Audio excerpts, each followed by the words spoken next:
In our top stories, impeachment committee to discuss the names of evidence leaders and Mangaung establishes a disciplinary board. Good morning.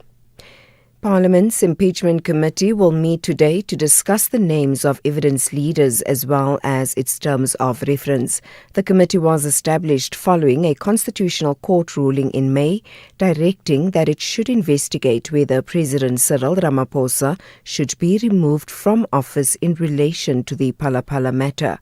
Ramaphosa launched an urgent bid in the Western Cape High Court to prevent the committee from proceeding the outcome of his decision to take on review the Section 89 independent panel report. Judgment regarding Ramaphosa's urgent interdict is expected to be heard on Friday. Former Statistician General Padi Lihotla says that South Africa's escalating unemployment and poverty levels are a serious threat to the country's democracy. He also says that the two problems are driving grower voter apathy. Padi had this message for leaders when he spoke at the Electoral Commission's Thought Leadership Seminar in Johannesburg. The statistics, yes, are there as the evidence, but they should look at their relatives in the face. Because each one of us as black people, we have a relative somewhere who cannot afford a food, who cannot, and we avoid even going to visit them. We have to walk the walk and walk the talk to solve this problem. Otherwise, there's no future for the children next. I mean, food parcels and T-shirts have brought us here. In the way our system of governance is organized, I mean, I showed you that we need a sixth element, which is statistics. The Mangaung Metropolitan Municipality in the Free State says its recently established disciplinary board is currently investigating 17 cases related to unauthorized and wasteful expenditure. It was established in a special council meeting with the aim of addressing the recent Auditor General's report, which detailed extensive financial mismanagement under the administration of the city manager. Mangaung Mayor Gregory Ntatisi says that the disciplinary board will also assist the municipality recover funds. And now our councillors are quite informed, and the process of making sure that the monies that were lost through either UIFW and maybe other processes would be recovered in where they would be recovered, and where action must be taken in terms of disciplining those that might have flouted the financial disciplinary process must be taken aboard, council and government. The family of 18-year-old Ntando Ngozo has welcomed the inclusion of his disappearance in the Cultural Rights and Linguistic Rights Commission's probe. The Commission's Section 7 committee will investigate deaths linked to circumcisions. He disappeared after telling his parents that he was going to sing 4 initiates near his home in Sebokeng, south of Johannesburg, in December last year. Family spokesperson Thomas Maseko. The Ngozo family has welcomed the decision of the CRL to investigate the disappearance of Ntando. The family believes this decision acknowledges the broader public interest in the matter and provides an opportunity for the circumstances surrounding Ntando's disappearance to be examined alongside broader concerns relating to regulation, oversight, and safety of initiation practice in South Africa. And finally, Ukraine's President Volodymyr Zelensky has dismissed the commander of the armed forces. The news comes days after the removal of the popular defense minister, which triggered mass protests. The two men had clashed over military technology and procurement in the war with Russia. The BBC's Paul Adams reports.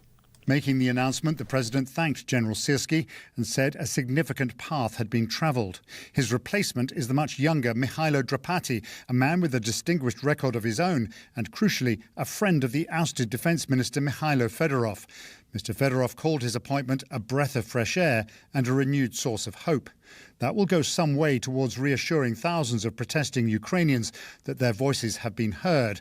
But they will also want to know that Mr. Fedorov, seen as the driving force behind much of the military's recent innovation, will continue to play a central role.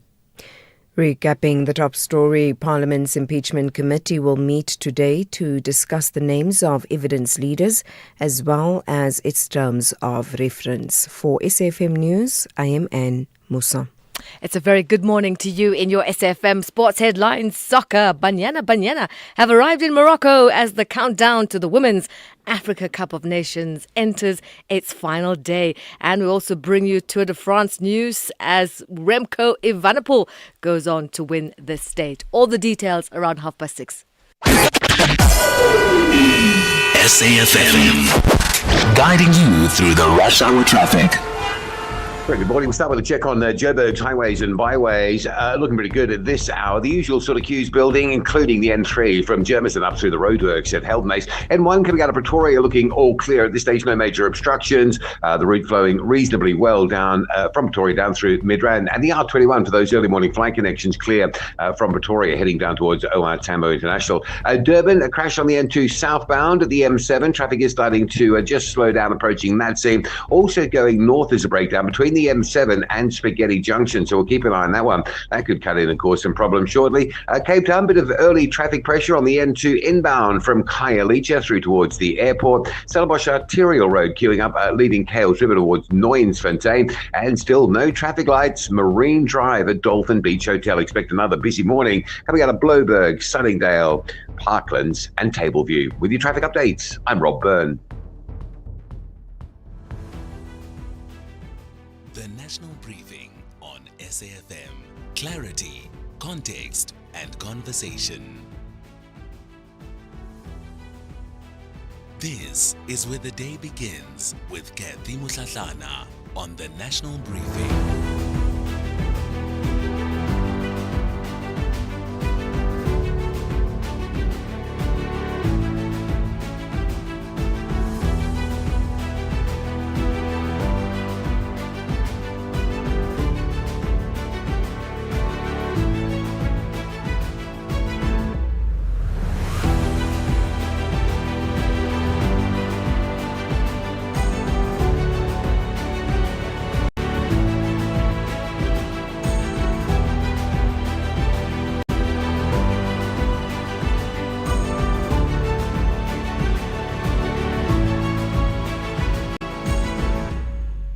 It's 6:08. A very good morning to you. It's Wednesday, the 22nd of July. Welcome to the National Briefing. I'm Kathy Mutlatlana with you until 9 o'clock as you get ready to step into your day. Of course, we do that together. We'll bring you all of the very latest that you need to know.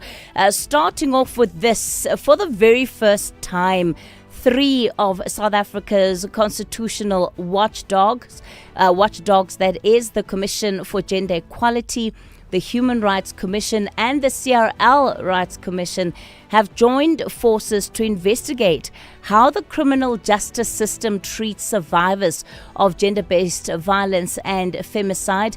They'll examine the entire journey, what happens when a survivor walks into a police station, how the complaint and the docket are handled, how prosecutors approach the case, and what happens when an accused person applies for bail. So we'll take a look at that. And of course, whenever there's the formation of a new inquiry, South Africans want to know, once the findings are delivered and the recommendations are made, will anyone actually be compelled to act?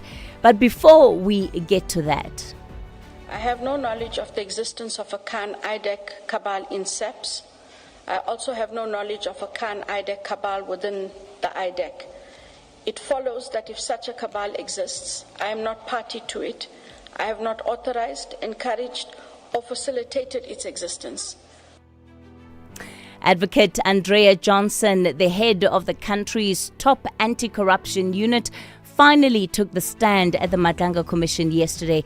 It's after the controversy over her absence and the sick note that the Commission rejected.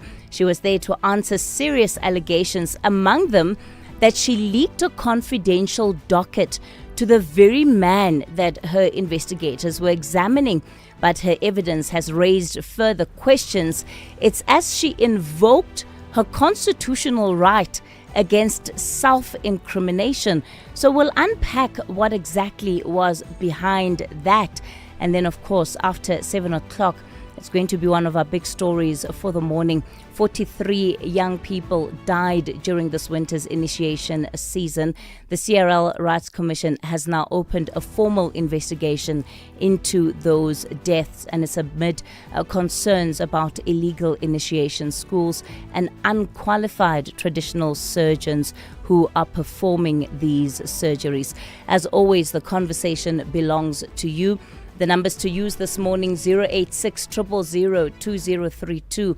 That's 086 000 2032.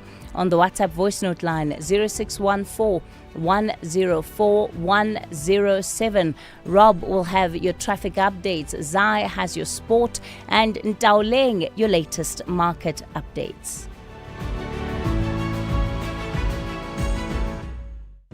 Business leaders like to talk about jobs and economic growth. They are parents too, yet they often don't talk about children. That's funny, because their future bottom line depends on how well we grow. Hold our hands. It's time to talk about real growth. Visit holdmyhand.org.za.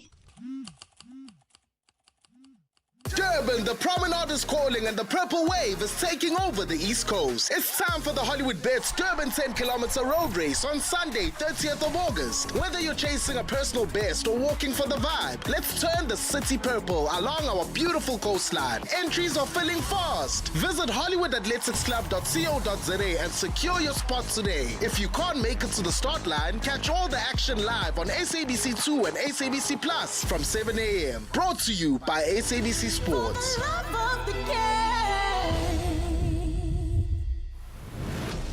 You are listening to the National Briefing with Kathy Mutlatlana. It's 12 after 6 o'clock. You're still tuned into the National Briefing. We're going to take a look now at what's making front page news. On the front page of the Business Day, board exodus deepens, PIC crisis, leadership in tatters as 4 more join the walkout. We focused on the story quite extensively last week, but as you can see, the fallout at the PIC continues. 4 more board members have now resigned from the organization. It brings the number of non-executive directors to quit the asset manager in the past week to 6.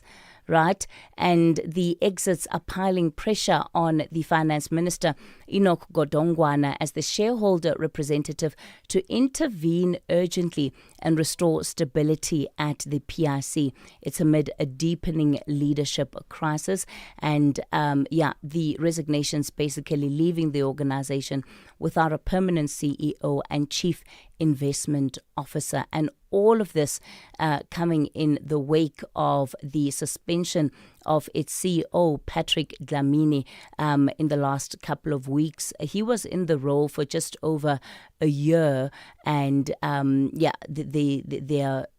there's, of course, that whistleblower report, right, that was tabled before the court that seemingly made findings, right, or leveled accusations against Dlamini. And since then, there's been this extensive fallout that we see. So certainly one then to keep watching.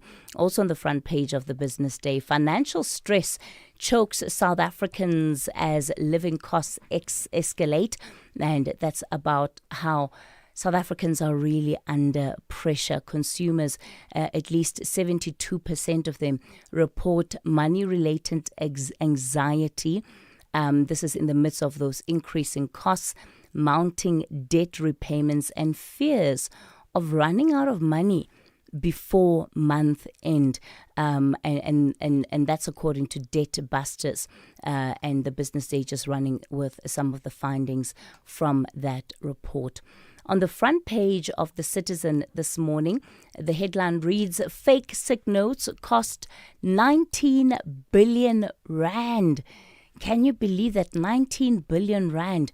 High-profile figures accused of feigning illness to avoid the Madlanga Commission of Inquiry have put the spotlight on the crisis of fake medical certificates that are draining the economy.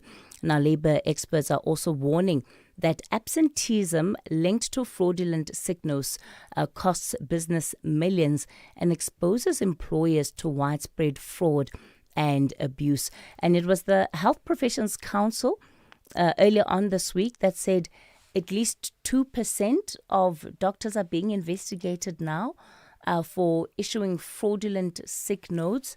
So clearly this is something that is a big, big problem. I just want to know, what do you say to the doctor when you want him to issue you with a sick note that you know is not valid?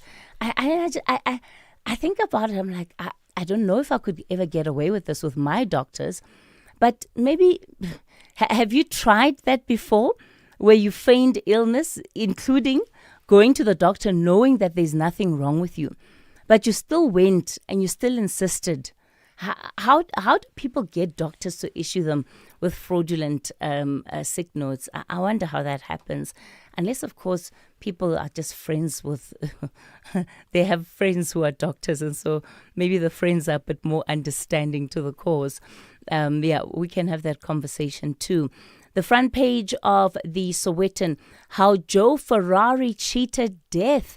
The evidence, right, in the trial against Kat Matlala and his co-accused getting underway yesterday with the state calling its first witness, and the security guard giving a chilling account of an AK-47 attack on the taxi boss at Estate Gates, and a witness also telling the court that he shot and injured one of the two hitmen before they sped away from the scene in an escape vehicle. That evidence is going to continue this morning. So the trial is fully underway. Yes, it's a separate matter. I mean, can you keep track of the number of matters that Vusmusi Kat Matlala is facing? Just in this case alone, there's about 25 charges leveled against him and his co-accused. We still have to get to Medicare 24. I think that's probably why that magistrate was like, no, we're not taking a plea deal in this instance, because the context of it, there's so much more happening. Also in the Sowetan, no clear plan to tackle poverty. Those are the words of the former president, Thabo Mbeki. And he was saying this at the CSI Indaba 2026. And he reflected on the social compact, which he says has effectively collapsed and shrunk from a broad multi-stakeholder effort into a narrower partnership between government and business. And he says that there needs to be a broader social compact if indeed the country is to tackle the high poverty and unemployment rates. The front page of the Star this morning calls for Maumela to face justice in corruption scandal. The SIU says his syndicate network siphoned over 800 million from Tembisa Hospital, and growing calls then for there to be criminal liability, criminal accountability on the part of Hangwani Maumela. And also on the front page there's a picture of the suspended Ekurhuleni Metro Police Department Chief Julius Mkhwanazi and Witness K. They appeared in the Johannesburg Magistrates Court continuing their bail application. It's in connection with the alleged theft of precious stones valued at 14.9 million rand. So, yeah, Mkhwanazi in and out of the courts with regard to several matters where he is the accused. So that's what's making headlines in your newspapers. Kathy Mutlatlana is streaming live now on Facebook, YouTube, and X at SAfmRadio. Well, let's get into your weather for this morning. We've got a fire danger warning. Extremely high fire danger conditions are expected in places over the Enoch Mgijima, Intsika Yetu, and Emalahleni local municipalities in the Eastern Cape. Taking a look at your weather in Pretoria, it's fine, 7 and 24. The expected UVB sunburn index is moderate. Johannesburg, fine, a low of 6, a high of 21. Vereeniging, fine, 3 and 22. Mbombela, morning fog, otherwise fine, 10 and 26. Polokwane, fine, 7 and 23. Mahikeng, fine, 6 and 27. Vryburg, fine, 5 and 27. Bloemfontein, fine, 1 and 23. Kimberley, fine, 6 and 25. Uppington, 5, 4 and 29. Cape Town, cloudy morning, otherwise partly cloudy. Wind light to moderate northerly but northwesterly during the afternoon, 11 and 17. The expected UVB sunburn index very high. In George, partly cloudy, wind light and variable, 8 and 18. Gqeberha, fine, wind light and variable at first, becoming moderate to fresh southwesterly, 8 and 19. Kugomba City, fine, wind light and variable, becoming moderate to fresh northeasterly in the morning, but southwesterly in the afternoon, 8 and 22. Durban, partly cloudy, becoming fine in the afternoon. Wind light to moderate easterly to northeasterly, becoming fresh in the afternoon, 14 and 25. The expected UVB sunburn index is high. In Richards Bay, partly cloudy, becoming fine in the afternoon.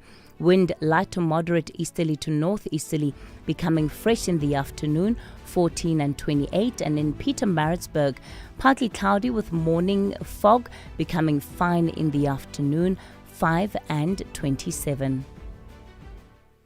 Clientele is here to safeguard you and your family with compassion because life happens. Be part of a family that truly cares. Our funeral dignity plans have helped South Africans bury their loved ones with dignity for more than 30 years.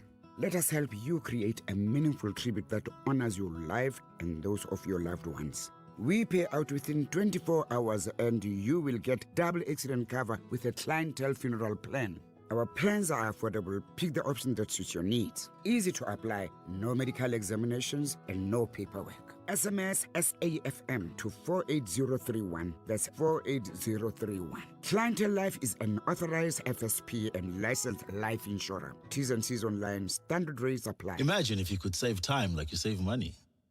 A second here, a minute there. Type a little faster, walk a little faster. Or you could stop scrolling on the internet. Just think of all the hours you'll save. Now, what if you could take all that time and invest it? Watch it grow. Until eventually, one day, you'd have so much time that you wouldn't know what to do with it all. But unfortunately, time doesn't work like that. It can't be stored or banked. And unlike money, you can't make it back. That's why after 50 years of investing, we've learned that time is the greatest gift of all. And the good news is, if you invest early, time gives you money. And then money gives you more time to do whatever you want to do, even if it is scrolling on the internet. Ellen Gray, long-term investing. Ellen Gray is an authorized FSP. Call SAFM now on 086 000 2032. You're still listening to the national briefing. So in a moment, we're going to get into our global briefing. We're just having an issue connecting with our guest. As we get ready to do that, let me bring in some of your calls on the line, your early calls, I must say. Let me start it off with Sidwell in Mbombela. Sidwell, good morning to you. Good morning. How are you, ma'am? I'm doing well, Sidwell. What do you want to talk about? The fake signal. You know, I always wonder if in our government system, is there a way that they can go and verify if all these doctors are qualified? The reason, when you go, there's a doctor you saw Monday morning when you go to the surgery, there's two lines. There's a line for signals, there's a line for people who really want to consult. Are you kidding me, Sidwell? Where is this doctor? They are all over. I've seen one at Malasheni. So I really wonder how I've gotten into. Yeah. And Sidwell, do you have any idea how much they're charging? I mean, are people paying the same rate for the sick note as they would a consultation, a full-on consultation? Yes, they pay the consultation pay.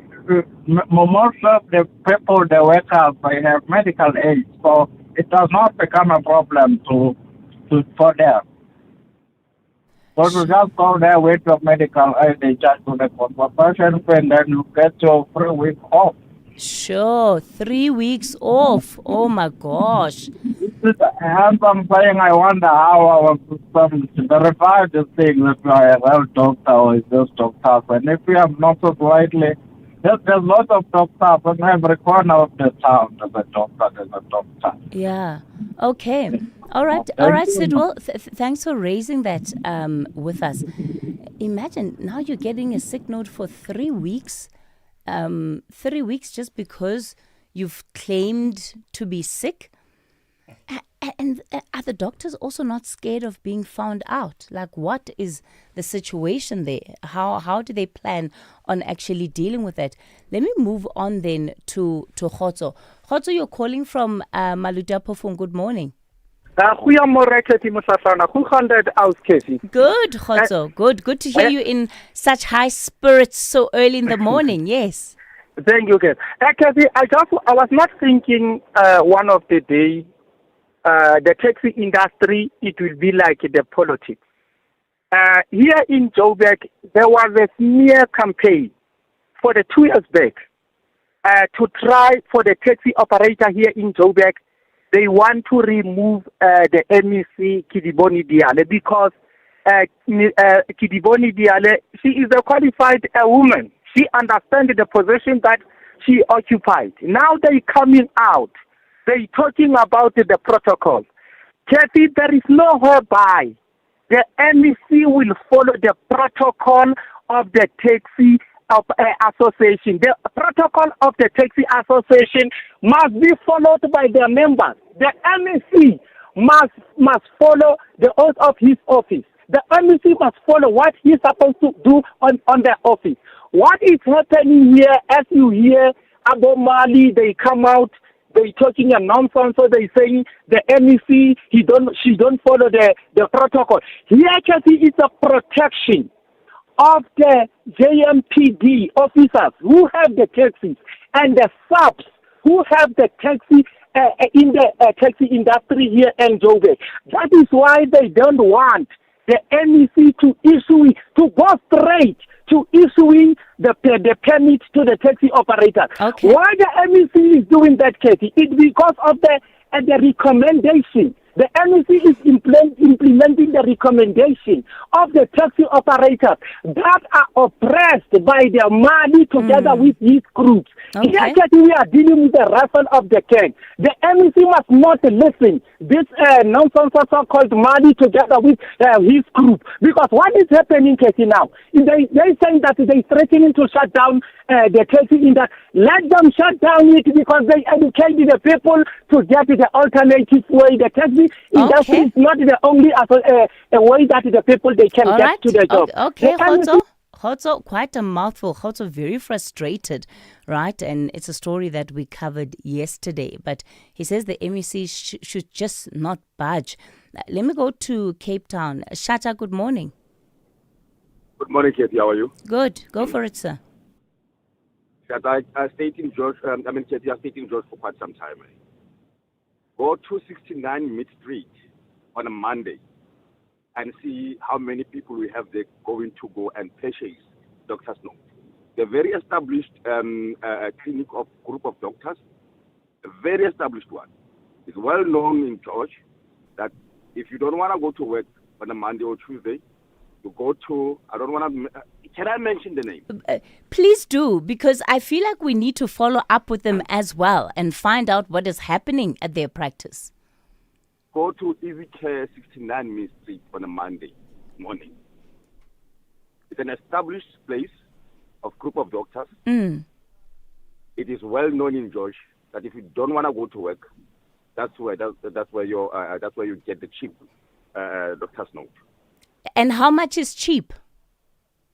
It was about 250, 300 rand. It's not the same as the consultant fee. Yeah. Shatta, have you ever gotten one of those? Desperate times call for desperate measures. I had what is this? My subordinates who used the letter so much. The doctor's note from there, and I had to do my investigation, and that's what I found out. Oh, hectic, hey? Okay. Shatta, thanks for calling in with that. Yeah, many of you weighing in on this issue of the signals. We have to get to the bottom of it, right? Morning, Kathy. In most cases, sometimes you don't even have to see a doctor, especially to those township surgeries. Doctors they just sign everything and leave it to the lady in the reception. You just come in and then the lady will fill up your name and everything. You pay that amount, you leave. No questions asked, nothing. It's PK in Durban. All right, I tell you what, this is shaping up to be one of the big stories we'll touch on this morning, the sick notes. What have been your experiences? And the question I asked is, how do people get their hands on sick notes? What do you say to your doctors? And I'm so grateful to all of you that have called in already, because clearly there are ways in which the system has been functioning and for long.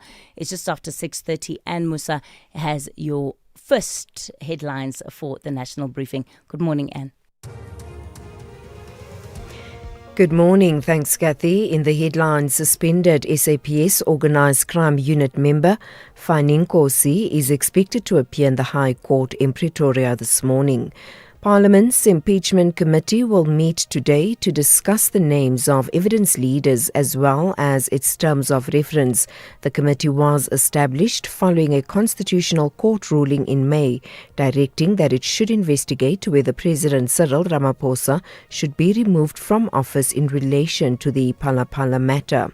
And the French President Emmanuel Macron has held a parliamentary vote to ban children under 15 from accessing social media. I'll have details on these and other stories at 7. SAfm, guiding you through the rush hour traffic. Good morning, Pretoria. First up, WFM Kobo coming out of Attridgeville towards Little Manhattan. Very slow. Saw that yesterday. Seeing it again today. Solomon Mashlangu queued up from Mamelodi Gardens down towards the Bronkhorstspruit Road Junction. Joburg, pretty familiar queues there. The Mike 1 Gold Reef up to Empire. N3, Ilan's Interchange through the roadworks at Heldon jammed up. And a little bit slow this morning coming in from Lenasia, Protea Glen towards the Golden Highway exit. Not as bad as it was yesterday. Durban, there is a truck crash on the N2 southbound around the M7. If you're going through Spaghetti Junction, heading down towards Cement Factory territory, just watch for some traffic slowing there. Busy out of Phoenix, JG Champion and the Phoenix Highway. Both of those options coming out of that region towards the R102 are under pressure. Cape Town, the N2 inbound, slow this morning. Big volume there, passing the airport through to about Jan Smuts Drive exit. Stellenbosch Arterial queued up leaving Kales River towards Nooiensfontein. Delays out of Mitchell's Plain on that M7 at Highlands Drive. That looks really slow. And on day 3 of no traffic lights, Marine Drive, Dolphin Beach, that's already queuing as you arrive into that Bayside junction along the West Coast Road. It will get slowly worse and heavier through that Greater Tableview area again this morning. With your traffic updates, I'm Rob Byrne. This is SAfm Sport with Zai Khan. Zai Khan, good morning to you. The sick note scandal. Are you aware of any spots where people go to just to get a sick note? No, don't look at me so suspiciously. I know nothing. I'm saying nothing. My lips are sealed. Oh, Zai Khan. All right, Banyana. They've arrived in Morocco. Yes, and I think this is one thing about sport, gives us something good to talk about, Kathy, apart from your sick note.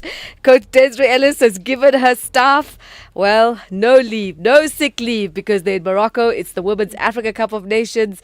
The 26-player squad are on the training pitch in Casablanca. The tournament now is serving as qualifier for the 2027 FIFA Women's World Cup, and Ellis says the team's goal is clear. We want to go all the way. We want to qualify for the World Cup and then, have a look because you all don't also want to just throw people in at the deep end because then you break their spirit. So, we wanted to get the mix right with youth and experience and make sure that we have all our bases covered. We have to be adaptable during the tournament because teams are going to play differently against us. We saw at last year's WAFCON, a lot of teams place a lot higher than sitting back. We think the game is going to be quicker as well. Well, there we go. No 6 note there in the camp for Banyana. And we've also got news from the Mamelodi Sundowns camp. They opened their pre-season in Austria with a 1-1 draw against Hertha Berlin.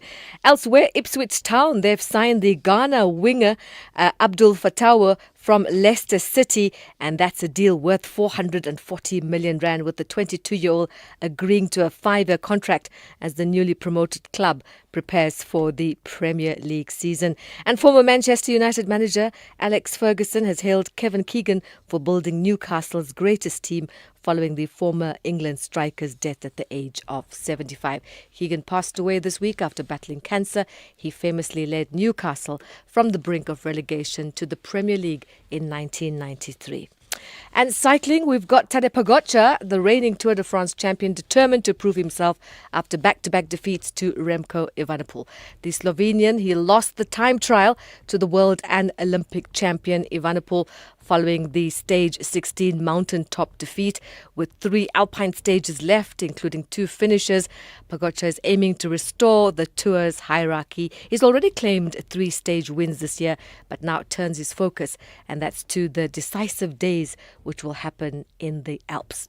And finally, more news, and this time it's from the team that's heading to the Commonwealth Games.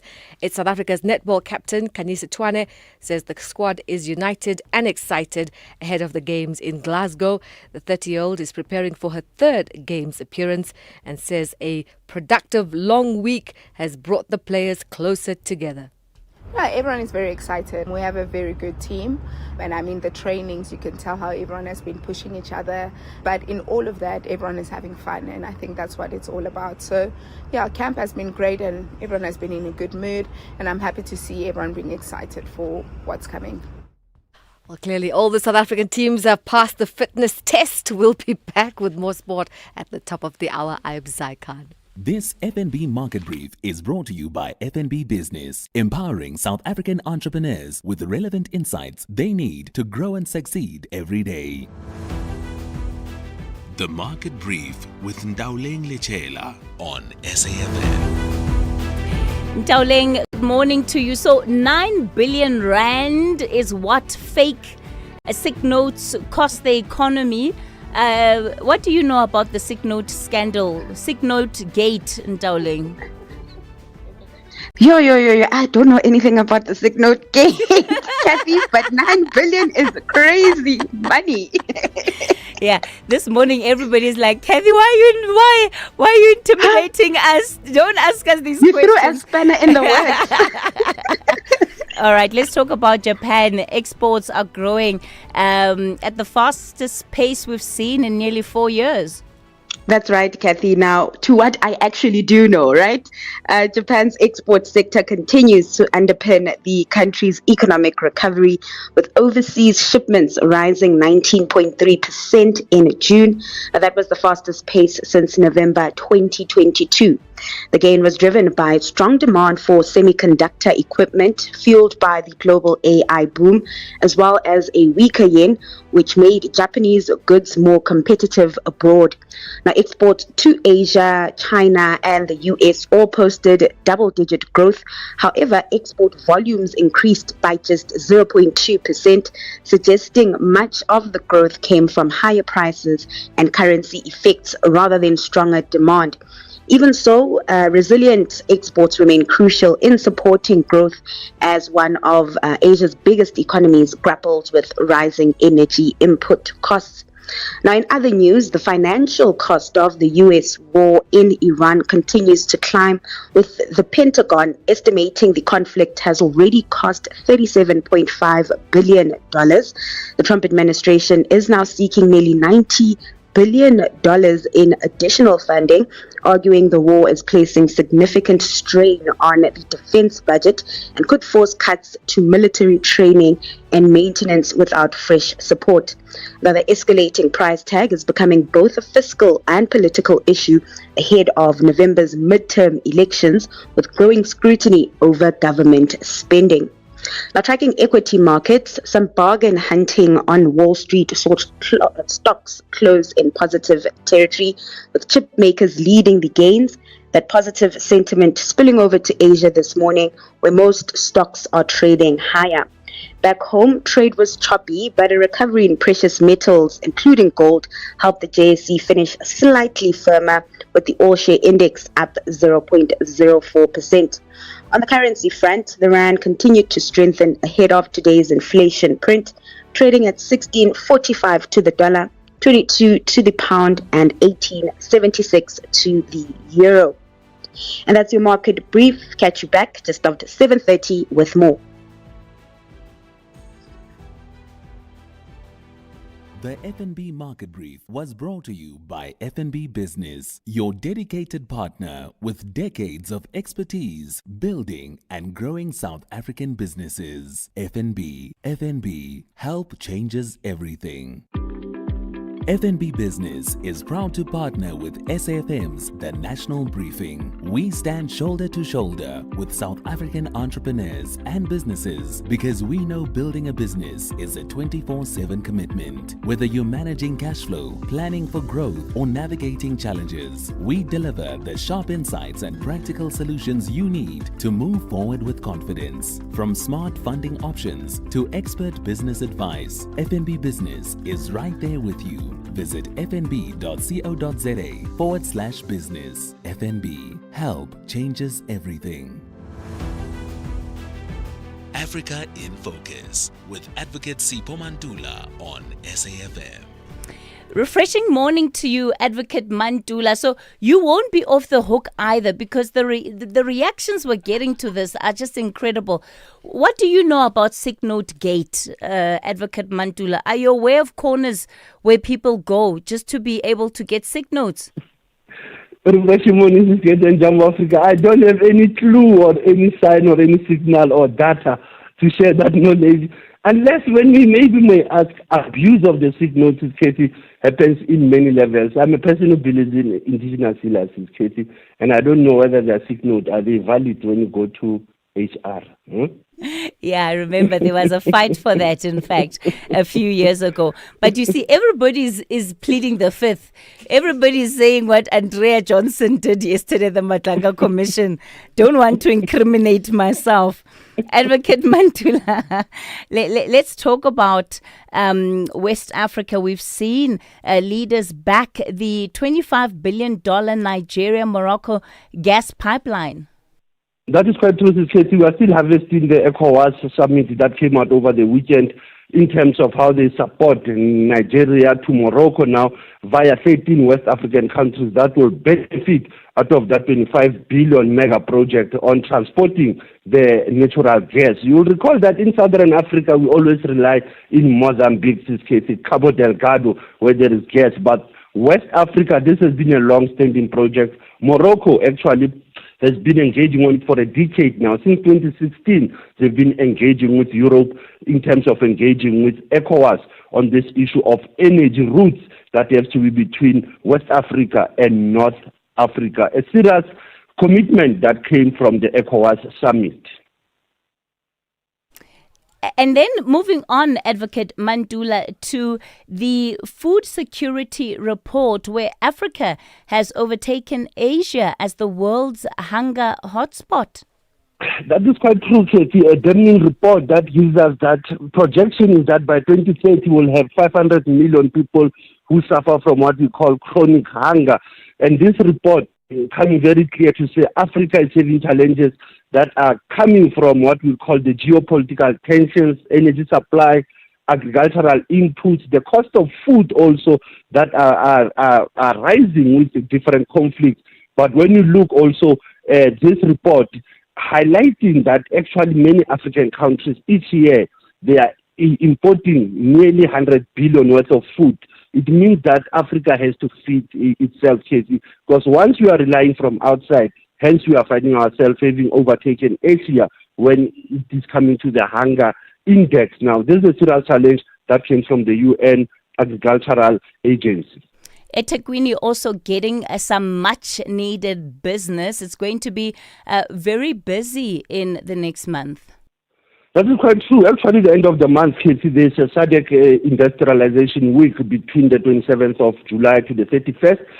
But now, while there is this total revamp of ICC, the Albert Lithuli International ICC, is that the abolition facility, there was a site inspection by DIRCO when they had to make a walkabout there, and they saw that abolition facilities are not in that standard that will be hosting the heads of state. That summit, Casey, is coming in August, as you have said, between the 16th and the 17th, under the theme resilient, sustainable, inclusive industrialization through infrastructure development, agriculture, and critical minerals transformation in pursuit of a just world. A very long thing, Casey. We'll break it down when the month of August comes to say how does it benefit the SADC region. Yeah, a bit of a facelift wouldn't hurt that ICC center. And then taking a look at our historical archives for the day, you're taking us to the 22nd of July, 1987.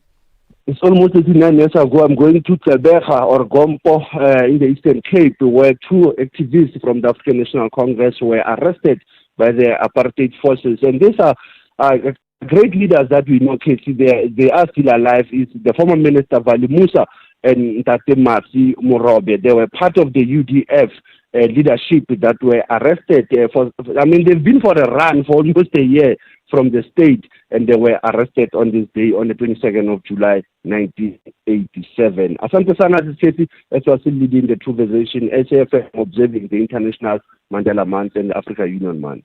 Pedestrians, crossing the road in winter can be deadly, especially on highways. These are no walking zones for a reason. Always use pedestrian bridges and designated crossings, even if it takes a little longer. No shortcut is worth your life. Stay smart, stay patient, and always cross where it's safe. This message is brought to you by the National Department of Transport. SAFM, guiding you through the rush hour traffic. Good morning, Crash. Coming out of Pretoria, it's on the M1 South, just down by Rigel Avenue, so expect the usual sort of backlogs to form into that as you come down from Atterbury and Garsfontein side. Joburg looks right this morning where you're queuing and normally queuing, you're queuing today, with the exception of the M1 North, a breakdown by the Golden Highway, so coming off the Potch Highway, and what they call Dead Man's Bend on the run through the Deep Cliff, some extra pressure there. Phoenix side of Durban, really busy, the Phoenix Highway and Jeji Champion routes, queuing out of Phoenix and Palmview towards the R112. A truck is overturned on the M2 South at the M7 on-ramp. Just watch for some delays around that scene south of Spaghetti Junction. And staying in Durban, overnight closure. This is really important. Tonight, the M3 will be fully closed between the M13 Paradise Valley and the M7 highway exit at Pinetown. It'll be a full both ways closure from as early as 8 p.m. this evening right through until midnight. Cape Town, fairly busy set of roads, highways and byways. N2 inbound from the airport to Mowbray Main is already loaded up, and it is day 3 of chaos coming out of Bloberg, Tableview Parklands, no lights, Marine Drive at Dolphin Beach Hotel. With your traffic updates, I'm Rob Byrne. Life is full of surprises, but your insurance premiums shouldn't be. Savings on your car insurance is a sure thing with MyWay. Leaving your wallet smiling every month. Switch to MyWay and save up to 40% on your car insurance premiums today to live your way. Real people, real cars, real savings. For a quote, visit myway.co.za. Premiums are risk profile dependent. MyWay is a licensed non-life insurer and FSP. T's and C's apply. MyWay. Live your way. This Sunday evening at 7 on the Tastemaster Professional, it's time for our chefs to dig deep.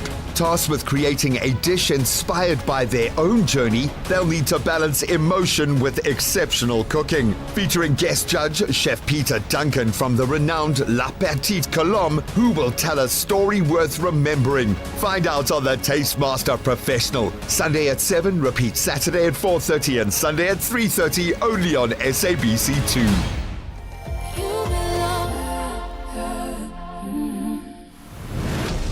You are listening to the National Briefing with Kathy Mutlatlana. It's 6:49. You're tuned in to the National Briefing. I'm still taking your voice notes on what we're calling Sick Note Gate on the National Briefing this morning. So many of your experiences coming in already. I just want to see how extensive this is, right? Do people know where they need to, where they can go to if they're looking for fake sick notes? So far, it seems that our listeners have a pretty much good idea, because these are places that exist in communities where it's just widely known. All right, so while you do that, your voice notes on 0614 104 107. That's 0614 104 107. Now, South Africa has one of the highest femicide rates in the world, and this is women here killed by intimate partners at roughly 5 times the global average. For the first time, we've got 3 Chapter 9 institutions coming together to launch a joint inquiry into how the criminal justice system responds to gender-based violence and femicide. Let me welcome onto the show Professor Tsepo Madlingozi, Commissioner responsible for anti-racism education and equality at the Human Rights Commission. So, Prof, thank you for your time this morning. I guess part of the significance is that you've got 3 institutions coming together to work on this matter. But to what end, really? Why is it going to take all 3 of you? Good morning, Keith, and good morning to your listeners. Yes, it's always better to work collaboratively. As you know, the 3 institutions are established in terms of Section 184, 185, 187 of the Constitution. All of us are mandated to protect specific aspects of human rights. The South African Human Rights Commission focusing on broader issues of human rights.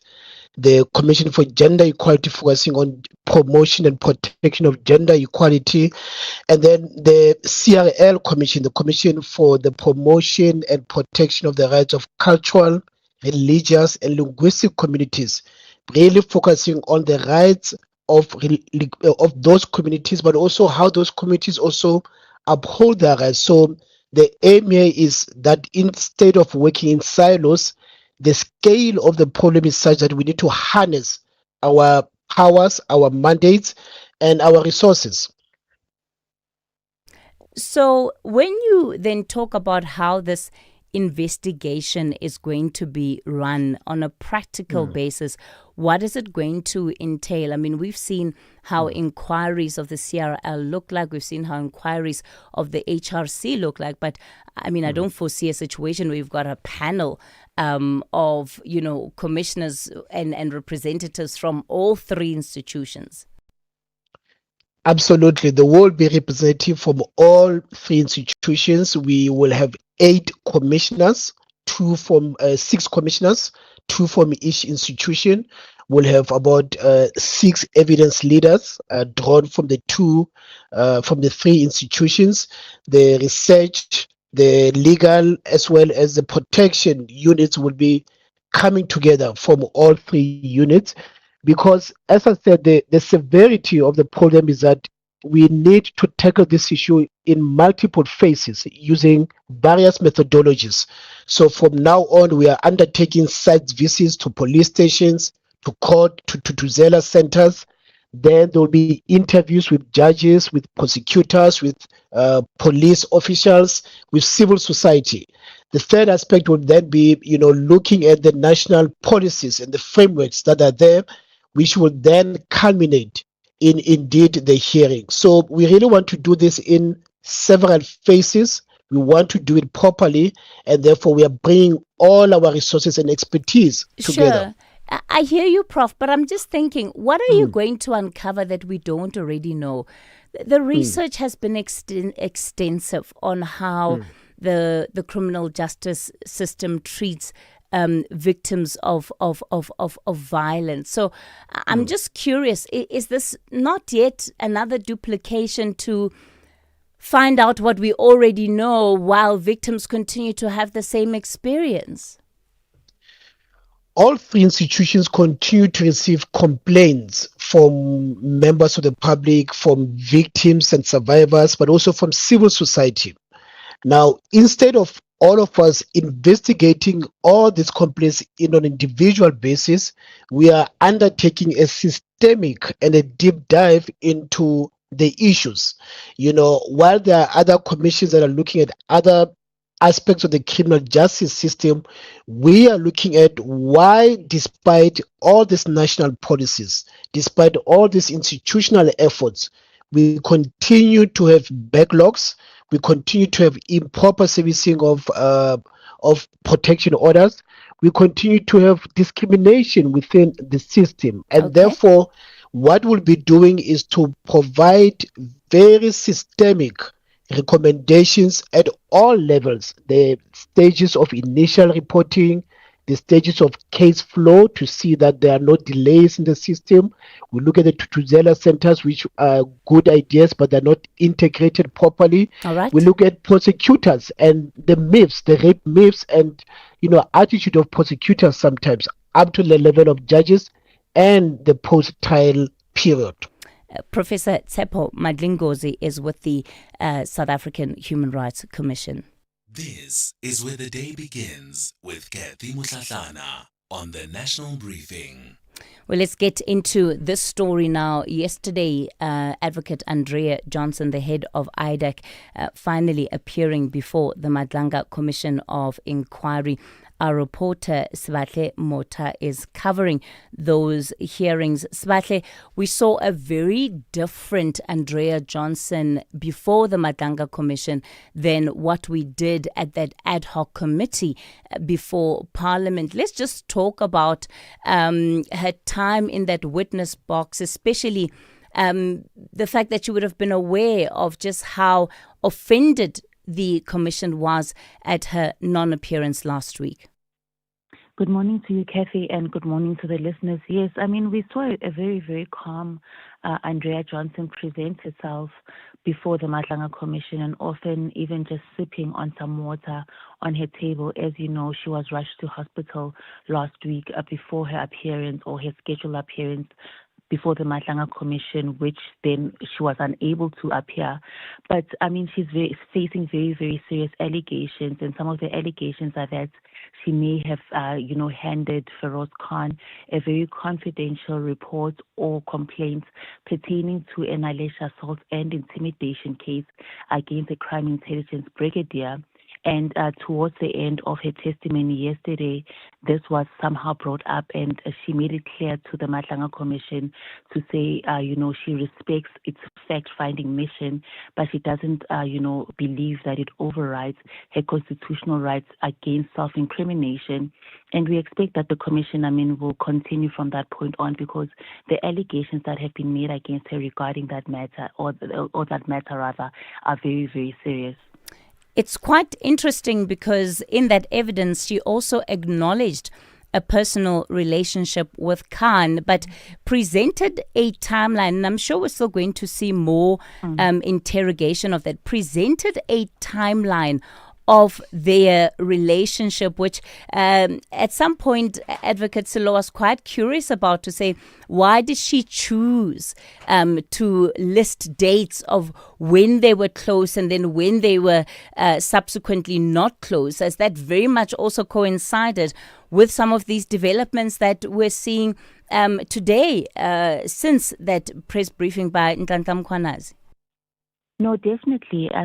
She was probed on that matter, and she says, she started actually distancing herself from Feroz Khan after, the issue of this Murray brothers had actually come up, where he was being implicated, and one gets a sense that she wants no involvement in anything that is linked to Feroz Khan. But again, Kathy, this is her own account, and as you know, we are in now cross-examination of her evidence, and what we can expect is that evidence leader Advocate Mahlape Sello will start poking holes into that matter, and it also raises a lot of questions as to why she would not really want to speak about that matter, speaking about self-incrimination and not wanting to answer questions. But there are questions that she'll definitely have to answer and respond to the allegations of interference and alleged defeating the ends of justice. Sbatle, it also seems that she's well aware that her days at IDEC could well be numbered. No, definitely. And we've heard various reports, saying that she may resign or, she's being forced into a corner to resign, obviously because of the sort of nature or the disrepute that she has brought to the agency. But ultimately, the power lays with the president to decide on to what to do regarding IDEC head advocate Andrea Johnson. All right, Sbatle Mota, thanks for that update. And certainly, if the NPA does pursue charges, right, around prosecuting her in relation to this docket, there's no way that she would be able to still stay and lead that organization. So, yeah, things absolutely heating up for Andrea Johnson. It's 7 o'clock, time for your latest news update. Outsurance Essential is made for older cars. Claims are paid in cash within 5 working days, and you choose your own panel beater. SMS CAR to 43185. That's CAR to 43185.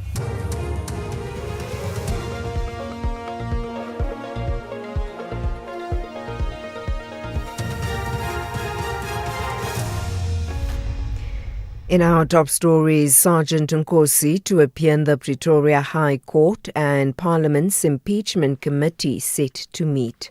Good morning.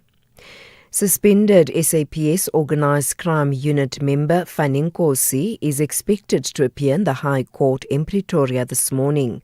This follows the centralisation and transfer of his criminal case from the Thohoyandou Magistrates Court in Limpopo.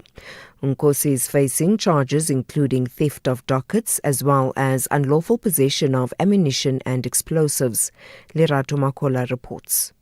Suspended South African Police Service Fanny Nkosi is facing charges of theft, fraud, and defeating the ends of justice. He allegedly removed a docket and exhibit under false pretenses from the Thohoyandou police station in 2022. He allegedly demanded the confiscated exhibits of a case that occurred in November 2022.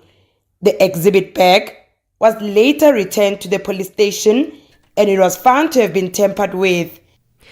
Parliament's impeachment committee will meet today to discuss the names of evidence leaders as well as its terms of reference. The committee was established following a constitutional court ruling in May directing it should investigate whether President Cyril Ramaphosa should be removed from office in relation to the Phala matter.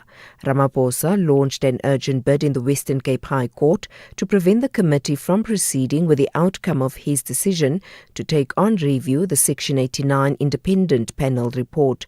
Judgment regarding Ramaphosa's urgent interdict is expected to be heard on Friday. Former Statistician General Padile Hotlas says that South Africa's escalating unemployment and poverty levels are a serious threat to the country's democracy. He had this message for leaders when he spoke at the Electoral Commission's Thought Leadership Seminar in Johannesburg yesterday. The statistics, yes, are there as the evidence, but they should look at their relatives in the face. Because each one of us as black people, we have a relative somewhere who cannot afford a food, who cannot, and we avoid even going to visit them. We have to walk the walk and walk the talk to solve this problem. Otherwise, there's no future for the children next. I mean, food parcels and T-shirts have brought us here. In the way our system of governance is organized, I mean, I showed you that we need a sixth element, which is statistics. The Mangaung Metropolitan Municipality in the Free State says its recently established disciplinary board is currently investigating 17 cases related to unauthorized and wasteful expenditure. It was established in a special council meeting with the aim of addressing the recent Auditor General's report, which detailed extensive financial mismanagement under the administration of the city manager. Mangaung Mayor Gregory Ntatisi says the disciplinary board will also assist the municipality to recover funds. And now our councillors are quite informed, and the process of making sure that the monies that were lost through either UIFW and maybe other processes would be recovered in where they would be recovered, and where action must be taken in terms of disciplining those that might have flaunted the financial disciplinary process must be taken aboard, council and government. And finally, French President Emmanuel Macron has held a parliamentary vote to ban children under 15 from accessing social media. He says France has taken a major step in the right direction to protect teenagers. Platforms will need to implement age verification systems, and high schools must prohibit mobile phones. During the parliamentary hearings, Lo Mel-E of the French centrist party described the ban as necessary to protect children's freedoms. The question before us as politicians is who decides the mental and informational environment in which our children live.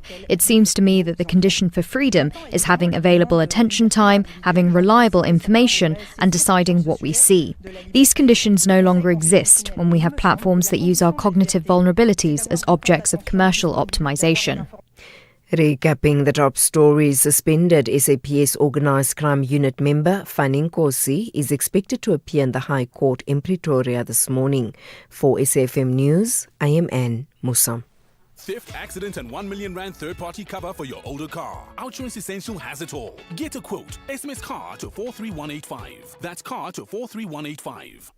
Your older car may not have wireless charging, but Outsurance Essential Insurance has got you covered. 40-year-old Nomtandazo pays only 516 Rand a month for her 2013 Hyundai i20 and gets covered for full retail value if her car is stolen or hijacked. Still paying new car insurance premiums for your older car? Get Outsurance Essential Car Insurance today for unfinanced cars older than 5 years and valued at less than 150,000 Rand. SMS car to 43185. That's car to 43185. Licensed insurer and FSP. T's, C's. Information online. It's a very good morning to you in your SFM Sports headlines. It is Team South Africa returning to the Commonwealth Games with a strong squad aiming to make their mark in Glasgow. And we also have boxing, where the South African boxer Kevin Lerena confirming he's returning to the cruiserweight division. All the details around 7:30. SAFM, guiding you through the rush hour traffic. Good morning. We start in Joburg with some pressure on the N1 North this morning through Randburg, just after 14th Avenue up towards Winnie Mandela. It's a little bit busier than you'd like. The N1 looking fairly slow go as well through Midrand, with traffic formed between the Brakfontein interchange and the New Road exit. So busier this morning than it was yesterday for sure. Solomon Mshlangu out of Pretoria East out towards Delphi, very slow. Gatsfontein coming north through Solomon Mshlangu, that is quite busy as well. And WFN Como, heavy backlogs again this morning. We saw it yesterday, seeing it again this morning, leaving Attridgeville towards Little Manhattan, very slow. Durban to truckers overturned on the N2 South just after the M7 Bluff exit. There's no obstruction, but at some point today, they're going to have to get some heavy lifting gear and right that. So although the traffic flowing at this stage, there will be a recovery of that, which will slow you up N2 South at the M7. Busy out of Phoenix, JG Champion and the Phoenix Highway options out of those areas towards the R102 Trade Center and Palmview, very busy. Cape Town, N2 crash inbound at Robert Sobukwe Dana Fontaine, just after the airport. Watch for that one. N1 from Belleville through Kubo, get a change, looking busy. And all routes out of Tableview, Parklands, Bloberg area, again, heavy backlogs due to the traffic lights on Marine Drive at Dolphin Beach that are down. Motorists going the other way on Bloberg and Malabongwe Drive options, slowing you out towards the refinery and towards Dunoon. With your traffic update, I'm Rob Byrne. The National Briefing on SAFM. Clarity, context, and conversation. This is where the day begins with Kathy Mutlatlana on the National Briefing.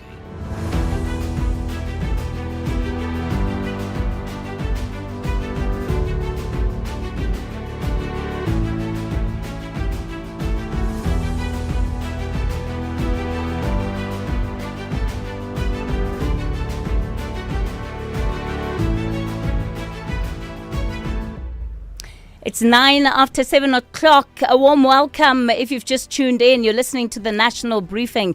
I'm Kathy Mutlatlana with you until 9:00 this morning. Coming up in this hour, the CRL Rights Commission has opened a formal investigation into the deaths of 43 young people during this season's initiation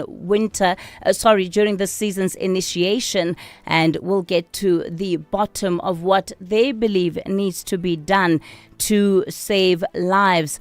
Then an extraordinary attack from across the Limpopo. Zimbabwe's MDC has declared South Africa a failed state over Afrophobic violence. Its President Douglas Mwanzora will be joining me in the hour to unpack those statements. And then, of course, we're going to be getting into our reality check, continuing with our contributor, Moeletsi Mbeki, for the week. As always, the conversation belongs to you. The numbers to use to get in touch with us on our studio line, 086 000 2032. That's 086 000 2032. And on the WhatsApp voice note line, 0614 104 107.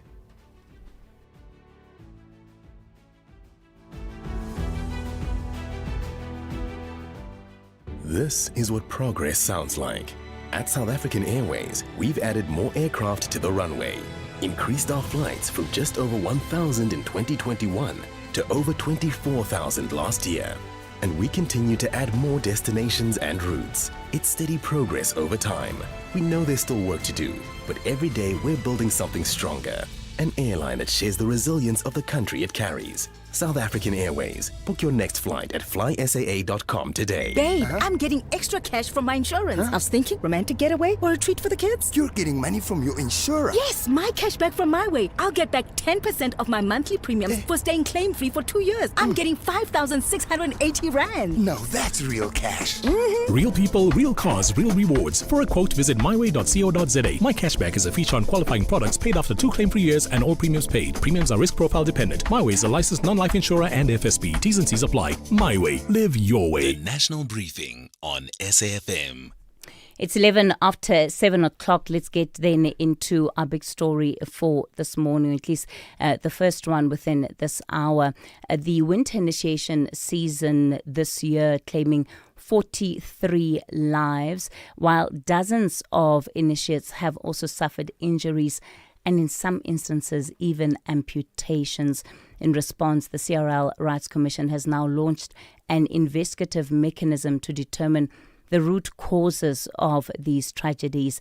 Let me welcome onto the show Professor Vivio Bedindlaba Mkhize, who's a professor of ancestrology in the discipline of religion and theology at the University of KwaZulu-Natal, and also a traditional healer known as Umlambo Munye.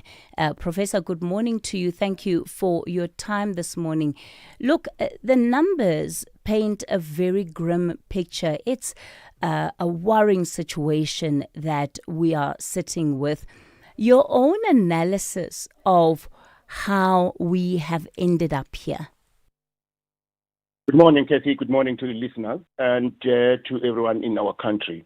First of all, I would say, Kathy, it's not even worrying, it's painful. Because we are not talking here about something that started after democracy or it started yesterday. We are talking about our Isintu, about our life, where our manhood came from, and where we all came from. We are here talking especially about something which is actually has been there for many, many years. Now, why I'm saying that it's painful is that you cannot tell me that a ritual which has been happening for so many, many years, even before our great forefathers, now you find that today people are dying, and this is continuous. I'm telling you, as today we are amazed about the number of people who died and injured.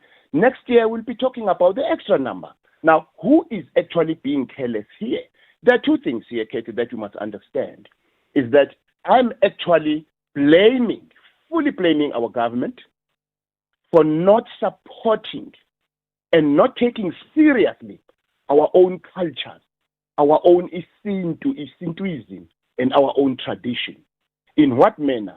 in supporting the Izinduna, in supporting the Amakosi, and then also eradicating these bogus schools who does initiation. Because, yes, parents can play a role, because we are talking here about dehydration. Yes, let's assume we have seen that dehydration is the cause of this. So why don't we prepare ahead of this?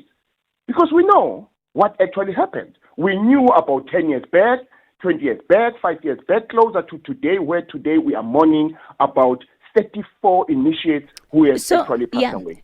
So, Prof, you say that government is not giving enough support to Izinduna and traditional chiefs. The reality, though, is that if you unpack our budget and you look at just how much money the state allocates to traditional leaders, it paints a different picture. So it's not true that they're not getting support. But the question perhaps might be, what other support do you think they need in order to be facilitating, managing some of these processes better? Cassie, you can give a good budget, but if you don't manage that budget, then that budget is out. I don't want to enter into corruption where we talk about millions and thousands and billions. At the end of the day, it doesn't end to what it has been allocated for. So let's put that aside. What needs to be done here is that we have got bogus schools. Why is the government not standing strong? We have got a council, a national council of THPs, of which I think those schools, they fall under that. What is that council doing? We have got bogus traditional healers in the country, of which I tie it together with the people who initiate. Why is that not being cleaned up? I think in our country, we have got a spiritual problem that we are so good in making noise on TV, on radio, about what we have allocated and so on. But who monitors that allocation of funds and come back and say, this is how it has worked? So we are in a country which has failed for 32 years in terms of managing what they have actually put on the table. That is why we have got. This is not only the serious problem about initiating. There are so many problems. Prof, is the idea even of calling it initiation schools, is that not a bit of a misnomer? Because there's no set criteria for what an initiation school is. There's no standardization of it. Is that not part of the problem that we're sitting with today? Definitely, you're 100% correct. But if it is a problem, when we took over, when it was there, remember, in my opening I said, this is not a today thing. This is not something that started after 1994 in our democracy. It has been there. Why then our own government go to the people who have been doing this for years and say, how have you been doing this? And therefore, we standardize it, and then we make policies and procedures based on how it was done. Because I can tell you now, such deaths and such high numbers were not happening in the past because they were properly managed. So why today, where we think we are now free, therefore such is happening? Yes, you're 100% correct on that. So maybe we have to look into how do we then go back and do it. In other words, you see, Casey, the problem is this. If you allocate Professor Mkhize, you make him a minister of finance, whereas he knows nothing about finance. What do you expect? But who was managing it before, right? How were these processes managed? And I'm loath to say, by the apartheid government. And the reason why I put that question in that way is that I want to understand whether the emphasis on government is the right one, given that these are things that are happening in our communities with the said oversight or supposed oversight of traditional leaders. Casey, you see, we had our own wise people. I always say there are two types of professors. There is the Western professor and an organic professor. Organic professors are the people with the organic mind, the people who never went to school, the people who were taught by the culture and the tradition, the people who can tell you how things are happening. Those are the people who have lost. Those are the people who have lost to have communication with them. That is why I said the country is in a spiritual cry of which something needs to be done, because we don't even talk about these things. We are scared of talking about these things. When you speak about these things, you are taking as somebody who is barbaric. Now it's hitting us back. I still believe that no one has ever contacted the organic minds who were behind these initiations. Do you understand? And no one has consulted the ancestors by telling them that now we are actually going to the mountain to do such a greatest ceremony or ritual or whatever. You understand? Because no one encourages it. You will find that when you go down to the rural area, they will tell you the exact thing. Say, look, our boys, yes, we do talk to our ancestors to go there, whatever, but these are the problems. The only thing is that in our country, we are so defensive. We are scared of speaking the truth. Professor VVO Bedlindaba Mkize, we're going to leave it there for this morning. Let me thank you for your time.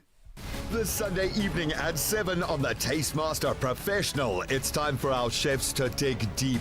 Tasked with creating a dish inspired by their own journey, they'll need to balance emotion with exceptional cooking. Featuring guest judge Chef Peter Duncan from the renowned La Petite Colombe, who will tell a story worth remembering. Find out on the Tastemaster Professional. Sunday at 7, repeat Saturday at 4:30 and Sunday at 3:30 only on SABC2.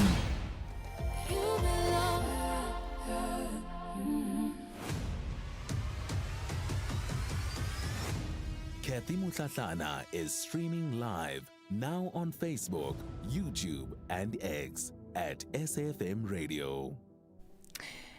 Zimbabwe's movement for democratic change has delivered a briefing under the title Welcome to the Club of Failed States, and that charge sheet against South Africa, and reflecting on Afrophobic groups that have been storming factories and, of course, dragging foreign nationals onto buses and across the border as part of what we have seen.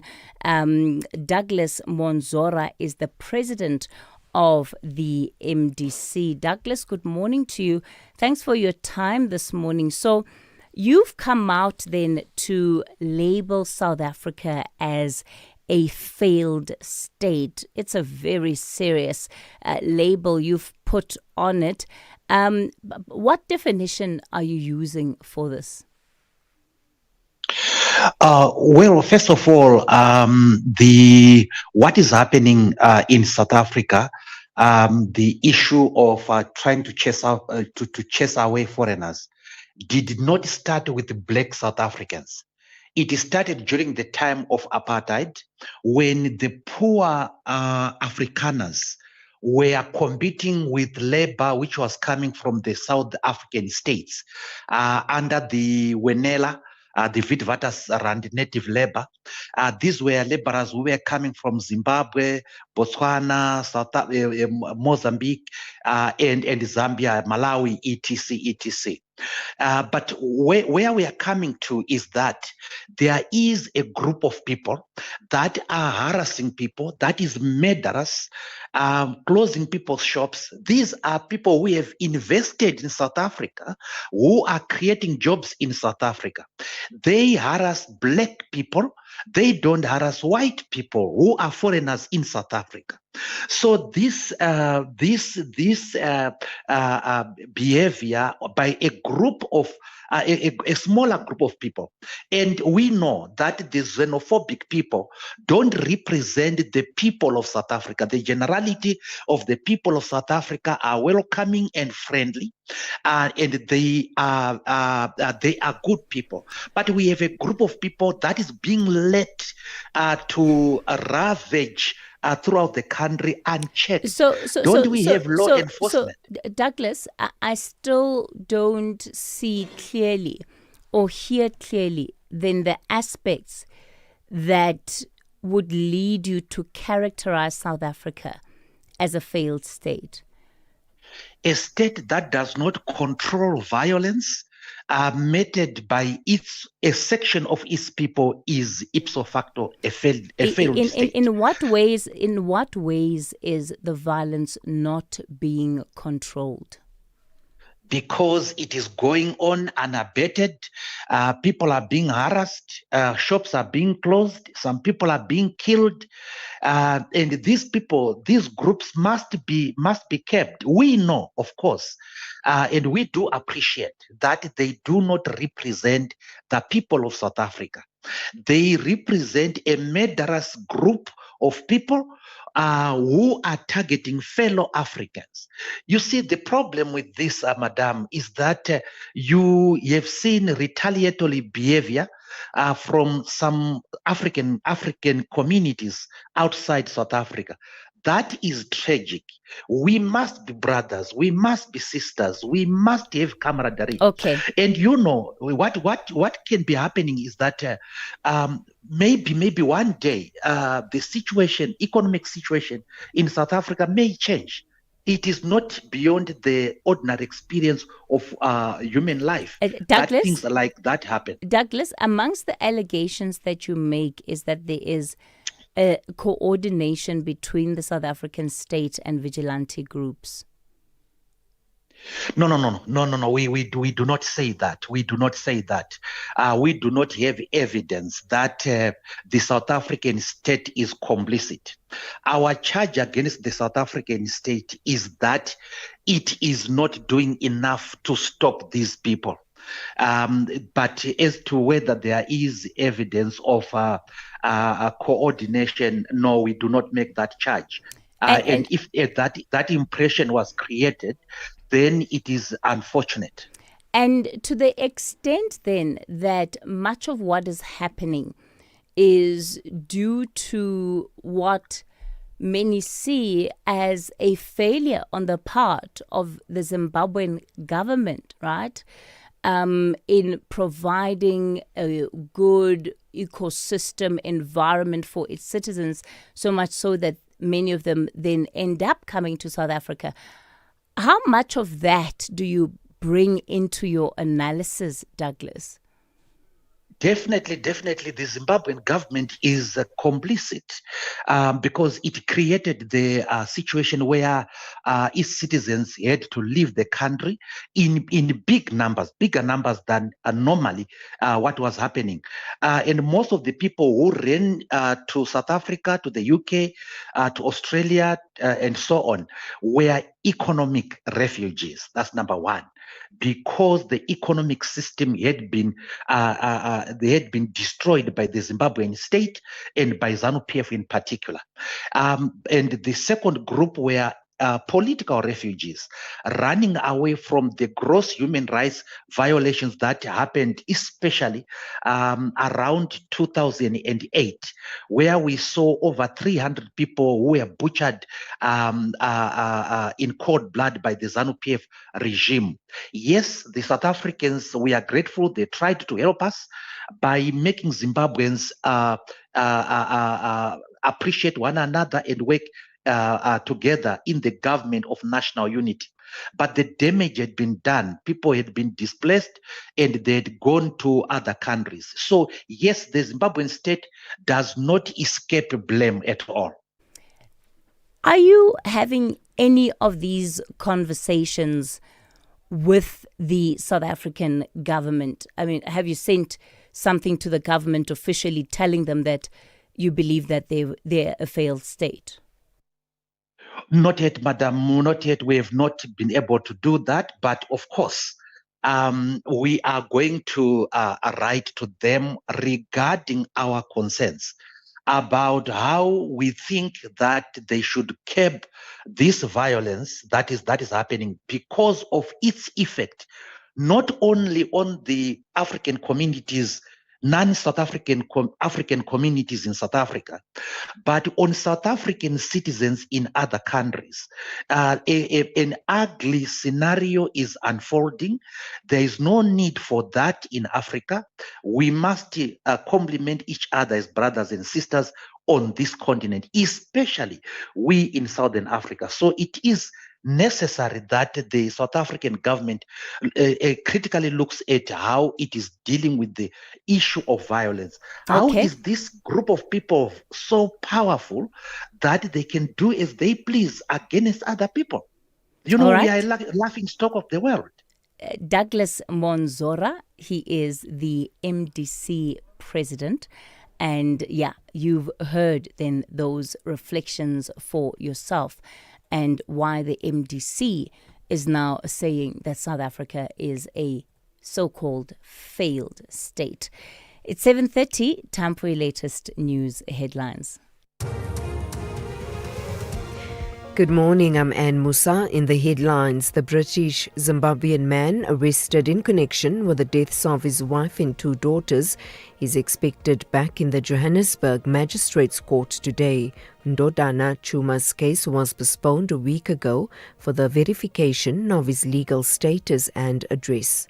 Suspended SAPS Organised Crime Unit member Fanny Nkosi is expected to appear in the High Court in Pretoria this morning, and US President Donald Trump has directed his administration to allow his country's airlines to fly directly to Lebanon for the first time in 4 decades. I'll have details on these and other stories at 8. OUTsurance is in the business of saving you money on your car insurance premium. If they can't, ask for 500 Rand. SMS out to 30754. That's out to 30754. SAfm, guiding you through the rush hour traffic. Good morning. Coming in from the south, up from Grasmere, in for Protea Glen or Lenasia. That broken down vehicle on the M1 at Golden Highway has been replaced by a crash. They're very heavy coming off the N12 Potch Highway on the Denman's Bend and then heading north towards that Devlin area around that crash scene. Nearby, the Golden Highway from the N12 moving up through Eldos into Devlin, pretty heavily backed as well. N1 very slow go this morning. Queues from 14th Avenue all the way through to the William Mandela exit. Your queue at Bayers Nordia and at Malabongwe just to get into that N1. Fontaine from Blue Hills across the N1 highway, that's heavy. Lights are down at Irene, that's really quite extreme this morning. Main and Nelmapius, particularly northbound, coming up from the Clayville area. The closer you get to Irene, the heavier that gets. Still with a crash and a breakdown on the M1 south at Rigel, coming down from Linwood Road, very slow. WFN out of Attridgeville towards Little Manhattan remains a route under pressure. And Solomon Mslangi through to Grasfontein, through Pretoria East, very slow as well. Durban heads up the N2 going south. A truck crash at the M7 at some point today. There will be some lane restrictions, if not a full closure, going south to recover that. So just be aware of it. Spaghetti Junction, Umgeta Road section loaded up. There's a crash scene on the N2 southbound before Spaghetti Junction. That's heavy from Umgeta Road. Northbound, you got the roadworks and onlookers as well, causing some heavy delays. Cape Town, no lights again. Dolphin Beach, that's Marine Drive and Otto du Plessis. It's heavy on that route. Motorists scrambling to alternatives and just jamming up Bloberg Road to the refinery and Malabongwe out towards the Dunoon area. And a crash in Brackenfell on Brackenfell Boulevard, France Conradi, has just been causing some extra delays in that sort of central Brackenfell area. With your traffic updates, I'm Rob Byrne. OUTsurance will go out of their way to try and save you money on your car insurance. If they can't, ask for 500 Rand. SMS out to 30754. That's out to 30754. This is SAfm Sport with Zai Khan. Zai Khan. So this time it's up to the athletes to try and show us what Team South Africa can do at the Commonwealth Games. Yes, Kathy, we want medals. We don't want medals sick notes. all round. Medals all round. Yes, the luggage must be heavy when they come back. That's what we want. And podium finishes. Team South Africa, we are behind you as they head to the Commonwealth Games in Glasgow. We've got 112 athletes competing across 10 sports, and much of the country's medal hopes will be resting on swimming as well as athletics. World champion Peter Coetzee will lead the charge in the pool, while Chad Leclos is chasing history. And we've also got on the track sprinters Sinasipo Dambile and Zakiti Nene are among South Africa's leading contenders. We've also got the Spa Proteas. They'll be targeting a first ever netball medal. Now, Team South Africa won 40 medals, and that was in Glasgow last, hosted the games in 2014. Let's go to Banyana Banyana. They've arrived in Morocco ahead of the Women's Africa Cup of Nations, with preparations now entering the final stretch. Coach Desiree Ellis' 26-player squad resumed training in Casablanca after a journey of more than 20 hours from South Africa.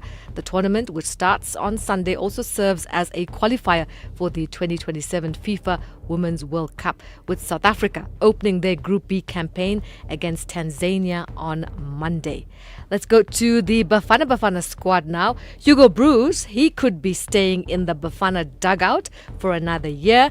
SABC Sport understands the Belgian coach has been offered an extension through to next year's Africa Cup of Nations, subject to him accepting the arrangement. After Bruce guided South Africa into the World Cup knockout stages, Bafana legend Teko Modise says changing coaches now would make little sense. For me, the fact that if it does happen that he stays, he has a team already, understand the players, and the players also respond to him. And with that fact, being me, myself as a former player, you want a coach that you can relate to. And with the team that he has built, I think let him continue.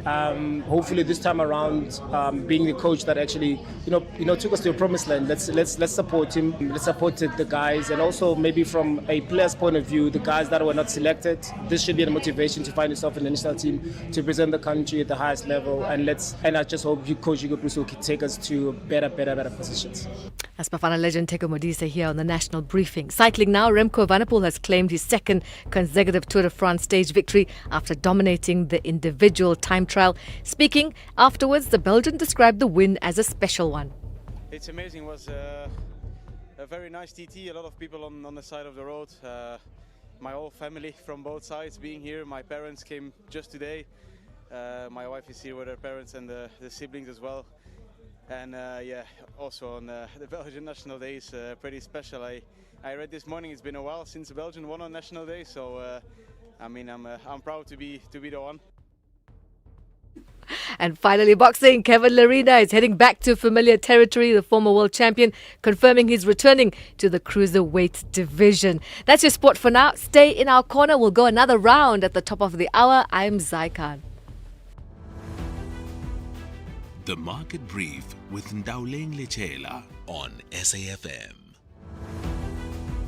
7:37, you're still tuned in to the National Briefing in Ndauleng. Good morning. So, SACCI has been surveying, or the latest SACCI survey rather, it's pointing to a pickup in business conditions.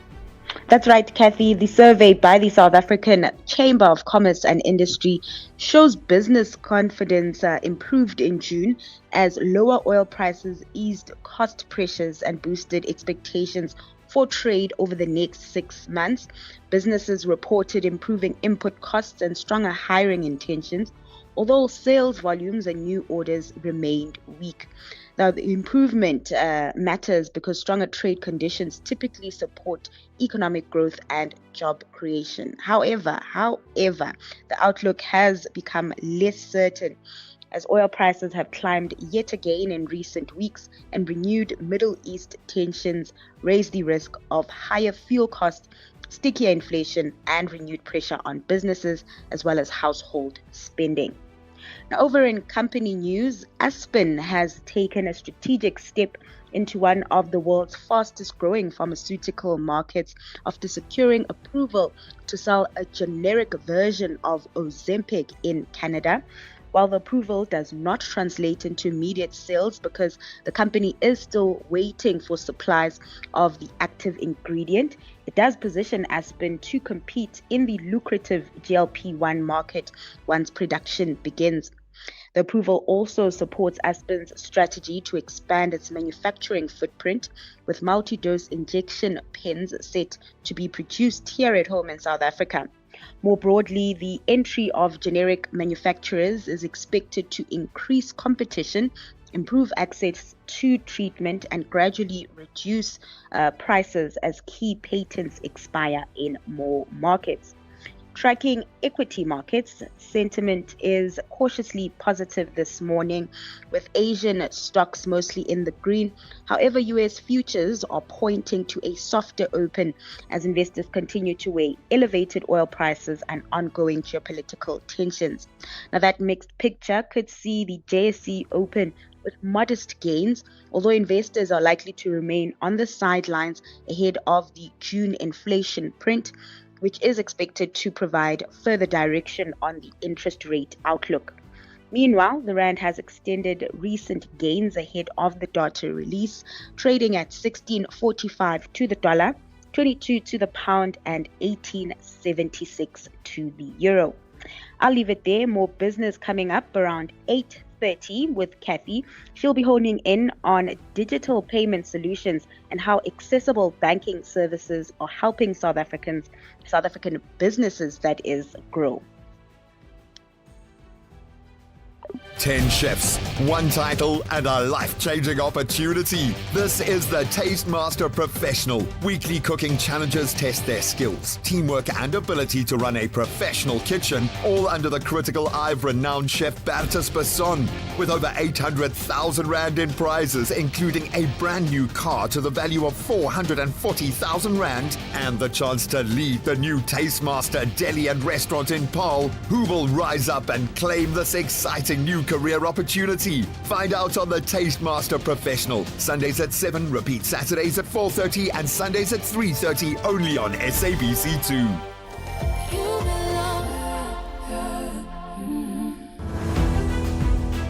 Reality check on the National Briefing.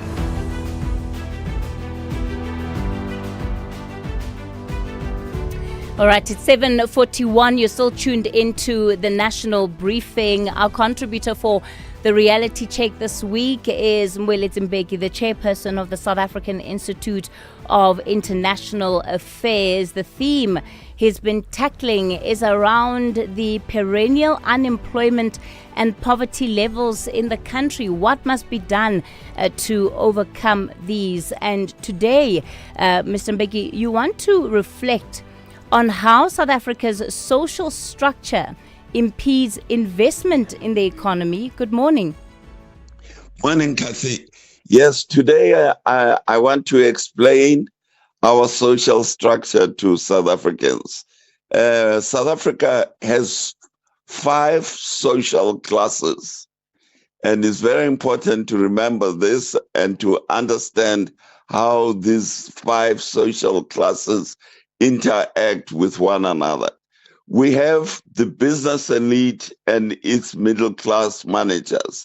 These are the owners of our productive assets in South Africa. They own banks, they own mines, they own factories. This is what I call the business elite. That's one class. The other class are the political elite and its managers. The political elite don't own property, don't own productive assets, but they control political power. So they are the politicians at national level, at provincial level, municipal level. They control the state-owned enterprises, and they have their own middle class of managers. So that is the second class. The third class are the blue-collar workers. And these are the workers who work in our mines, in our agriculture, in our industries, in the railways, and so on. They don't own any assets. And then we have what we call the underclass and the unemployed. in South Africa, this is actually the largest social class in our country. They are about 50% of our population. And then we have independent professionals and entrepreneurs in the for-profit and the non-profit sector of our economy. So we have 5 social classes in South Africa. Now, what is important today, and why I say that our social structure is hindering investment, is the conflict between the business elite and the political elite. The political elite, while they control political power and the state and state revenues, they don't have private assets of their own. So they want the assets of the business elite. And that's where the heart of the conflict in South Africa sits. There's huge mistrust between the business elite and the political elite. The political elite want assets, private assets. The business elite control private assets. So you have a hidden conflict in South Africa between these two elites. Having said that, though, the business elite, as I say, owns productive assets. That's one of its strengths. And it controls the most skilled management in the country. Most of our top skilled workers are in the private sector. They employ 83% of the labor force in the country. But they have a weakness because they don't control the government. So they are very vulnerable to what the government does. And a major vulnerability is that they feel their property is not secure. Their property rights are not safe.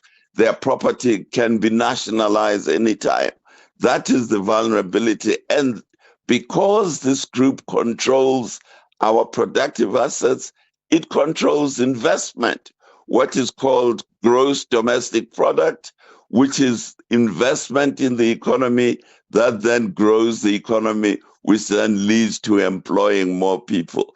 But because they don't feel secure in the ownership of their property, they invest as little as possible. This is the reason why the South African economy is growing. It's hardly growing at all. In fact, it hasn't been growing for the last 15 years. It has actually been shrinking on a per capita basis. That is why I am saying that the social structure of South Africa hinders investment because of the vulnerability of the business elite. The other vulnerability, of course, of the business elite is that for their businesses, they need state-owned assets, services from state-owned assets, like Eskom. Now, these are very inefficiently managed, as we saw for 17 years. We had power cuts and so on. So that is the weakness and the vulnerability of the business elite in South Africa. So that is why we have low investment, is the lack of security of property rights, because the business elite does not control political power or is not part of controlling political power. So what I will do tomorrow is to look into what needs to be done to overcome this insecurity of property rights in the South African economy, so that the controllers of business start to feel free to invest in the economy. And I wonder, Mr. Mbeki, is that not just an excuse that business uses around the fears or concerns around property rights? Because we've been speaking for years now about some kind of investment strike that business in the country is on, that it's sitting on huge surpluses, and for whatever reasons is not investing that money back into the economy, at least not the South African economy? Well, no, Kathy, if you have money and somebody threatens to nationalize your assets, then would you invest in a fixed asset? You won't, because then you will lose that asset. Now, with the South African government, not long ago, passed laws to expropriate without compensation. So it's making it clear that it is willing and preparing to nationalize the assets of the business elite. It already has laws in the book that allow itself to do so. So it's not imagining things. The laws are there. Let's Mbeki, we're going to leave it there for this morning. He is the chair of the South African Institute of International Affairs. I wonder what you make of that. And he said tomorrow he'll give solutions. But what needs to be done, right? What needs to be done to improve the relationship between the political elite and the economic elite in this country? And also, is this not where things start to get a bit murky? Is this not where potential capturing takes place, right? Because, yes, the relationship must be good. Business wants to be able to influence, but to what end? To what end is that influence?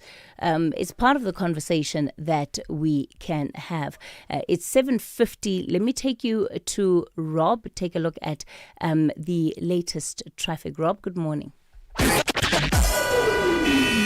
SAFM, guiding you through the rush hour traffic. Good morning. Let's check Pretoria. Pretoria East very slow. Solomon Mshlangu heading through Delphi, going westbound, and Garsfontein going through Solomon Mshlangu up to Izzy Smuts. No traffic lights here, so both of those routes under pressure. The N1 south from Old Joburg to New Road, busy but doable. Olifantsfontein from Savannah Hills down towards the M1 highway, leaving the Blue Hills area, if you like. That's quite sluggish today. And the N1 through Beyers Nordia up to Winnie Mandela jam-packed. Probably a breakdown before you get to the Winnie Mandela off-ramp. It's very slow on that run through Randburg. Now, Durban, big pressure again, Spaghetti Junction, Umgeta Road section, crash going southbound before Spaghetti Junction, so delays from Inanda Road. Northbound, you've got queues coming up from the M7 through Spaghetti Junction, past the crash in, bit of onlooking, and then into the roadworks, of course. Crash on Queenlady Drive at the N2 highway. That's busy both ways, going in and out of KwaMashu this morning. And don't forget that truck crash on the N2 south at the M7, likely restrictions at some point this morning to recover that. Also a collision in Durban on the M4 at Quality Street, so Jacobs through Clarewood on your way into Durban, all backed up as well. Cape Town, reasonably busy. Southern suburbs, you've got a major queue of traffic on Park Road, Belmont Road. That's running between Milner and Main Road. That run on Belmont Road through Rondebosch, very heavy. Just generally sluggish through that Rondebosch area. A lot of school traffic in there. Klipfontein Road out of Athlone through Sabram Park to Mowbray is busy this morning. The N7, heavy queues from Goodwood up to a busy Bosmansdam Road. With your traffic update, I'm Rob Byrne. Do good while having fun at Jazz for Young People, brought to you by the Standard Bank Joy of Jazz. Bring your family and friends to this exciting family-friendly concert curated by the young for the young. Enjoy live performances curated by Msaki, the NSA band featuring Msaki. Join us on the 25th of July 2026 at the National School of the Arts in Braamfontein. Tickets are selling fast on Quicket with prices starting from just 50 Rand for children. Standard Bank Joy of Jazz, jazz for young people. Be there. This winter, the price to refill your gas heater may have gone up, along with everything else. But switch to our insurance and you could actually drop your car insurance premium. You could save big, like 58-year-old Loretta, who pays a whopping 479 Rand a month on her 2017 BMW 320. Don't pay more than you need to. Get a quote to switch and save with Outsurance today. SMS out to 30754. That's out to 30754. Outsurance, licensed insurer and FSP. T's, C's, and information online. Call SAFM now on 0800 086 000 2032.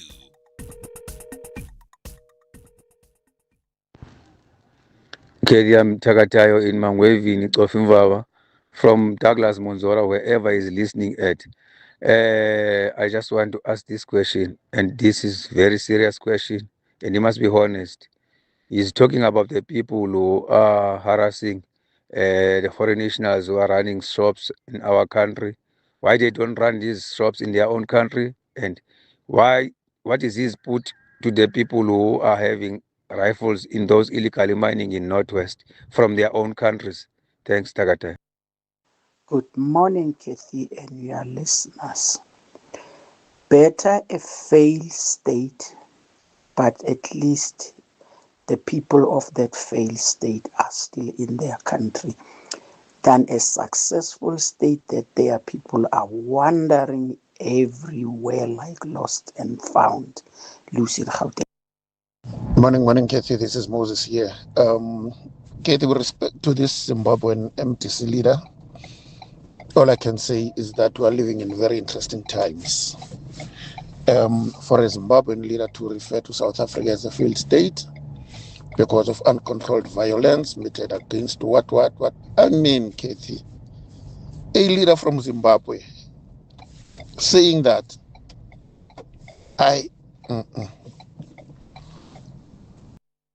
Yeah, good morning, Kathy. Yes, some of these doctors are in business. They are using this spider web doctrine that you are caught up in their surgery.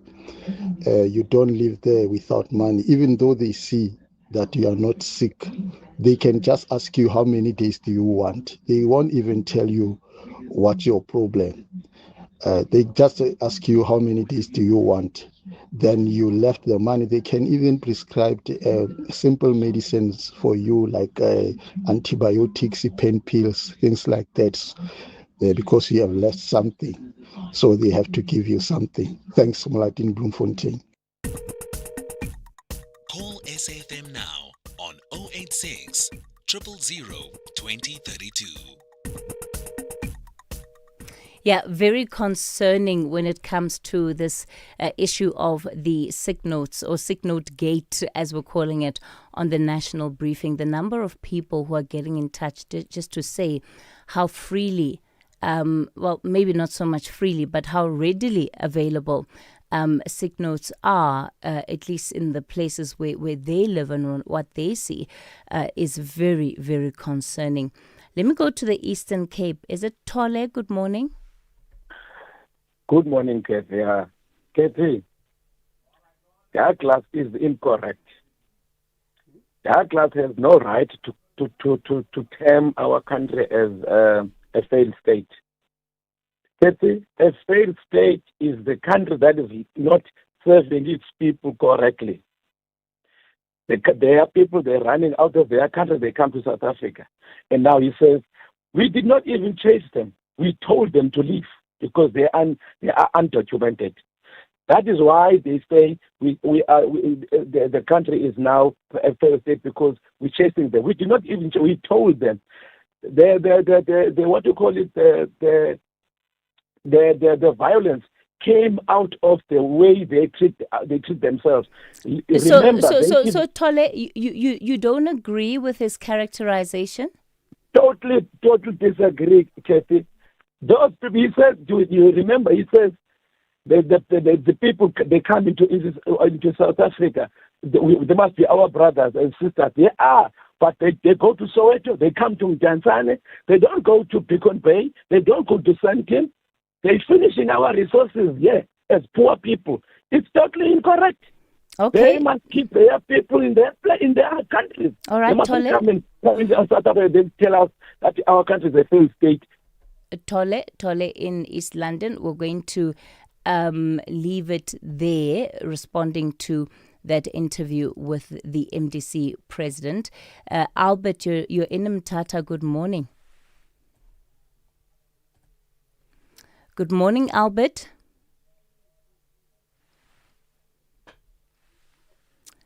Albert, I'm going to try one last time. Can you hear me? All right, it looks like we've lost Albert on the line. Let me go to Asanda. Asanda, you're in East London. Good morning. Good morning, ma'am. How are you today? Good, go for it, Asanda. A quick one on the professor.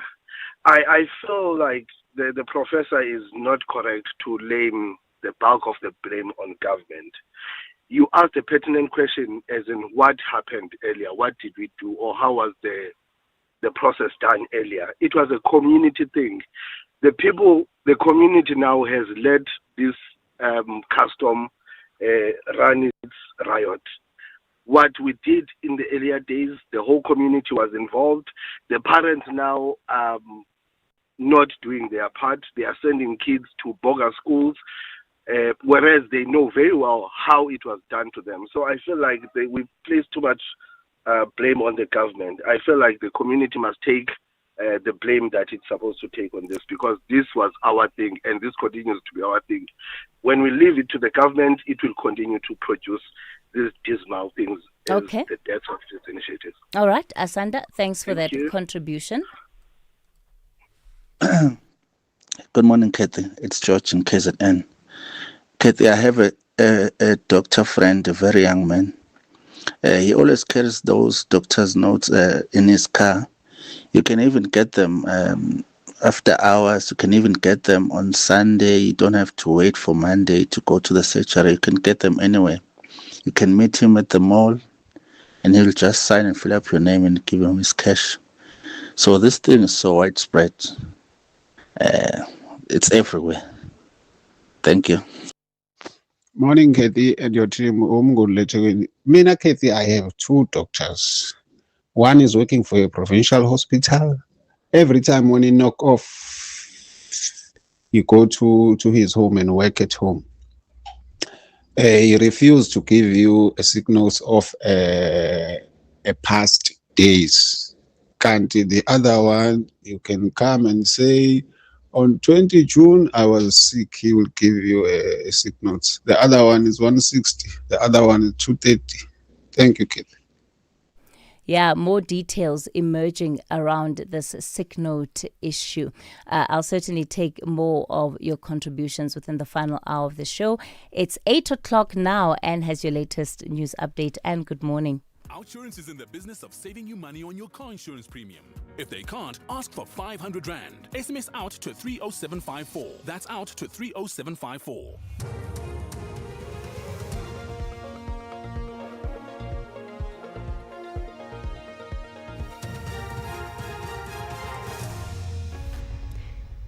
Thanks, Kathy. In our top stories, UK murder suspect back in court today and Trump approves direct flights to Lebanon. Good morning. The British Zimbabwean man arrested in connection with the deaths of his wife and two daughters is expected back in the Johannesburg Magistrates Court today. Ndodana Chuma's case was postponed a week ago for the verification of his legal status and address. Andile Chuma, two daughters, 15-year-old Natalie and 5-year-old Nala. South African authorities are said to be processing a provisional extradition request from the UK, with Justice Minister Mamoloko Kubai confirming intent to extradite. Suspended SAPS Organised Crime Unit member Fani Nkosi is expected to appear in the High Court in Pretoria this morning. This follows the centralisation and transfer of his criminal cases from the Thohoyandou Magistrates Court. Nkosi is facing charges including theft of dockets as well as unlawful possession of ammunition and explosives. Lerato Makola reports. Suspended South African Police Service Fani Nkosi is facing charges of theft, fraud, and defeating the ends of justice. He allegedly removed a docket and exhibit under false pretenses from the Thohoyandou police station in 2022. He allegedly demanded the confiscated exhibits of a case that occurred in November 2022. The exhibit bag was later returned to the police station and it was found to have been tampered with. A Durban minibus taxi driver has been fined for overloading. He was caught in the south of the city transporting 36 learners in the vehicle, which is typically used to carry a smaller number of school children. The incident comes after schools reopened for the third term yesterday. KwaZulu-Natal Transport Department spokesperson Ndabezinhle Sibiya. Our highly dedicated and vigilant team in Park Lane has rescued school children who were loaded into a minibus taxi with heavily black tinted windows. Taxi has been impounded. The driver, who was not even carrying his driver's license, has been fined more than 2,000 rand. Under the new ARTO point demerit system, a motorist who fails to carry a driver's license and drives a vehicle with non-compliant tint will incur 2 demerit points. Our teams will remove from our road networks minibus taxis and other vehicles with heavily black tinted windows. A court hearing is set to take place in Nigeria at the site of the country's largest ever meth seizure. 10 suspects, including 3 Mexican nationals, are accused of running a multi-million-dollar operation in a forest lab. The BBC's Simi Jaloasu reports. The hearing will mark the first time criminal proceedings in Nigeria have been held inside a dense forest at the site of a major suspected drug laboratory. Nigeria's anti-drugs agency said the move will allow the court to examine the scale of the operation, in which an estimated $363 million worth of methamphetamine and chemicals used to create the synthetic drug were discovered. The accused have denied the allegations and pleaded not guilty. Investigators say they are increasingly concerned about the expansion of Mexican cartel-linked meth production across Africa. And finally, US President Donald Trump has directed his administration to allow his country's airlines to fly directly to Lebanon for the first time in 4 decades.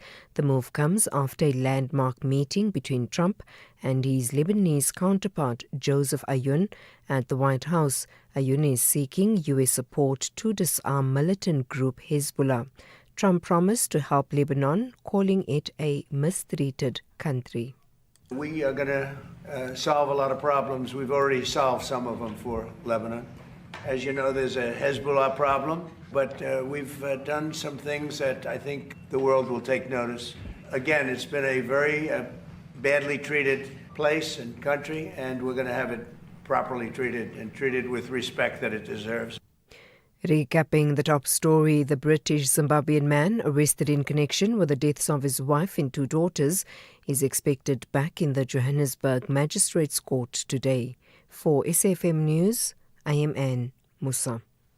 Outsurance will go out of their way to try and save you money on your car insurance. If they can't, ask for 500 Rand. SMS out to 30754. That's out to 30754.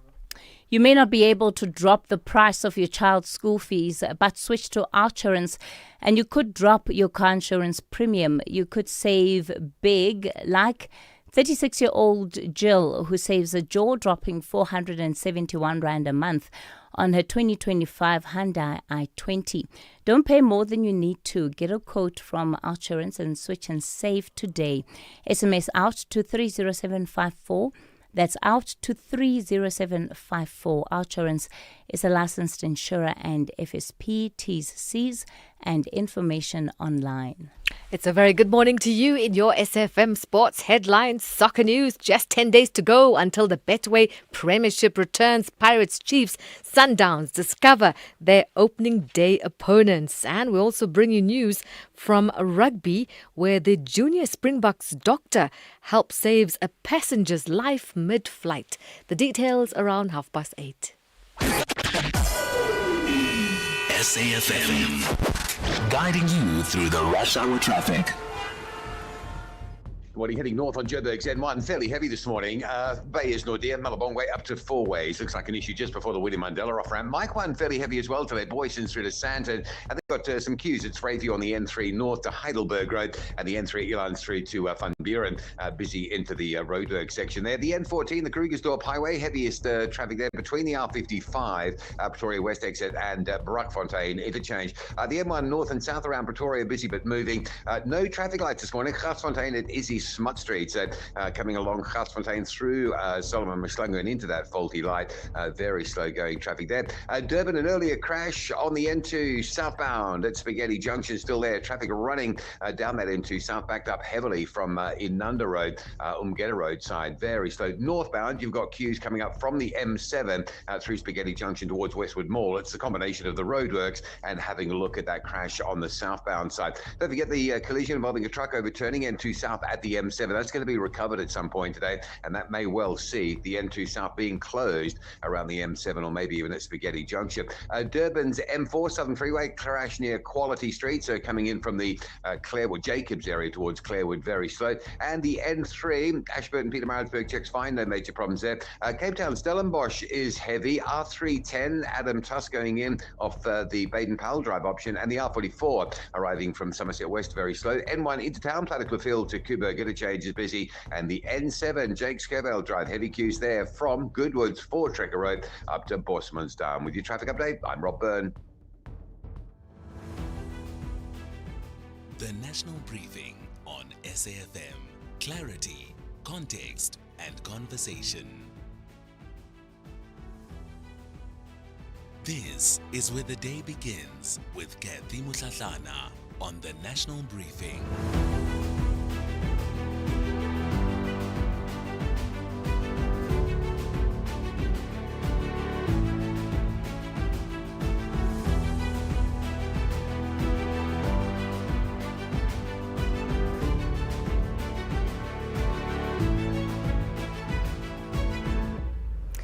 It's 10 after 8 o'clock. You're listening to the National Briefing. Good morning, good morning.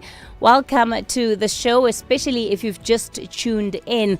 This is the final hour as we get ready to leave or get out of here at 9 o'clock. But of course, there's still plenty that we're going to get through before we get there. This hour, we ask the question, who guards the guardians? As the Madanga Commission puts our anti-corruption bodies themselves under the microscope, we look at whether South Africa's watchdogs and institutions can police themselves.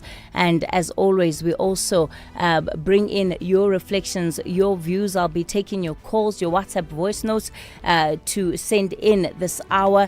The numbers that you can use for the studio line, 086 000 2032. That's 086 000 2032. On the WhatsApp voice note line, 0614 104 107. All right, so we're also receiving a lot of text messages about the interruptions to our signal in different parts of the country. We are following up on those and reporting them to the relevant department, so do bear with us.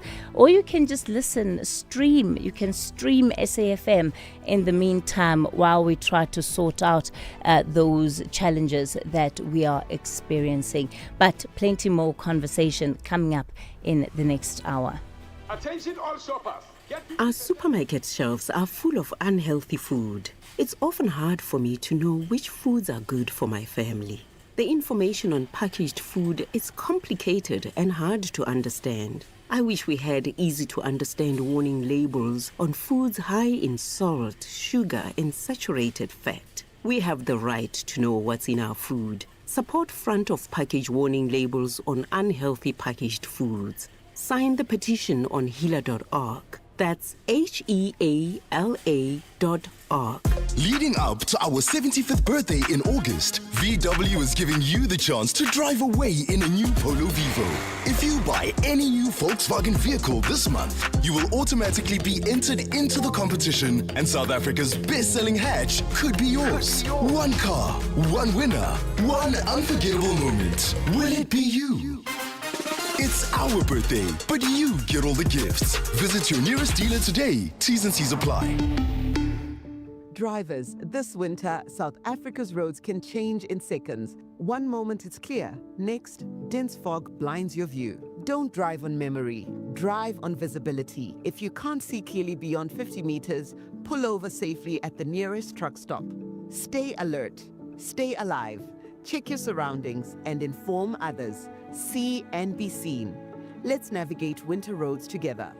This message is brought to you by the National Department of Transport. Yo, how is your trolley so full these days, friend? It's My Way, Jomi. I save up to 40% on my car insurance premiums every month. My Way insurance? Yes. Now I have more money back in my pocket. Even though hubby switched to My Way. Manja, we're both saving, which means we have more money to focus on the things we love and live our way.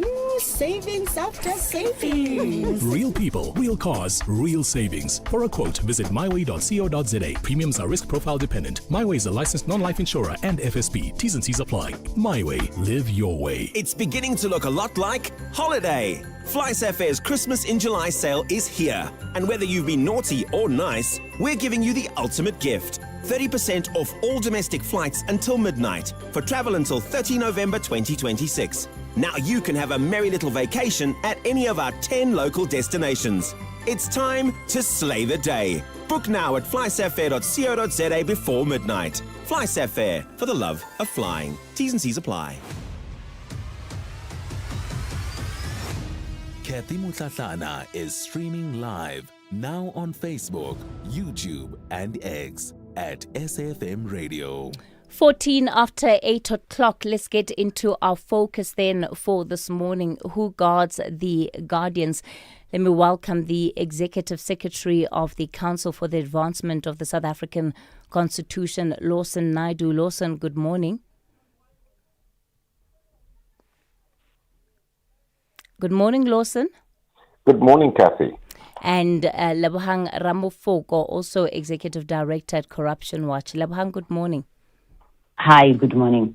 So we have seen, of course, in the last year, just how exposed and how vulnerable many of the institutions that have been set up, whether as part of the criminal justice system or an extension of that mandate really to deal with wrongdoing in our society, how those institutions in and of themselves have been not only infiltrated, but have individuals who are perpetrators of the very same crimes that they're supposed to be investigating or uprooting. When the watchdogs themselves stand accused, what does that do to public trust, Lebohang?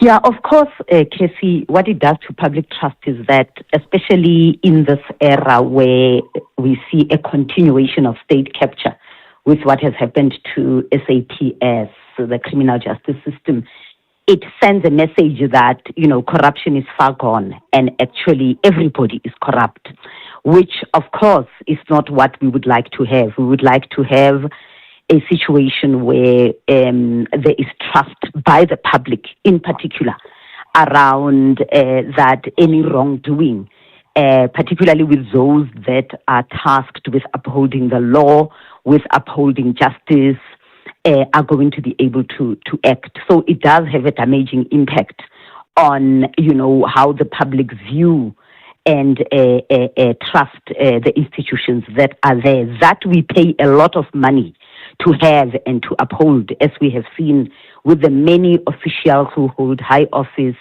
within the criminal crime intelligence, and now IDEC.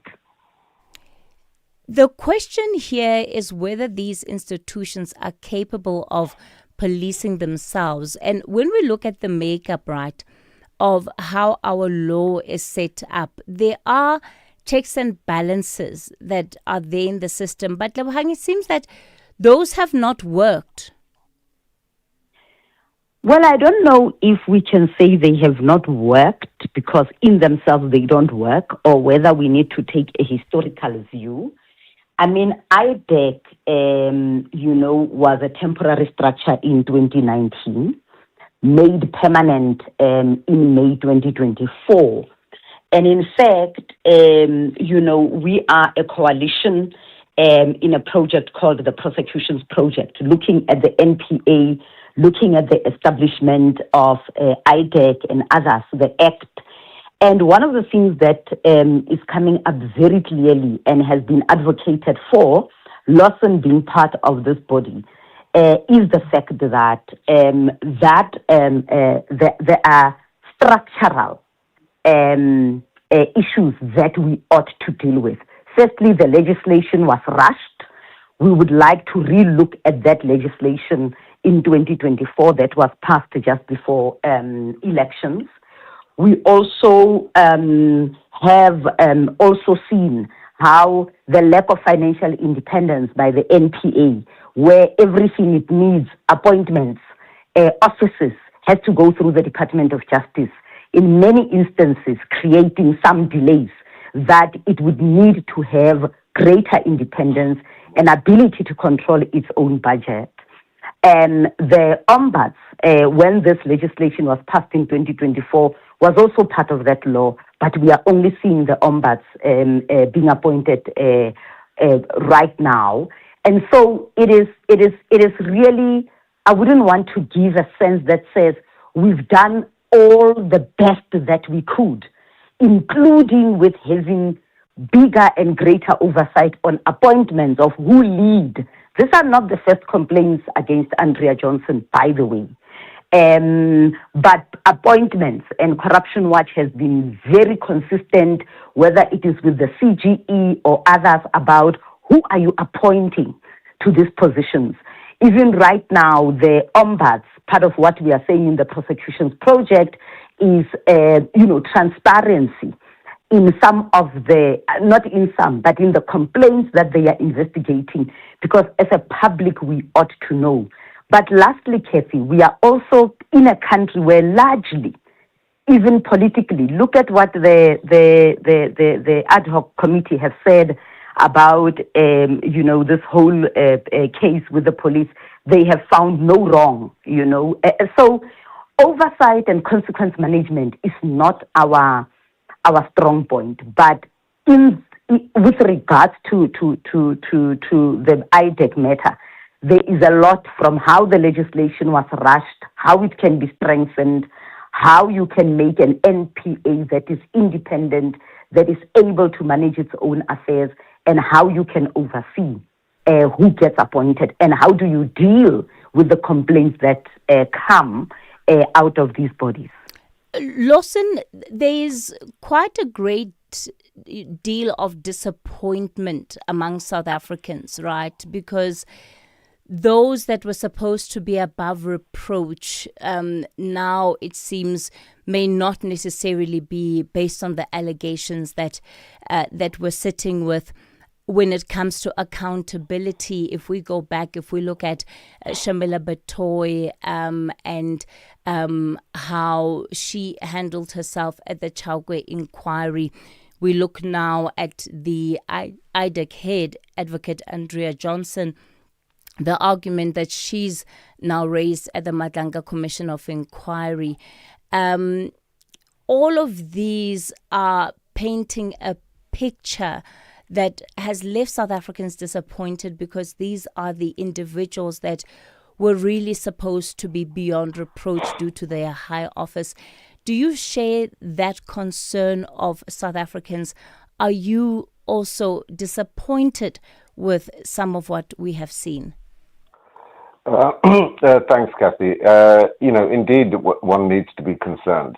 But I think, just building on what Lebahang said at the beginning, I think if we look at what's come out from, firstly, the press conference from Lieutenant General Mkwanazi last year, the evidence that has been heard before the Madlanga Commission so far has demonstrated very clearly that almost all of the law enforcement agencies, be it SAPS, Crime Intelligence, the Hawks, now the IDEC, are subject to factional battles, and this is something that is not a new development in South Africa. We've seen it over the years during the state capture era, when these institutions were highly politicized, and this is the challenge that we face. And what we're seeing now with the allegations against Andrea Johnson at the IDEC is clearly of great concern, because, as you rightly say, Kathy, the heads of these institutions that we place, as the public, we place our trust in to keep us safe from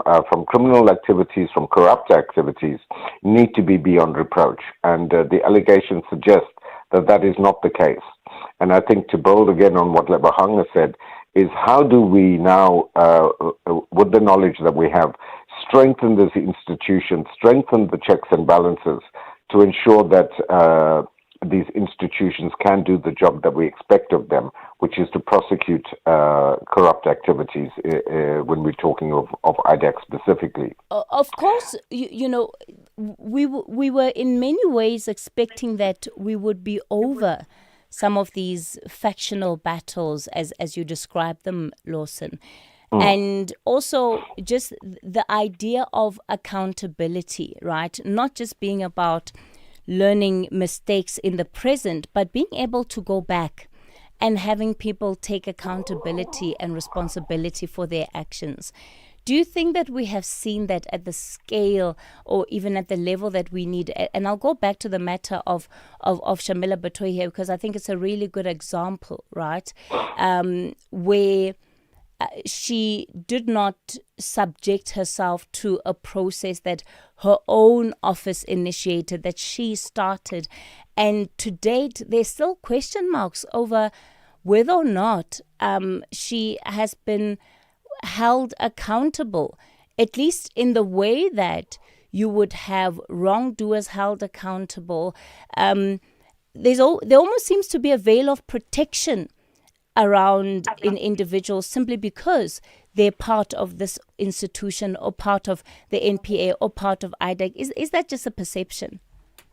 No, I think it's more than a perception, Kathy. It's the reality.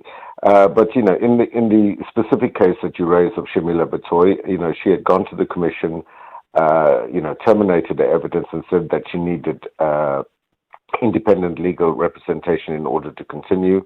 The commission did not agree with that, and we've got to now wait and see what the report of that commission of inquiry says in relation to her conduct and what further consequences they may recommend that should follow from that. And that's a report that's now sitting with the president. We await, the publication of that report, or at least the president's response to that report, which will hopefully deal with this. So I think the issue more broadly is that individual accountability is critically important.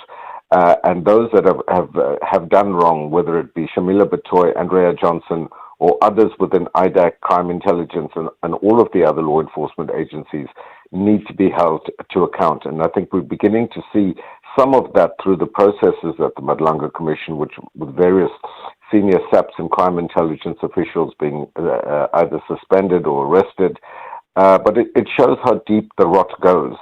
And to what extent, I think the question is, to what extent has that permeated the actual institutional infrastructure of those organizations, and how do we go about both ensuring individual accountability, but also at the same time ensuring the strengthening of those bodies so that they can continue to do the work that is necessary.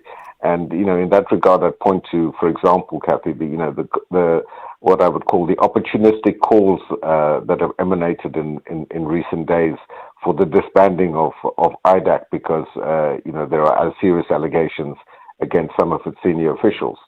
I don't think that's the right way of going about it. I'm sure there are, there are very self-serving interests of those who are calling for its disbandment, because who would benefit from the disbandment of an anti-corruption agency but those who are involved in corruption themselves? Lebohang, we're seeing many South Africans say that we need the Madlanga Commission to continue. People are talking about how they're willing to, contribute 50 Rand, 500 Rand, tens of thousands of Rand, depending on the depth of their pockets. But all of that, I guess, speaks to the fact that there's trust in the work of an independent body to play and to hold officials accountable. Is that what we need going forward? I think for me, Kathy, I'm reading two things in what the society is asking for. One of them is just how immediate the issue of policing is in the lives of everybody. The Zondo Commission was equally effective because a lot of, some of the work that we are seeing right now started with the Zondo Commission. The problem was the delay in then bringing justice. And we are seeing justice being brought, which is what people desire, actually, is the fact that with the Madlanga Commission, some people I've seen on social media were saying, you testify on Friday, on Saturday you are in jail, or that night you are in jail, is that South Africans are sick and tired of words that don't translate into action. That's largely what it is. The second thing is transparency. The fact that we have seen witnesses come and every South African would look and see what they are saying, the contradictions, the mediocrity, the sheer, I don't know what to call it. Sometimes you just look at it and say, who are these people and why were they in those positions in the first place? I think that transparency is what people are talking about. And what the commissioners are demonstrating, with which South Africans also are asking for, is the level of skill that exists in South Africa but does not get deployed in these key places. People are looking at commissioners who are sharp. They are not the only sharp people. And what I mean by that is that if we really wanted to run a transparent, capable state, we would be able to fill a lot of these positions with capable people. We would be able to be very strong in our appointments from municipal level to all levels going up. And I think that is what people are asking for. And yes, by nature, commissions are expensive, and they sit at the behest of the president, by the way. So the independence, is also to the extent that the president who gets the reports decides to act. For an example, even when their term ended, they needed to go to the president. Now, any other president could even shut down the Madlanga Commission.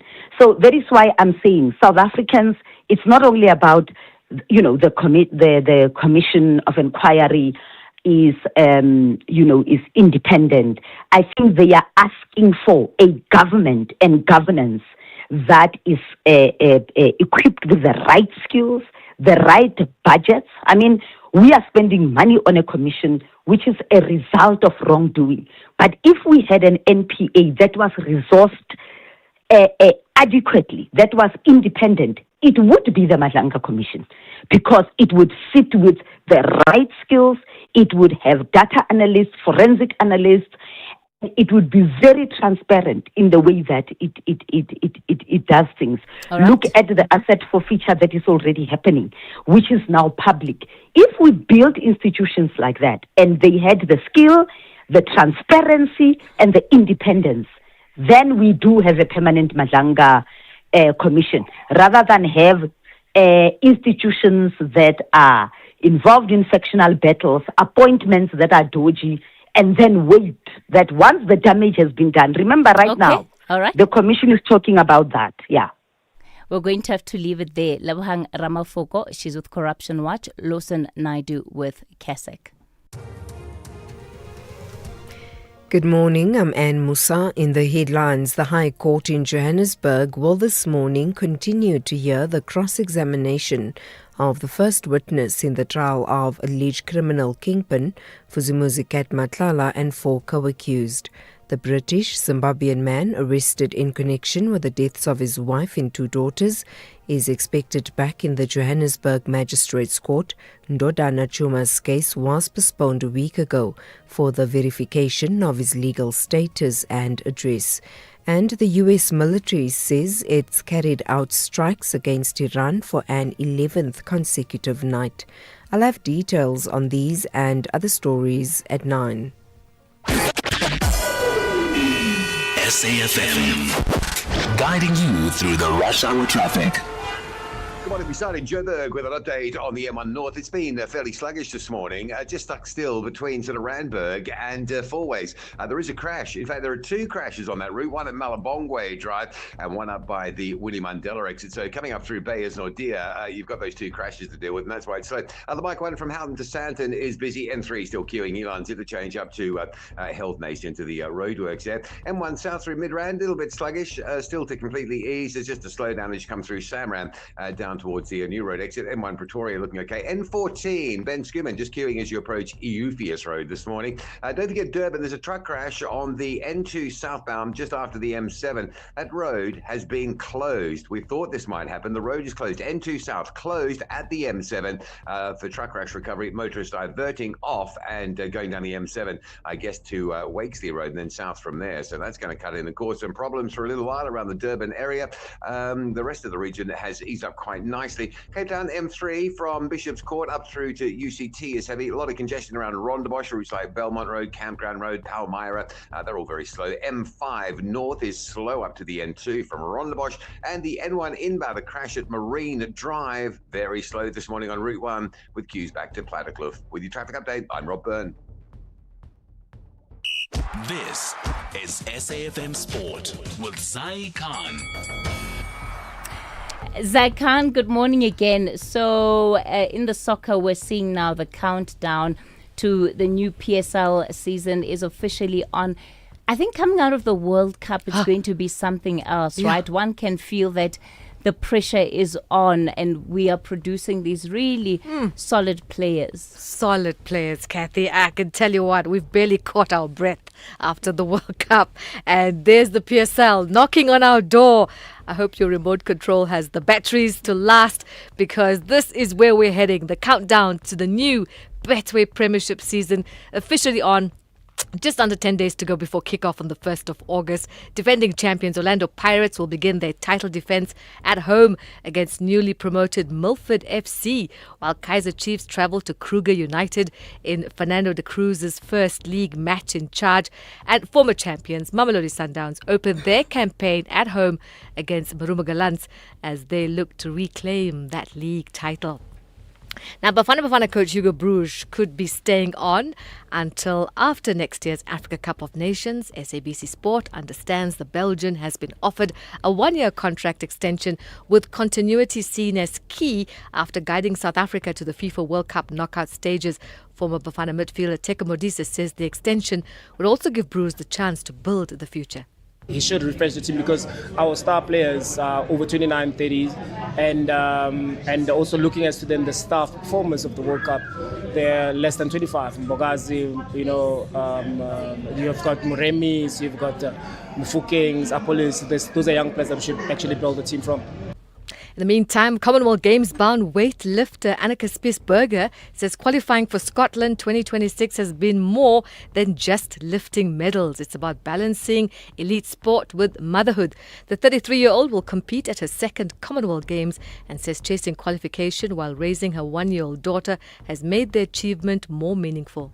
The athlete in me just want to compete and like do my best, but then there's that mother side that's now new and that just doesn't want to compete and just want to spend time with her baby. So it's very two conflicting sides, trying to mentally be okay with going and training in a quite competitive environment straight again off the bat, and then also coming home and being a mom. And finally, the Springboks under-20 team doctor, Clement Pleitjies, helped save the life of a woman who collapsed on board during the flight from Johannesburg to Cape Town. Pleitjies performed CPR after the passenger lost her pulse before the captain diverted the aircraft back to OR Tambo, where emergency services were waiting. Doing us proud on and off the field, the Boks. That's your sport on the National Briefing. Just hang on before you leave. Jish, what a story, hey? What a story. Wow, okay. Not all heroes wear capes. What do they wear?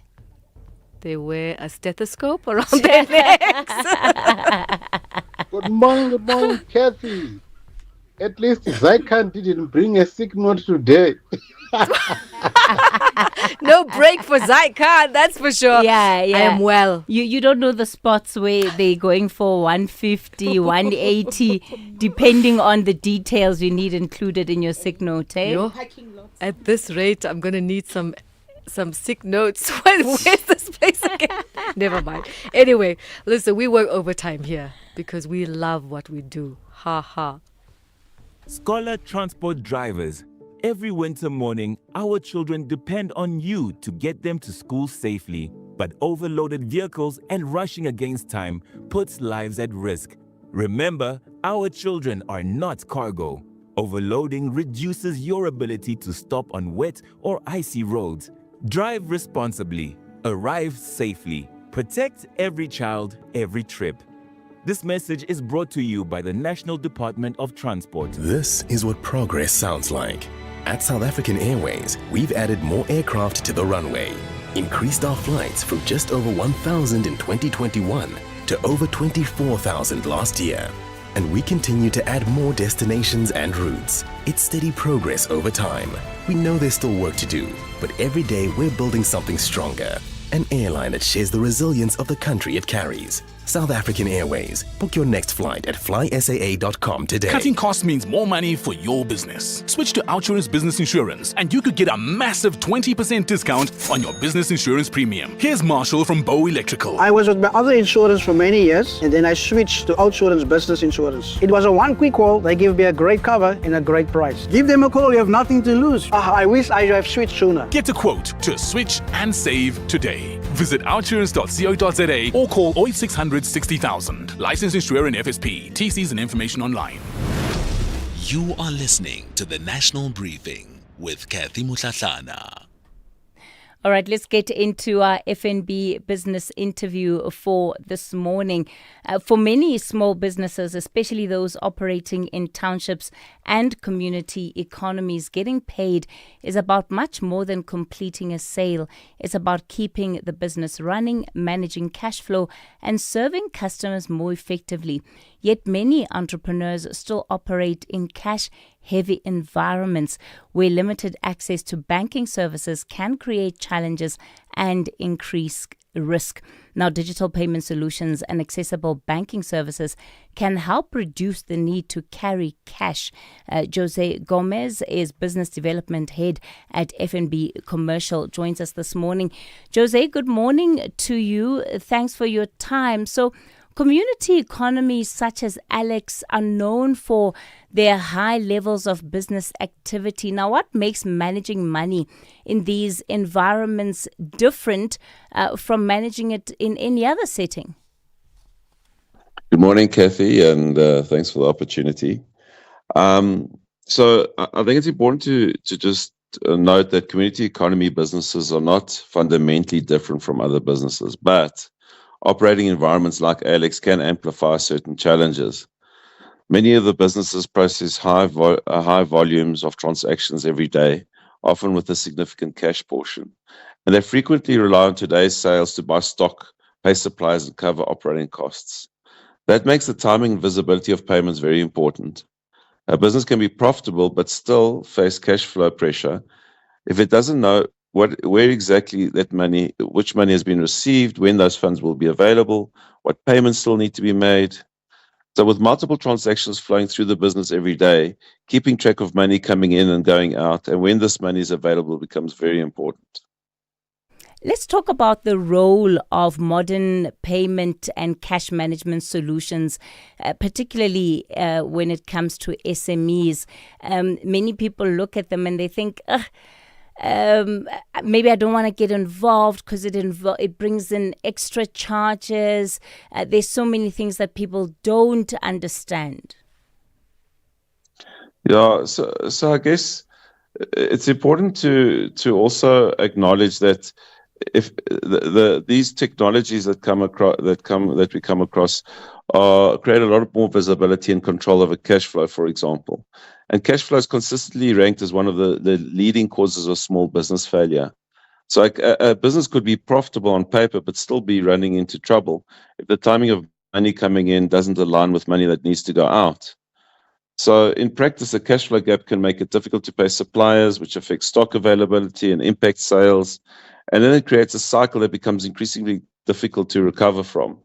So in high trading environments, these pressures build up over time, gradually over time, and then rather than appearing as a single major problem.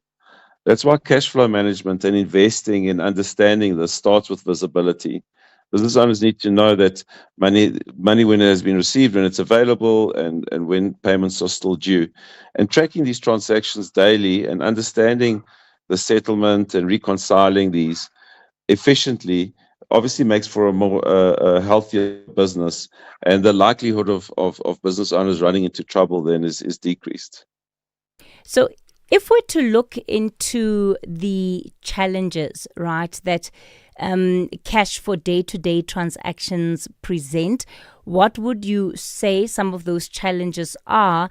And number two, how accessible are payment solutions in addressing these challenges? So one of the biggest challenges for small business owners is obviously that they wear many hats, right? So in addition to serving customers, managing stock, they're paying suppliers, they're handling cash, and they have to reconcile these transactions and keep track of these finances almost on the go. So the more time spent on administration and the less time is available then to focus on customers, growth, and the actual business that they have to do day to day. So when payment and banking solutions are available, then these businesses operate, many of them, the processes then become simpler and they become more efficient. So this use of digital payments and digital acceptance, understanding the proximity of cash deposit facilities, payment collection tools, and integrated banking solutions help these businesses manage transactions more quickly with greater accuracy. A lot of these are available through digital banking channels. So instead of spending hours manually counting cash or reconciling payments or traveling to access banking services, they can access this information and complete transactions more efficiently digitally. Importantly, these solutions... Sorry. Go ahead, Jose. No, I was going to say, importantly, these solutions provide a lot better visibility of this cash flow, showing where the money has been received and where it is at any point in time. And this allows them to make faster and more informed decisions, which, again, contributes to the health of their business. Is there a threshold? Because, again, I think a lot of businesses, when they look at their books, might think maybe they don't generate enough revenue to be bringing on these technologies. Oh, Kathy, definitely not. I mean, the simple answer is no. I guess there's a lot of investment going into by FNB going into making sure that we get closer to the customer. So the investment is often money spent by the business owner themselves in getting to places to, for example, do the cash deposits or do withdrawals or whatever the case may be. In terms of actual cost and limits, there's no limit nowadays. I mean, at the end of the day, we've created things such as Agency Plus, which is a capability through existing businesses where people can go and withdraw and deposit cash. We've done that specifically to make it a lot more accessible. And there's no limit on the amount of money that you're depositing and withdrawing at any time. Okay, Jose Gomez, Business Development Head at FNB Commercial. You are listening to the National Briefing with Kathy Mutlatlana. Call SAFM now on 086 000 2032. All right, you're still listening to the National Briefing. Let me see if we can't bring in some of your calls. Let me go to Cape Town. Parks, good morning. Good morning, Kathy. Trust you are well this morning. I was listening to your interview with your guest who was speaking about the watchdogs for corruption. Now, there is a greater conversation that needs to be had, Kathy, regarding these very same watchdogs. For one, we should cite that Andrea Johnson is an advocate by profession. Now there is the Law Society and the bar from which the circuit of the district that she is under. Those should be one of the first point of reference, which should actually be taken to task about not just corruption but consistency when it comes to dealing with consequence management. The second is the educational institutions of higher learning, which is these universities that you find will give all of these people their qualifications. Now, with professions like your law, accounting, and even being a medical doctor, they've got bodies which are supposed to be doing that job of actually ensuring that these professionals are actually upholding the integrity of those professions. That's the start.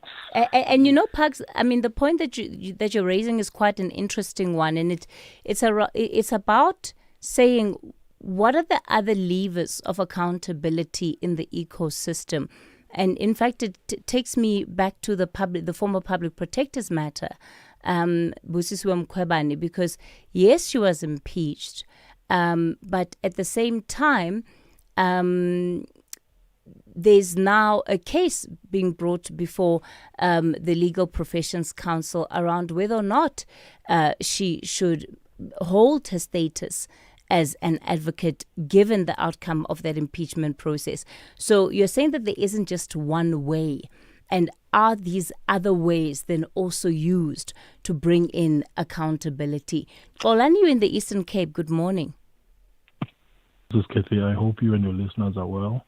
I just want to make an input on the issue of initiates, right? my 2 cents worth is that we in my village have been observing this issue for quite some time, and there are thousands, perhaps that would be an understatement. I would say even in the hundreds of thousands of cases where we have observed this custom performed successfully. And what is most concerning is that there appears to be less appetite at looking at those who've done so. In the issue of where I stay, for example, because of modern times, there aren't people or well-trained people who can sort of like perform it, without any guidance. So most of the time, what parents have done, they've identified areas where they can take their children to initiation schools. And I think the word school is a bit wrong because we seem to be theorizing everything, whereas communities on the ground most overlook these, not because they want to, but they don't apply. But the case here is quite simple. We seem to be investing or putting money where we shouldn't. In the area of Mthatha, for example. Okay, Xolani, I'm going to ask you to wrap it up. Yeah, in the area of Mthatha, for example, Sis Casey, traditional surgeons have taken upon themselves to keep the boys in their houses or in their properties. Perhaps that could be the way of going about it. But it does require a much, much bigger conversation and implementation than, we're currently having. But the long and short of it is that it's not a thing that needs to be talked about. It's a thing that needs to be implemented on the ground with the people. All right. Thanks for that contribution. Morning, Sis Kathy, and morning to the listeners. The issue for the doctors is everywhere. Here in Cape Town, we just go, if people drink till Sunday morning, Monday they don't come to work, they just go buy a paper for 150 rand. You just go there, there's a line just for sick people, pay 150. The letters are already printed and stuff, and the signatures are there, they just fill in your names as you come. Anonymous, Cape Town. Morning, Kathy. This thing of sick note, it's all over. I remember here in Jamestown, you'll find a lady holding a paper saying, doctor. Very, very, very softly. Once you say, doctor, hey, she will jump. She will jump. That, we've got a potential customer. Yeah, really, really hectic. So as you can hear, it's quite rife, the selling of sick notes. This is certainly not the end of this particular conversation. Rob has your latest traffic update. Rob, good morning. SAfm, guiding you through the rush hour traffic. Good morning. Two crash scenes now on Joburg's N1 North. One at Malabongwe, another up at Winnie Mandela. So coming through Randburg into four ways from Bayers Nordia up to the four ways exit. Very slow going on that section. Over in Durban, the N2 South closed now for recovery of an earlier truck crash. The road is closed at the M7, so you can go through Spaghetti Junction. You'll get to the M7 and then be diverted off. The obvious diversion is down to Bel Air Wakesley or down through towards the Southern Freeway.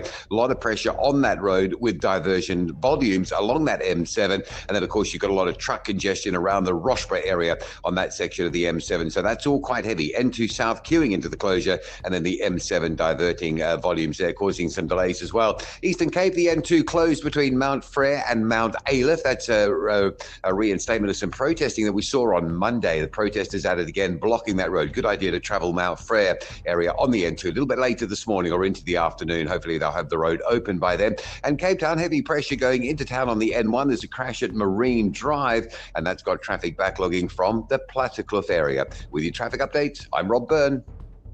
The pain of losing a loved one is never easy. At Clientele, we understand that burying loved ones with dignity truly matters. Our funeral plans pay out cash within just 24 hours, and you receive 200 Rand airtime when you claim.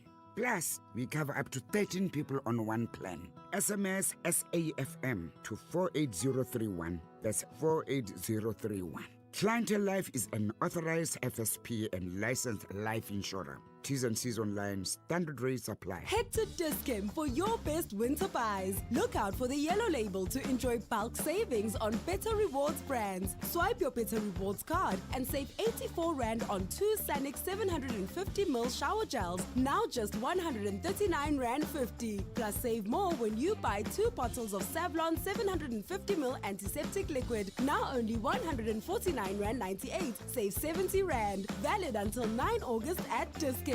Better health starts here. It's beginning to look a lot like holiday. SAFmRadio's Christmas in July sale is here. And whether you've been naughty or nice, we're giving you the ultimate gift. 30% off all domestic flights until midnight for travel until 30 November 2026. Now you can have a merry little vacation at any of our 10 local destinations. It's time to slay the day. Book now at flysaffair.co.za before midnight. SAFmRadio, for the love of flying. T's and C's apply. Built in Mzansi on the National Briefing. You're listening to the National Briefing, and on Built in Mzansi today, we're joined by the CEO of Smile Foundation, Terry Parfitt. Terry, good morning to you. Thanks for your time. The work that your foundation has been doing for many, many years, I think, is known by South Africans. But let's talk about this partnership that you've had with the Wits Donald Gordon Medical Center, helping to restore the smiles of young children in particular.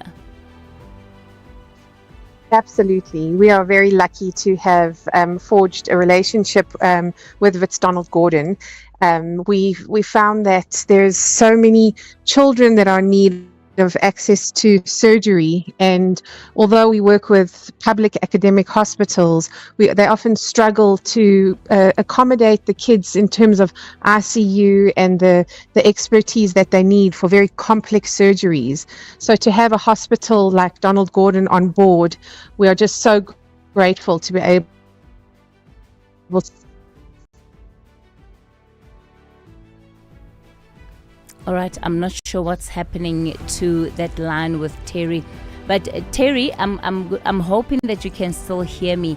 For the benefit of everybody listening, tell us about what Smile Foundation does. Smile Foundation is children across South Africa. They're generally from allow them, we provide access to life-changing surgery. So we're in 7 different provinces around South Africa, and we have helped over 5,400 children over the past 26 years. What do you find is the most challenging aspect, Terry, of the work that you're doing? We're working in these public hospitals, and there's constant budget cuts, and there's an increasing need for organizations like Smile Foundation to help bridge that gap. So there's an increasing need for medical consumables.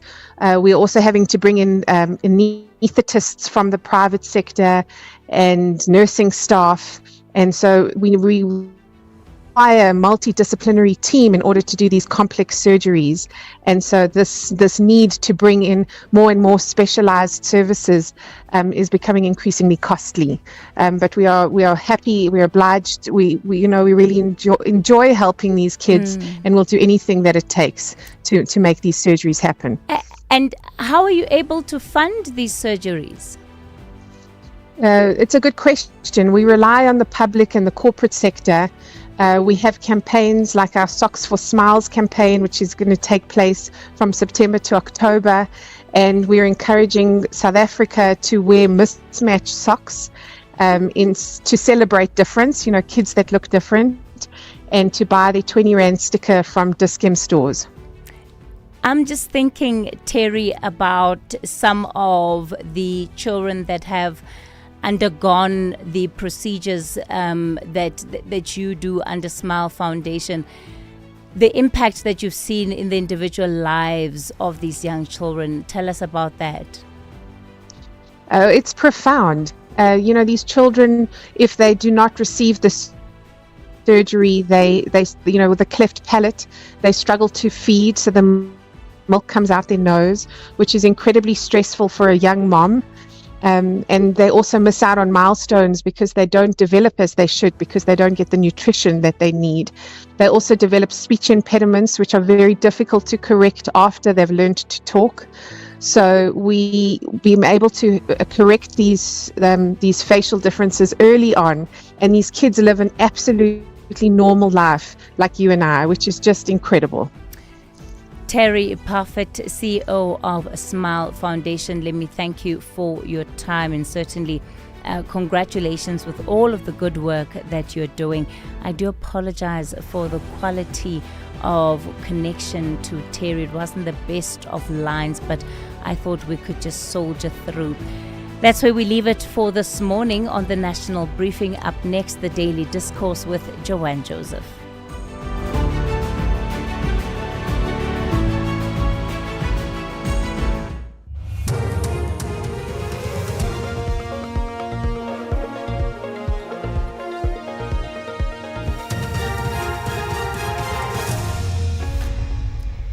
In our top stories, cross-examination of first witness in Matlala trial to resume, and UK murder suspect back in court today. Good morning. The High Court in Johannesburg will this morning continue to hear the cross-examination of the first witness in the trial of alleged criminal kingpin Vuzumuzi Kat Matlala and 4 co-accused. Matlala is accused of orchestrating a failed plot to assassinate taxi boss Joe Sibanyoni, his former girlfriend Tebogo Tobejane, and music producer Sienki Mukubung.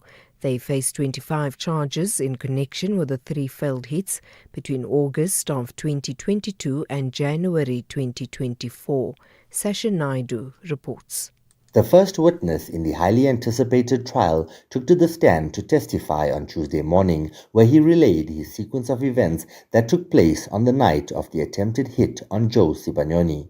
Security officer at the Gulf estate where Sibanyoni was shot at, Bethwel Tele, told the court that a white BMW entered the parking lot where Sibanyoni and his entourage were parked before quickly alighting and opening fire with AK-47s. He went on to testify that the situation was extremely volatile, as the gunmen also fired several shots at him whilst they were firing at their intended targets. The British Zimbabwean man arrested in connection with the deaths of his wife and 2 daughters is expected back in the Johannesburg Magistrates Court today. Ndodana Chuma's case was postponed a week ago for the verification of his legal status and address. The SAPS, in collaboration with Interpol, arrested Chuma in Johannesburg last month. He's facing a charge of possession of a firearm pending his extradition to the UK. Rifilwe Mekwa has more. He is also wanted in the United Kingdom for the murders of his 42-year-old wife, Notable Zandile Chuma, 2 daughters, 15-year-old Natalie and 5-year-old Nala. South African authorities are said to be processing a provisional extradition request from the UK, with Justice Minister Mamoloko Kubai confirming intent to extradite. Former Justice Minister Penyel Maduna has told the TRC Cases Inquiry in Newtown, Johannesburg, that he always insisted on the application of the law. This is in relation to a meeting that he, former Police Minister Charles Ngakula and former Party generals attended in Cape Town in February 2003. Maduna says the generals had attempted to negotiate post-TRC legislation which would not have required full disclosure in the democratic state. The inquiry earlier heard testimony attributing delays in the investigation and prosecution of TRC cases to a secret agreement between leaders of the former apartheid government and the ANC. Maduna appeared before the inquiry yesterday.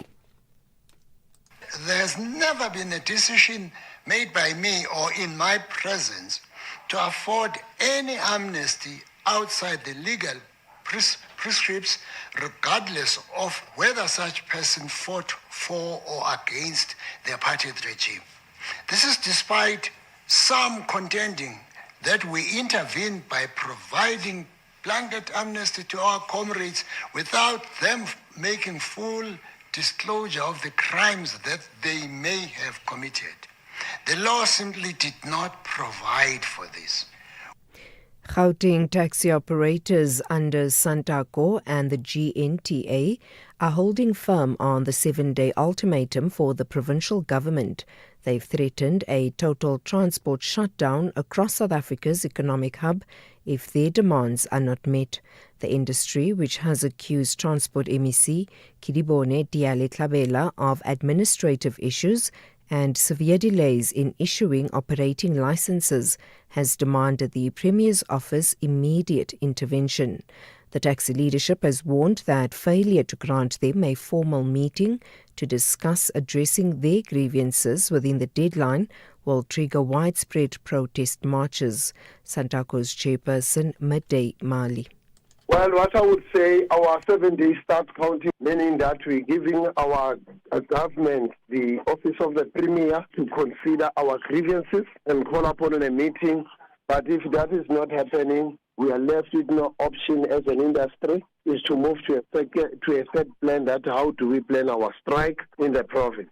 The breakdown is that the protocol is not observed by the MEC office, MEC and her office. They just go direct to the associations without going through the structures that are democratically elected, that are governing the industry. And finally, the US military says it has carried out strikes against Iran for an 11th consecutive night. Iranian news agencies have reported that their air defenses were active in Tehran and explosions were heard in the northwestern city of Tabriz. Yesterday, Iran's military threatened to escalate attacks. Recapping the top story, the High Court in Johannesburg will this morning continue to hear the cross-examination of the first witness in the trial of alleged criminal kingpin Vuzumuzi Matlala and 4 co-accused. For SAFM News, I am Anne Musa. Babe, I'm getting extra cash from my insurance. I was thinking romantic getaway or a treat for the kids. You're getting money from your insurer? Yes, my cash back from My Way. I'll get back 10% of my monthly premiums for staying claim-free for 2 years. I'm getting 5,680 Rand. Now that's real cash. Real people, real cars, real rewards. For a quote, visit myway.co.za. My Cashback is a feature on qualifying products paid after 2 claim-free years and all premiums paid. Premiums are risk profile dependent. My Way is a licensed non-life insurer and FSP. T's and C's apply. My Way. Live your way. Drivers, that smoke ahead is not just smoke. It's a wall, thick, blinding, and deadly. Never drive into felt fire smoke crossing the highway. You won't see stopped vehicles until it's too late. Pull over, turn on your hazards, wait it out. One decision can save lives, including yours. See and be seen this winter. Brought to you by the National Department of Transport. The Daily Discourse on SAFM with Joanne Joseph, unpacking the issues that matter. 9:08 here on the Daily Discourse. Good morning and welcome. Great to be with you this Wednesday morning, and thank you for joining us for this edition of the program. I'm Joanne Joseph. The team is with you. Ginewe and Melissa will be producing the show and taking your calls. Mark is on sound. Buzz is behind the camera today. And remember, apart from listening to us on the radio, you can also listen live on DSTV channel 814. You can go to our website and listen live there, or you can go to SABC Plus, the app, right?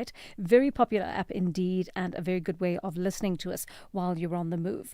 We're also video streaming our broadcast, so you can watch us from anywhere in the world on YouTube, Facebook and X. And don't forget that if you haven't managed to catch the show in its entirety, our digital team loads the podcasts onto our website. You can catch up on all our interviews on demand there. So thank you for joining us from wherever you are in the country or from other parts of the world. Remember our contacts. You can get hold of us on our studio line number 086 000 2032, our WhatsApp line 0614 104 107. Keep those voice notes audible, please. Keep them short and sharp. And we do have a bit of trouble hearing some of you, so just make sure that you're sending a very clear voice note. Listen back to it if needs be to make sure that we'll be able to hear it on this side. So let me tell you what we're talking about on the open line right now, and this is also just a throw forward to what we're going to be chatting about on the show this morning. In this hour, we're talking about the issue of a couple of learners who are writing matric this year, or they're supposed to be writing matric at a private school this year. Essentially, their parent sent them to a private school. They've been at that school for a number of years, but both these siblings and a younger sibling in grade 4 at the school have run into a bit of trouble because their parent has run out of money and cannot afford for them to complete their studies at the school. This has been taken all the way up to the court, to the Gauteng court sitting in Johannesburg, and essentially what's happened is the school says, well, you're in arrears, so essentially you're out, as tends to happen with independent schools. But the court has been saying to them, no, you can't just kick these kids out. They're about to write their matric exams, and so they need to stay in there and they need to finish. So there's a dispute over this. There are more nuances in terms of the details of the story, but we're going to be speaking to Section 27. They've entered the fray and they've been following this very closely. So they're going to explain to us what the learners' rights are in this regard. And then, of course, you may, if you are in the Kimberley area, have experienced some raids on local businesses, formal and informal, yesterday. I think quite a number of business owners were surprised to find inspectors arrive at their businesses yesterday morning, and ensuring that no expired goods are being sold, making sure that no illicit goods are being sold there, counterfeit products and so on. And this really stems from a public protector report in which she said, I think there's something like a 5% compliance rate, right? So certainly there are bodies that are trying to fix this problem right now, and it's great to see boots on the ground in terms of officials. But if you are in that Kimberley area, if you witnessed any of the raids, if you know of any of the people whose shops were raided or businesses were raided, give us a shout and let us know exactly how that's shaken up the business community and whether it's going to change the way things are done. I anticipate that's going to happen around the country now. And then a little bit later on, after 10, I would love to hear from you on this discussion, right? We're talking about the issue of parental alienation. And this is a very important one because I sense that it's happening in a lot of families where parents want to be involved with their children, but because they've separated from the other parent, access to their children has become a problem. Now, in our country, this mostly applies to fathers who've been alienated because mothers tend to be the primary caregivers. And when couples split up, what often happens is that the child stays with the mother and the father has visitation rights.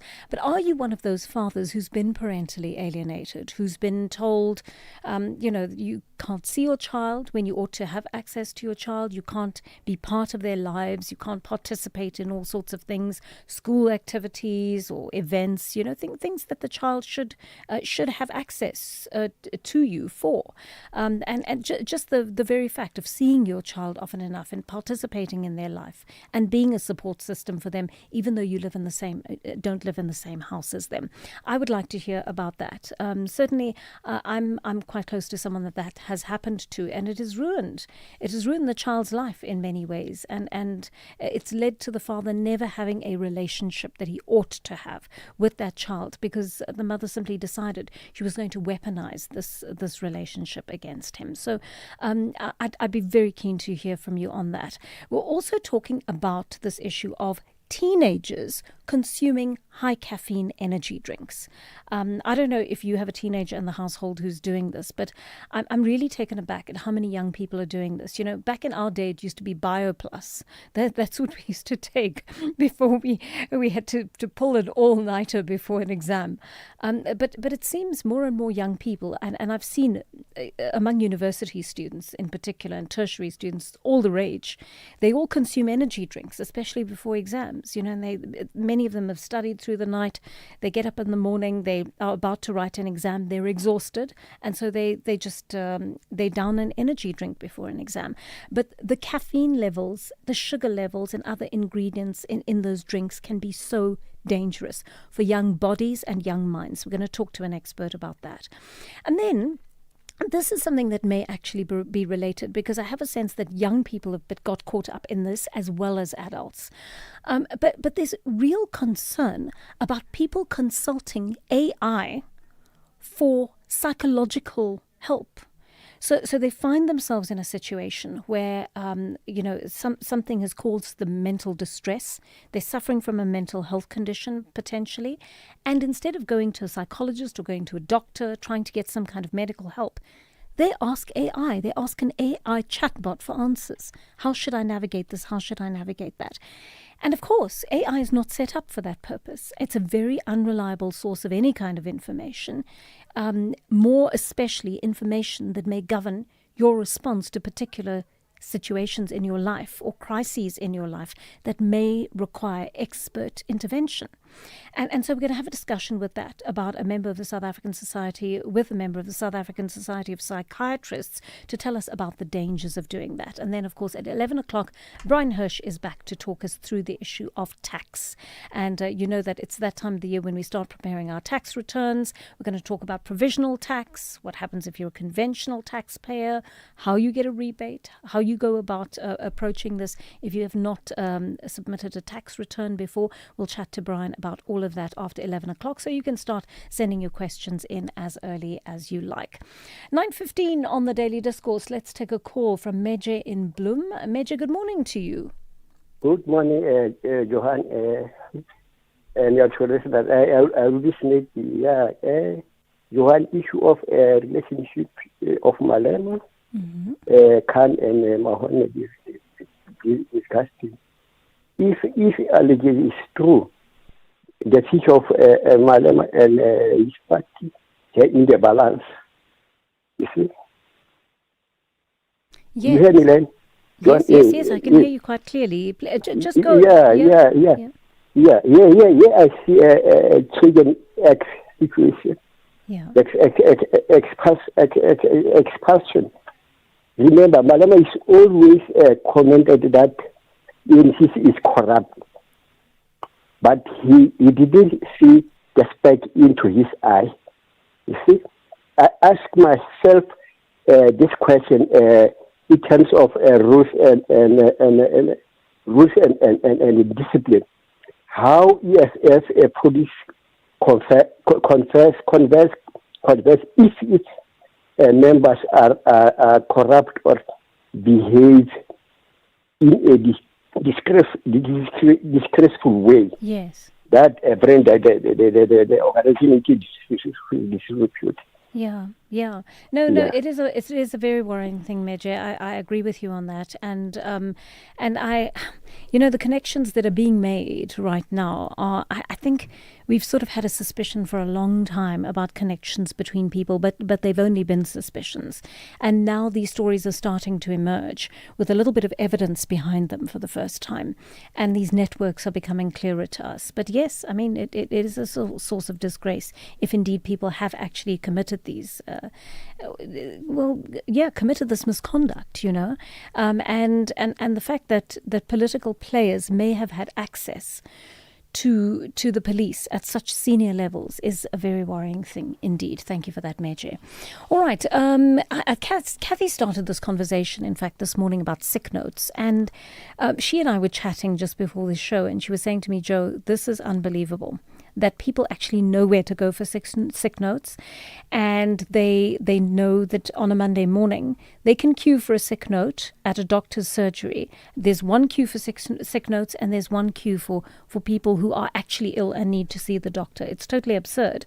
But of course it all stems from the fact that Justice Madlanga has been speaking about this at the Commission, because so many of his witnesses who should have appeared have instead furnished these medical certificates, or these sick notes, so to speak, and they've been able to get away with not testifying.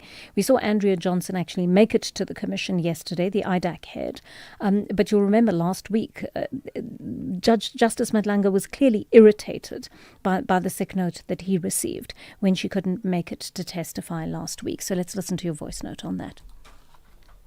Good morning, Joanne. This is Baggy in Cape Town. My take this morning is regarding people who used to call in SAFM complaining, and especially recently, about those doctors that are issuing fake sick notes.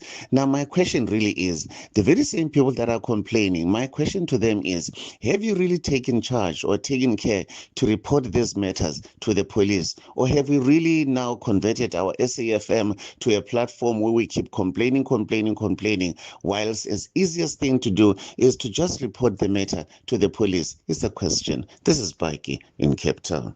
Thanks, Becky. I think that's a fantastic question, because, of course, we love to be a forum to hear your thoughts on these things and for you to share this information with us. We really do appreciate that. But there is a practical responsibility as a citizen, I think, to actually report these things, because they are crimes, right? And I think I mentioned this before, but I would like to reiterate it at this point. When you have someone working in your business or your company or your state institution, whatever it might be, who's taking a sick note, taking a day off on a Monday just because they drank too much the day before or partied too hard on the weekend, remember, think of the many South Africans out there who remain unemployed, right? Millions of South Africans remain unemployed. And among those millions of South Africans, there are people who would take that job seriously and treat having that job with a great deal of gratitude, to the point that they would not be behaving that way.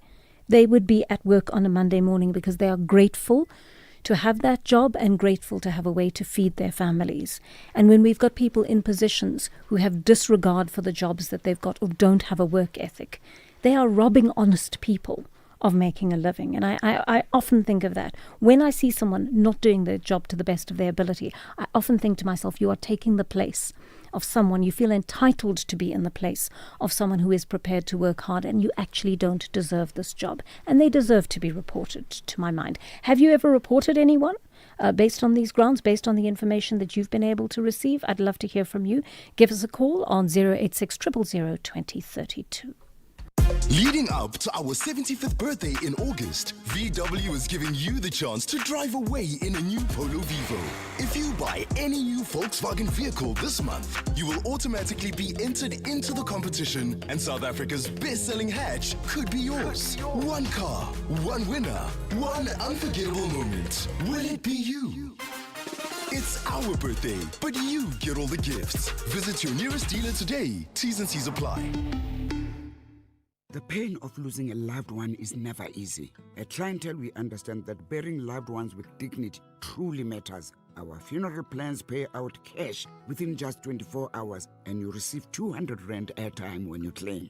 Plus, we cover up to 13 people on one plan. SMS SAFM to 48031. That's 48031. Clientele Life is an authorized FSP and licensed life insurer. T's and C's online. Standard rates apply.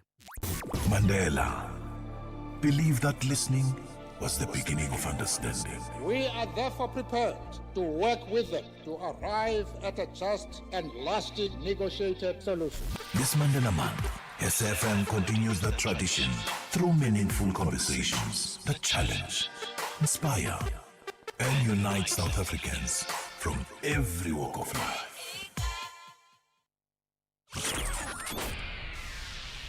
The Daily Discourse, more than talk, real understanding. 22 minutes past 9 on the Daily Discourse. Tando in the Eastern Cape is on the line to us. Tando, good morning to you.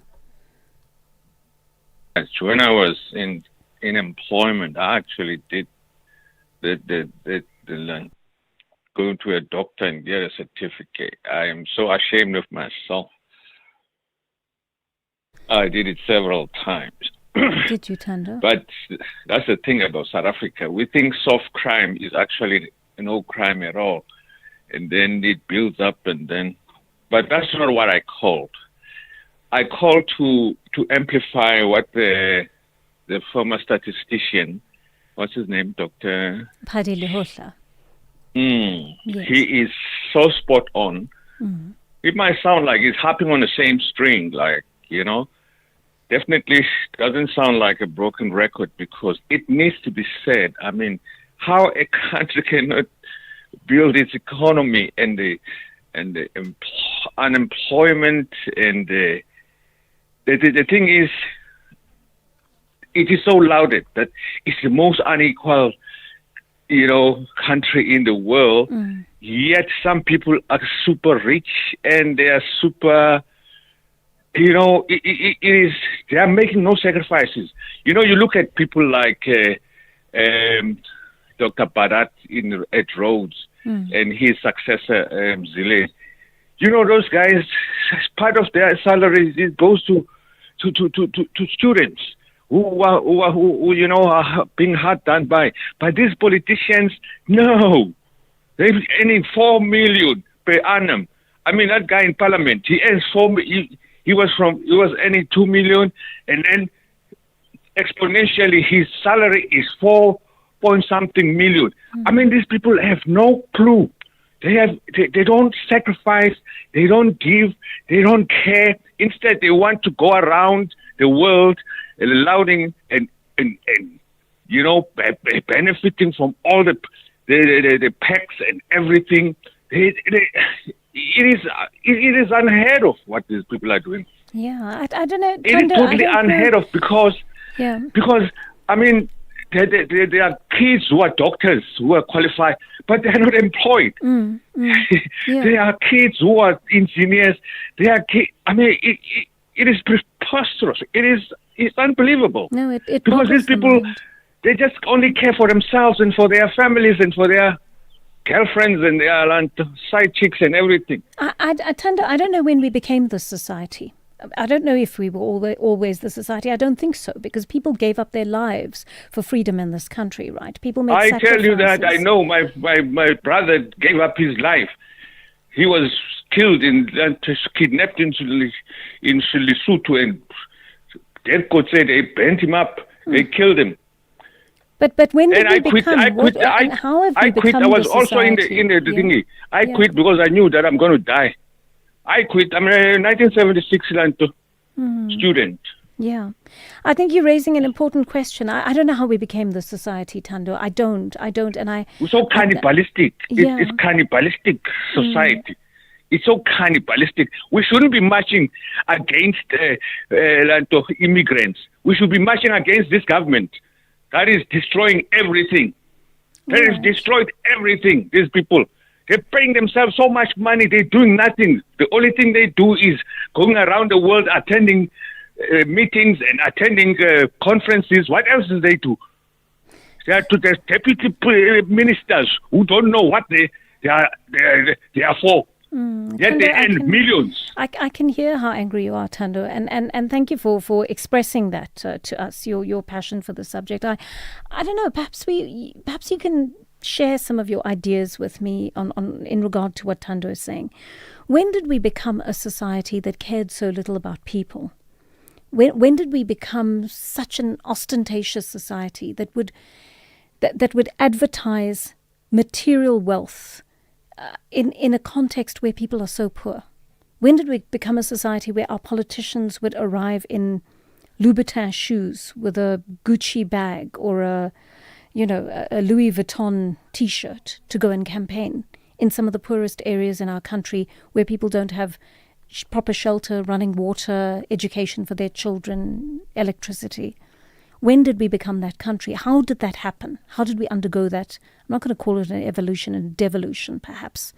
And how do we get back to who we actually were as a people? It's a difficult and complex question to answer.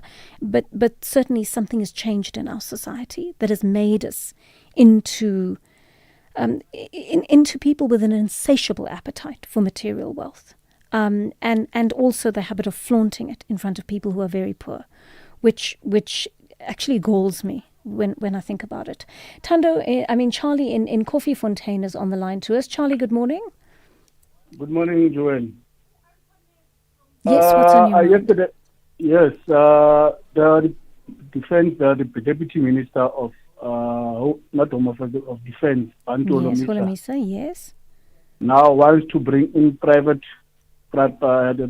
PPP, public-private partnerships, so that the private sector can now assist the Department of Defense with things like infrastructure, yes, I see military, and all those things. Why would we outsource the responsibility of the Department of Defense to private sector?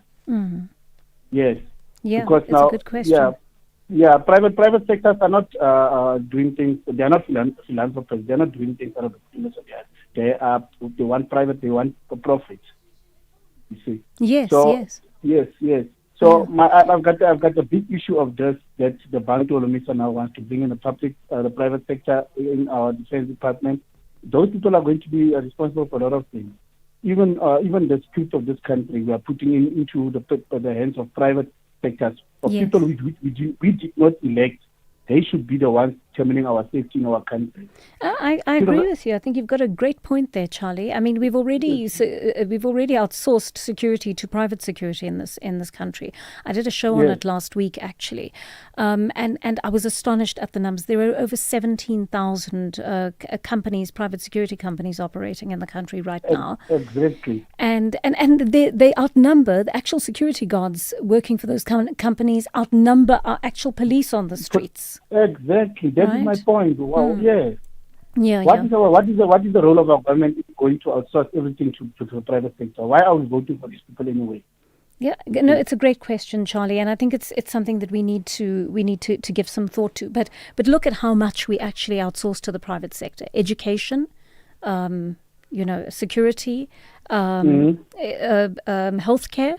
There's so many things that end up being outsourced because our government cannot deliver on its mandate, but we pay taxes towards all of those services. And the last one that they are going to privatize now, Joanne, is the Cape Town Harbour. They are also going to privatize some piers there, terminals there at Cape Town, because it's already happening in Durban Harbour, where a company from the Philippines is controlling 49% of certain terminals. It's also going to happen in Cape Town.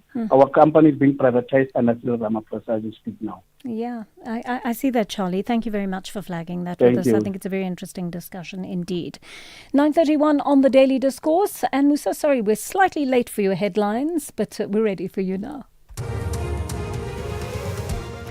Good morning. Thanks, Joanne. In the headlines, Labour Federation SAFTU has rejected government's decision to accept a $1.5 billion or approximately 25 billion rand loan from the World Bank.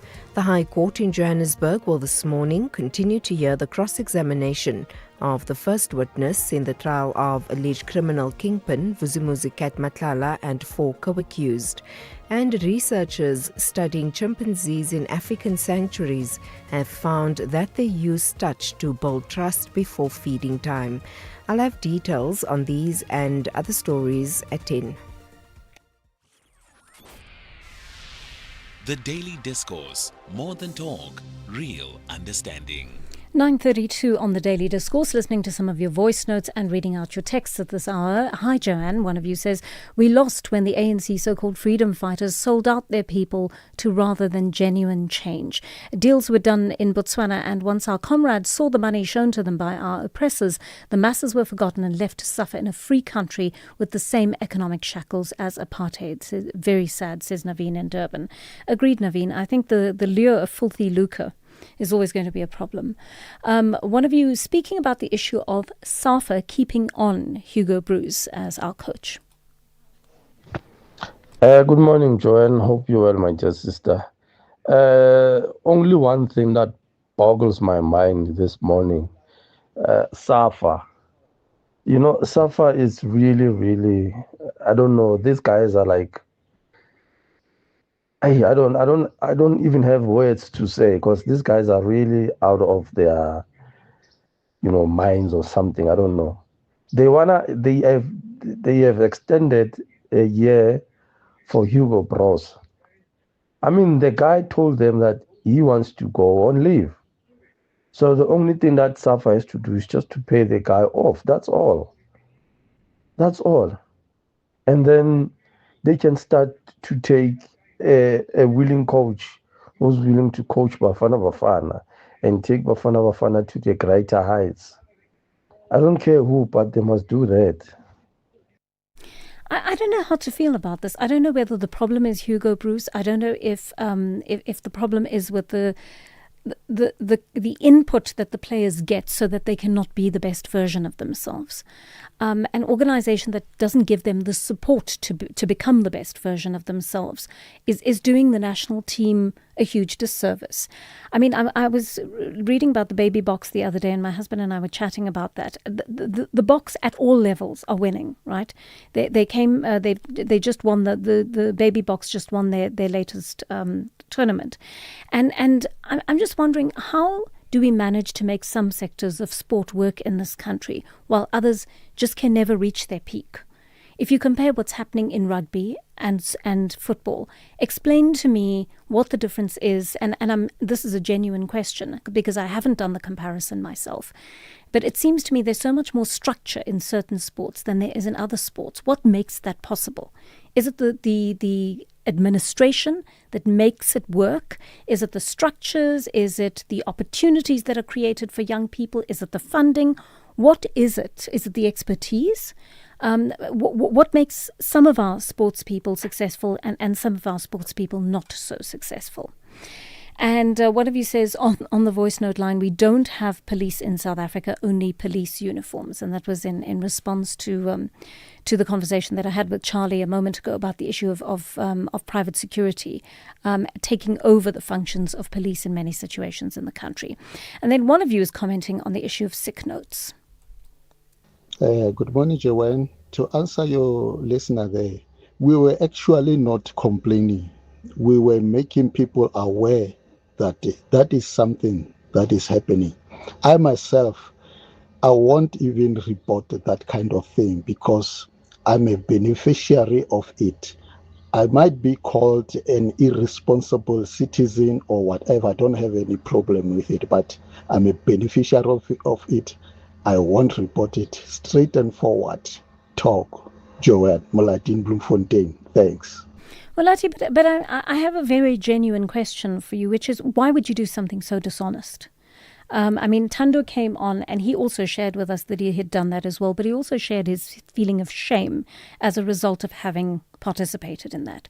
Why would you try and crook the system that way? Why would you steal that money from your employer? And why would you lack the self-discipline and the sense of ethics to engage in something like that? It's not right. It's not right. And we talk about crime in this country on a larger scale. When we talk about crime, we're talking about rape, murder, corruption, all these sorts of things. But these are crimes too. And if we are guilty of crimes like this, then, it's all very well pointing a finger at people who are guilty of other crimes when we ourselves are guilty of this kind of behavior. And the decision to be ethical starts with us. So why would we not make that decision to be ethical? I'd like to hear from you on that. All right, we are heading towards 9:37 on the Daily Discourse, and I'm wondering if you've found yourself in the situation where you've sent your child to a private school and you suddenly find you're not able to pay the fees anymore. IOL tells us there's a Gauteng parent in exactly that situation right now. Of course, we can't identify the parent, the school, or the children involved, but we understand 2 of the children are now in the most critical year of high school, which is matric, while another child is in grade 4. The 2 oldest students may not be able to write their matric exams because their parents can't afford the fees.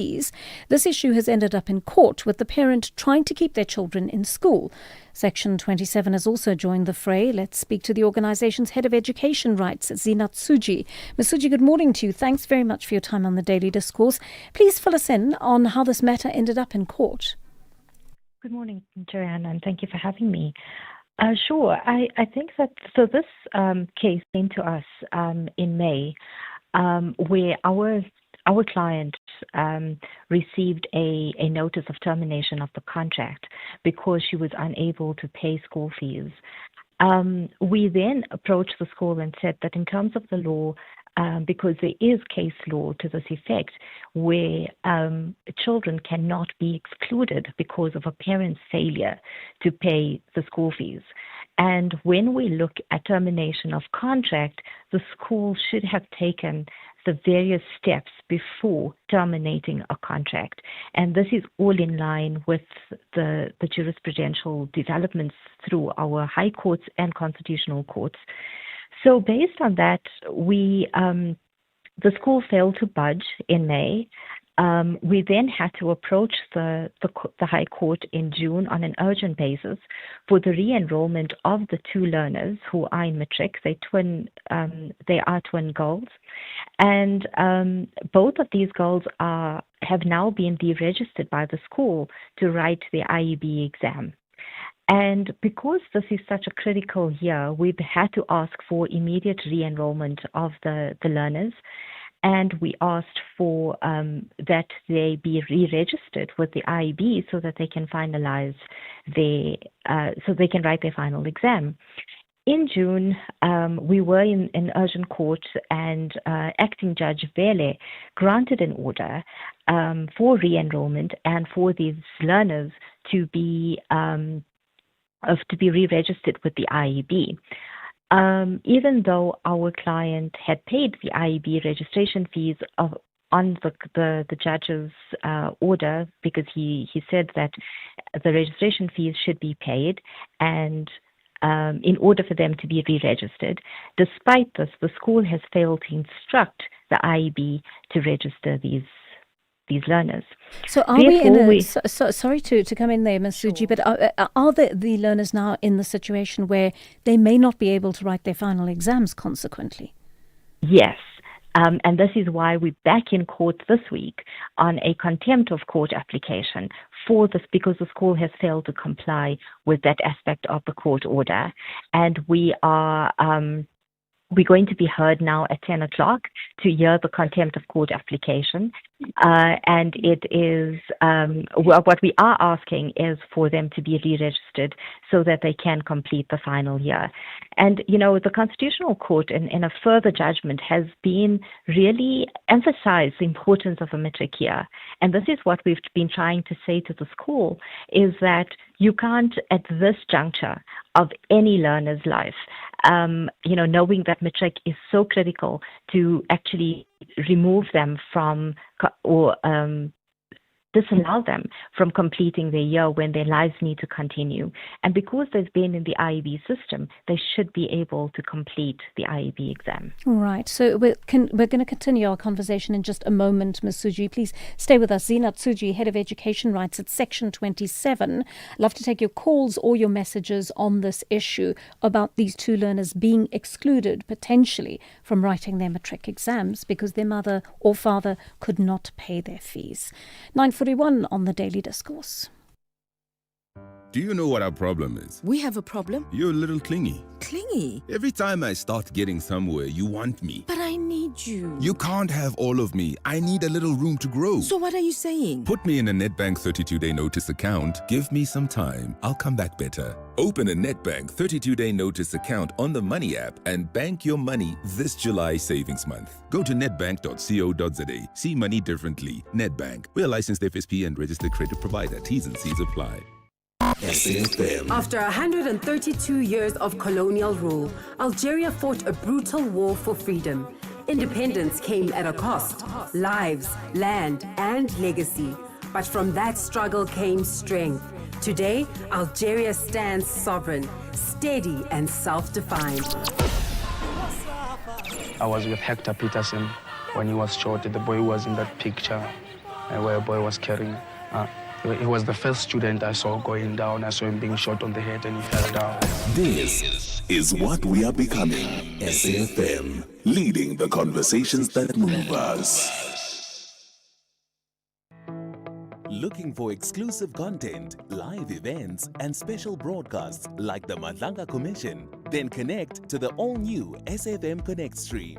The Madlanga Commission, live and uninterrupted from 9:30 Monday to Friday. SAfm Connect brings you more of the conversations that matter. Listen anytime, anywhere by visiting connect.safm.co.za or stream directly on SABC Plus at sabc-plus.com. SAfm Connect. More conversations, more access. There's much more coming. You are listening to Joanne Joseph on SAfm. Heading for 9:45 on the Daily Discourse and continuing our conversation with Zina Tsuji, Head of Education Rights at Section 27. We're speaking about the children who may be excluded from their Independent Examination Board exams because their school fees at an independent school have not been paid. And of course, Section 27 has taken this to court together with the family in order to make sure that these young girls are able to finish writing their matric exams. So, Masuji, a question that I think our listeners probably have in their minds, I suppose this dispute, as we understand it, over fees has gone on for years. And consequently, one of the most obvious questions is no one is necessarily entitled to a private school education in this country. Why could the parent not place the children in a public school at an earlier stage before they even got to matric? Sure, this is a very pertinent question, and I think it's on the minds of the majority of South Africans. I think, there's a few factors, Joanne.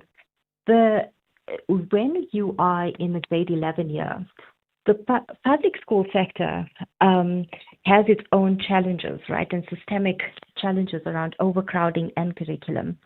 And in order to change and to swap your children into a public school system in grade 11, the departments and districts are quite reluctant to do so.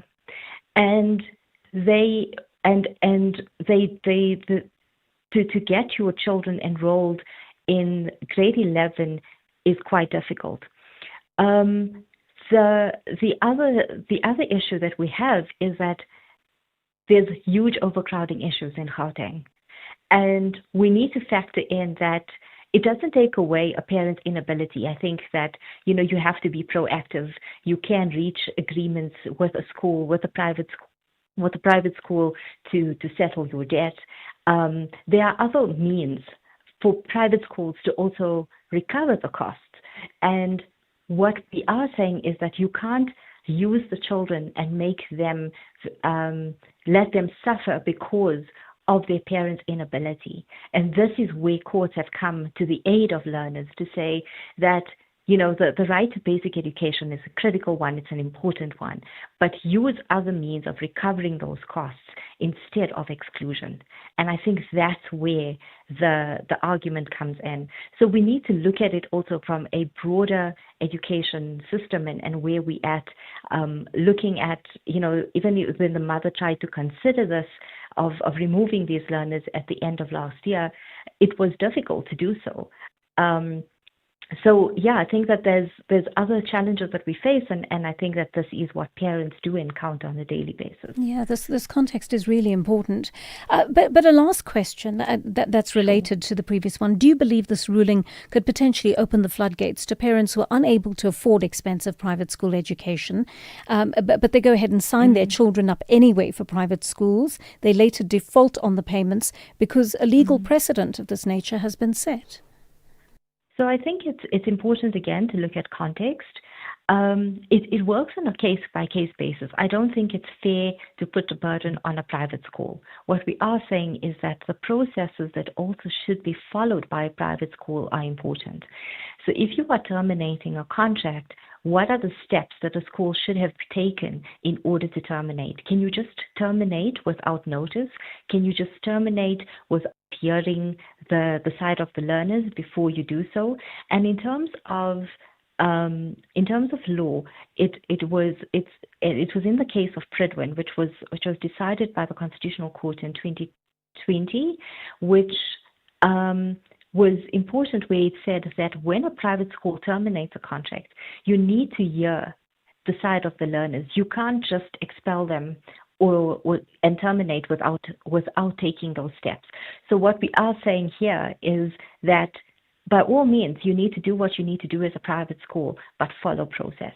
And I think this is what private schools need to ensure, that you're not just infringing the learners' right. You need to factor in the best interests of the child, and you need to look at the basic education, but you can't infringe that right. And they have that negative obligation not to do so. So I think in light of that, I don't think it's floodgates. I think that private schools will still be able to take all the necessary steps, but they need to follow due process. Very interesting indeed. Thank you so much for speaking to us. Zinat Suji, Head of Education Rights at Section 27. Some voices fill a room. Others echo across generations. If there's one thing we've got to learn as humanity from Madiba, it is how he never allows any trappings, any status, any sense of importance to get between him and that very fundamental place of being a boy from Gulu. Through the voices, moments, and conversations that help shape our democracy. Reflect, remember, and continue the conversation. Only on SAfm. Looking for exclusive content, live events, and special broadcasts like the Madlanga Commission? Then connect to the all-new SAfm Connect stream. The Madlanga Commission, live and uninterrupted from 9:30 Monday to Friday. SAfm Connect brings you more of the conversations that matter. Listen anytime, anywhere by visiting connect.safm.co.za or stream directly on SABC Plus at sabc-plus.com. SAfm Connect. More conversations, more access. There's much more coming. The Daily Discourse. More than talk, real understanding. 10 minutes to 10 on the Daily Discourse, and certain traders in Kimberley and the Northern Cape have had a rude shock as the National Regulator for Compulsory Specifications and several law enforcement agencies conducted surprise raids on them yesterday. The officials were there to seize unsafe goods and hold non-compliant traders accountable. Let's find out what they were looking for. Chemical, Mechanical and Materials Business Unit Acting General Manager Jaco Manovic joins us to explain further. Good morning, Mr. Manovic. Thank you for your time. What sort of businesses did you swoop on yesterday? Good morning, Joanne. Thank you for the time that we can just share with you some of our successes of yesterday. Yesterday in Kimberley, we focused on formal and informal traders that market products that falls within the operational scope of the NRCS, and that's basically covering automotive equipment, electrotechnical equipment, food and food products, and then chemical, mechanical, and materials, as well as legal metrology aspects. So we looked at the broad scope of the NRCS when we did this raid and inspections. Can you give us examples of what products you were looking for and what you eventually ended up seizing?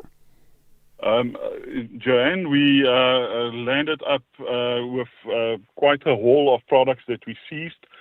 This ranged from electrical extension cords that did not comply with the compulsory specifications, various plugs, cables that were sold, lamp holders, a lot of electrical appliances that were not approved and had not or did not have a letter of authority for being put on or put on the shelves for sale.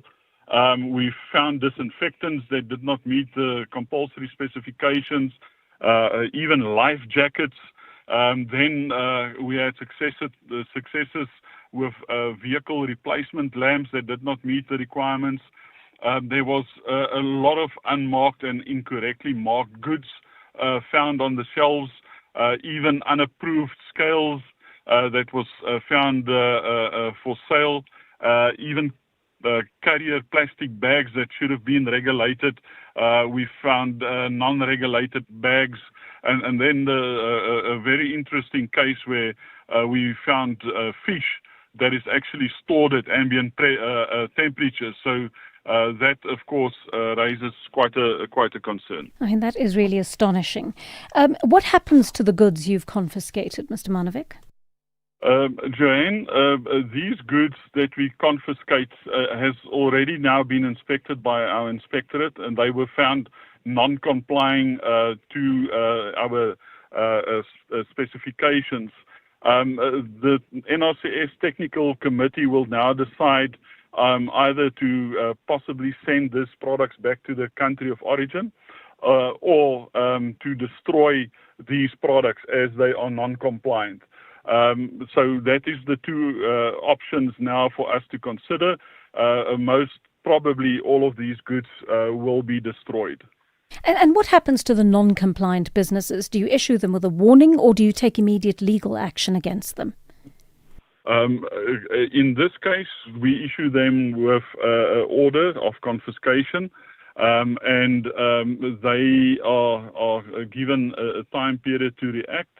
But as I said, as these products already do not comply, they will definitely will be destroyed by ourselves, and the owners or the sellers would then be held liable for this destruction, and we can, for repeat offenders, take further legal action through court procedures, and these offenders can land up with a 4-year jail sentence or a fine, or both the jail sentence and a fine. Are you planning to extend these raids to other parts of the country? Yes, definitely, Joanne. We are looking at ensuring that within our strategic plan at the NRCS, we cover the whole country and give every province the opportunity of receiving these combined raids. We are combining with other entities and stakeholders as well, which is important for ensuring that illicit and non-compliant goods are removed from the market, such as the South African Police Services, customs officials, the National Consumer Council, and Department of Health, and so on, that is joining us in these raids. Mr. Manovic, the Public Protector's report suggested that there are too few inspectors and consequently compliance rates are extremely low. Do you have the capacity to get inspectors out to various parts of the country and ensure that the entire country is covered in terms of compliance? Yes, our business plan makes provision for us to ensure that we implement the regulation of all of the technical regulations under our control. And we have put in our new business plan a bit more emphasis on these combined efforts, as we feel that this also achieves and places the spotlight on the work that the national regulator is doing. So we will be running about 12 of these activities during the year to ensure we cover the whole country. Thank you for speaking to us. Jaco Manovic from the CCM Business Unit, Acting General Manager. The Daily Discourse. More than talk, real understanding. Let's listen to your voice notes on the issue of the children being excluded from writing matric. Morning, Joanne, SAfm listeners, parents in Durban. Joanne, the last time I checked, education in this country was a basic human right, So the fact that the parent can't afford, it has nothing to do with the children's education and whatsoever, This is the problem we have with our private entities in this country. They take our basic human rights and they turn them into a luxury, This is totally unconstitutional, Bafit. Aibo. Thank you so much for that. And that's exactly how the court found, in fact. Good morning. It takes money to litigate, right? So my question will be, why the money that is being used for the court, can't that money be used to pay the fees of the kids? Because I'm assuming the money that is being used for the courts will be way more than what their parents are owing at the school. Just a thought. You're cheeky. I don't know whether Section 27 has taken this on pro bono. So that may be a possibility as well. So we don't know that the litigation actually cost money. Leanne, Rudy, I'm all for a right to education, but the point here is that could we not simply have used the funds going to court and turn all those funds into a bursary scheme to send 100 students in distress to private education? Because of course the school still has an obligation to its shareholders. And if the system of education is difficult to get them into public schooling, why aren't we using these funds where we fight private education to fight the state, to make sure that we reduce the barriers and access barriers for people to get into public schools?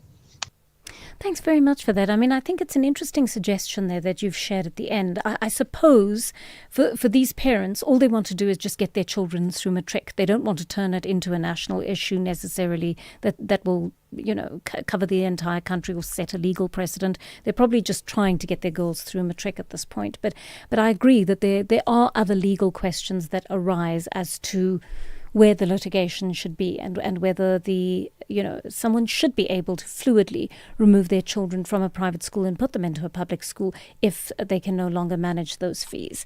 And then on the issue of soccer, one of you says, good morning. Unlike soccer, rugby is well funded from school level, where we even have schools that are well known for rugby and cricket. They also have well run and managed tournaments and events all year round.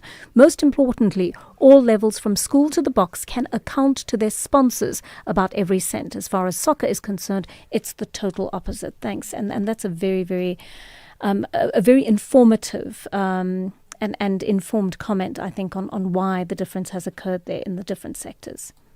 Good morning, ma'am. I'll be very simple and straightforward.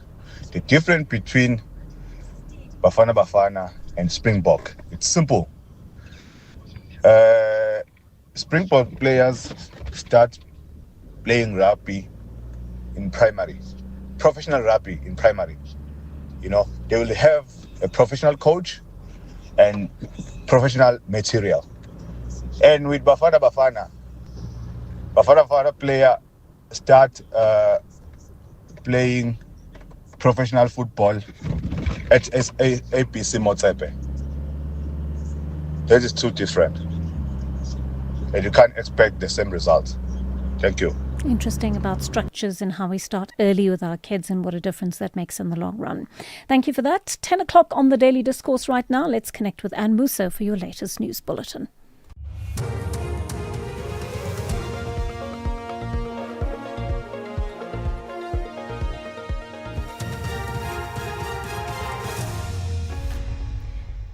Thanks, Joanne. In our top stories, Advocate Johnson back at the Madlanga Commission and cross-examination of first witness in Matlala trial resumes.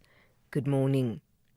We start with news just in. The British Zimbabwean man Ndodana Chuma has abandoned his bail application in the Johannesburg Magistrates Court. He was arrested in connection with the killing of his wife and 2 daughters.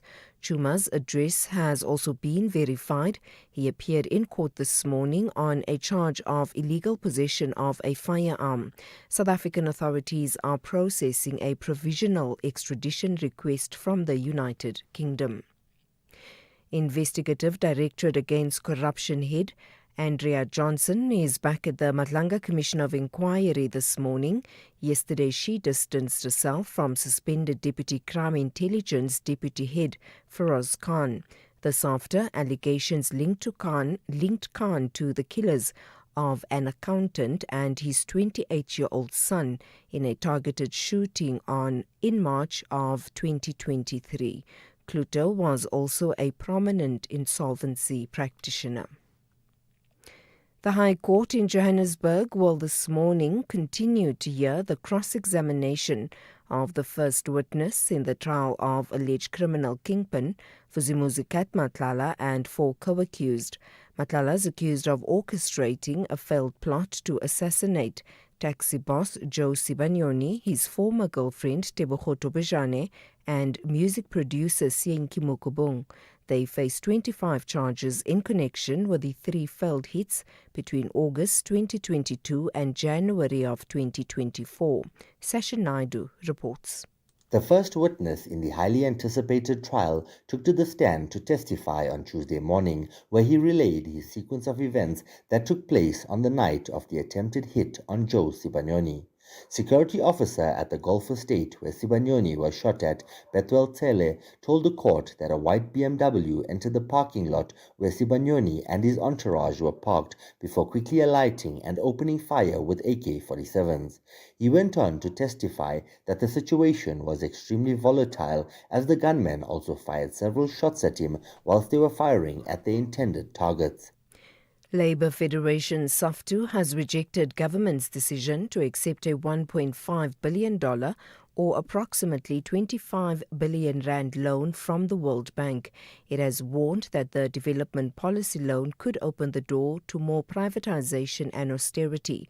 SAFTU has demanded that government immediately publish details of the loan agreement. Newton Masuku is the spokesperson. The development policy loan started in 2022, and up to so far we have taken about 69.4 billion rand. And there's no jobs and economic growth to show for it. The unemployment rate in this country is at a catastrophic level. We have not experienced any real growth when you compare it with the population growth of the country itself. So there's no reason why this time around we should believe that it will create the so-called 600,000 jobs in 2032. Gauteng taxi operators under Santaco and the GNTA are holding firm on the 7-day ultimatum for the provincial government.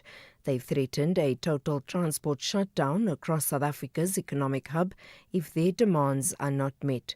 The industry, which has accused Transport MEC Kidibone Diale-Tlabela of administrative issues and severe delays in issuing operating licenses, has demanded the Premier's office immediate intervention. The taxi leadership has warned that failure to grant them a formal meeting to discuss their grievances within the deadline will trigger widespread protest marches. Santaco chairperson Madei Mali. Well, what I would say, our 7 days start counting, meaning that we're giving our government the office of the Premier to consider our grievances and call upon a meeting. But if that is not happening, we are left with no option as an industry, is to move to a third plan, that how do we plan our strike in the province.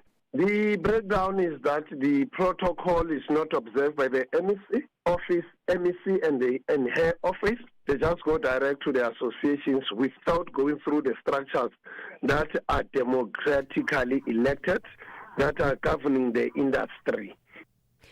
Recapping the top story, the British Zimbabwean man Ndodana Chuma has abandoned his bail application in the Johannesburg Magistrates Court.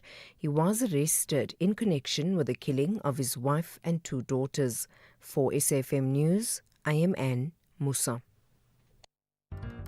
Do good while having fun at Jazz for Young People, brought to you by the Standard Bank Joy of Jazz. Bring your family and friends to this exciting family-friendly concert curated by the young for the young. Enjoy live performances curated by Msaki, the NSA band featuring Msaki. Join us on the 25th of July 2026 at the National School of the Arts in Braamfontein. Tickets are selling fast on Quicket with prices starting from just 50 Rand for children. Standard Bank Joy of Jazz, jazz for young people. Be there. Catch the Mzansi's Beautiful Game sport documentary. For me, Neto, really, in the club football where I've played a lot of my football to with the ladies, at times I would play as a striker. From the 5th of July to the 23rd of August 2026. Banyana performance is like Bafana's performance right now at the moment. So we believe in them and we're proud of them. What they did, they did wonders to the country. Brought to you by the SAfm's award-winning drama department. Ala Bafana.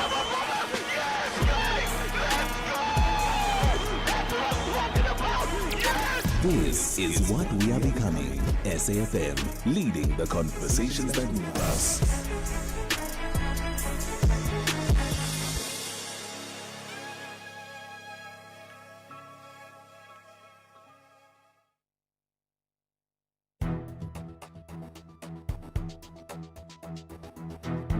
The Daily Discourse on SAfm, weekday mornings from 9 to 12.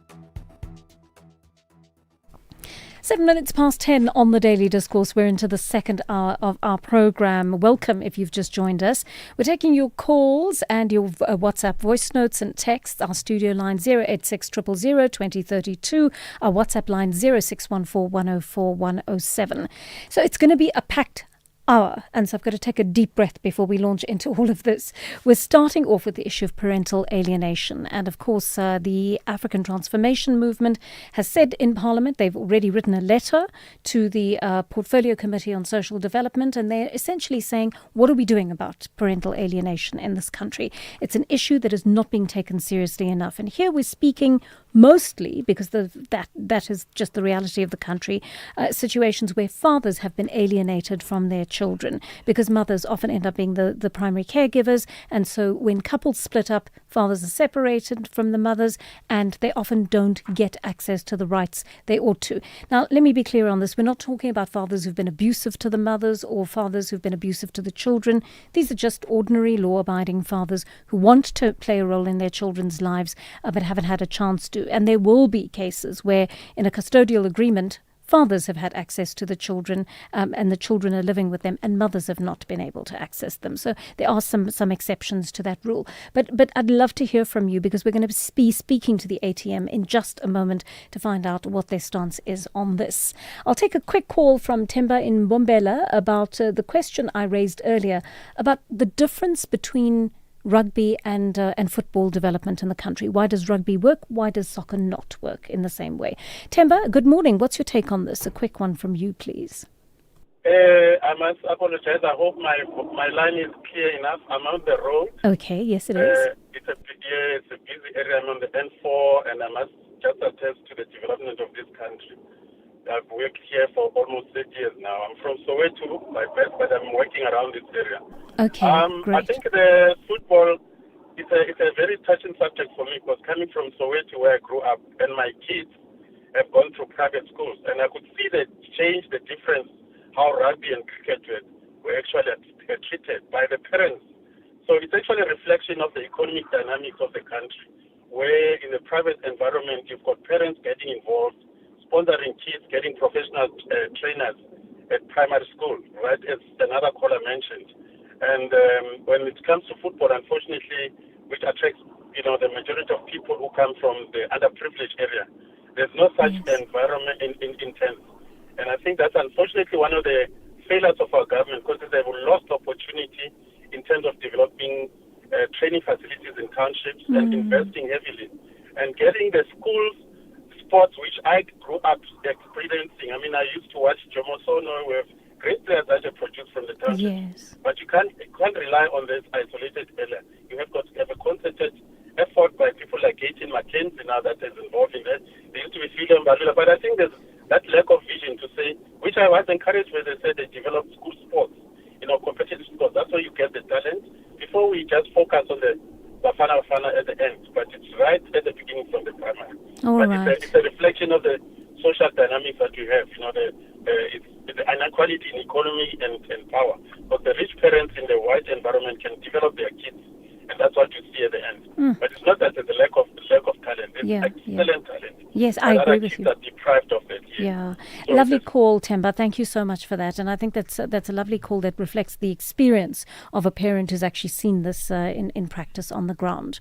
10:11 on the Daily Discourse. And as I promised you, I wonder how many of you dads out there have found yourselves alienated from your child after a separation from your child's mother. As I said, they're mothers who would find themselves in much the same situation as well. Parental alienation isn't limited to fathers in this country, but they appear to be the most affected by a phenomenon in which children are intentionally kept away from them by mothers or other caregivers, harming their relationships with their children. Now, to be clear on this, as I said, I'm not speaking about fathers who've been abusive to the mothers of their children or to the children themselves.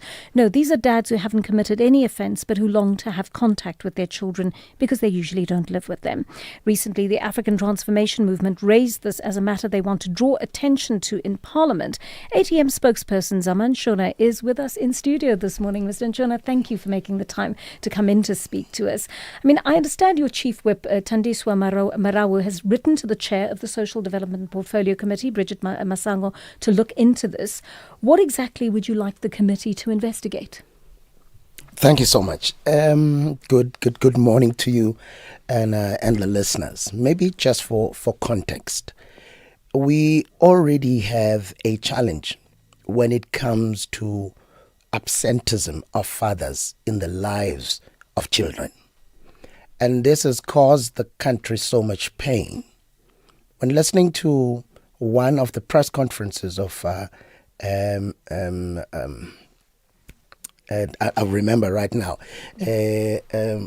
Mkhwanazi, General Mkhwanazi, when speaking about a particular community in KZN, he says, what was common with these children was that they were all raised by single mothers and no fathers, violent, taking drugs, lashing out at society, angry at something. And we find that phenomenon often having a spillover effect to gender-based violence, amongst other things, because of absenteeism. But there are contributing factors to absenteeism. Some of them include murder in the country. Now, if you look at the 2018-2019 stats, which have doubled now, with 21,022 people who were murdered in that year. But what we have not revealed is that 17,237 were men killed by men. Women accounting for 2,771 and children accounting for 1,014. Right. The ratio this is a kind of gender-based violence, yes, right? Yes, it is.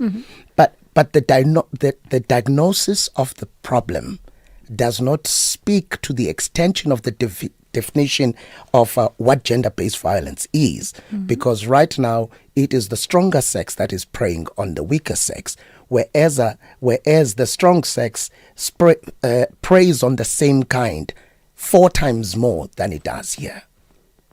Number 2, the issue of absenteeism due to suicide.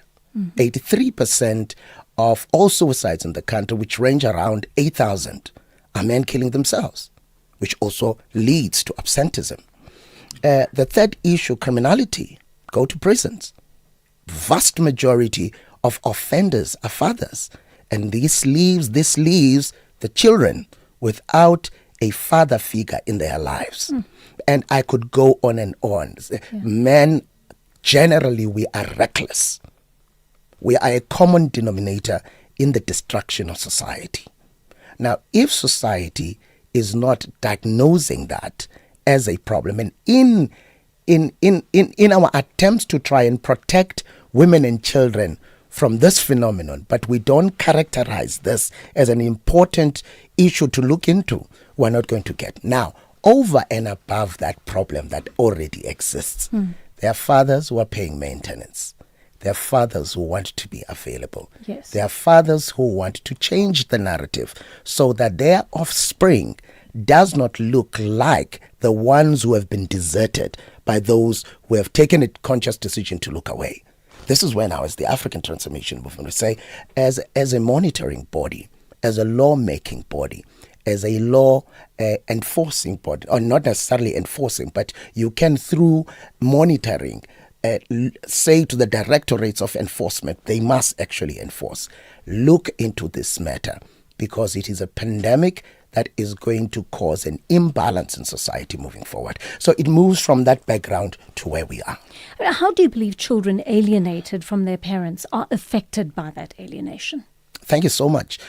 Research has shown that emotional imbalance is one of the ways we see this. Anger is one of the ways that we see this. Even academically at times, children are not able to perform to the best of their ability because of this. In fact, you see it even at a time that there is an instability in the household and there might be a divorce.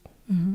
Often teachers would say, what is happening? Because this child has been performing well, only to find out that at the slightest indication of the parents separating or abandonment, children start acting out. So our children are greatly affected by the absence of their fathers. And remember that the talks of how bad your father is, the exchanging of flaws instead of flowers, is often done in front of the child. And the father, even when he calls, you can pick it up but there is an uneasiness that is with the child, because there is only one narrative that is fed to the child, yes. and the father does not have an opportunity to actually ventilate his side of the story. So in trying to reconfigure and strengthen the basic unit of our society, which is a family, this issue is critical for us to look into. There are likely dozens of cases where settlements about the father's visitation or custodial rights have been reached and potentially confirmed in a court of law, right? But mothers and other caregivers are in breach of those agreements. Do you know if courts are taking these breaches seriously? Thank you so much. There's a case in one of the interviews I took recently where a father from the Eastern Cape and the mother and the child are living in the Western Cape. So he went to the court and saying, I'm being denied access. One of the very first things that were raised were issues of jurisdiction. You can come to the Eastern Cape to raise a matter of the Western Cape, as if we are federal states. This is one country. Yes, we should get to a point where we are able to say this information is collected at a particular level. Of course, it will be also an issue of clearance. For instance, a one-stop window that collects all your information, because it's all under one ID number. Should be able, when you punch at the highest clearance, your ID number, your health information, your issues with crime, issues with assistance, NSFAS, and all of these things, we should be able, as a country, in a higher structure, be able to access that. But now, jurisdictional issues were a challenge. But also, when you go to the side of the police, we've often heard of responses where fathers are raising victimization, that these issues are not taken seriously enough. But one lawyer said fathers must not be afraid to actually go to the courts of law, because the courts of law, in the event that the mother is not honoring an agreement or a decision by the courts, she is in contempt of what was agreed upon. So yes. That can still be explored. But I think we need to encourage also fathers to stand up and not say, I will look weak if I use the law. Use the available avenues to ensure that it happens. But also, with what we are doing in Parliament, we'd like to see if the Department of Social Development has systems in place adequately enough to deal with this challenge, because what we want to do at the end of the day, we must reconcile children with their fathers. We must reconcile. We must get to a point where maturity, though we have not agreed that the relationship has ended, but because we want to prioritize the next generation, we're not going to be around forever, but we can't leave them damaged. We must leave them at a space where they can actually enjoy the created conducive environment for growth in the physical, psychological, socially, and spiritually. Let's take a short break here now. We are going to continue our conversation with Zama Nchono on parental alienation after the break. You can become a victim of a legal problem: wrongful arrest, assault, uncontested divorce, rental disputes, maintenance matters, or labor problems. It can happen to you. Clientele Legal provides tough professional lawyers for an affordable monthly premium. Our legal team is standing by to assist you 24 hours a day. Join today. SMS SAFM to 32195. That's SAFM to 32195. Clientele General is an authorized FSP and licensed non-life insurer. T's and C's online. Standard rates apply. In case you missed it. What happens when one parent wants to relocate with the child after separation or divorce? What does the South African law say? Parents do have their own constitutional rights, okay? This includes the right of freedom of movement and the right to rebuild their lives after separation or a divorce. But obviously, when there is a child involved, this central question is always going to be what is in the child's best interest. So, if both these parents hold parental responsibilities and rights, so just like I've said now in terms of Section 18, one parent cannot simply make a major decision that will significantly affect that child or the other parent's contact without properly engaging the other parent. Shante, Family Law Director at Vermeulen Attorneys. That was The Full Circle with Bridget Masinga. The Daily Discourse, more than talk, real understanding. Heading for 23 past 10 on the Daily Discourse, continuing our conversation with Zama Nchono. He's the African Transformation Movement spokesperson, speaking to us about the dangers of parental alienation. I'm going to listen to some of your voice notes, take your texts and calls at this hour. One of you has sent me quite a heartbreaking message a little bit earlier on. Good morning, this is John. I'm one of the fathers that have been excluded from my child. I don't have access to my child. I last saw my child in 2024, and surprisingly, they've told my daughter that her father has passed on. As a blind or visually impaired person, this pains me. Oh, John, my heart really breaks for you because what a sad thing, and what a lot your child has potentially missed out on by not having you present. John in Pretoria is on the line to us now, a different caller. John, good morning to you. Do you have a question for Zama? Yes, good morning, Joanne. How are you? I'm well, thanks. Go for it, John. I'm okay. Thank you so much for the ATM, for bringing up this matter. Joanne, I think the society have got the wrong perspective about fathers being alienated from their kids. Most of the time, it's not about that fathers do not want to support their kids, but it's because of the alienation that we experience from the mothers, or likewise. So I really appreciate the fact that the ATM is taking this up.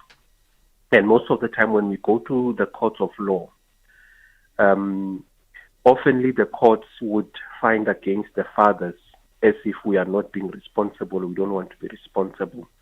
So it's really heartbreaking, because you want to bond with your child, but only to find out that the separation between the two parents, it's what is being used as a weapon, Yes. to exclude the child from the father. It's really painful.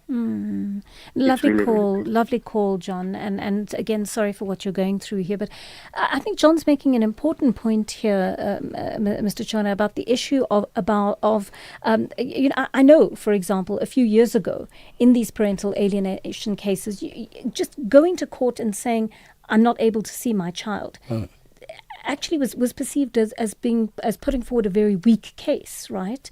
And so many fathers' complaints were disregarded at that level. Has that changed? With the reports that are like this one we are getting right now, it seems like there is prevalence of such a phenomenon in our society. This is one of the issues that we want Parliament to probe.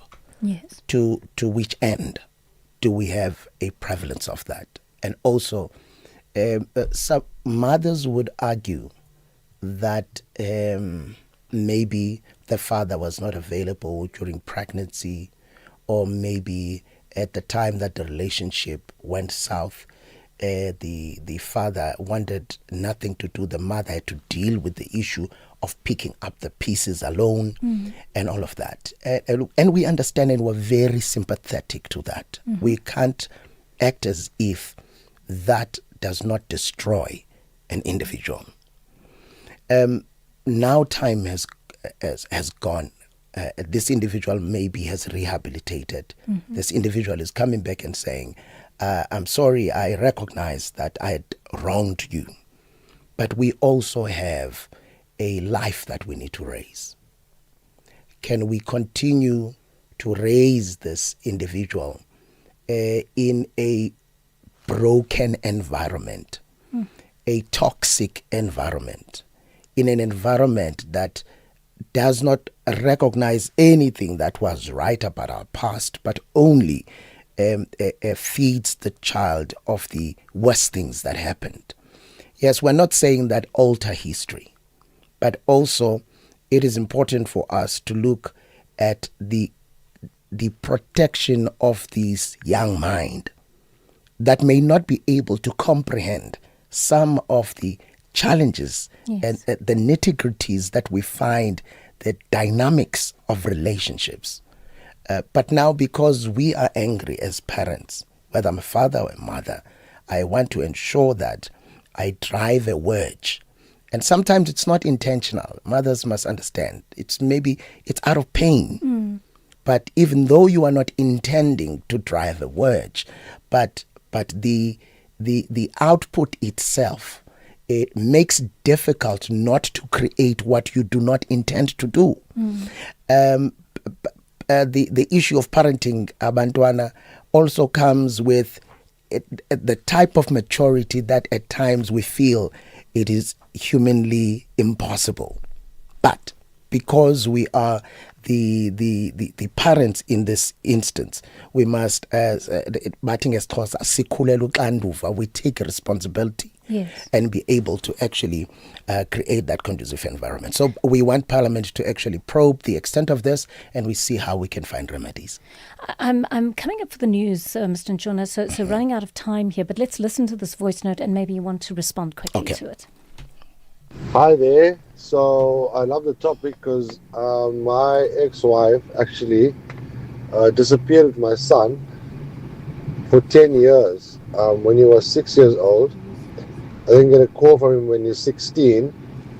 And yeah, he basically is autistic now. And I don't know how to handle this whole situation. It's just put a lot of stress on my life. I searched for him everywhere. But they committed some fraud, so they were actually hiding from the police. Yeah, it's a terrible story, and yeah, it's really affected my life in a negative way. I'm not sure. I want to hold her accountable. What options do I have? Please advise. Thank you. Gosh, what a traumatic experience. Very, very, it's unfortunate. The decisions that we make as parents often have a knockover effect on the future of the children. Whether the mother was in a circumstance or in an environment where she felt she is on her own and she must actually fend for herself. But at the end of the day, that individual decision has a spillover effect in the destruction of a relationship between a father and the child, and also specifically because the interest, yes, I'm rooting for fathers, but the interest here is for the betterment of the child. Absolutely. So I think definitely this matter can be followed up. I think a formal case when an individual just goes away without telling you, you can open a formal case on that. And I think also there are family courts in the country. We can also visit those. Even social workers should be able to assist us so that we're able to navigate and he finds closure on this matter. Thank you, Mr. Nchona. I think I'm going to need to detain you for a little while after the news bulletin to answer a few more questions for us. Thank you so much.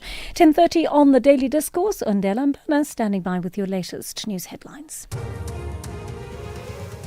Thank you, Joanne, and a very good morning. On the news headlines, Investigative Directorate Against Corruption head advocate Andrea Johnson has been explaining the involvement of investigator Sunil Belachan in crime intelligence Dumisani Khumalo's case.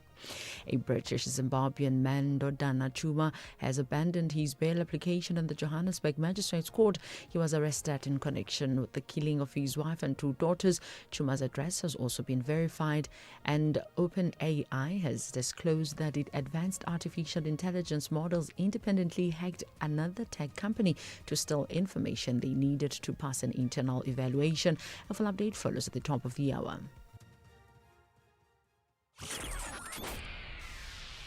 The Daily Discourse, more than talk, real understanding.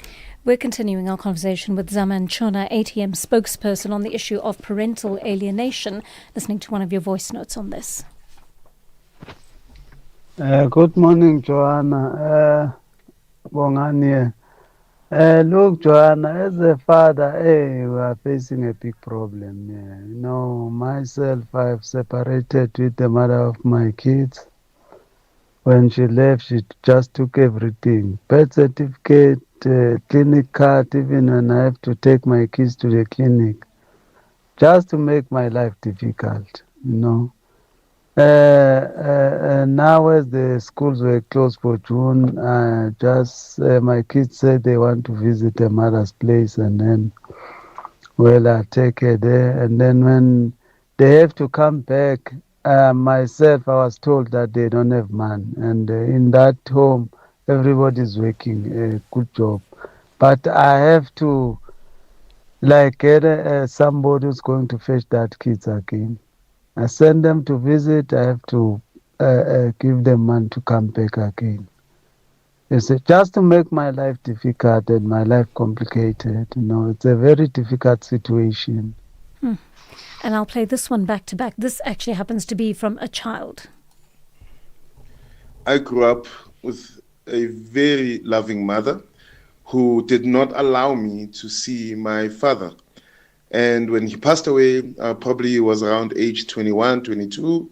A few years later, we're just sitting and I'm mulling, looking up, saying, I miss my father. I wish I had more time to spend with him. She turned around, she looked at me and she said, I should have spent more time with him if I wanted to really spend time with him. And I found that to be very unfair, seeing that I was not allowed to go visit him, to go see him, or to even associate with him under any merits whatsoever. He was an artist. I am an artist. I would have loved to learn so much from him, but I couldn't. That's so sad, but also very useful to hear from a child how they experience that. And you know, on this note, Mr. Nchona, I'm thinking we have a shortage of social workers in the country who can actually monitor these cases, right? And that's what social development may turn around and tell you. We just don't have the capacity, as they do with many other things. And it seems to me that this is something that we're going to have to navigate as people who are just able to look at ourselves, hopefully, with a bit more self-introspection and care for the child while we wait for government to come along with us. I think also there are institutions in place, but there is little education that is done to actually give society an opportunity to actually know how to access help. There may be, as you are listening, and you are reading, you would hear that there, but even the schooling system itself does not tell you what, for instance, what the public protector can do for you, what SASA can do for you, what social, even in the high school years. I mean, there is that course they call, life orientation. Life orientation, yes. Yeah. Life orientation. We could have a chapter on systems of government and how they can assist you. Absolutely. So that now this child who's being prohibited can know, if I am being prohibited, which avenues can I explore? So when people know where they can get help, then we can actually assist these young children, fathers, and even mothers who are finding themselves alienated from those they love. Let's take a call from Tapelo in Kimberley. Tapelo, good morning. A quick one from you, please. Yes, good morning, JJ, and your guest. JJ, apart from any kind of abuse from either parent, do we or shouldn't we have a law which says no parent has the right to exclude or alienate the other parent from the life of the child? Do we have such kind of law, or shouldn't we have one? That's a good question, Tapelo. I mean, it's a very simple question, but it talks exactly to what we're concerned about here. This is exactly now why the African Transformation Movement says let's investigate and look at the length and breadth of this matter, so that at the end of the day we can see, with the current legislation, does it adequately deal with this issue? Do we need to revise the current legislation so that we tailor-make it to the cry that we see? But of course, we'd like to stress, no one must think here we are condoning people who are abusive, people who are destructive, people who are bringing influences of crime into children, and we're saying that those individuals must have access. So mothers, don't think that we're speaking against you when we say this. But in order for us to raise a stronger generation, which is the next one, we need to ensure that we give them a balanced life, and that balanced life, where possible, both parents must be visible, and they must be able to take an active part in raising that child. I want to close off our conversation with this voice note, because it's one that touches my heart and definitely makes me quite emotional, I think, as a parent. Listening to the conversation brings tears to my eyes, identifying the impact the absence of our father had on me and my siblings. My parents divorced, and I remember as clear as day, one day my father was there and the next day he was gone. Like the speaker said, the negative talks about my father had quite an impact on me as the only girl, so much so that it's hard to trust in relationships. I guess the childhood fear of abandonment is still real. Luckily, we made up 20 years after he left, but the fear of abandonment still prevails, and I'm an adult now of 50 plus. The damage is long term, is it not, Mr. Nchona? I think the parent who has been deserted, we need to formally see someone to exercise the pain of being deserted, so that it does not spill over to the child. Because I think that the harboring of the anger is at the root cause of how I act, either as a mother or as a father. So I think we must start there. We must start in ensuring that, yes, I feel I was done wrong in this relationship. Yes, I feel that my heart was broken. I was disrespected in this relationship. I never want to see this person. But in order for us to raise this child, we need to find healing. Now, once we find healing and we accept the status quo, we can now be on a journey to raise the child. And we must get to a point where we say, we agree to disagree on this matter. The relationship is not working. We need to live our separate lives, but we must find a way to create a conducive and a balanced life so that this child is not affected by our decisions. Yes. So I think that's where eventually as society we must get to, because we shouldn't ignore the pain. The pain is there, and if we do not address the issue of the pain that is felt by mothers, that actually ends up being this resentment over a prolonged period of time, we are not going to help the children. So as we are helping fathers this side, that fathers must gain access, we also would like to urge mothers, because the Department of Social Development, there are social workers there. Yes.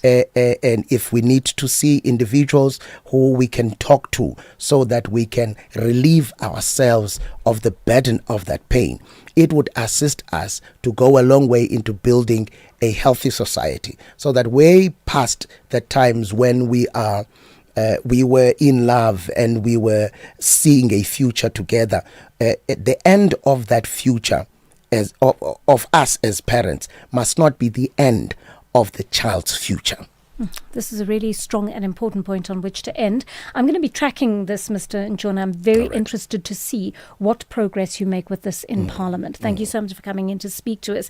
Zama Nchona is the ATM spokesperson. In life's most challenging moments of loss, compassion can be your greatest comfort. You shouldn't have to face the financial burden of losing a loved one by yourself. Rest assured, Clientele's funeral plans pay out cash within 24 hours. You can cover up to 13 family members on one plan, ensuring all your loved ones are taken care of, and 3 children are covered at no additional cost. With Clientele, you are not just buying a plan, you are also buying peace of mind. When the time comes, you will need to make important calls with your 200 Rand airtime you will receive when you claim. Plans offer double accidental death cover as well as a transport, grocery and unveiling benefit. Apply today, it's easy. There are no medical examinations and no paperwork. SMS SAFM to 48031. That's 48031. Clientele Life is an authorized FSP and licensed life insurer. T's and C's online. Standard rates apply. Mavis, I wonder if I should sell my car. I'm not sure where to go. Wanna sell your car, but don't know what to do. You don't have to go far, we come to you. If you're rolling on a 1.5 or a Lacquer 2.2, doesn't matter what you drive, we buy cars once you. We Buy Cars, the easiest way to sell your car by far. The Daily Discourse, more than talk, real understanding. 10:42 on the Daily Discourse. Thank you for your wonderful engagement on that. I will continue reading out your messages in just a short while and playing some of your voice notes. Excuse me. I think we needed a little bit more time on that topic, and hopefully we'll be able to tackle it again in the future as that discussion in Parliament develops. Right now we're heading towards 11:15 on the Daily Discourse, and I want to know, do you have a teenager in your household with a taste for energy drinks? I do. Fortunately, she doesn't indulge too often, but on the odd occasion when I see her with one of those cans in her hand, I have to tell you, it makes my blood pressure go up. Well, England is taking a stand on youngsters consuming energy drinks. IOL says if you're under 16 years old, it may soon become impossible for you to put a high caffeine energy drink in your shopping basket in Britain. It may sound drastic, but how necessary is it? Let's speak to Elske Rich, who's a dietitian and spokesperson for the Association of Dietetics in South Africa. Ms. Rich, good morning and welcome. Do we have any idea how popular high caffeine energy drinks are among teenagers in South Africa? Good morning. Yes, it's definitely very popular. I think the most often reason is because they are quite busy at school and they don't necessarily get enough sleep. And then these energy drinks contain a lot of caffeine that then stimulates that feeling of not being tired and having energy for everything. How dangerous are these drinks to young people's health? In research, it's most often linked to actually worsening your sleep quality, increasing anxiety and nervousness, difficulty concentrating, behavior problems, the list really goes on. But the most important thing for us to remember is that teenagers are not small adults. They are still developing. Our brain develops until the age of about 25, and this is the area that is responsible for decision-making, memory, emotional regulation, attention. So sleep is essential for this and not energy drinks. I mean, the argument is sometimes made that these drinks are no worse than a strong cup of coffee. Is there any merit to that? Definitely. A cup of coffee usually contains around 100 milligrams of caffeine, depending on what coffee you drink and how strong it is. And these energy drinks can contain anything up to 200 to 300 milligrams per day. So it can even be that one can of energy drinks is up to 3 cups of coffee. And that is really dangerous because we also consume these energy drinks quite fast. Whereas a cup of coffee, you drink it slowly because it's hot. But an energy drink, if it's nice and cold, we can consume it in a few minutes. Are you satisfied that these drinks come with sufficient health warnings in our country? I don't think so. I don't think parents are informed in the sense that there is that much caffeine inside. And I also think there is this misconception of no sugar is the healthier option. Just because it's sugar-free doesn't mean there aren't caffeine and other stimulants in there. So it's definitely not recommended to drink energy drinks for sport reasons or to improve concentration or any of the myths that exist out there, because symptoms can lead to things like palpitations and tremors and headaches and nausea, lots of different adverse effects. I mean, it's easy to buy and consume these drinks, as easy it is to buy as it is to buy a cool drink or fruit juice or even water in this country. Do you think the sale of these drinks should somehow be regulated in South Africa? I think we must start with correct packaging and then after that definitely go over to follow in England's footsteps. I know it sounds drastic, but it really does make a big impact on the health of our children and their developing brains. So I think at the end of the day, if we can get back to the correct way of eating and living, then definitely there is space for it, maybe as a treat sometimes, but it's definitely not the normal and definitely not something we should be having every day. Elske Rich, dietitian and spokesperson for the Association of Dietetics of South Africa, thank you so much for your time on the Daily Discourse.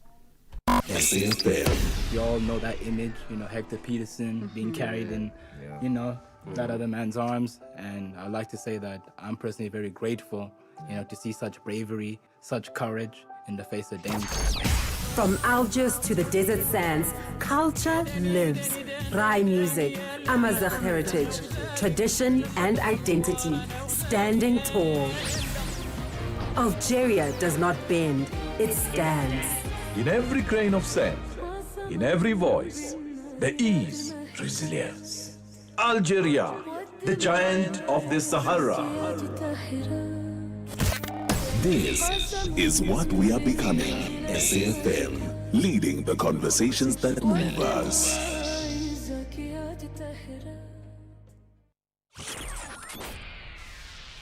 The Daily Discourse, more than talk, real understanding. 10:47 on the Daily Discourse. There's something that people in mental distress, probably many of them young people, are doing to relieve that stress that is really worrying. They're turning to artificial intelligence chatbots for advice on how to solve mental health problems that they're experiencing. Now, there are probably a few reasons for that. Not everyone has someone to turn to assist with mental health problems. Sometimes families aren't receptive or they don't have the right expertise to help. At times, therapists are too expensive and out of the financial reach of many people, or there just aren't enough of them. And some people may just crave the kind of anonymity which you think a chatbot may give you. But experts are saying chatbots just aren't equipped to give you the right advice. If anything, they could make the situation worse. Let's speak to real-life therapist, member of the South African Society of Psychiatrists, Dr. Yumna Minty, for some advice on this. Dr. Minty, good morning and welcome. Is there a reason to believe that many people are reaching out to chatbots for mental health care in South Africa? Good morning, and thank you for having me. So yes, I think, as time goes on, we realized that using technology such as artificial intelligence has made many aspects of our lives so much easier. And naturally, the next thing to think about is that it's now being used in mental health. There was a study done recently in the UK that showed at least 1 in 3 people, or particularly young people, use AI chatbots for their mental health. And I think we have reason to believe that the situation is probably quite similar in South Africa. We also have a unique set of circumstances where our mental health resources are just not enough to cope with the demands of our population. And therefore, things like AI chatbots and using artificial intelligence for therapy purposes become something that's a lot more attractive to people who need to seek mental health assistance. In South Africa, we understand there may also be a stigma attached to going to see a therapist, right? How much of a factor could that be in people choosing to resort to asking AI for help? I think there's a lot of reasons why people in South Africa may struggle or may not be able to access a therapist, and definitely stigma is one of them. In certain communities, stigma may be more of a factor than in others, but other reasons I think are equally as important. So, therapy costs money, and to try and access therapy through state care services often means long waiting lists and under-resourced facilities. So I think, stigma is one of those reasons, but I think there are a lot of reasons why people would turn to AI chatbots. It's also convenient. So as opposed to having to leave your house, wait in queues, drive to a therapist's office, these are things that people can do in the comfort of their own homes. Like you said, there's a level of anonymity. It's quite easily accessible and it's instant, which I think makes it quite attractive for people. Are there international examples of interactions with AI chatbots that have turned deadly in this context? So I think up to date, we've got a number of examples of situations where using an AI chatbot for mental health assistance has actually had devastating consequences. There have been instances of people having attempted and completed suicide. So there have been incidences of suicide, and there's also been incidences where individuals have used AI, which has then sort of fueled their delusions or their psychotic symptoms, and then have gone on to take the lives of other people. So very devastating consequences, and I think we can see from this that something needs to be done in terms of us educating people around using AI for mental health, and there probably needs to be some kind of regulatory environment around this. I suppose that part of what's misleading about generative AI is that it pretends to be human in the way it presents itself to users. Its language, its tone, all of this suggests this could be a humanoid entity speaking back to you when you interact with it. That is absolutely true. So I think what happens when people tend to use AI is that it creates this very sort of comforting environment. So like you said, the responses are very sort of humanoid. It can sound like the responses are quite empathic. It creates, I think, this false sense of security that this is quite a close kind of relationship and quite an intimate kind of relationship. And I think it's easy in that circumstance for people to lose sight of the fact that this is actually not a human being. The problem with AI as well is that responses tend to be quite obsequious, meaning that it basically tells you what you want to hear. Yes. It provides responses in a way that, never disagrees and makes it sound like things are quite intimate. And I think it's quite easy for people to get caught up in this and to get caught up in these responses. What AI does not do is it does not challenge people, or it does not provide, accurate kinds of reflections in terms of certain situations. It can't provide on-the-spot sort of clinical reflections or clinical judgment. But these are, the kind of things that AI is not able to do. Unfortunately, like I said, the kind of responses that it does provide is something that draws people in and makes it seem as if this is quite an important and a close relationship. The other issue is confidentiality, which therapists are trained to respect. It's a fallacy that information shared with a chatbot is kept confidential, isn't it? Completely. So, chatbots and AI they basically trained on information that's provided to them.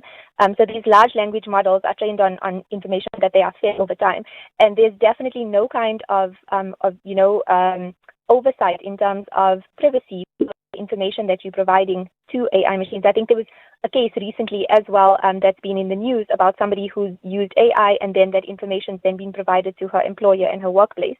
And that confidentiality has been breached again with difficult consequences. So definitely the issue around confidentiality is a big problem. We're also living in a world where many of our interactions and processes are becoming more and more mechanized or remote. We shop online, we chat online, we game online, we sometimes even date online. Why is contact with a human therapist important if you're going to reach out for help? I think the thing is with AI, it's not as if we're saying that it's completely wrong for mental health. There are certain uses of artificial intelligence and, more modern forms of technology that make things around mental health quite easy, in particular administrative tasks.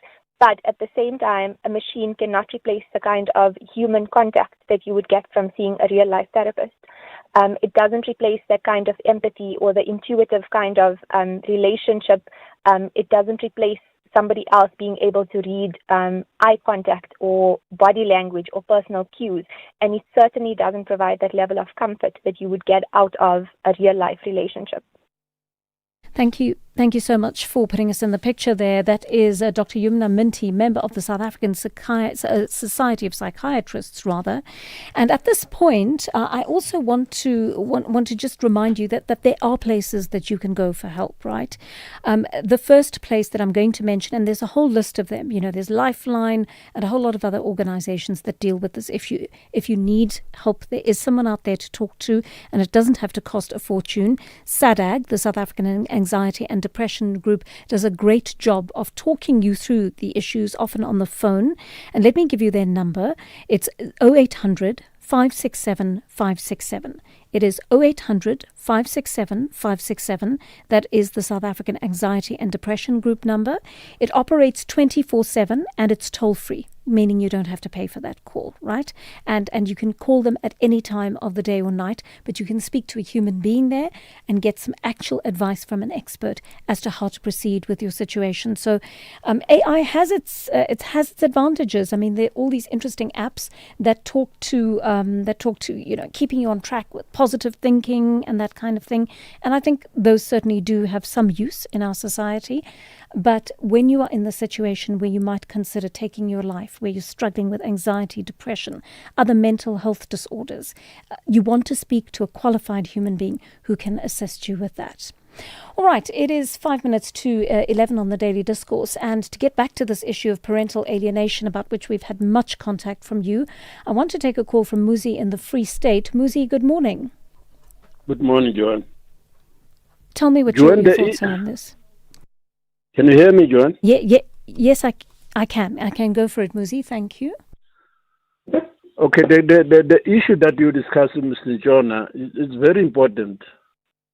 But now my problem is, like I told you last time, you need to check on Plan B with talking to the wisdom gifted people. The whole thing rotate onto lack of civilization within us Africans, because we were oppressed too much in the past.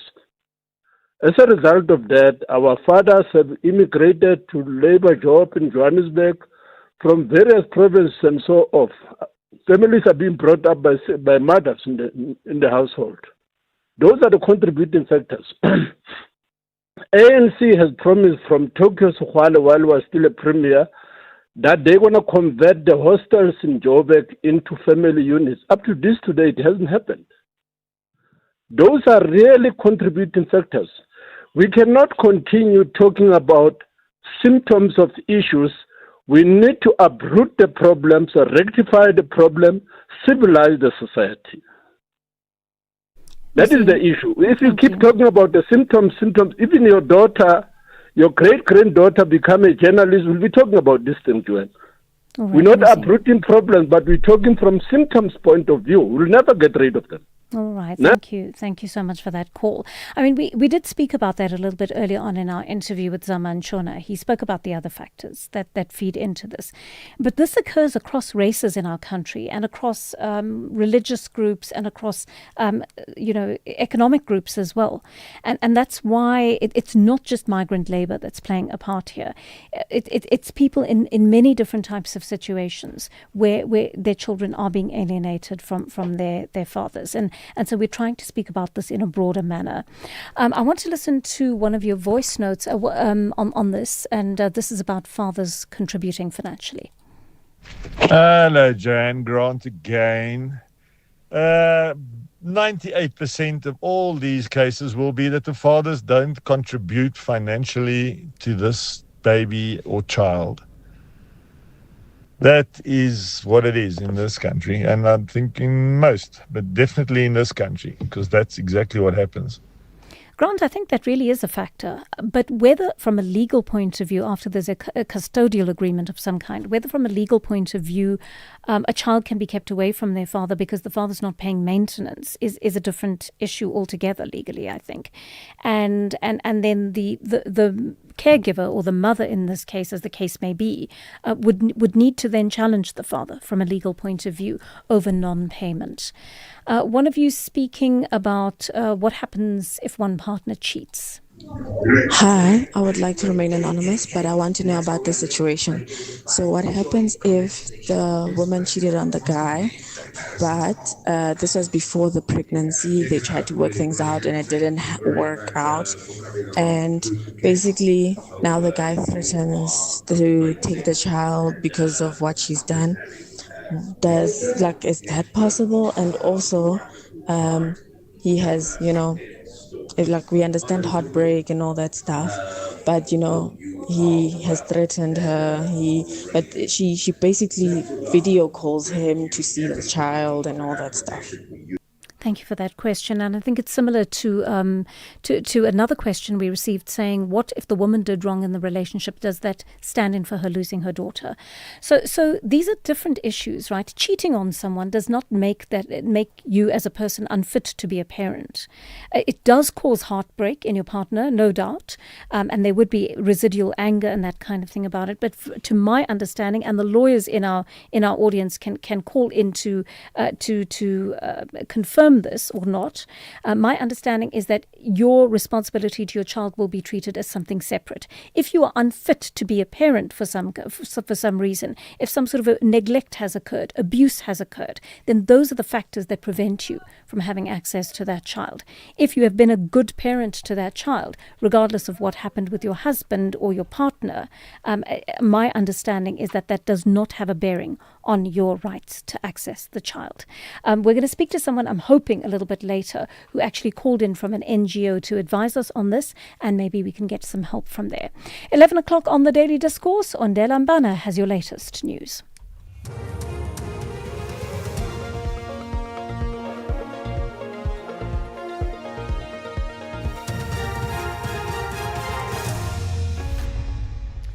Thank you, Joanne. On the top stories, inflation rises to a 2-year high and Ndodana Chuma abandons his bail application. For SAfm News, I'm Ondela and a very good morning.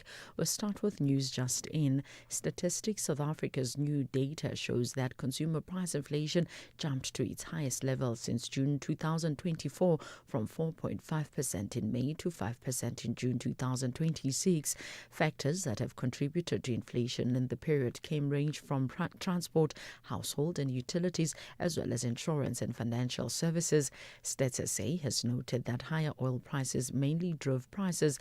Patrick Kelly, the Chief Director of Price Statistics. Fuel prices climbed by 34.3% in the past 12 months, driven by increases of 50.8% in diesel and 31.7% in petrol.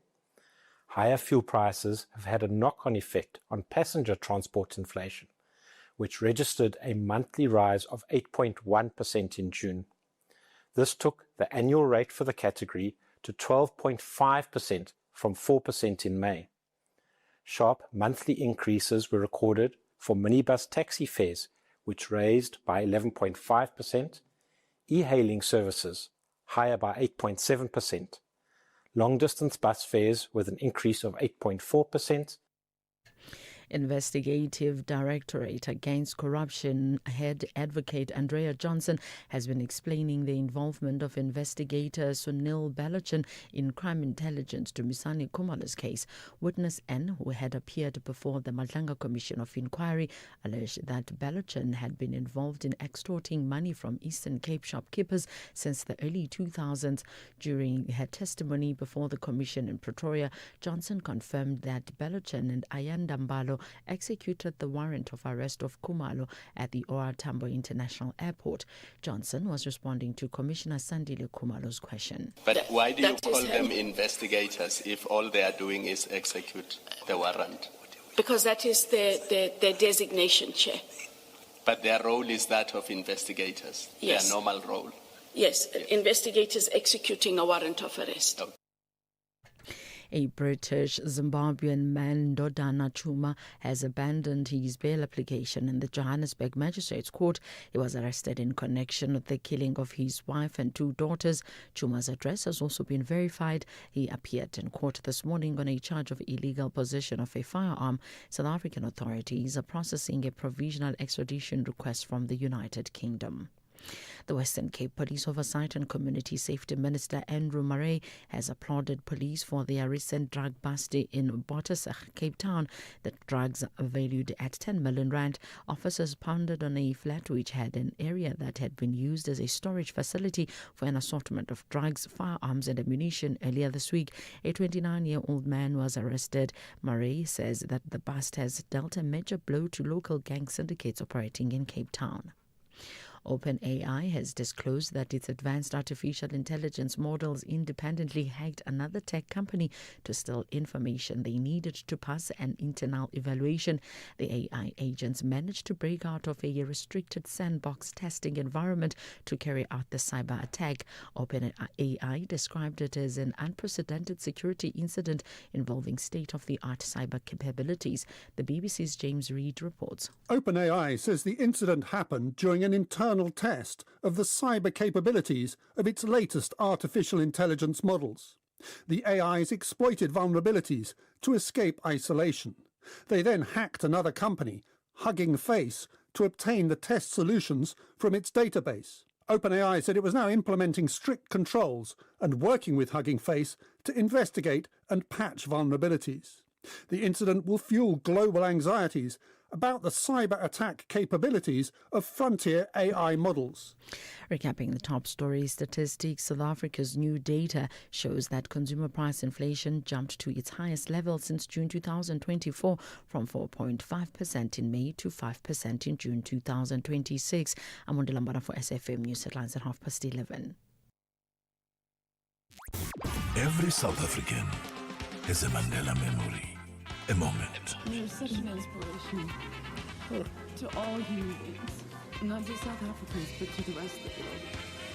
Thank you very much. A speech, a handshake, a lesson.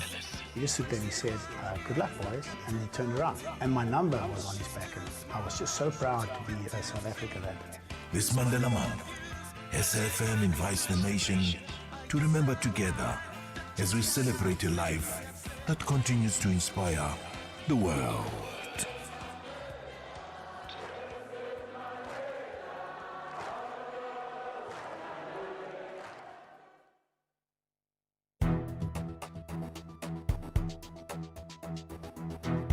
The Daily Discourse on SAfm, weekday mornings from 9 to 12.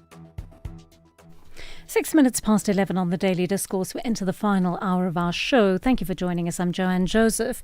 And of course, at this hour, we continue to take your calls on our studio line 086 000 2032, our WhatsApp line number 0614 104 107. And this hour, we are concentrating, at least for the first half of the hour, on the issue of your financial advice. You remember, this is a segment that we bring you every Wednesday. And Brian Hirsch, the jet setter, is back from his travels in London and I think various other places, and essentially he is back in the hot seat today, and we're asking him all sorts of questions about tax this morning.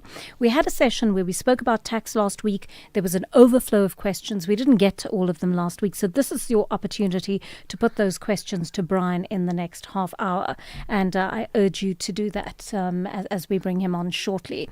We are also, I just want to get through some of your voice notes, talking about some of the issues that we will be that we were talking about in the first couple of hours of the program. Parental alienation has been dominating those conversations. So after 11:30, I'll do my best to go through those voice notes and to take as many of your calls as possible. Right now, let's jump in there at 8 minutes past 11. We all have to submit a tax return as long as we're working. And what does that entail? Who doesn't need to? Let's find out from Brian Hirsch, financial advisor at Brian Hirsch Colley and Associates. Brian, good morning. Thank you for joining us again after your travels. Yeah, well, thanks to Sandy for standing in for me, and I looked at what he had to say, and I really appreciate that he did that. So Yeah, Sandy, did a thanks a great million. job. Yeah. Then funny enough, we don't all have to submit tax returns. okay. That's the whole point. Yes. Okay, so SARS have published clear rules on who must and who does not have to submit an income tax return. So you do not have to submit an income tax return if you're an individual. Income consisted only of salary from one employer that did not exceed 500,000 for the year, and that PAY was deducted correctly by your employer. You received no other taxable income except if you received local interest, and I'll give you the numbers. If your local interest was below, under the age of 65, 23,800, and if you're over 65, 34,500, and you've got tax-free income, exempt, dividends are exempt, you've got no retirement funds, you do not have to submit a tax return. However, you may have been selected by SARS for an automatic assessment. And you need to get that. If you're one of they're going to be in excess of 6 million people who are going to be automatically assessed. And if you had a look at, you need to check your assessment. Very important you do, to make sure that everything is correct. You have until, SARS have now extended the deadline, you have until October the 23rd to ask for a further assessment if you think it's wrong, if they haven't included retirement annuity contributions you may have made, or your medical aid contributions. So when you get your automatic assessment, please check it, and if it's not correct, then you have a right to go back to SARS and ask them to reassess you. For those, unfortunately, who are in a situation those who must tax a return, firstly, if you earned income from more than one employer during the tax year, if you conducted a business, profession, or earned self-employed or freelance income, in other words, income from anything else, if you've got rental income, and so many people are not disclosing rental income, bear in mind, I must warn you, SARS are now bringing all the B&B onto line, so that income received from your B&B properties, they are now going to pick that up. And remember one thing, tax evasion is one thing, tax avoidance is another. So bear in mind that even if you're collecting rental income, be very careful, because SARS are bringing all the property companies in online, the agencies, the B&Bs.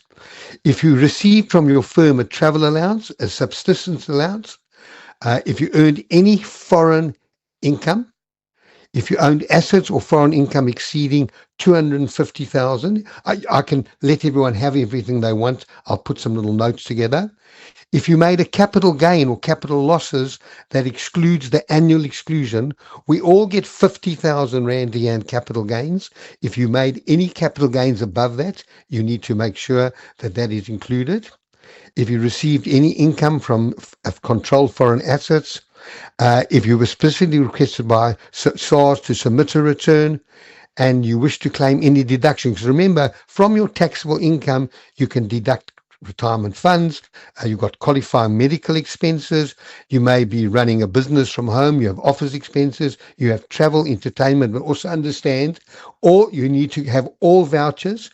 If you're claiming travel, particular motor car travel, you need to have a logbook, and you need to also remember, understand how ARI will enable revenue to sharpen its claims and enhance tax administration. So for many years, South Africans have got away with maybe not declaring income. I'm warning you now that there are enormous penalties if you do not. So for those who don't have to submit tax returns, you just have to think about your auto assessment. And for those, you have to. Now, we've got a further complication in August. It's the first provisional tax payment for the 2027 tax year. So the objective is you've got to make a reasonable estimate of your taxable income. What you need to do is estimate your taxable income for the year. That's salary, business or professional income, all the things that go with it, capital gains, and you need to get someone to calculate the tax for you. You've got credits that can be deducted again. Speak to a tax practitioner. You can even go to SARS. I must tell you, SARS are very accommodating. You can go to them. This is a difficult month, August, and just bear that in mind. If you're a provisional taxpayer, don't underpay, because you will pay heavy penalties if you underpay in this 6-month period being the end of August. Right. Quite complicated. You know, the only two things certain in life is taxes and death. Yes, this is true, Brian. So I mean, you were talking about all the different groups, right? That would fall under that definition of provisional taxpayers. What do individuals need to do when they're calculating their payment?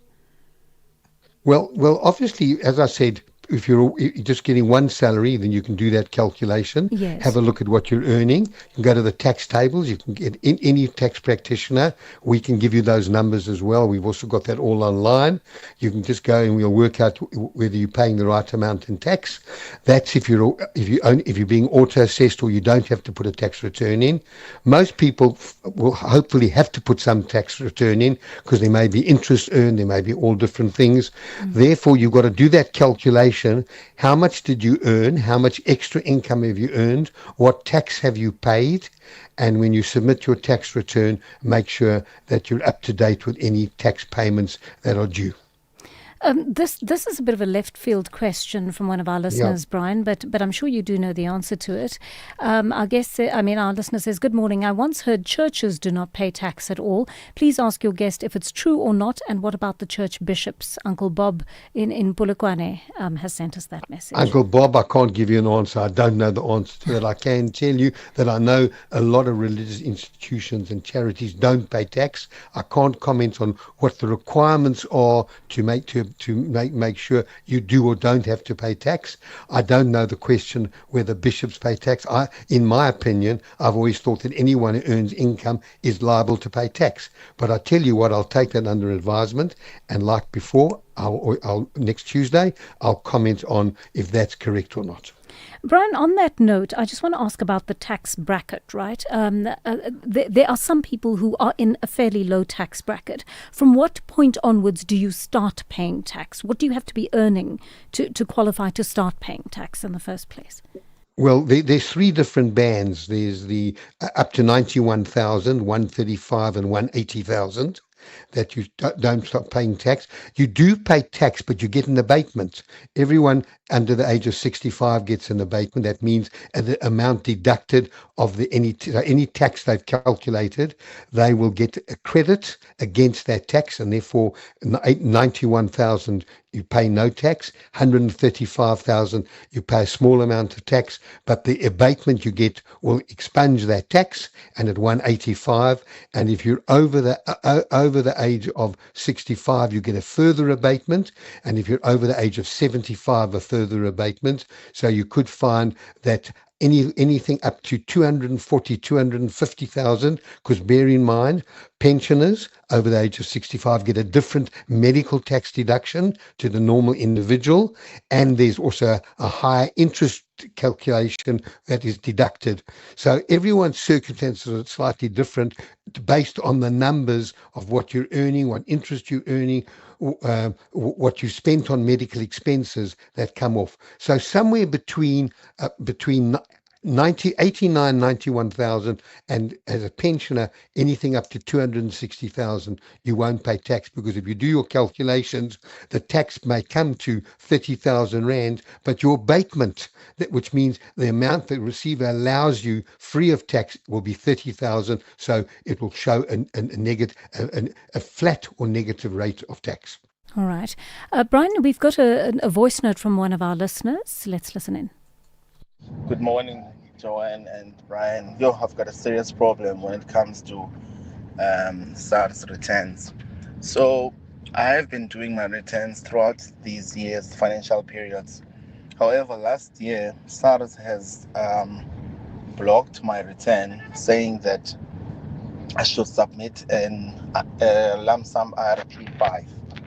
So what happened is that I changed companies, and when they transferred my pensions, to the new employer, that company did not issue me with that lump sum RP5. They have tried to give me a document that I've submitted to SARS many times. SARS has rejected that document, saying it is incorrect because the directive number they issued falls within the financial period of 2025-2026. And yet till today, I have not been able to get these people on board. The name of the company is Easy Retire. I am tired. I've been going back and forth with this, and I really need help with this one. Even if I can get the CEO of the company to issue me with the correct document, Please, Brian, please assist me with on this thing. So, I've just a now question. incurred penalties at SARS of Yeah, just a 4,500. question. Did you transfer money? So it's a voice note, Brian, unfortunately. Okay. Yeah. All right. Okay. Look, may I suggest you give me a call on either contact me on www.bhca.co.za or phone me on my radio line 011 8804 Put all your details down. I'll get back to you on that, and you'll give me all the details, and I'll talk to my in-house tax practitioner to see what the problem is. I'm gleaning that maybe there was a transfer done from company A to company B, and that wasn't reflected as a transfer, but has been reflected as a payment made to you, which then would have created a much bigger tax penalty for you. But I don't know exactly, because obviously we're not talking to each other. So please contact me, and I will investigate further on your behalf. Thanks for that, Brian. Let's take a short break. We have more questions when we come back. Attention all shoppers. Our supermarket shelves are full of unhealthy food. It's often hard for me to know which foods are good for my family. The information on packaged food is complicated and hard to understand. I wish we had easy-to-understand warning labels on foods high in salt, sugar, and saturated fat. We have the right to know what's in our food. Support front-of-package warning labels on unhealthy packaged foods. Sign the petition on healer.org. That's HEALA.org. Quantum on SAfm. Step into the future with Quantum. The radio show that goes beyond the headlines to explore how you can evolve, adapt, and thrive in times of rapid change. We will explore cutting-edge thinking coupled with practical life design applications. I'm Angela Ludek, and I invite you to join this community where real progress begins with human capital development. Quantum, Monday to Friday, 3 to 5 a.m. on SAfm. Talking Finance with Brian Hirsch, making sense of your finance. 21 past 11 on the Daily Discourse, and this conversation with Brian on tax continues at this hour. Brian, one of our listeners has sent this message through. Please ask your guest what one can do if their employer has failed to provide them with IRP5s for 3 years. It's a legal requirement. They have to actually do it. And I think you need to go to HR department and tell them, if you have to submit a tax return, you need your IRP5. If not, very difficult for you to report your employer to SARS, because obviously that can create problems for yourself. I make suggestion, if you're not having any success, again, give me the details. I will phone your HR department. I will let them know that you asked me to advise you on tax, and I can't do it without your IRP5 numbers. So please, if you're having a problem, again, www.bhca.co.za, send that in to me. This is not an open invitation to everyone, but in this particular case, send me your problem and I'll see how I can help you. Thanks, Brian.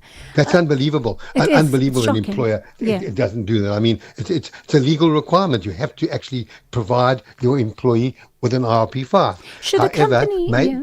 go for it, Brian. No, you were going to ask? I was going to ask, should a company like that be reported to SARS? Absolutely. But the trouble is, for an employee to be a whistleblower, it creates problems for that employee because they obviously are being employed by a company, and your employer, the last thing you want to do is become a whistleblower. So it's a lot easier to use me in this instance, and I can say to the employer, look, I'm handling your taxes, you've come to me, and I need the RP5. Okay.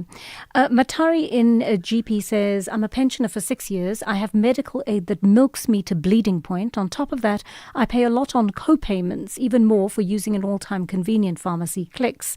I've asked SARS for my statement of assessment, as I believe there has to be reimbursement. They just said I've not been selected for automatic assessment and no other information do they share. What should I do? Okay, so now they have this provision, which has now come into the Act, which allows individuals to question it. They extended the deadline for taxpayers who wish to request a reduced or additional assessment, and that's now been reduced until October the 23rd. Again, if you give me those details, I will send a note. Or remember, SARS won't deal with a third party; they will only deal with you as an individual. But if you can give me those details, I will give you advice on how you need to go about getting an amended. Because you're absolutely right. If you're a pensioner and you're bleeding from your medical aid, there's a formula. It's quite a complicated formula. It works out at approximately a third of what you're spending on medical aid, which should be a deduction from your actual tax paid, not your income, but from your tax paid. So send me those details. I know I've given my number out to a few times for a few people, but I do get very angry when people, because SARS are there to help you. SARS have a mandate, and SARS have actually stated publicly, we are there to help the public, and I have found them to be very, very useful. So the three callers that we've dealt with now, I just don't understand it. So you'll send me those. I expect those from you. An anonymous listener says, I am currently retired. I sold a property during the current tax year. Question, should I decide to invest 350,000 Rand into a retirement annuity, will I receive the deduction tax benefit, or is the deduction allowable only when income is derived from employment? No, any income, whether it be rental income, whether it be pension income, any can be deducted. But remember, there's a limit of 27.5% of your taxable income that you can contribute to a retirement annuity. If you contribute any more than that, then that portion will not give you a tax deduction. But you certainly can. So you need to calculate what is your pension, what other income have you got, take 27.5%. I think you limit it today in the budget. It went up, and I think you're limited today at around about 460,000 Rand of 27.5%. So you've virtually got to be earning around about somewhere in the order of about 1.7 million to make the maximum contribution.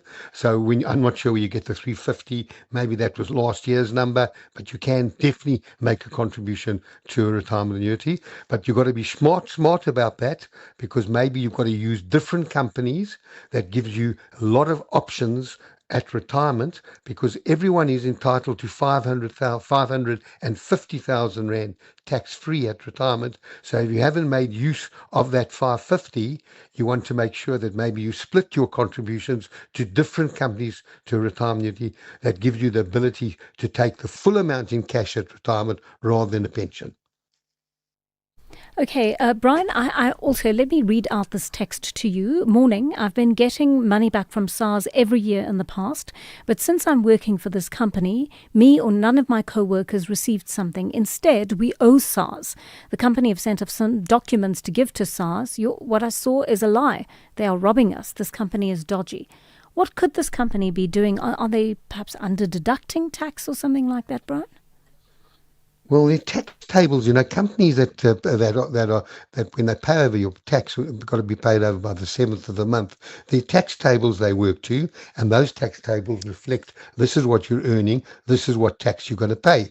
But remember one thing, they're only working on one source of income. That's what you're earning at that company. If you have any other sources of income, they aren't aware of it. They're not going to be deducting tax, which means you will be responsible and liable for additional taxes on monies earned over and above what you're earning. So one would have to understand, when you're saying, what is this company doing? Are they paying the money over? When you get your RP5, which reflects this is what you've earned, this is the tax you've paid, you can do the numbers yourself. But it's unlikely that they're not paying the tax over. Okay. Brian, one more voice note. Hi, Brian and Joanne. Please, I received a message from SARS that sender must send the return forms, and also I'm owing something like 3,000 on them. It was a big blow for me because I was not aware of that. I talked to the company to give me the form. The form that they give me is not the one that SARS they need. So now they keep ducking and ducking they don't give the required forms. So now I don't know what to do, Brian. Look, when you say SARS have written you, firstly be very wary, and I say this to all our listeners: be very wary of any correspondence you get in email or from SARS or WhatsApps. Be very wary of those, because there's so much scamming going on and people thinking, you know. I suggest you go to SARS. There's SARS branches all over the country. Go to SARS and ask SARS to explain to them why you owe them tax. What have they raised to reflect? If you are you earning one source of income from one employer? This is a voice note again, Brian. Also a voice note. Yeah. Sorry, Joanne. I'm not used to it. Okay. Okay. Okay. Again, I'm going to give my number out. I know. Look, please bear with me because I'm sure I'm going to get a lot of requests. But it's www.bhca.co.za. Send us your questions and we will get back to you. And I know I make this offer to a few other people who may ask. Give us a bit of time because we'll probably be inundated with questions which require further information. So please, when you send in your question, please give us all details where we can get hold of you so that we can then come back to you and ask some questions and then give you the right direction. Brian Hirsch, financial advisor at Brian Hirsch, Colley and Associates. Thank you so much for your time this morning and your willingness always to help our listeners, Brian. I just want to give you Brian's number again. It's 011 880 4888. 011 880 4888. You can leave a detailed message for Brian there or go to his website. It is bhca.coza. bhca.coza. That brings us to 11:30 on the Daily Discourse. Ondela Mbana has your news headlines. Thank you, Joanne. On the news headlines statistics, South Africa's new data shows that consumer price inflation jumped to its highest level since June 2024, from 4.5% in May to 5% in June 2026. The chairperson of the impeachment committee, Makashule Gana, has again repeated that the committee will only look at matters relating to the possible impeachment of President Cyril Ramaphosa, and a U.S. judge in Florida has ruled that Donald Trump must hand over financial records as part of his $10 billion defamation lawsuit against the BBC. A full update follows at the top of the hour.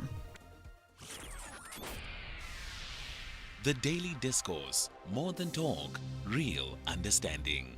11:31 on the Daily Discourse. Thank you for being with us over the course of the show. And of course, this is the time of day when I try to catch up with as many voice notes, or catch up on as many voice notes and calls as possible. So make use of that studio line 086 000 2032. Our WhatsApp line is 0614 104 107.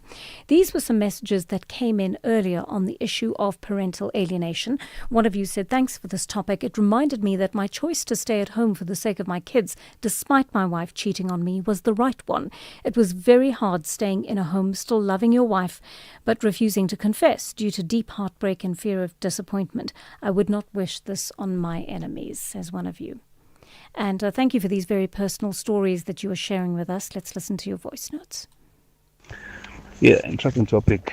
And one of the things I realized that this issue has impacted society in a certain way that disadvantages us as men who want to take part in our children's life.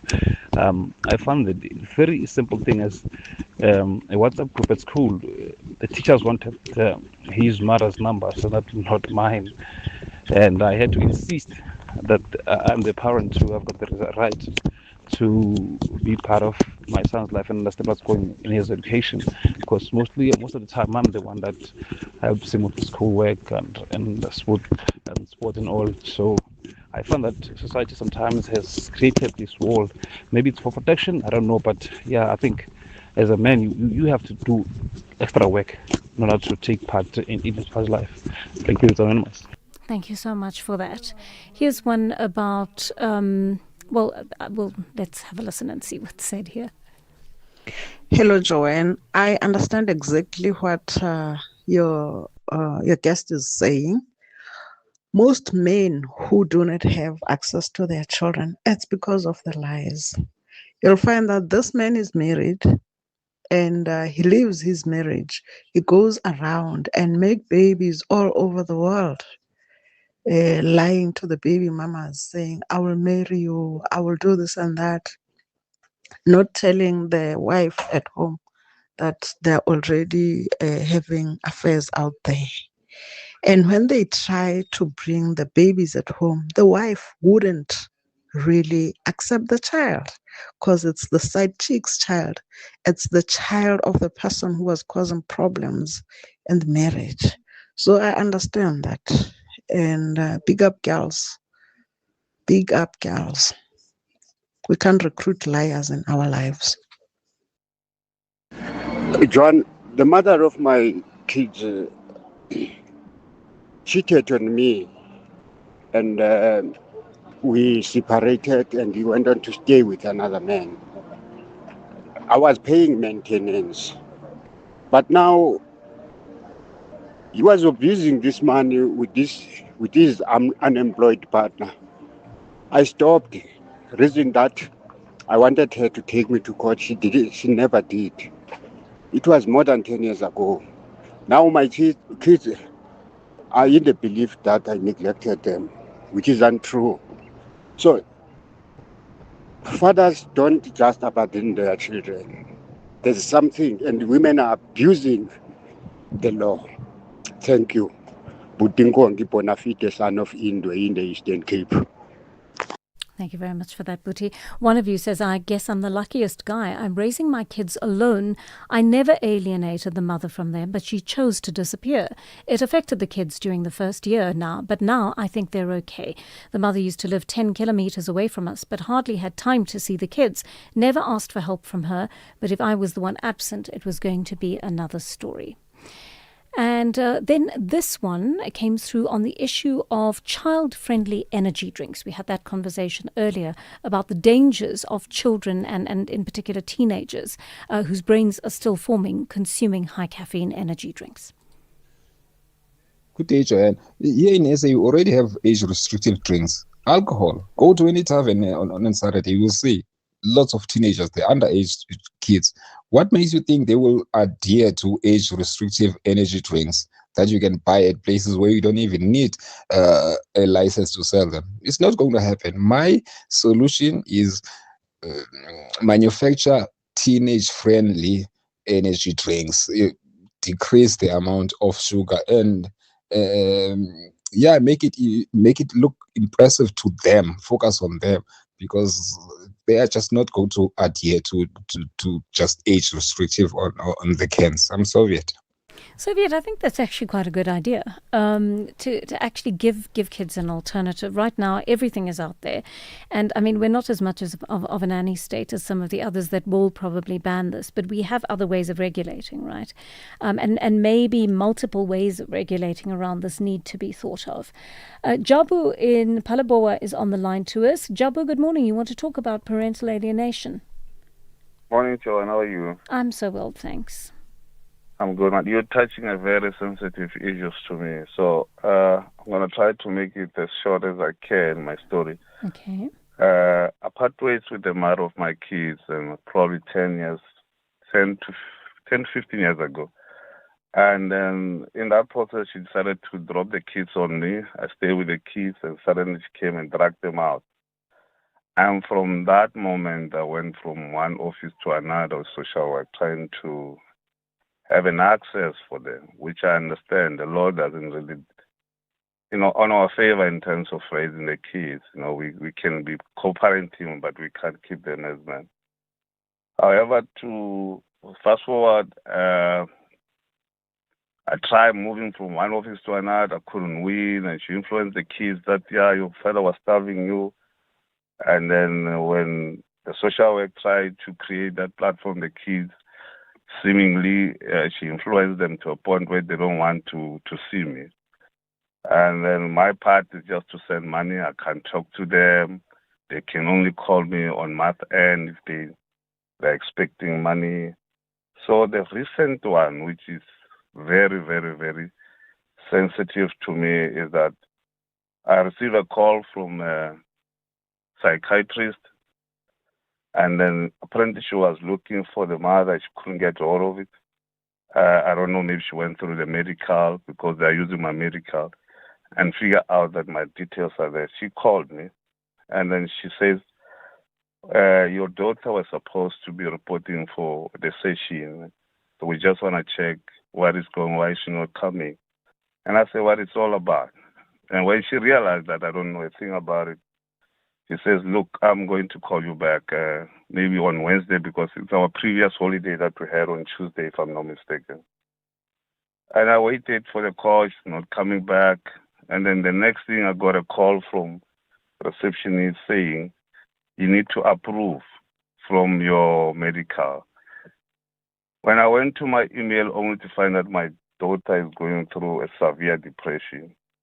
Oh, gosh. And I called the mother, and she's not picking up. I called the girl, and she said to me she's fine. She's standing with, apparently wherever they were, she was with the mother. She says, I'm fine. I'm like, no, I'm not sure if you're okay because I got a call that you're not okay. And I also got an email that you're not okay. She said, no, I'm fine, lady.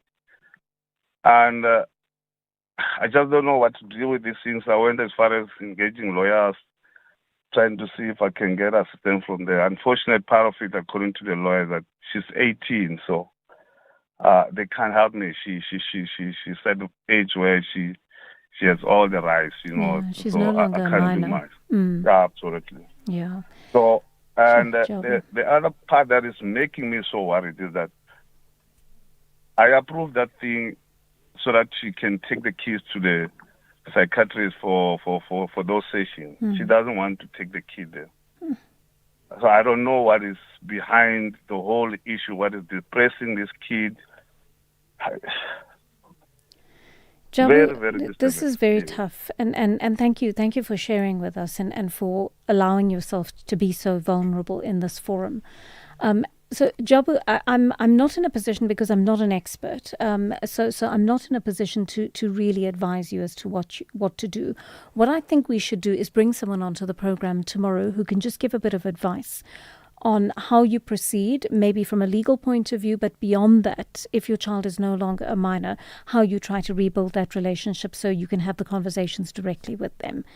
And I think what makes it so hard is sometimes in these situations, if certain things are said about you and a mindset has developed around who the kids believe you to be because of what they've been told, it makes it more difficult to make that approach and to actually allow your kids to get to know you more easily. But there has to be a way of doing that, and we'll try to bring someone on who can give you some advice in that regard. But thank you again for sharing your story with us, and I'm really wishing you all the best with dealing with this and getting your daughter the help that she needs.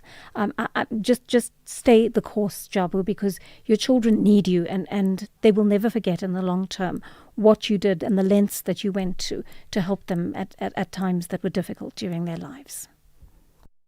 With the ever-changing financial landscape, it can be difficult to make sense of all the moves at times. Join me, Jimmy Moyaha, on the SAfm Market Update with MoneyWeb, Mondays to Thursdays, 6 to 7 p.m, as we break down the key market trends, top financial stories, and smart investment insights, all in one place. It's everything you need to stay financially informed and ahead of the curve.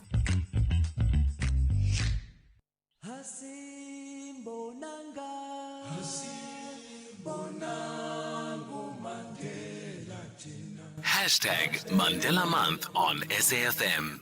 It is in your hands now. July is Mandela Month on SAfm.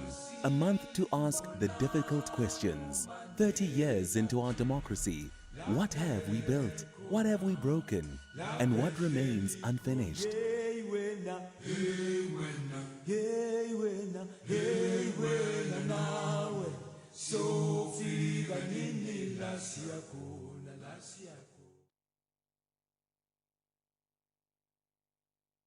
You are listening to Joanne Joseph on SAfm.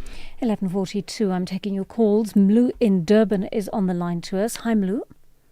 Morning, Joanne. How are you? I'm well, thanks. What's on your mind? Two issues, Joanne. The 60 million for the 30th of June. Where are we? What's the breakdown? How much has been used? How much is left over? You mean 600 million, Mlu? Is it 600 million 600, or 600? So whatever. 600 million. Exactly. Yeah, 600 million. Yeah. Because you know why I'm raising this one, Joanne? You look at the state of the police stations inside. the terrible working condition that our police have to work under. It's bad. And yet, just like that, they can flip the 600 million just for one day. You see, it's a shame. And even if the Minister Kachala is hearing this, I hoped he was the one who was gonna make sure that things are happening, especially for the bottom policemen in those counters in the police stations. But just for them to flip that 600 million just like that, it's a bit of a I don't know. I don't know how I can explain, for those policemen. Yeah. But number two, Joanne, Number two, our country, 24.7 billion to the international Mashonisa. I think we're going deeper and deeper into debt as a country. Okay, Mlu, thank you so much. Thank you for that. And by the way, that breakdown, and the police claim the 600 million wasn't for one day, and it's going to be spread over a period of time. I've got a few questions about that myself, because of course we're seeing these regular marches on a Thursday. They're meant to have continued 6 months from the date of the original march on the 30th of June, and I wonder whether some money is being put towards that. But I'm also wondering what happens in cases where people just go through to businesses in particular areas and demand that people be brought out and that kind of thing. How do the police manage that? And is some of this money being put towards that kind of policing? Because I don't see police anywhere in the area when that kind of thing is happening. Neil in the Eastern Cape is on the line to us. Neil, you're responding to that earlier question I asked about the difference between soccer and rugby, why we do so well as a rugby playing country but not so well as a soccer playing one. Good morning, Joanne. Yeah, this is my first call to you. I used to make quite a few calls to your predecessor, and I really think you bring quite a calming and emotional intelligence effect on the program. Thank you, Neil. Totally different. Much appreciated. Look, Thank my you. view would be simply is because if you looked at, I'm starting with Godessa. Yes. There were a lot of sunset clauses and appeasements. Now, rugby was like the main sport of the minority at that time, and we then used the World Cup. And, I think with Mr. Mandela, shot rugby almost as the sport. Yes. And I think we really need to look at it from that perspective, although we hosted the World Cup in 2010 for soccer. But, infrastructure and all those things were there. And even if you look at currently the way rugby is managed, although, you have a fairly well-represented, integrated rugby team, but when you talk to the previous coaches, particularly black coaches like Peter de Villiers and Alistair Coetzee and those guys, they will clearly tell you that even although the presidents may be black or colored, whatever you call them, they don't seem to get the same support as where their white counterparts when they're coaching. They get directors of rugby. You take Rassie. Rassie's been good. But then, when Rassie left, he brought in his own contact, then Rassie became the director. The other guy left. The director of rugby is gone, Rassie takes over. So what I'm saying is, there's almost like a little control, and the whole thing is people are scared to touch rugby because then there's a big uproar by a small minority. Now, with regard to soccer was predominantly played by black communities. Yes. And hence there hasn't been enough development. So it goes back, my view, to the sunset clauses of appeasement. Okay, yeah, so very there has to be more investment. Sorry? Mm-hmm. Yeah, no, I'm listening to what you're saying, and I think it's very interesting indeed. I'd not thought that far back to the effect of those clauses potentially on what's happening right now in the country in terms of soccer and rugby. And perhaps we can continue the conversation tomorrow, because unfortunately we have run out of time. But thank you, Neil, for having the last say on our show today and bringing that element of the historical context as well. That is where we leave it. Thank you so much for joining us. Thank you for your sensitive treatment of the subjects we dealt with today, that compelled you to share some very private things about your own life and your own experience with us, and we are very, very grateful for that vulnerability that you allowed us to experience on the show today. We'll do it all again tomorrow between 9 and 12. Thank you for joining us. Over to the book reading, then the fabulous Sakina Kamwendo with Update at Noon. SAfm's award-winning drama department presents to you another episode of the book In the Shadow of the Springs I Saw, written by Barbara Adair, read by Fiona Ramsey. This is a radio broadcast edit. Please note that the views expressed in this book are not that of the station. Listeners' discretion is advised. James Phillips was arrogant. Listen to what he says here. I am English, an English O from Springs. But the album is in Afrikaans. I want to show that even Afrikaans people can sing of this horror. And anyway, it is impossible to write about this stuff in English. My mother spoke English. It is like, I don't want the language to be polluted.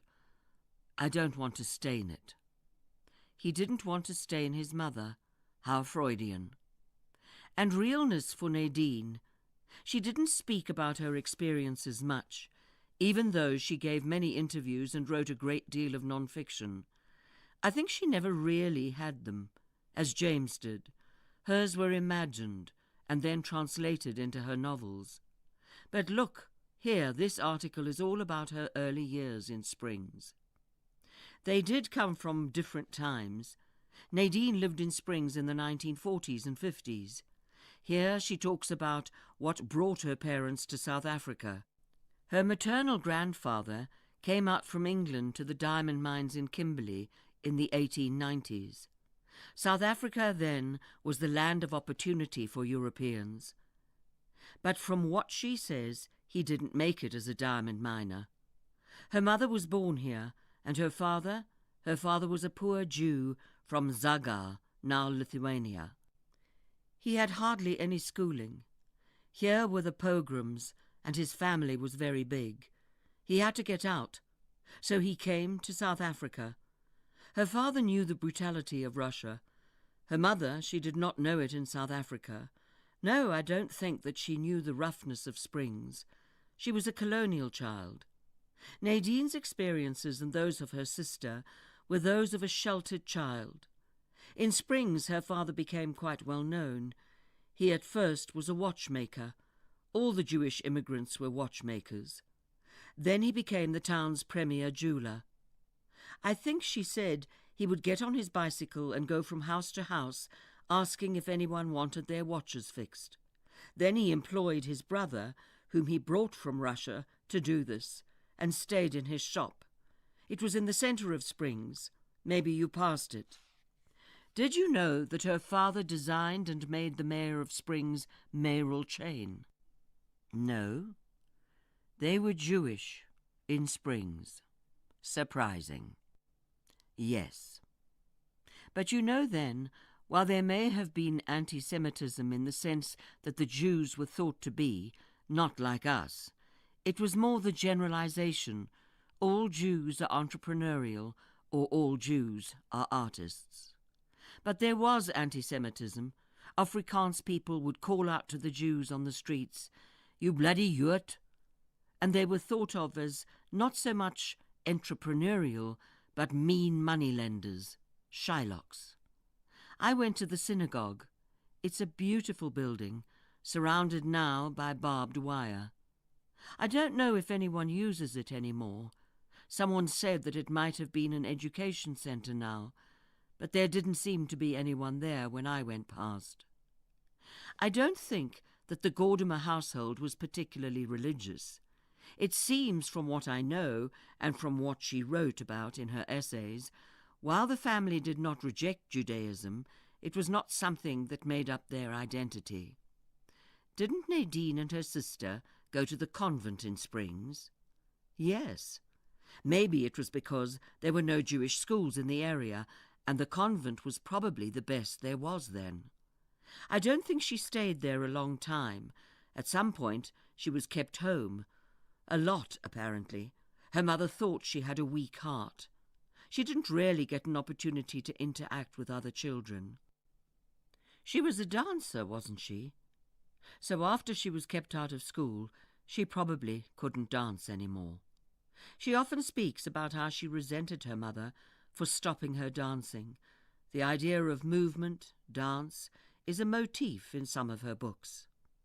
I wonder also if she was kept away from other children, other Springs children, as she was Jewish, and her parents feared the anti-Semitism among the Afrikaners. No, I don't think that they feared anti-Semitism, as I said. The Jews, were tolerated. Although she did write about anti-Semitism in a small town, didn't she? She did. I remember The Lying Days and the way she described the Jews in it. I think this book, her first, was about Springs, or a small mining town like it. Maybe that is why she became a writer. The stereotype, the isolated child who was stopped from going to school, the child who needs a world to live in and so makes one up. She did have her sister, remember, but we don't hear too much about her. She was eclipsed by Nadine when she was young, as Nadine was the one with the weak heart who needed constant care, and later in life as Nadine became the well-known writer. The world of James Phillips, his Springs, it was very different to the Springs of Nadine. He doesn't appear to have had a sheltered life. He grew up working class. He always talks about his working class roots in interviews, but actually I think it was more the trade class. There were few white working class people. Mostly people had trades. Afrikaans miners, immigrants, who had set up the shops, barbers, bakers, clothing shops, that kind of thing. So they, Nadine and James, they didn't live in those beautiful Art Deco buildings. No, but many other immigrants did. They lived above their shops, as they do now. At that time, the 80s, when James was making it big, Springs was the hotbed of punk rock, the so-called working-class white boys who were either supportive of or damaged by apartheid, or the ones who resisted it and were therefore also damaged. They were the hip rockers then. My views, for what it's worth, it was a good performance, the performativity of Springs, a small-town boy who knew mortality and who now, as luck will have it, knows immortality. Are we always all performing? The theatre of life? Ha! What a cliché. Listen to this. I'm a white boy who looked at his life, gathered in his hands, and saw it was all down to the life of some other man, the one who was shot down in the street. It is from one of James's songs, Shot Down. Done before? Not then, it wasn't.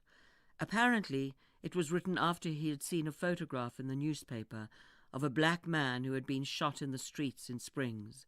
A hard, dry, high-felt grass, the blood on the road. Doesn't it remind you of Blowing in the Wind, maybe? James was trying to be the Bob Dylan of Joburg. And look here, he says that I became aware that as a white person I had all the privileges, even though my folks were working class.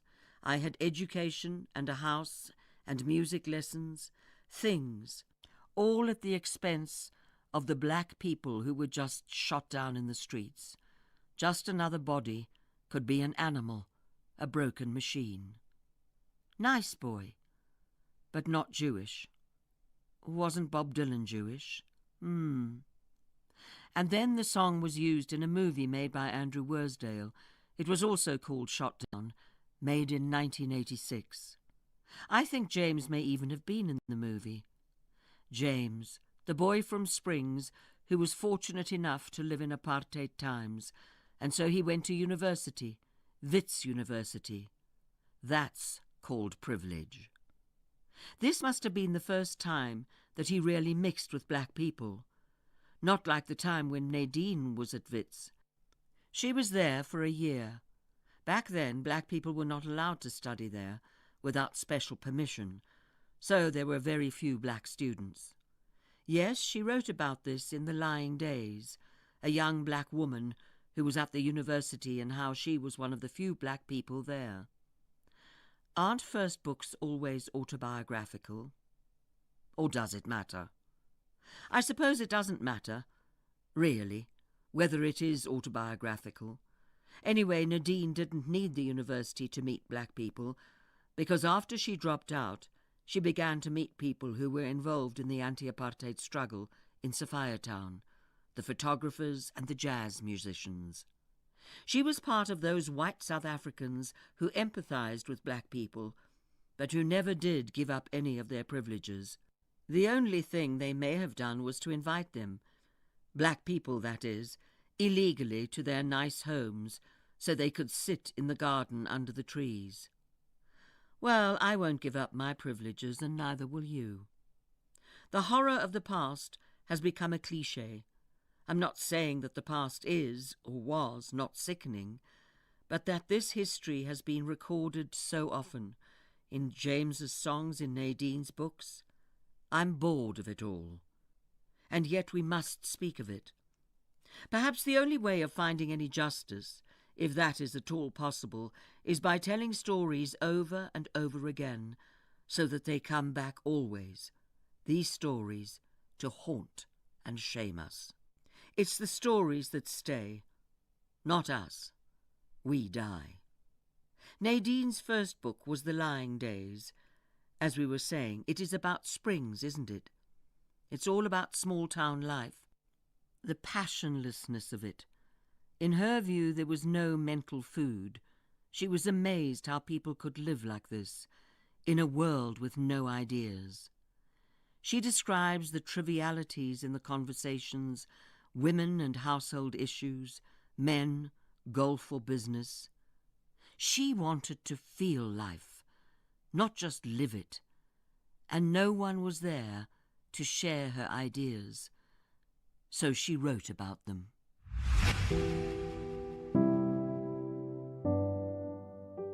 That was another episode of the book In the Shadow of the Springs I Saw, written by Barbara Ad, read by Fiona Ramsey. The book is available online and in all leading bookstores countrywide. It is broadcast on SAFM at 11:45 Monday to Thursday on the Daily Discourse. It is produced for the station by Vovi Batala, technical production Wiseman Manwele, Nanda Koza, and Tato Mapuru.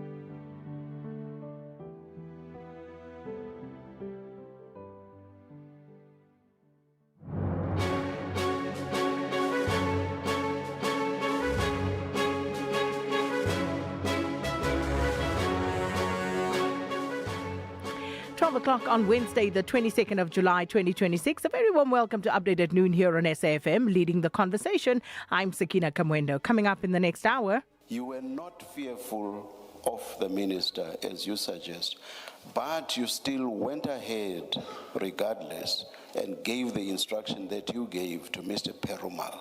What motivated you? Well, things certainly getting hotter at the Madlanga Commission, with IDEC head advocate Andrea Johnson continuing to testify for a second day. And coming up in sport, Sports Minister in hot water after his trip to America for the World Cup, and Rassie Erasmus names his squad for the big matches against New Zealand. There's John Gericke. He'll have those details second half of the show. Please share your views with us. You can write to us via SMS on 41391 or via X at SABC News_radio, or you can send us a WhatsApp voice note on 082-692-3909. Well, there's more stories coming up on this Hump Day edition of Update at Noon. First, though, here's the latest news with Ondelambana.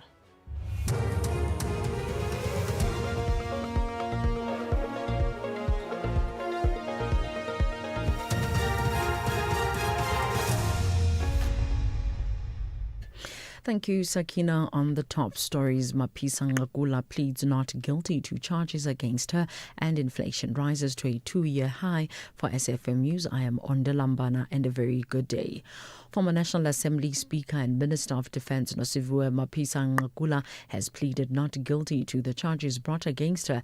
Her trial is underway at the High Court in Pretoria, where she faces corruption and money laundering charges. She is accused of receiving and soliciting 4.5 million rand. Her legal representative, Advocate Siabulela Mapoma, has stated that his client did not have any lawful reason to receive money from the contractor Nombasa Ntsondwa Ndlovu. The accused was at the time, and still is, well aware that as a minister and member of parliament, she was not allowed to receive monies unlawfully and or gratification from any person. The accused admits that. 5. The accused confirms that she never declared receiving any money or gratification from the said Nombasa Ntsondwa Ndlovu and or any person related to such person. The accused admits that. 6.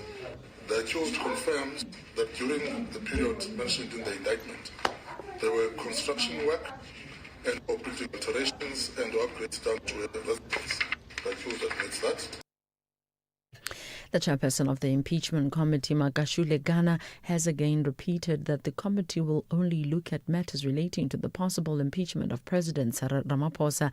The committee was established following a ruling of the Constitutional Court in May, directing that it should investigate whether President Ramaphosa should be removed from office relating to the Phala theft. The MK party had written to the committee requesting that National Assembly Speaker Thoko Didiza appear before them to give details on her legal consultations about Ramaphosa's application to review the report, but Ghana says the committee has a very specific mandate. We are established to deal with effectively the motion that the Honorable Zungula tabled. So we have to deal with matters relating to the charges that are contained in the original motion, and that's how narrow our scope is. And I always want to say that let's not try to broaden our mandate beyond that which is contained in the original motion, but also what's contained in the independent panel report. Statistics South Africa's new data shows that consumer price inflation jumped to its highest level since June 2024 from 4.5% in May to 5% in June 2026. Factors that have contributed to inflation in the period range from transport, household and utilities, as well as insurance and financial services. Stats SA has noted that higher oil prices mainly drove prices. Patrick Kelly, the Chief Director of Price Statistics. Fuel prices climbed by 34.3% in the past 12 months, driven by increases of 50.8% in diesel and 31.7% in petrol. Higher fuel prices have had a knock-on effect on passenger transport inflation, which registered a monthly rise of 8.1% in June. This took the annual rate for the category to 12.5% from 4% in May.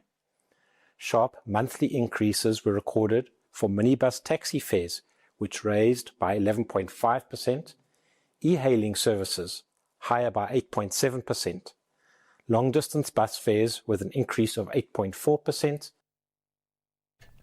The Western Cape Police Oversight and Community Safety Minister Andrew Murray has applauded police for their recent drug bust in Bottasach, Cape Town. The drugs are valued at 10 million rand. Officers pounded on a flat which had an area that had been used as a storage facility for an assortment of drugs, firearms and ammunition. Earlier this week, a 29-year-old man has been arrested. Murray says the bust has dealt a major blow to local gang syndicates operating in Cape Town. A U.S. judge in Florida has ruled that Donald Trump must hand over financial records as part of his $10 billion defamation lawsuit against the BBC over the Panorama program that edited together different sections of his January 6th speech. The ruling can be appealed. Recapping the top story, former National Assembly Speaker and Minister of Defence Nosiviwe Mapisa-Nqakula has pleaded not guilty to the charges brought against her. I'm Mondilambana for SAfm News Headlines at 2:30. Update at noon with Sakina Kamwendo, midday to 1 p.m. Update at noon with Sakina Kamwendo.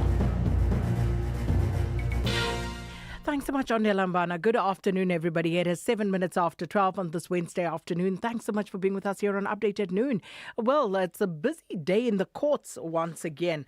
So we have Nosiviwe Mapisa-Nqakula, former Minister of Defence, former Speaker of the National Assembly. Now, she is appearing in court on that corruption and money laundering trial of hers starting today.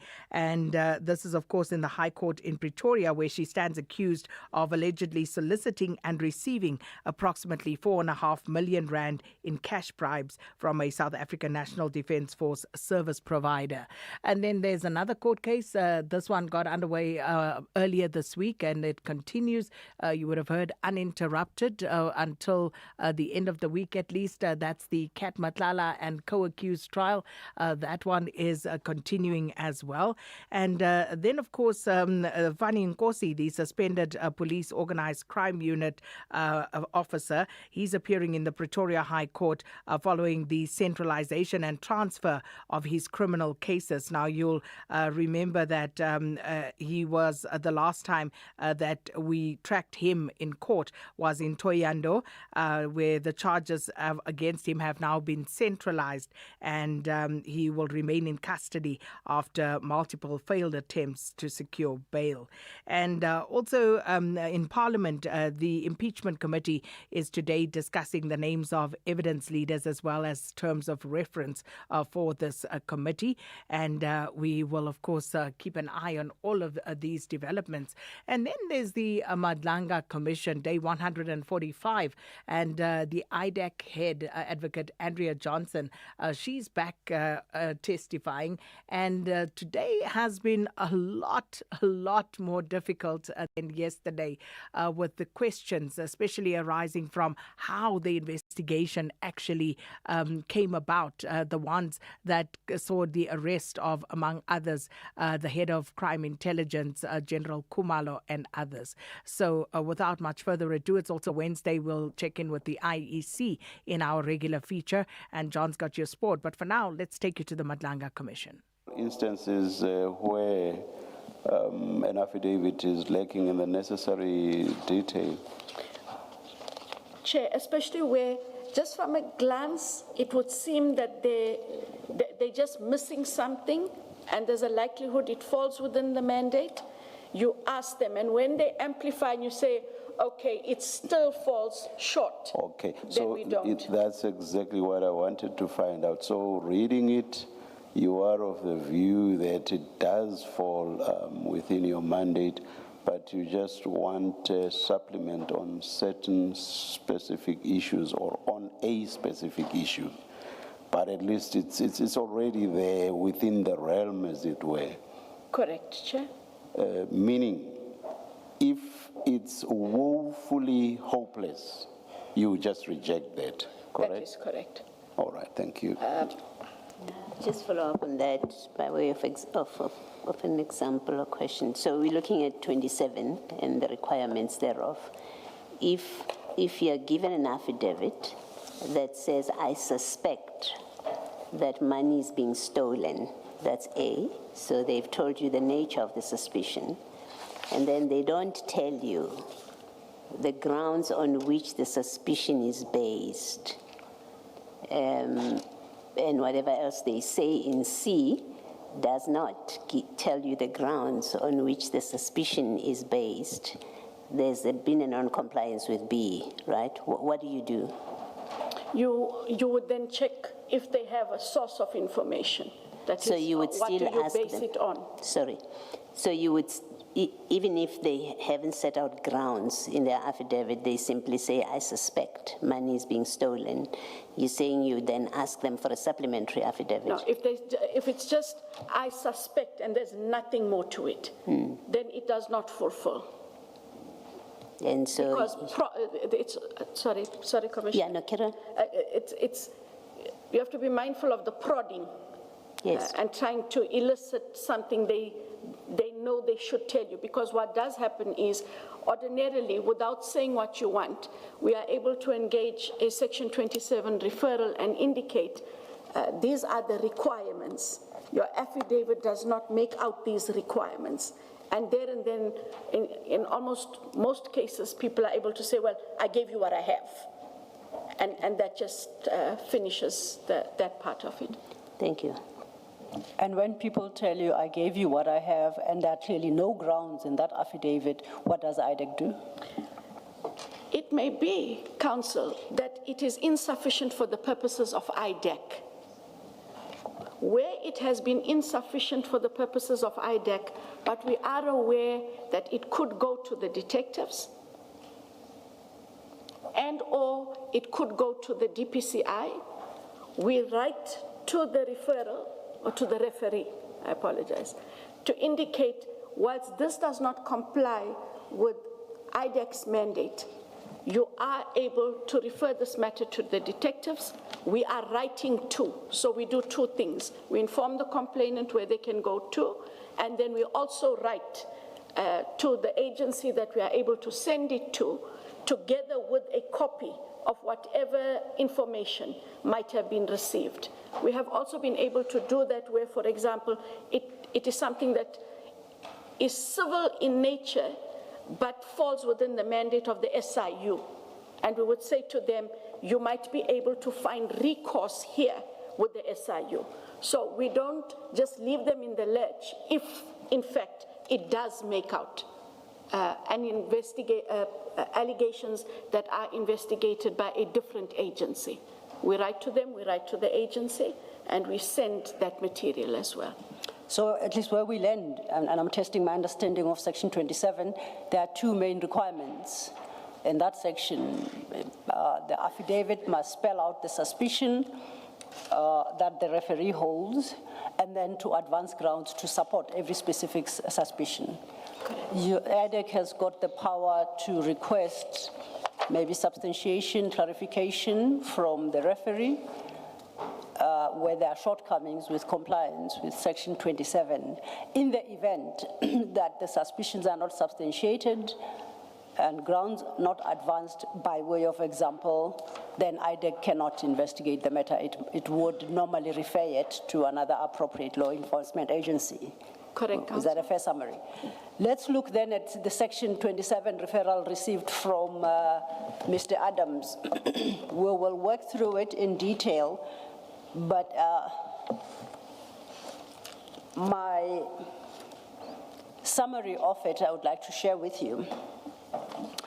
What that affidavit, and that's file 2, page 512. I do have it. Thank you. That affidavit states the following. It highlights or shares with the reader 3 key suspicions that Mr. Adams harbors. The first is at paragraph 2. And therein, paragraph 2, it says, it expresses his growing concern that the head of crime intelligence, General Kumalo, General Lushaba, General Madondo, and other senior crime intelligence officers are busy with systematic capture of crime intelligence division. That's his first suspicion. Counsel, may I ask a question? Am I allowed to make marks? Of course. Am I allowed to write on this document? Yes. Okay, thank you. If it's in the witness file, we will just replace it with a fresh copy. Sorry, Counsel, you say that is the first allegation. First suspicion. Remember that the affidavit actually requires the deponent to state what suspicions that they harbor. The first is there in paragraph 2. On my reading, the second would be at paragraph 4. Let's take it step by step. Do you agree that that's the first suspicion? That is the first one. All right, thank you. Thank you, Chair. And paragraph 3, for purposes then of completeness, the deponent speaks to what became clearer to him, how his suspicion became clearer to him, but he adds nothing more. He references an envelope he says was slipped under the door of his office in Parliament containing some crime intelligence procurement documents using secret funds of crime intelligence and vetting documents. So he tells you that I have that, but he doesn't share the contents of those. Yes. The second suspicion is reflected in paragraph 4.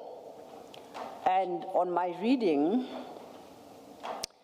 that speaks to 2 suspicions. The first being a manipulation of procurement processes and processes to appoint and promote certain persons within crime intelligence. That's at paragraph 4, the first part of paragraph 4. The second part is, calls for the need to investigate appointments at various Secret Service offices. Sorry. Do you agree with me? That's all. I have that. At paragraph 5,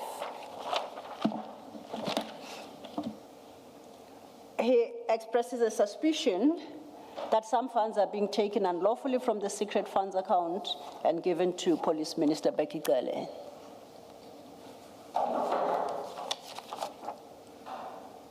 At paragraph 6. Before you do paragraph 6. Yes. Paragraph 5.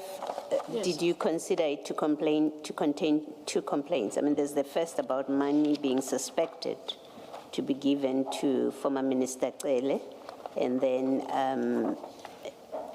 it seems to me there's a second leg to it, an allegation that the former minister appointed General Khumalo without an interview process and without Khumalo having worked as a... Did you consider that another suspicion and complaint, or did you not?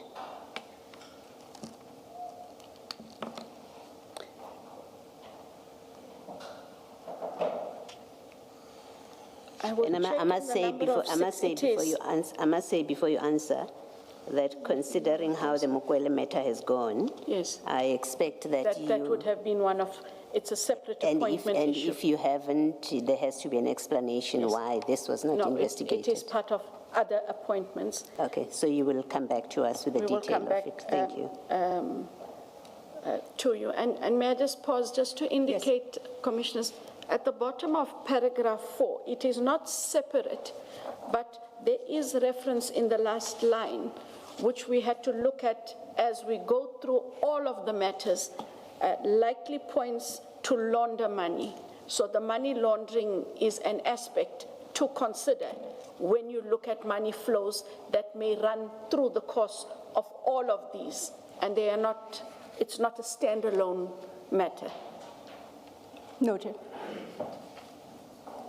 Sorry, you say that one, and you are referring to the last sentence of 4. Correct, Chair. And you say it goes with what? It would go with 2, which is the manipulating of procurement processes, and then with 5, which Council had pointed out about the taken unlawfully from the secret funds. Which sentence are you referring to in 2? Sentence or sentences? Sorry, paragraph 4. Paragraph 4. Line 2. Line 2. Oh, yes, okay. Chair, about the manipulating procurement processes. Okay. All right. Just to indicate that money laundering is considered, but not as a standalone, just within the ambit of those matters. Yes. Okay. Thank you. So, when I interrupted, Council, I think we No, it's okay. Fine. Just on the point you've made, it's a suspicion, but couched more in request terms, because he's requesting that you look into these matters, I guess, because these secret service offices in the country are likely points to money laundering out of crime intelligence. So in that, I can accept that there is a suspicion that there is money laundering, except that he would like IDEC to investigate whether that laundering happens through various secret service offices. Correct. Okay. Then we agreed that at 5, it's a suspicion about secret funds being given to the former Minister Becky Cele. Yes, ma'am. 6, I don't see a suspicion in 6, so I would skip it for now. We'll come back to 6.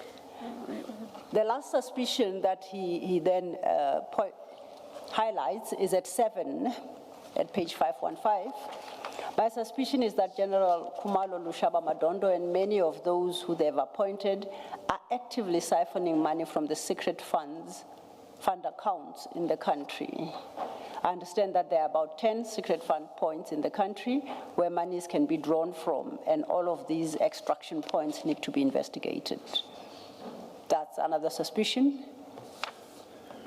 At 7. May I take you back to 6, Council? Yes, ma'am. That is the Lushaba matter. And therein he has been charged not just with the housebreaking, but with the defeating and obstructing with regards to the loss of the equipment of crime intelligence and the non-disclosure thereof, and the fact that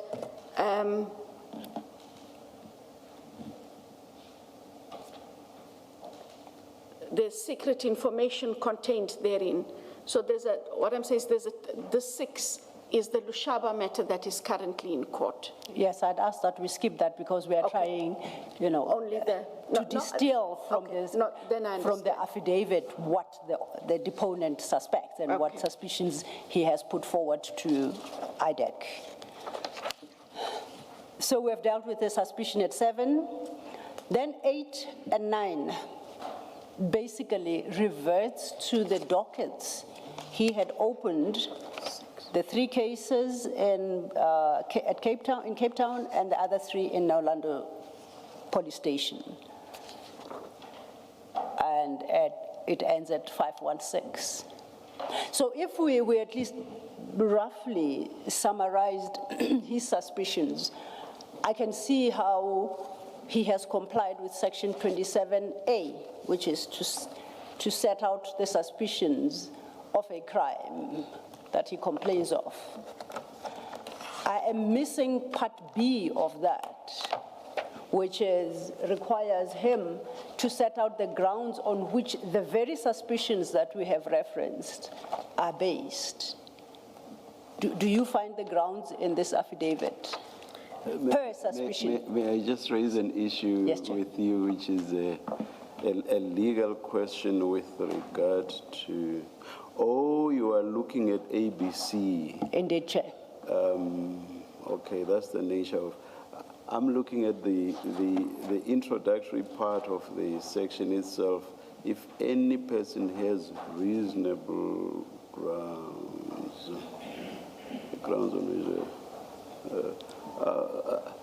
I would not go to ABC without first ensuring that that introductory part has itself been satisfied. And that I would do on the basis that this is an objective test. Yes. You and I do not have to rely on what Mr. Adams subjectively thought. Yes. So I would start there. Were there reasonable grounds? But anyway, let me leave it. My approach is slightly different. So, but I'm just making. Yes, I take the point. I would not get to ABC before. But I take the point, Chair. That's an approach, but I decided to adopt a different one. Here is IDEC having solicited an affidavit, receives the affidavit. Before a decision is taken, even for a preliminary investigation, that affidavit must comply with at least ABC.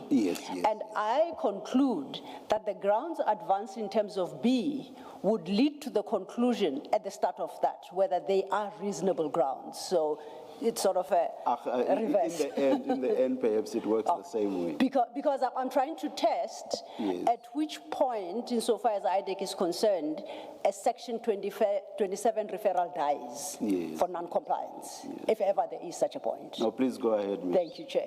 Thank you. So I'm now looking at 27B.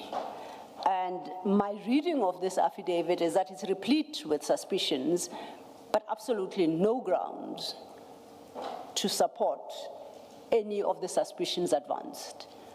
Unless you can find any that perhaps I may have missed. I adopted the approach I did to say, let's summarize and see if we can quantify the suspicions. So let's start with the suspicion at 2, that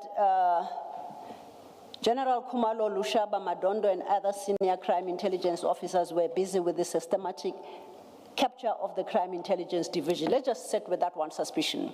Where in this affidavit do I find grounds to support that suspicion, which then would take A and B of Section 27? So, first, in paragraph 2, line 1, Commissioners, he says, So the cases he refers to above must refer to what follows. And he says the cases were opened based on information I received from time to time, which places the SAP's crime intelligence, and then it follows. So he receives information from time to time. And he then says in paragraph 3 that suspicion became even clearer when an envelope pushed under his door at Parliament contained crime intelligence procurement documents using secret funds of crime intelligence and vetting documents. So the grounds on which he bases it is information he receives. Information he receives from time to time, and further expounded by the fact that he has this envelope with further information that is pushed under his door. That is the genesis for the grounds on which his suspicion is based. But you said he did not give IDEC that information which was slipped under his door. That is correct. So that's like saying, I have grounds, but I won't tell you what they are. May I explain a further process that then happened? Sorry, Counsel, may I? Absolutely, ma'am. Because it might seem to jump the gun, but it will then perhaps provide more clarity. We received the Section 27. We received the dockets. IDEC takes the stance that an engagement has to happen with Mr. Adams because this 27 he did on his own and sent through to us. We have the dockets, but when they had the engagement, having read the dockets, having read the 27, it goes back to what I said. You then engage the person to see if there is other grounds that need to be covered.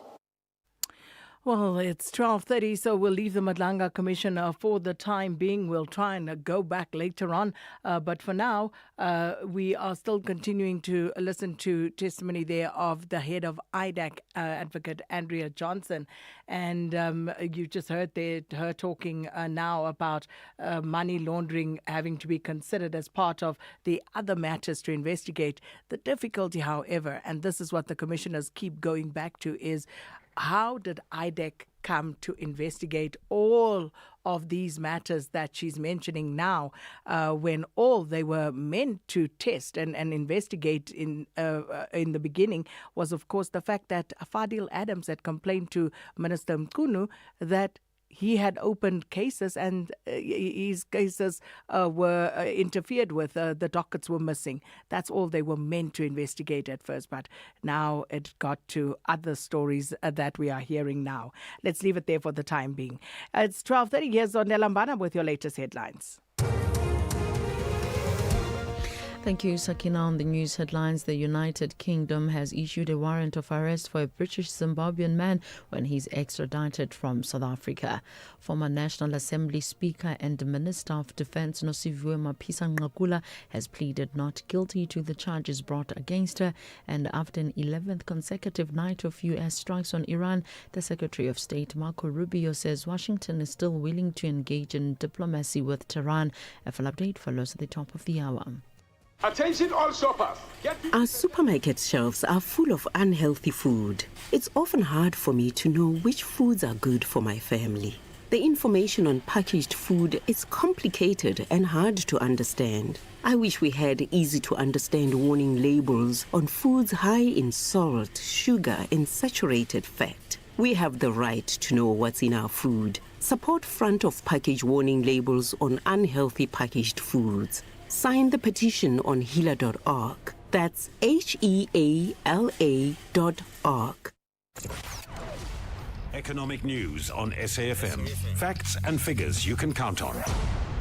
It's a Wednesday. Our analyst is from ABSA this afternoon, and it's a good afternoon to Moteo Maposa, who's an investment analyst at ABSA. Good afternoon, Sakina. Markets showing fair bit of resilience in today's session. So if you're looking at the all share, up about 10 basis points, and that being broadly supported by your resources counter. So seeing the resources sector as a whole up about 2.1%. And this is as we're seeing firmer commodity prices on the day. Then if you're looking at the various sectors, seeing industrials and financials trade in negative territory, so that down about 1.1% and 0.31% respectively. Across the pond in European markets, seeing them trade in green territory, so the FTSE 100 and the Euro Stoxx 50 up about 0.9% and 0.4% apiece. In terms of global markets, seeing the MSCI World close in positive territory yesterday. Similarly, seeing the S&P 500 and the Nasdaq advance, closing at around 1.9% and 1% apiece. Then from a commodity perspective, seeing gold spot prices up in today's session, up about 1%, so oscillating around that $4,100 per ounce mark. Platinum also up about 1%. Then from a Brent crude spot price perspective, we are continuing to see volatility within this commodity, and this largely on the back of re-escalations in geopolitical tensions in the Middle East. So if you're looking at Brent spot prices in today's session, that up about 9%, oscillating just below the $100 per barrel mark. Then if you're looking at your currency, the Rand holding firm in today's session, so oscillating around that 16 Rand and 47 cents against the dollar. Then just bringing it back to the macros, we are seeing South Africa's headline CPI accelerate to 5% over the month of June, up from 4.5% we saw in the previous month, so marking the highest reading we've seen since around June 2024. And the key drivers there is the increase in the transport category, and that predominantly being driven by higher fuel prices, so that coming in as the biggest contribution to the print. Then against this backdrop, the backdrop of firmer inflation, that continues to strengthen expectations that the South African Reserve Bank may need to adopt a more hawkish stance. So markets are increasingly pricing in a 25 basis points hike in tomorrow's MPC meeting. Across the pond, we are seeing that UK inflation did surprise positively, so that rising by 2.6%. So the softest increase we've seen since the last quarter of 2025. That's surprising markets positively. We're expecting prices to edge up. Then looking at economic data, we still anticipate to see, so tomorrow also expecting to see a rate decision by the European Central Bank. So markets are expecting them to hold the rates steady at 2.25%. And across the various geographies, expecting to see broad-based PMI figures. So in the United States, markets are expecting the composite PMI to come in above that 50-point mark of economic expansion. Similarly, in the UK, as well as the Eurozone, markets are expecting to see positive PMI numbers there. Well, thanks so much, Moteo Maposa, ABSA Investment Analyst. SAfm Sport with John Gerika. Oh, John. Has it? It's been good, a while. Good. Are you refreshed? You do look it. Always refreshed. Yeah. All right. Can we tell you some sports? Please. AfriForum demanding answers from the Department of Sports, Arts and Culture about this reported 31 million rand spent on its trip to the 26th FIFA World Cup in North America. Civil rights organizations lodged a Promotion of Access to Information Act request seeking details about the sports minister and the department's World Cup delegation. Reports indicate the money covered international travel for an 18-member delegation, a Legends exhibition match, hospitality suites, match tickets, and supporter events featuring 30 artists. AfriForum says taxpayers deserve full transparency. Here's Ernst van Zyl. Instead of using the 31 million rand on sports bursaries or upgrading sport facilities at underprivileged schools, or even supporting the national hockey team, which faces a severe lack of financial backing, it appears this massive sum of money was spent on expensive hotels and dining out at fancy restaurants in the USA. Totally shameless, and the public deserves answers. Springbok coach Rassie Erasmus has adopted a strategic approach for the next leg of the international season. He's named a group of 43 players for the test against Argentina in Buenos Aires. That's on Saturday, August the 8th. And then there is the series against New Zealand. Erasmus has also released 5 players for their franchise matches against the All Blacks. A total of 10 seasoned Springboks make a return from injuries, including Locke Ebenezebeth, Lotte Jager, Captain Sio Kolisi and fly-half Sasha Feinberg and Ngomazulu. Good news for the Bok mentors. They prepare for a tough 5-match test series against the All Blacks. Former All Black captain, and I just have to point out, the captain of the losing side in the 1995 World Cup, Sean Fitzpatrick. That was the first I'd sort of listened to current players talking about, Rassie in terms of what he's introduced, the culture in the organisation, everyone contributing, making the boat go faster, as they said. That's good. That's what you need. You need everyone just, to be an All Black, 100% of your effort has to go into the team. And we have a saying in the All Blacks, play where your feet are. And when you're at work, 120% needs to go into to making the boat go faster, as they said. So if you've got everyone doing that, you're unbeatable, and I think the Springboks have shown that in terms of the way that all their players they're putting pressure on each other. We'd love to have 2 in every position. I think the Springboks at the moment have probably got 3 teams that are hugely competitive. Commonwealth Games start tomorrow. Netball competition at the Games begins on Saturday. They've been building up the girls for the tournament for months now. Captain Kanisa Chiwane feels they're ready for the big stage. No, I think during that moment, probably we didn't understand the bigger picture. But I think where we are as a team right now, all of that which we did makes sense now. To have played Africa as many times as we could, to have tested ourselves against the best in the world, going as far as Australia and New Zealand. And I think all of those games have prepared us to have such a great series that we had in January, to have beaten England. But I mean, we cannot be complacent. We can use that as momentum going into these Commonwealth Games. So every preparation that we have done leading up to now was really worthwhile, and it has put the team in this position that we are in right now. Tour de France news. Remco Evenepoel claimed Belgium's 500th Tour de France stage win. He delivered a masterclass in the individual time trial yesterday in the Tour.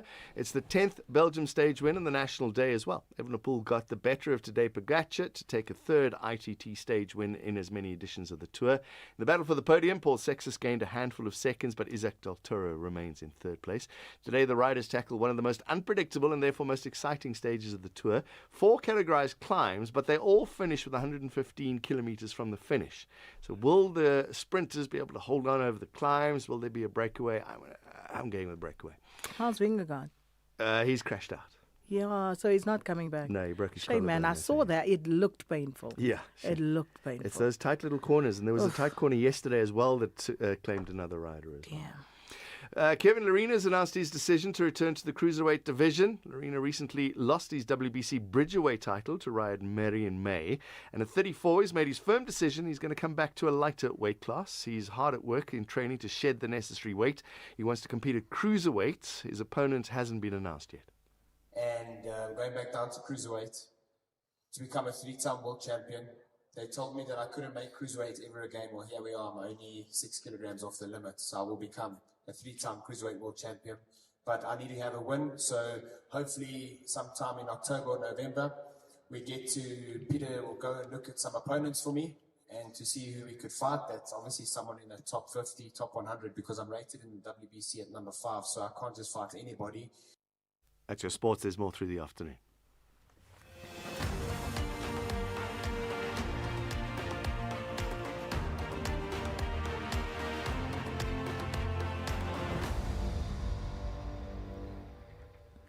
John back with us tomorrow, but right now, time to speak to the IEC. Now, the Electoral Commission urges political parties and aspiring independent candidates to take advantage of the opportunity to submit their candidate nominations and supporters lists through the online candidate nomination system, or OCNS. Now, early submissions will help avoid the last-minute rush before the system closes in August. Now, since the OCNS opened in June, more than 20 political parties have actively used the platform. The Commission anticipates closing the system during the 3rd week of August. And to discuss this further, we're joined by the IEC Manager for Electoral Matters, Khosietsile Chokwe. Mr. Chokwe, thanks so much for your time. Welcome to Update at Noon. Thank you, ma'am, and thank you to your listeners for the opportunity to talk to this subject. It's a pleasure. So let's talk about this online candidate nomination system and how does this assist political parties and, of course, independent candidates? Thank you, ma'am, for the question. Number one, the system is opened earlier than proclamation. We anticipate that the election will be proclaimed very soon, and parties that are using the online system can readily start capturing the candidates now instead of waiting for proclamation of the elections before they can start submitting. The second point is that our system allows functions and the capturing of candidates in the convenience of the user's area, so you can be sitting at the beach and still be capturing your candidates. It will also readily give you a status update on the candidates that you're submitting and making sure that they are correctly registered within the municipality where they intend to stand as candidates. They can also, parties and independent candidates can also pay the election deposit using the same platform, very much the same way that you can pay for when you do online shopping, you use the same convenience on the system. So it is a very convenient system that we have. It has been in use. This will now be the 5th election in which we use this system. And just out of curiosity, how much is it that the parties have to pay? Depending on which elections a party wants to contest. A party contesting a metro election, similarly a city of Joburg or a city of Cape Town would have to pay 4,700 rands. That would cover both the PR lists and the wards in that municipality. In a local council like Maluti Phofung in the Free State, that would cost 2,800 both PR and wards, without a limit on the number of wards in that municipality. For a district municipality like Ngaka Modiri Molema in the northwest, it would cost 1,000. One of those is a different category of municipality, and therefore the deposit speaks to each one of those. Independent candidates and political parties that are only contesting wards without contesting the PR election must pay 1,800 for each of the wards that are being contested. A party that considers contesting all elections, that will be about across the 258 municipalities, would then pay a total of 693,600. Where a party wins a seat, the money is refunded, the deposit is refunded for that municipality where a seat has been won. Mr. Choke, just coming back to the information that you shared with us that over 20 political parties have actively already been using the OCNS since it opened in June. Are you able to just give us an indication of which parties those are? Is it the bigger parties, those who've been contesting for a long time? Just give us a sense there, please. We have a mix of parties that have regularly contested elections since we had the system come into operation 5 years ago. We also have newer parties that got registered as recently as last week that are able to and have been on the system, starting to generate a payment reference, which is the invoice, and also starting to capture the candidates. So it is not, there's a big stretch between old, so-called old users and newer users that have recently come on. We're also seeing very high activity or at least interest from independent candidates who see this as more advantageous annual forms and having to submit those in the local offices only when the election is Just our apologies there, a bit of a break in the connection there to Mr. Choke, and hopefully we'll just be able to run through this as speedily as possible whilst that connection holds. Mr. Choke, also with regard to the last minute heavy traffic, as is something that we always see in South Africa, regardless of what deadline there may be and whatever department or sphere. Are there any technical measures, safeguards to prevent crashes during those last-minute rushes? The Commission has gone through and has been going through a rigorous testing of its systems to make sure that they hold up based on the expected traffic. You understand that we use online systems, not just for participation by parties, but also voter registration. And so far, the system has held its own, and we haven't had any issues around the system. So we can give assurances that the system will hold its own, even when people come in at the last minute. Not that we're encouraging last-minute submissions, but we're saying, should it happen, we are ready to deal with the traffic. And I know you said some prefer the online platforms, but is there an alternative manual submission protocol that still exists for those who may lack stable internet access or just access to data in general? The law still provides, and the IEC stands ready to assist those parties and independent candidates who choose to go the manual route, and that is going and making submissions in the local offices. We must, however, caution that since local government elections happen in the local municipality, submissions must happen in those municipalities. So if the intention is to contest a David Kraper municipality in the Northern Cape, submission must then be done in that specific office for that council there. So a party contesting all 258 local councils must then drive to all 258 councils and make manual submissions there. And that is why we're encouraging that they, instead of doing the manual submissions, they must then go and do online submissions so that they don't have to be driving out there.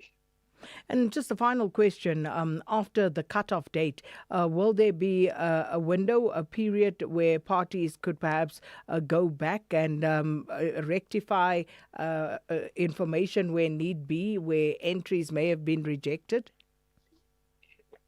No, unfortunately, once the cutoff date comes, there is no change in list that is permitted. So parties must make sure that the candidates that they submit are qualified to stand in that election. They have provided us with sufficient lists of candidates to stand in those elections, because once that process is closed, there is no changes in lists and up until after voting, and only to allow for supplementation of lists where a party has won more seats than the number of candidates that they've given us. So at cut-off, there are no changes that are allowed to the seats, to the lists that are being submitted. Well, we'll leave it there for this Wednesday's edition. And of course, you can listen to our chats with the IEC every Wednesday during this period here on Update at Noon. And our guest this afternoon was, of course, the IEC Manager for Electoral Matters. And that was Mr. Khosietsile Choke.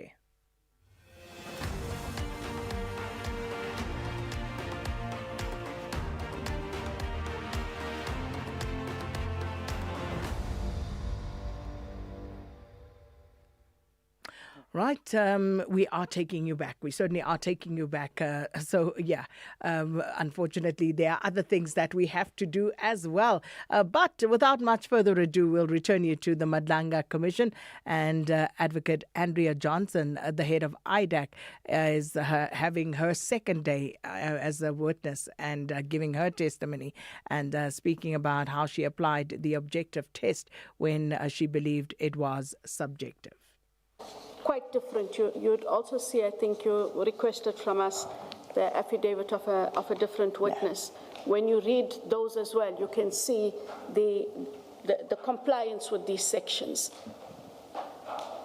Why didn't you bring to bear that particular need for compliance to this particular affidavit, which is dated less than 2 years ago, November 24. Why did you treat this affidavit as an exception to the rule that you say you had come to apply to all other Section 27 affidavits? So I'm not going back. Yes.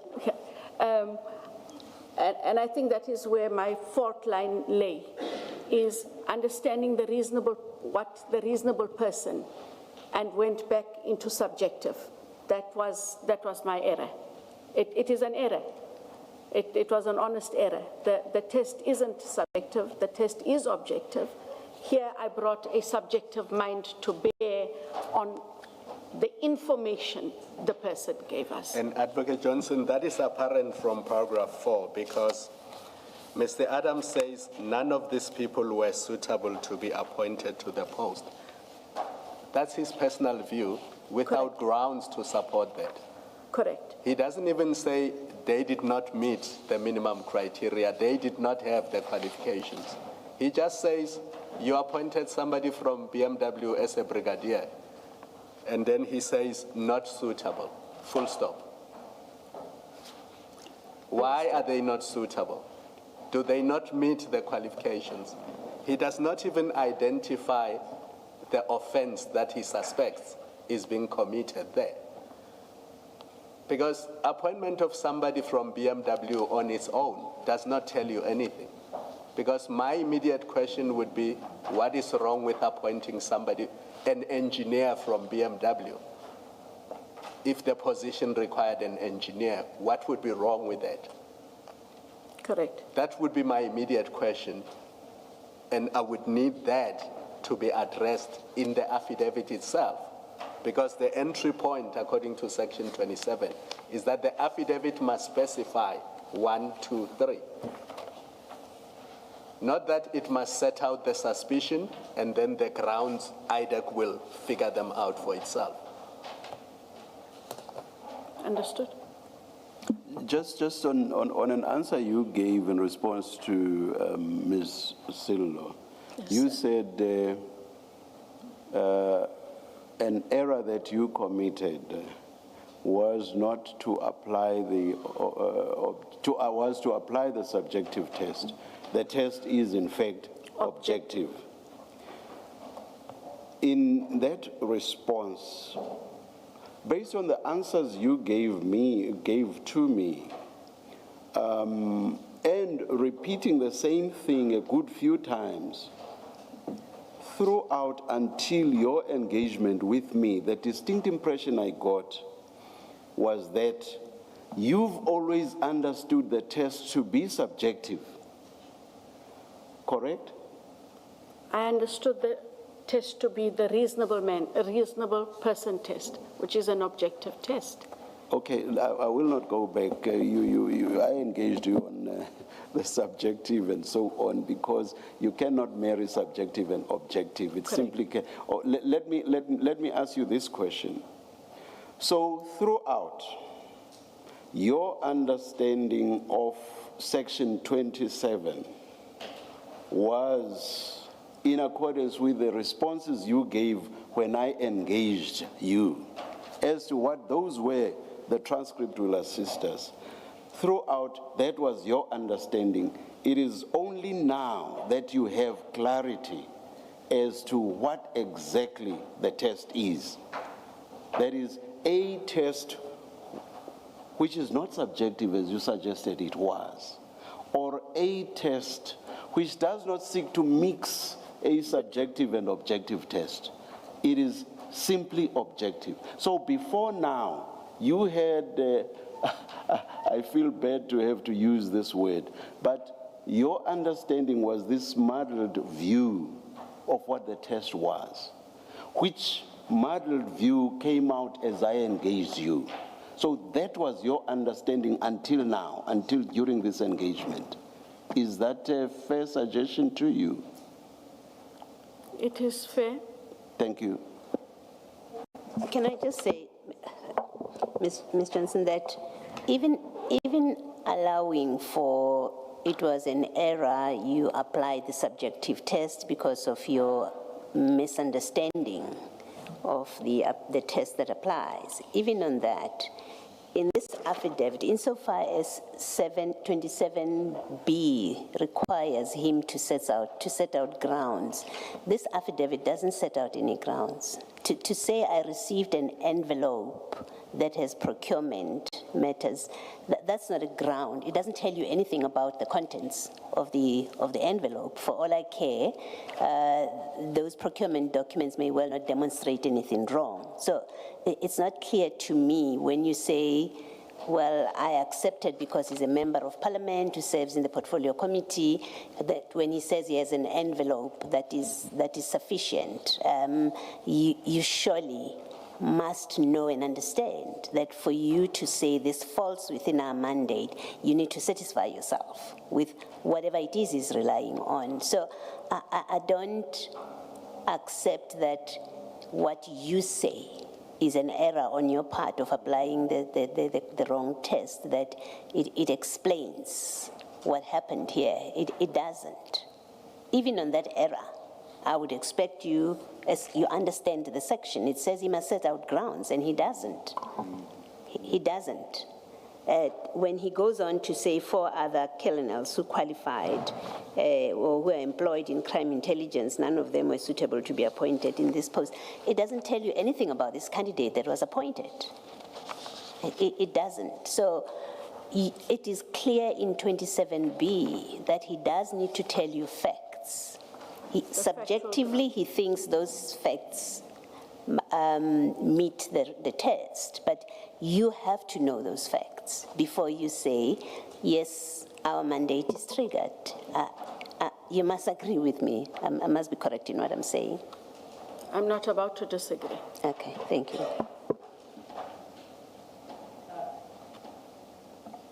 Thank you, Chair. I see it's 12:59, but it's an opportune time to take a lunch adjournment. Thank you. Thank you, Ms. Lula. Let's adjourn and come back at 2 p.m. Thank you. Well, they're going a lot tougher today than it was yesterday for Advocate Andrea Johnson at the Madlanga Commission. And this, of course, will continue after the lunch break. And as you heard there, applying the objective test with regard to Section 27, which would have triggered, of course, their mandate as IDAC to continue with that investigation is what the Commission has probed at length today. And as so far, the answers really have been less than convincing, at least from my very subjective listening perspective, because it would seem, at least the way things are going, I can't for the life of me. This is Andrea Johnson, whom we've seen on several occasions, Advocate Johnson, when she was applying for several positions. I remember she was one of the candidates when they were looking to appoint a public protector. We've seen her at the ad hoc committee, for example. We've seen her on various public platforms being interviewed for positions. She's a smart woman. She knows her stuff. She knows the law. And I find it very hard to believe that she failed to actually interpret what the law was. Is it that, or is it perhaps I'd rather admit to that being a lesser evil, if you will, rather than admit that I may have been guilty of something a lot more nefarious. That's just my subjective view on what's going on here. But of course, the Madlanga Commission continues. That's all our time. Thanks to the production team, and thanks everybody for listening in. It's just after 1. Here's Ondelambana with your news.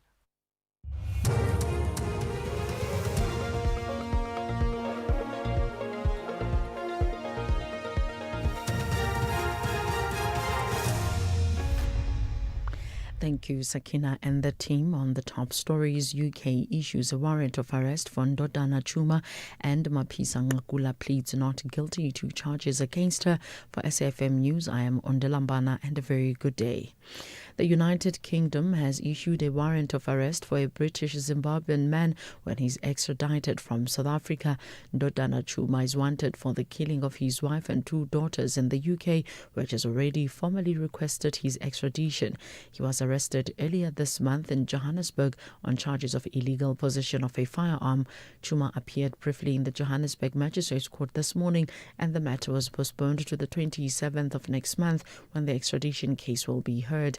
State prosecutor is Lauren Khadidzi. I do confirm that the warrant of arrest was sent through via email. I was not aware that there was a request for further documentation. Same will be transmitted by email before the next appearance date.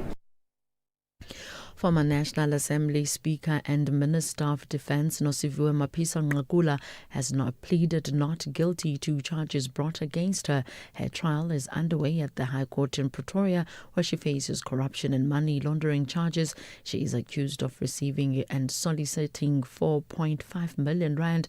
Her legal representative, Advocate Siabulela Mapoma, has stated that his client did not have any lawful reason to receive money from the contractor Nomba Sanson Ndwandlovu.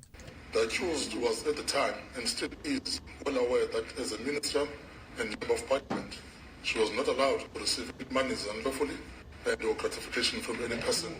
The accused admits that. 5. The accused confirms that she never declared receiving any money or gratification from the said Nomba Sanson Ndwandlovu and or any person related to such person. The accused admits that. 6. The accused confirms that during the period mentioned in the indictment, there were construction work and or building alterations and or upgrades done to the residence. The accused admits that. The Madlanga Commission has suggested that there was no basis for IDEC to obtain a Section 27 affidavit from Member of Parliament Fadel Adams. IDEC head advocate Andrea Johnson is being questioned about the investigation that ultimately led to the arrest of Crime Intelligence head Dumisani Khumalo and 6 others. The Commission has heard that then Police Minister Senzo Mchunu's Chief of Staff Cedric Nkabinde wrote to IDEC alleging wrongdoing by senior police officials. Criminal dockets were then opened. Commissioner Sesi Baloyi put it to Johnson that if IDEC required a valid Section 27 referral, it should have requested a supporting affidavit from Kabinde, who submitted the referral rather than from Adams. And if you were going to ask for a Section 27 affidavit, it is from Mr. Nkabinde that you ask for, because he's the one that's purporting to refer. It doesn't direct you to Mr. Adams. The complaint has been laid with them, and Nkabinde says, I'm lodging a Section 27 complaint. And you have no business, at least on the basis of this letter, to go to Mr. Adams for a Section 27 affidavit. You go to Mr. Nkabinde for a Section 27 affidavit. The family of the late actor Siputla Sibohodi has confirmed that his funeral will take place in Polokwane on Saturday. The family has also announced that his memorial services will take place in Pretoria tomorrow and Polokwane on Friday. The veteran actor died at the age of 63 from complications related to diabetes last week. Family spokesperson Tomani Makwarela. The first one is going to be in Pretoria at the South African State Theatre on the 23rd of July, starting at 9 o'clock in the morning. The second one is going to be in Polokwane at Jack Bottas Hall on the 24th of July. This one is going to start at 12 midday, ending at 1800. The funeral service is going to be at the same venue at Jack Bottas Hall in Polokwane. It's going to start at 8 o'clock in the morning on the 25th of July, this coming Saturday. Then we're going to proceed to Silicon Cemetery in Polokwane. After an 11th consecutive night of U.S. strikes on Iran, the Secretary of State Marco Rubio says Washington is still willing to engage in diplomacy with Tehran, but he added that Iran was not serious about talks. In the latest attacks, the American military said it had hit Iranian maritime infrastructure and logistics centers. The BBC's Jeremy Bowen says the current escalation in fighting shows hopes of a diplomatic solution have faded. There is no evidence that it will bring the victory that Donald Trump already claims actually to have scored and hasn't.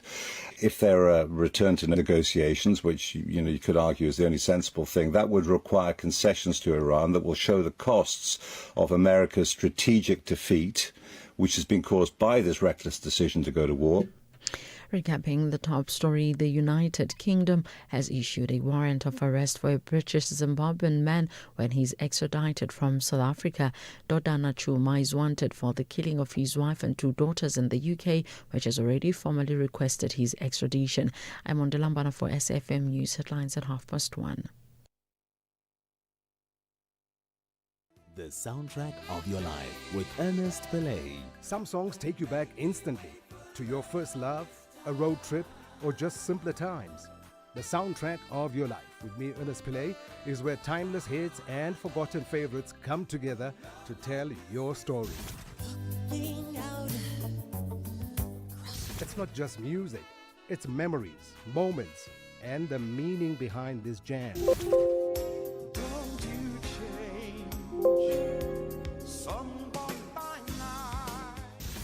Rediscover the songs that shaped your journey. Tune in to The Soundtrack of Your Life with me, Ernest Pillay, Saturdays and Sundays, 1 to 4 p.m., only on SAFM 104 to 107 nationwide.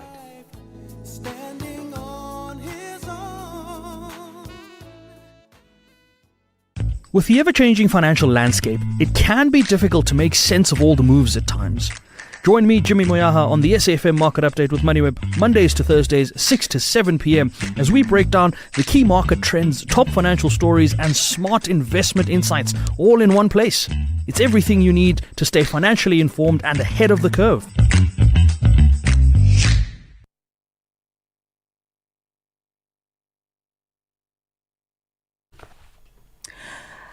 The Road Traffic Infringement Authority, is now implementing Phase 2 of the Administrative Adjudication of Road Traffic Offences Act. ARTO is now being rolled out in 62 municipalities, including the following municipal areas: Mirafong Local Municipality, Mokhali Local Municipality, Lesedi Local Municipality, Rand West City Local Municipality, Midvaal Local Municipality. ARTO is a national road safety intervention aimed to improve the behavior of the road users. As the RTIA, we're here to help you resolve the adjudication of your infringements quickly and easily. Don't wait until it's too late. For any ARTO-related inquiries, call 0861 227 861 or visit online.arto.gov.za. ARTO compliance for safer driving. The Full Circle with Bridget Masinga, Monday to Friday, 1 to 3 p.m.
The great debate between myself and my team, because I'm like, who's the SOS band?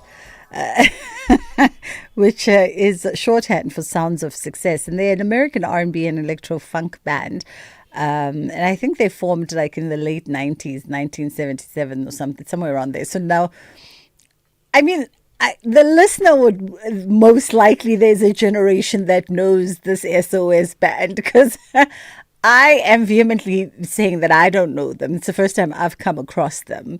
And my producers are then drawing parallels to my previous lives and previous stations and going so far as to say I must contact my former MD, because there's no way I did not play this band in the years that I was there. But I've never heard of them. But clearly, they had quite a run in the 80s. We live to learn every single day. I'm sure you know, if you know of SOS Band, maybe you think there is a song of theirs from their catalog that I probably would be very familiar with, that cross generations. Give us a lead on WhatsApp. Good afternoon. How are you doing? I hope you are having a good day. We've got so much on our agenda today. We're going to touch base with Spahle Mota, and then we're going to talk to Dumza Maswana as well as Nzika around the Iziko Heritage Festival, which is happening in the Eastern Cape. And then at some point also we want to touch base with the folks at the South African Music Awards, because that's happening in the first 2 weeks of August. I think it's happening on that second weekend of August. On the other side of that, we're having a financial conversation, teaching children financial literacy. How do we model those good practices? Let's take a quick break and then we come back with Spahle Mota. Life is full of surprises, but your insurance premiums shouldn't be. Savings on your car insurance is a sure thing with MyWay. Leaving your wallet smiling every month. Switch to MyWay and save up to 40% on your car insurance premiums today to live your way. Real people, real cars, real savings. For a quote, visit myway.co.za. Premiums are risk profile dependent. MyWay is a licensed non-life insurer and FSP. T's and C's apply. MyWay. Live your way.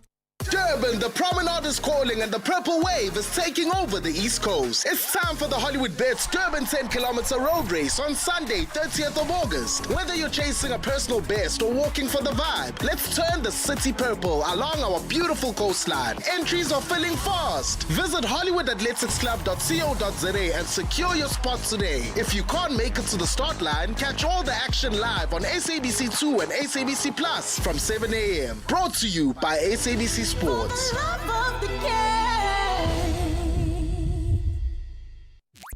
Before history wrote about him, the microphone captured him. It is an idea of which I hope to live. Here, Nelson Mandela, in his own words, I am the product of Africa. alongside the voices of those who walked with him, Along the cherished hill.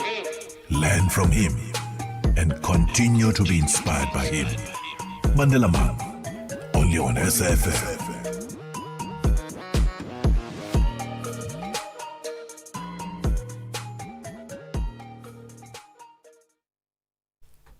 All right, let's raise a glass to local. Join Proudly South African at the local wine expo from the 24th to the 26th of July at Prison Break Market in Johannesburg, where you can meet 29 proudly local wine brands, hear the inspiring stories behind every bottle, taste exceptional South African wines, and support the entrepreneurs that are shaping our local wine industry. Entry is free, and you can visit www.proudlysa.co.za to register today. You could also win one of 20 Shesha 321 board games and local wine when you register and attend the expo. You are listening to The Full Circle. All right, Sibahle Mota joining us now, SABC News reporter. We're looking at day 145 at the Madlanga Commission, and of course still on the stand is that head of the Investigating Directorate Against Corruption. How are you doing, Sibahle? Good afternoon to you, Bridget, and thank you so much for having me. Only but a pleasure. Let's get straight into it. So day 145, it seemed this morning that this was the beginnings of the cross-examination. Yes, definitely. I mean, this morning, it has largely concentrated on this Section 27 that was allegedly brought by Fadil Adams. And what we are now hearing is the fact that, the Section 27 was actually somehow solicited from Fadil Adams by an investigator from the IDAC known as Dylan Perumal. And what Andrea Johnson has considered is the fact that you can't have investigators within the IDAC soliciting such affidavits, and which brings about questions regarding the process, because what we are finding out, and this is something that Brian Parayachi had also mentioned, is the fact that Fadil Adams actually wrote to the police minister's office, Senzo Mchunu, and his chief of staff, Cedric Nkabinde, responded to the complaints about apparently interference with dockets, as well as issues pertaining to alleged corruption within high-ranking SAPS officials. And what we are hearing is that, the commission has put it to Johnson to say that actually, by Cedric Nkabinde asking the IDAC to look into the matter pertaining to these dockets, as well as some senior SAPS police officials, it was actually a Section 27, but what they are finding is the fact that the process within IDAC was actually lacking, and this is why they convinced or somehow went to Fadil Adams to sort of put together this affidavit, which constitutes the Section 27. So obviously processes that were followed by the IDAC are under great scrutiny, and it seems like the commissioners as well as the evidence leaders are not satisfied with the sort of process followed by Andrea Johnson. And Andrea Johnson has denied the allegations of any political interference, particularly so in the criminal case against General Dumsani Khumalo, no? No, definitely. I mean, she says, they do have evidence and allegations that something was happening within crime intelligence, and there's various other issues that have been cited in Fadil Adams' affidavit, which include even the slush fund. But ultimately, at the center of it, as you know, is this appointment of Brigadier Dineo Mukweli, a former engineer at BMW, who got this position, very senior position, as Brian Parayachi said, which would in future lead her to doing wrong things in that position. So this is at the center of the allegations, and just if these allegations are actually going to stick, and this criminal complaint is actually going to stick against General Dumsani Khumalo as well as 6 other crime intelligence officials.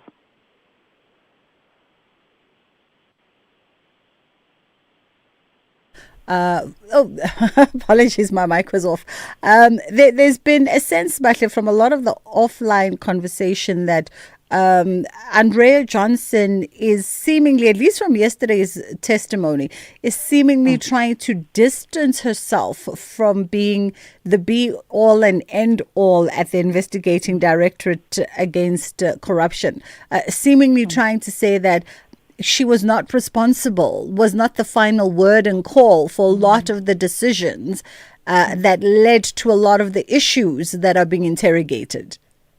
No, definitely. And I think in a way that she also tries to distance herself from a lot of the issues is by her invoking, her right to not even self-incriminate in this matter regarding Major General Feroz Khan, where she says, this matter is before the NPA and they are investigating, and she ultimately does not want to incriminate herself in that regard, which saw some opposition from evidence leader, Advocate Mahlape Selo, saying that, she's not a suspect in the matter, so then she therefore should answer these questions. So one gets a sense that she is, by all means, trying to throw everybody within the IDAC under the bus. And I mean, even with Brian Parayachi saying that he had never even gotten sight of this Section 27, and she ultimately concedes before the commission to say, yeah, he got sight of it months later. So there are, attempts from her side to sort of downplay her role in some of these investigations. But unfortunately, as things stand, the commissioners as well as the evidence leaders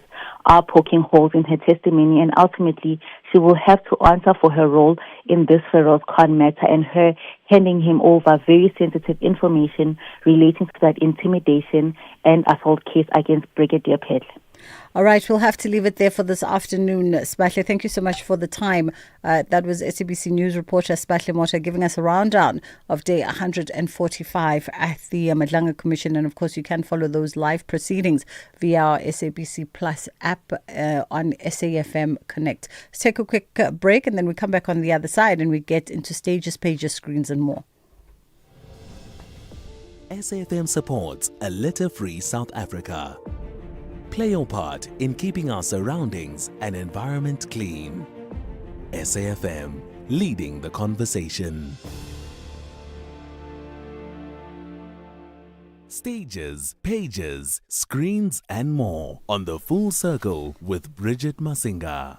So the Eastern Cape is gearing up for the Iziko Heritage Festival 2026 and it's taking place next month, come the 7th and 8th of August under the theme Umgidi Wabantu. And the festival is presented by none other than musician and cultural advocate Dumza Swana, but featuring a whole host of other fabulous creatives and performers, including musician and member of The Soil, Nzika Nganga. How are you doing this afternoon, Nzika? Bridget, good afternoon to you and your listeners. It's always a pleasure to talk to you, one of my favorite human beings on the planet. Oh, it's like it's raining blessings and beautiful words. Thank you so much. Well, you sound like you are in high spirits, which is what we love to hear all the time. Oh man, I am truly I am. I love it. Let's talk about this festival. Firstly, maybe when was the last time you made a turn to the Eastern Cape to perform? Oh my goodness, it was just I think a few months back. I think about 3 months back, if I'm not mistaken. A pond when we always go there, whether it is for work or whether it is a family-related situation, but we are always there. And how better of a time now to go there and gear ourselves up for Iziko Heritage Festival by none other than the remarkable Dumza Maswan. Absolutely. Well, I love it. The fact that, you always go back ekhaya, whether by way of performance or by way of just ukuvakasha idlozi lithi kukhotha. Of course. It's very important. We're just waiting for Udumza to get on the line, and I'm told that he is on the line, so that we can get some of some context from him in terms of the inspiration behind this concert. Dumza, how are you doing this afternoon? I'm good, thank you. How are you? I'm fantastic. Just before we get to the headline news, maybe a little bit of context behind what was the inspiration to create the Iziko Heritage Festival. Thank you so much, Bridget. The inspiration behind it is really the fact that I was raised there, and I realized that as the time went on, a lot of people don't have the access, especially people in villages. They don't have access to our music. They created that music. Everything that I know is from them. So I thought that it would be great that we take that music to them. Bring the greats like Abonzika to the village, and that's number one. And number two, the village that we're going to, my village, Hamburg, is a beautiful village. It's when from the venue, you can walk 5 minutes to the beach. It's literally on the shore. So there's that tourism element to it, know. But at the same time, we want people to come and see how people live in the villages, because villages are not just places for us to go to, funerals or to go to be buried. We need to make sure that we plow back, because we were born there.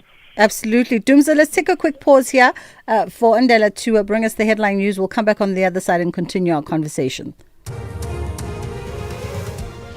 Thank you, Bridget. On the news headlines, Parliament's Impeachment Committee has extended its search for an evidence leader by 48 hours. The committee met this morning with the aim to decide on an evidence leader, but MPs decided the pool of available senior counsels is not big enough. The Madlanga Commission has questioned whether IDEC attempted to remedy a defect in the referral that led to its criminal investigation into crime intelligence head Dumisani Kumalo and 6 co-accused. And the United Kingdom has issued a warrant of arrest for a British Zimbabwean man when he's extradited from South Africa. A full update follows at the top of the hour. Stages, pages, screens and more on The Full Circle with Bridget Masinga. So Izigo Heritage Festival is returning to Hamburg in the Eastern Cape on the 7th and 8th of August. It's a 2-day affair. It's an Indigenous heritage music and storytelling festival. I love what you say, Dumza, and we are in conversation with Dumza Maswana, musician and cultural advocate, and of course curator and behind this festival, and Nzika Nganga, who is a musician and member of The Soil, who's one of the headlines for the festival. Dumza, I love what you say about the fact that villages are not just places for us to return to, for ceremony and for burial, but these are places that are alive with people who are living life and expressing every day. And how wonderful it is to actually take a festival and place it in a village, because I don't think I've been to all kinds of festivals, on wine farms and all kinds of remote places and dams and etc. But I've not experienced a festival that is placed within the village community where a large number of the artists performing, even if they don't come from that area, but draw culture and heritage from a shared experience in the region. Yeah, I think for me, every time I'm on stage and I don't see those beautiful faces from the villages, I feel that, because, for instance, I had to go to Johannesburg for me to be inspired to know that you can do this. You needed to see people from Johannesburg.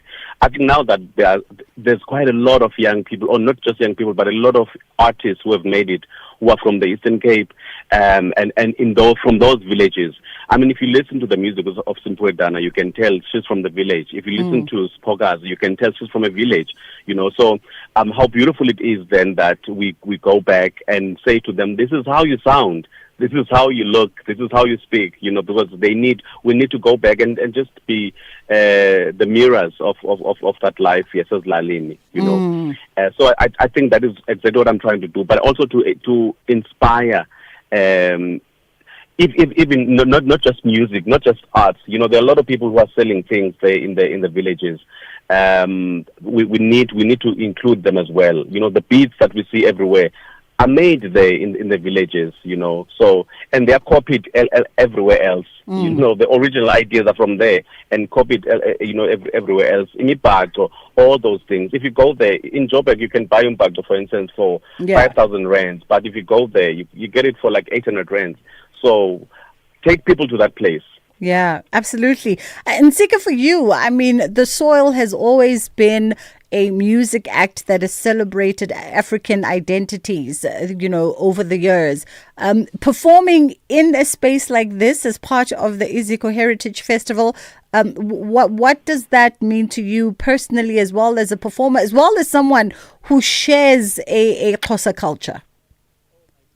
It's one thing to be headlining festivals across the globe, right?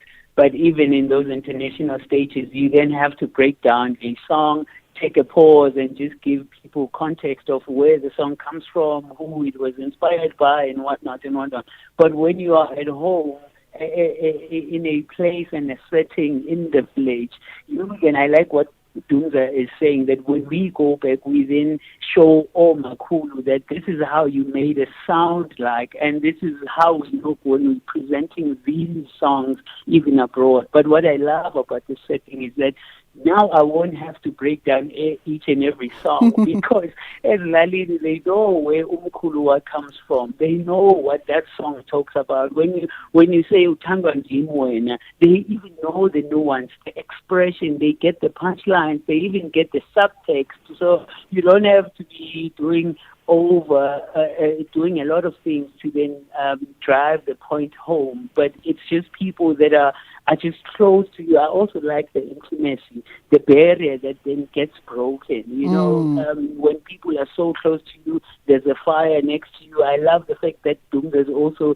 treating the opening as literally umgidi. You know, there'll be a lot of meat. It won't be umandisi jantisi or untika of the soil. No, gabantu balaphe lalini because bazicho bezgadumza. You know, this is how Abahlali will be looking at us from that same of knowing that we are family, not just headline acts that are a part of a set festival. I love that intimacy. Manje sekusaba well, I mean, even to come through. Let's go.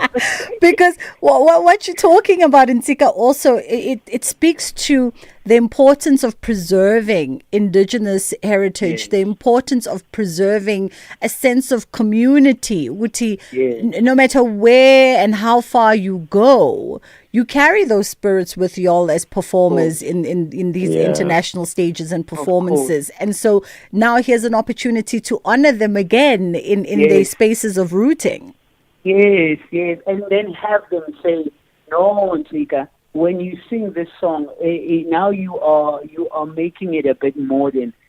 Please go back to how we sang it. If there is a correction to be made, it will be made on the spot. You know, we also get the chance and the opportunity to yet again be immersed in those sing-alongs, because those sing-alongs are not just any sing-alongs, they are prayer over us. When Omakula smiling at you, as you are performing, they are there to bless you even more in your continued journey. And I love the fact that Udumza, with all the amazing friends that he has, he then took time to call us as well to be honored by being part of this amazing lineup. And I truly do not want to take it lightly. And I also just want to say to Udumza, he must just continue, because this is more than just a show. As you're saying it, Bridget, it's so communal. You feel it in the essence. You feel it in the how he curated it, how he picked his artists. Like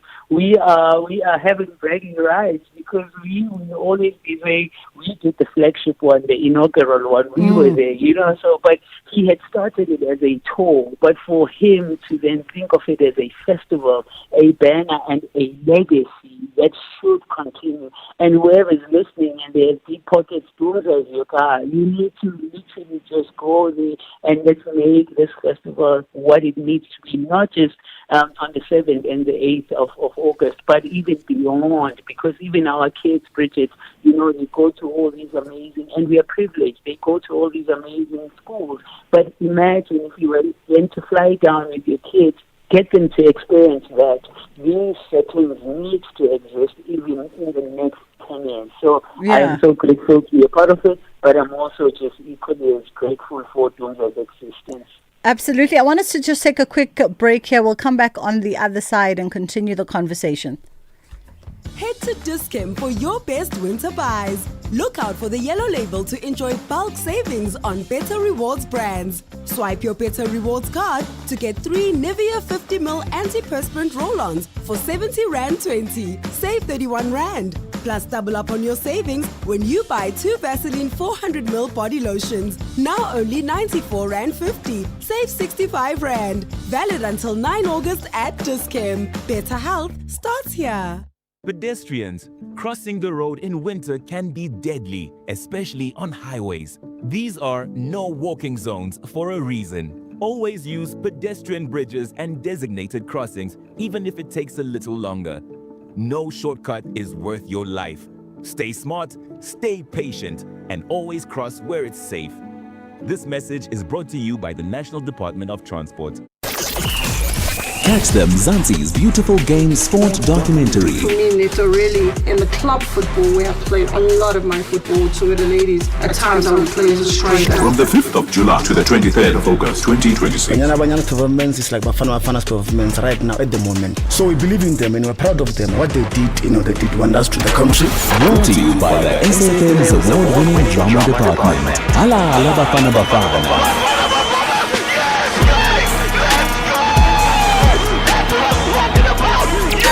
This is what we are becoming. SAfm, leading the conversations that move us.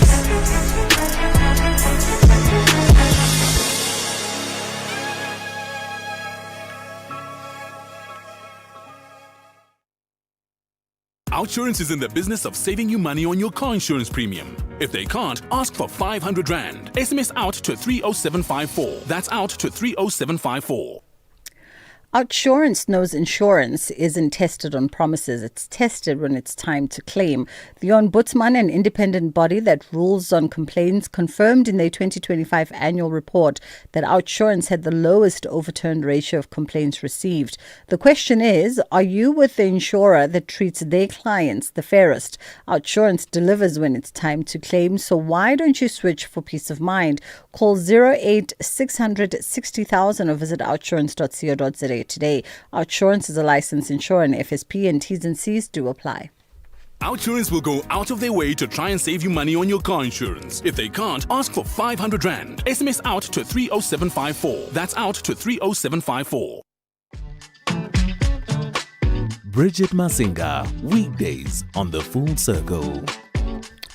All right, we are catching up with the curator and founder of Izigo Heritage Festival. It's happening in Hamburg in the Eastern Cape on the 7th and 8th of August. Dumza Maswana, we had to let go of Nzika Dumza because that line was letting us down. But in our last few moments, just to piggyback on what he was saying, about the sacredness of the space, but also how you've curated this event and the folks that you've invited. It's essentially Dumza Necho Mizake, going back to Ilali.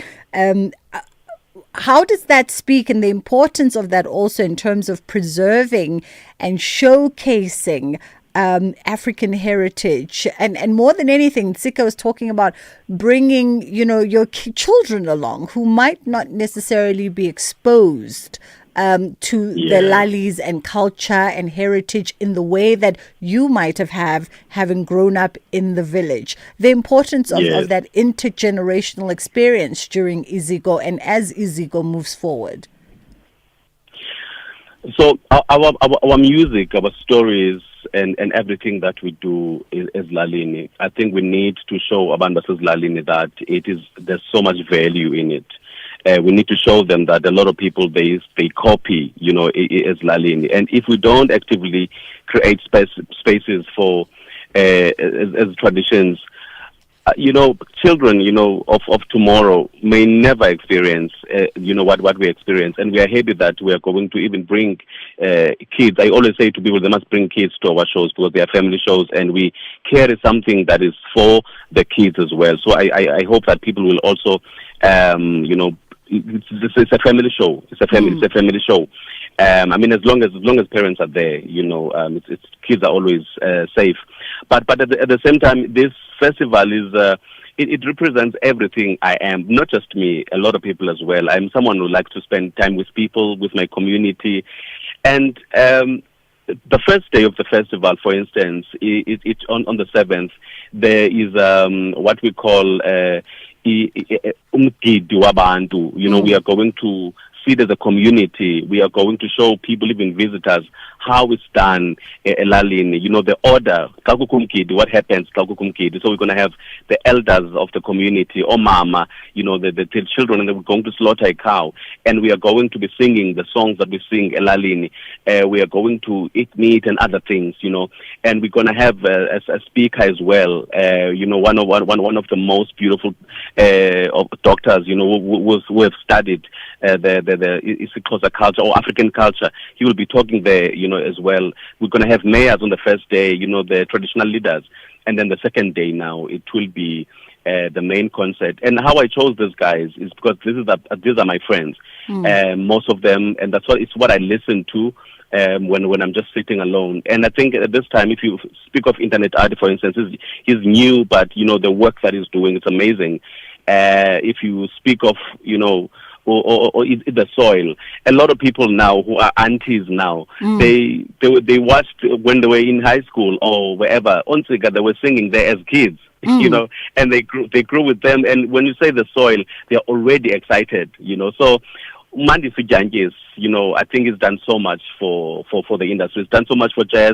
He's done so much for traditional music. He's done so much even for choral music and church music, for that matter. So when we have people like that, man, I think that's what people want to hear. At least that's what I want to hear. That's what I want. That's what I want to listen to. So I really hope that people will come out in numbers and support this, because also we want this to happen every year. Absolutely. No doubt it's going to do exactly that. When you said people who grew up listening to the soul, Abo Anti Manje, I clutched my pearls, Dumza, and then I remembered I did do the very first The Soil media interview ever. So I really am auntie ngoba sikhule ndawonye mina nabonsika. So I will be the auntie in the crowd and in the group. For folks who want to come out, talk to us about ticketing. I know that tickets are available on web tickets, correct? Yes, web tickets, Pick and Pay and Boxer. We have our tickets are 450. General tickets, and then 1,000 rands for VIP tickets. And I'd like everyone, to join us on those 2 dates. Hamburg and Ngoshwa is by the sea. Come and experience Umgidi Wabantu. Come and experience this music, that speaks to you. It's really going to be amazing. Just as we close, Dumsa, because I'm not familiar with Hamburg by the sea there in the Eastern Cape, in terms of logistics, people will travel for a festival. But if you're coming from areas outside of the Eastern Cape, I presume it's a hop on a flight and then it's a quick drive into Hamburg.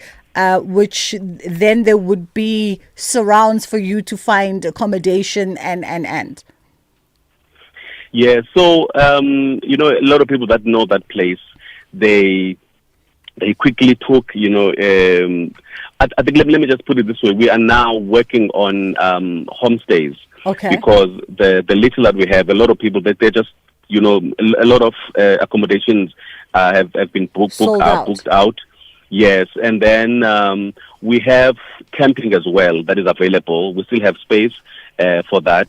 But besides, the traditional accommodation, people can go to spend time with the families there, sharing meals and listening to. I'm already imagining people sitting on some home there, and they are being told stories, from the village and many stories. It would be nice if you let yourself go and stay with the family from the village. You'll be shown love. So I think homestays will. I think people should look for that, as well. Yeah, absolutely. It all becomes part and parcel of the experience that you are creating, right? And also plows back into the economy of the village. So if village folk are opening up their homes in a homestay Airbnb type style for the 2 weekends, it would be a wonderful thing for one to take advantage of that. Imagine waking up Elalini, stretching there as the chickens go off, the roosters go off, stretching, having your cup of coffee or java, whatever you drink in the morning, and then getting ready to mission off at the festival. What a great experience. Dumza Maswana. And you can just walk to the beach. And then, you can just walk to the beach. You know what I mean? 5 minutes. Thank you so much. Everything is here. Thank you so much for the conversation, and all the very best of luck with you, for you and the team on this one. So web tickets is where you can go to get your tickets. Web tickets box as well as Pick and Pay, 450 Rand rand for general access, and then they also do have VIP at 1,000 rand. And you can obviously reach out to Udumza and his team on social media as well if you have any other questions pertaining to the festival. 7th and 8th of August, Ezigo Heritage Festival happening out in Hamburg in the Eastern Cape. It's 10 to 2 o'clock. We're going to hold it there for a second, and then we come back on the other side. We get into a conversation around the South African Music Awards. Some voices fill a room, others echo across generations. We want to see that Baba Mandela leaves us with a legacy that we shall forever treasure. He's already got that stature which really charms anyone, and I think it charms the ladies even more. Through the voices, moments, and conversations that help shape our democracy. Reflect, remember, and continue the conversation. Only on SAfm. In case you missed it, the number has now increased from 35 to 43 young people who've died this initiation season. As I indicated, 2 provinces is 43 in total, 18 Mpumalanga, 14 Eastern Cape, 2 Gauteng, 3 Limpopo, 4 Northwest, and 2 Free State, which makes 43. Velinkosini Tlhabisa is the Minister of Cooperative Governance Traditional Affairs. That was National Briefing this morning with Kathy Mutlatlana. You are listening to The Full Circle.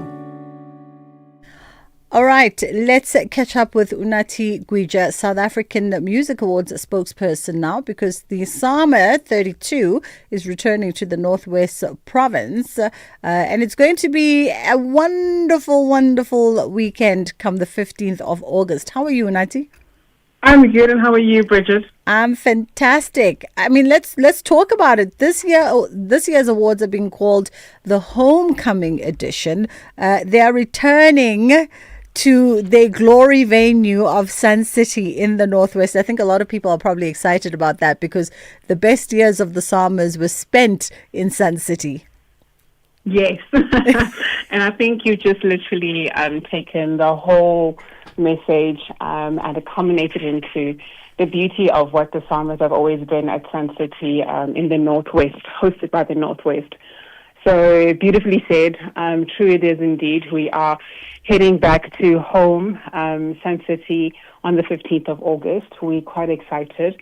And I think what's beautiful is that homecoming comes with new sounds. It comes with a theme that's attached to it that says the future sounds like now, which means over the years, if you have a look on our social media pages, we're also doing, we're remembering and taking ourselves back to the beginning and looking at where we are in today, the music that we produce.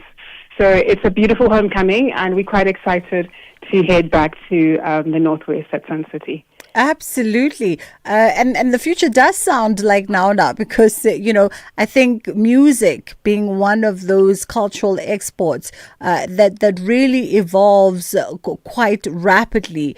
And what seemed like something of a distant future becomes something of a now in a blink of an eye. And we've seen that with the evolution of music. We've seen that with continuous conversations around, Kwaito and what it became and what it gave birth to, and where we find ourselves now with amapiano and all kinds of other musical genres.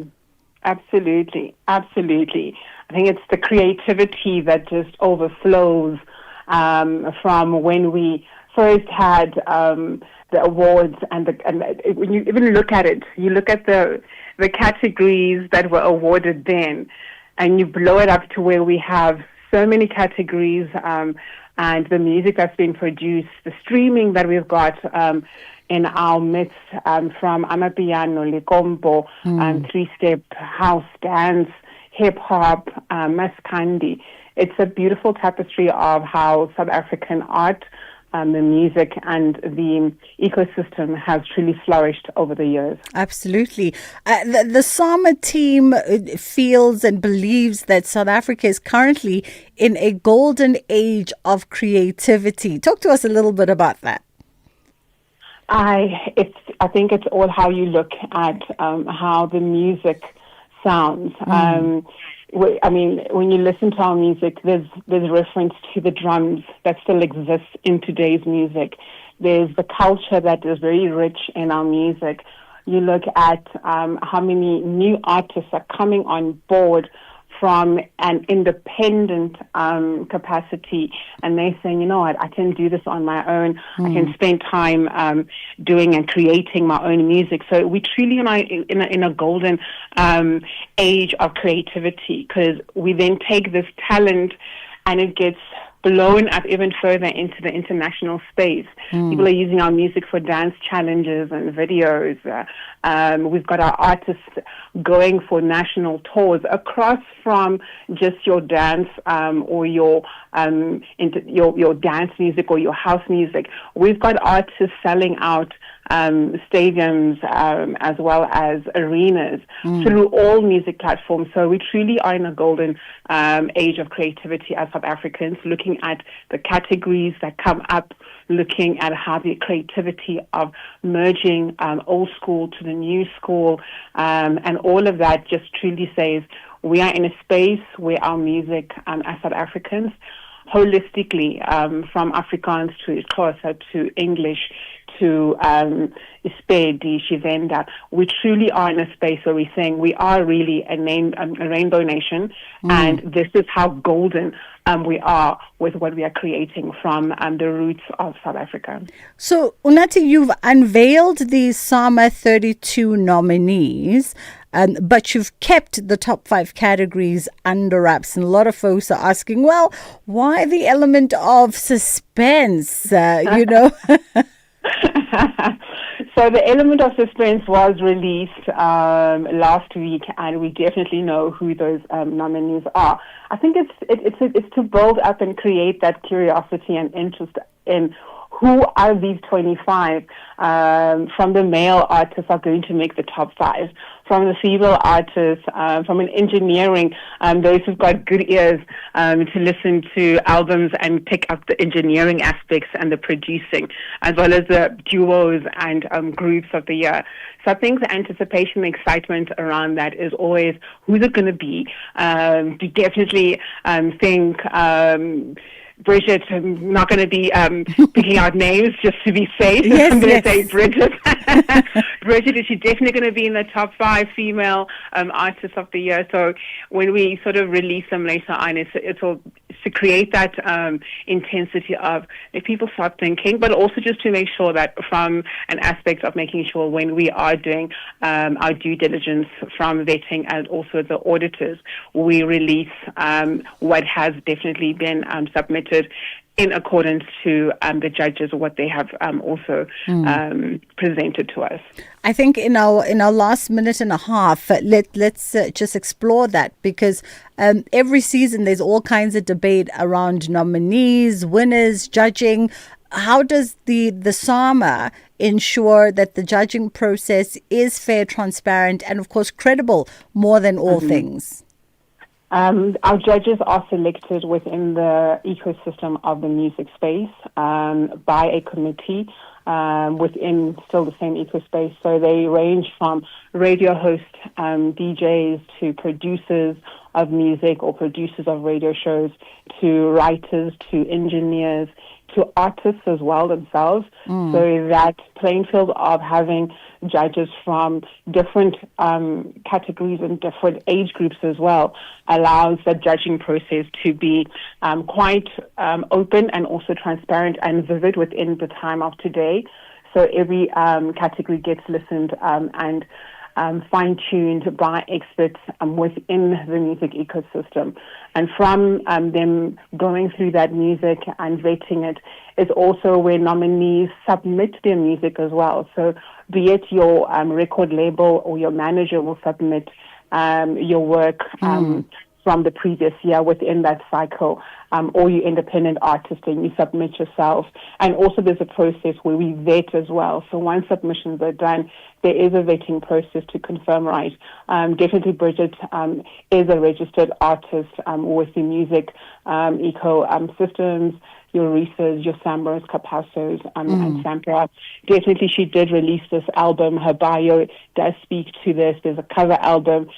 She's got the relevant codes that are connected to her music releases as well. So the process is quite strict and diligent to be able to then have it handed over to auditors who also then verify that definitely there was a process that was followed. So we make sure that we try to be as transparent when we are doing that process with our judges and how they selected, and auditors being available to assist us in that.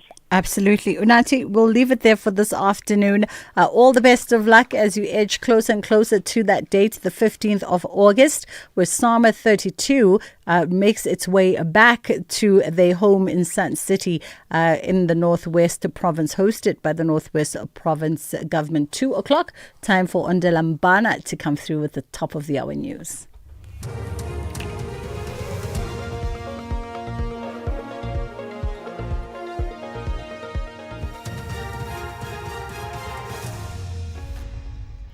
Thank you, Bridget. On the top stories, impeachment committee extends search of evidence leader, and UK issues a warrant of arrest for Ndodana Chuma. For SAFM News, I am Ondela, and a very good day. Parliament's impeachment committee has extended its search for an evidence leader by 48 hours. The committee met this morning with the aim to decide on an evidence leader, but MPs decided the pool of available senior counsels is not big enough. This committee was established following a ruling of the Constitutional Court in May, directing that it should investigate whether President Cyril Ramaphosa be removed from office relating to the Phala theft. Committee Chairperson Makashule Gana explains. As things stands, we extend the time for new nominations to Friday, 1800 hours. But I want to appeal to honorable members and political parties. If you have a name today, please submit it today so that the team at Legal can check availability. It's my commitment that by Monday, you will have the list of only available ones. The Madlanga Commission has questioned whether IDEC attempted to remedy a defect in the referral that led to its criminal investigation into crime intelligence head Dumisani Khumalo and 6 co-accused.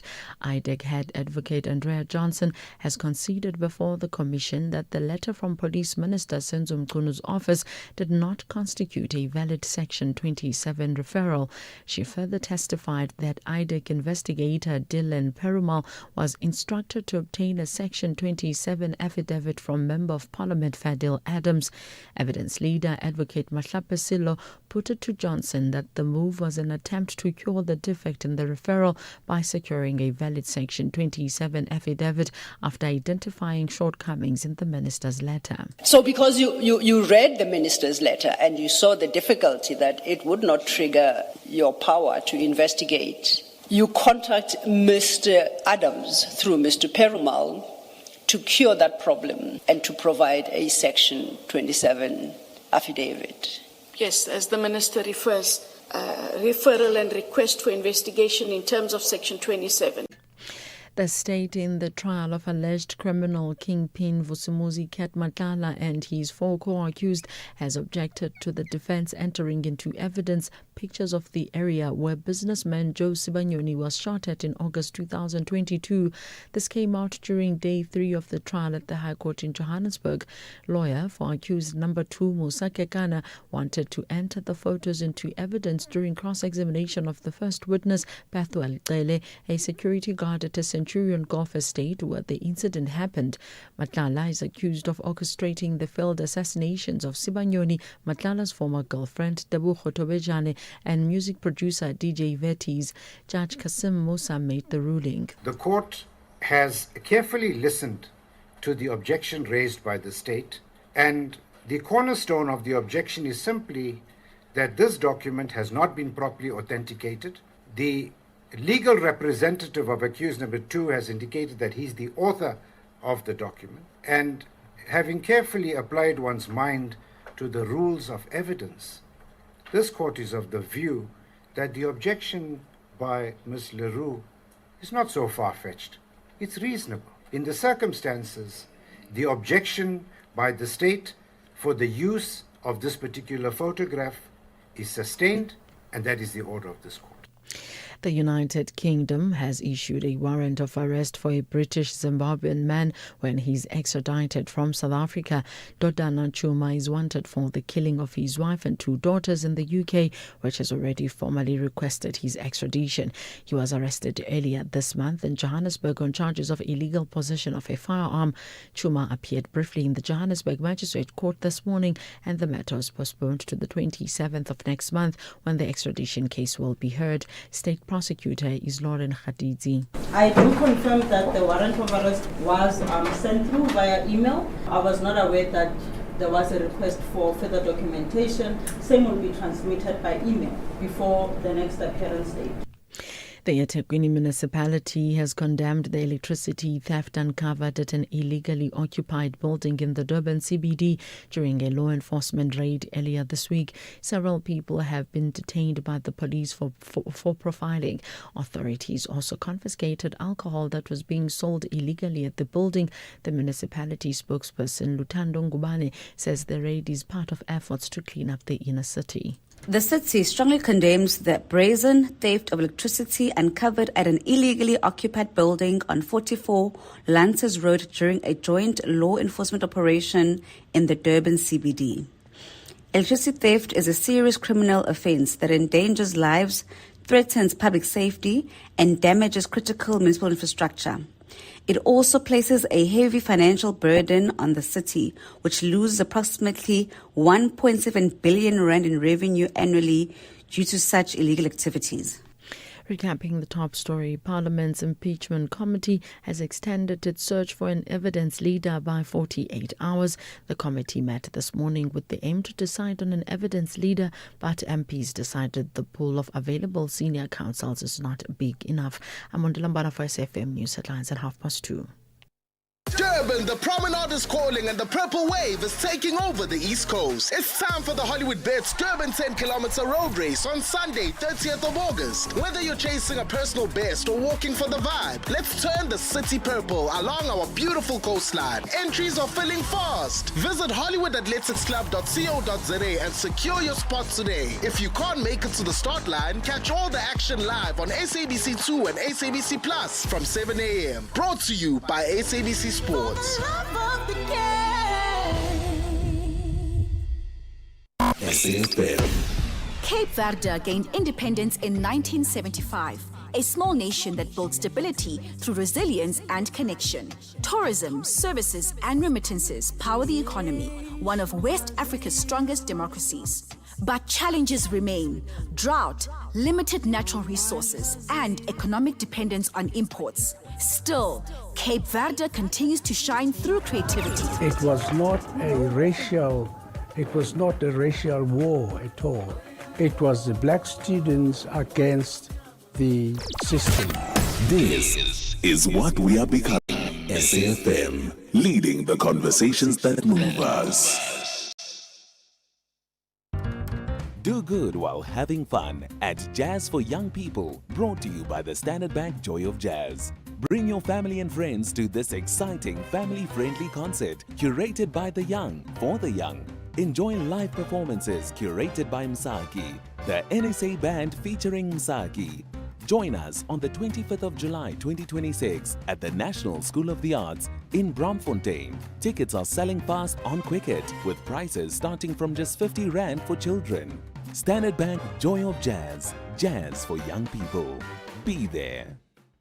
The Full Circle with Bridget Masinga, Monday to Friday, 1 to 3 p.m.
The Muffins coming through with Sound Check.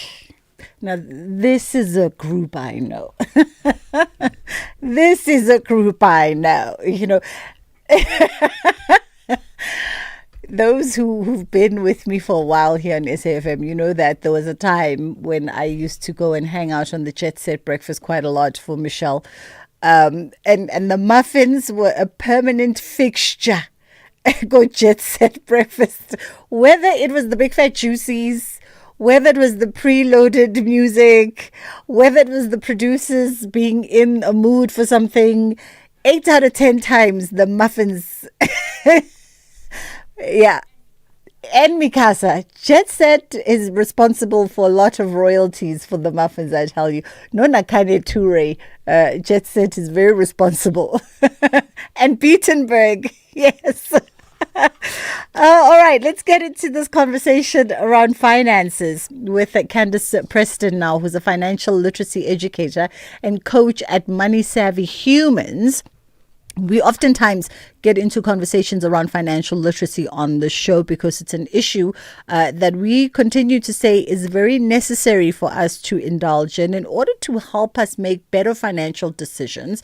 But also, Candace, I think, in tandem to that, to break old habits and old cycles so that we can set up our children for a better future. How are you doing today?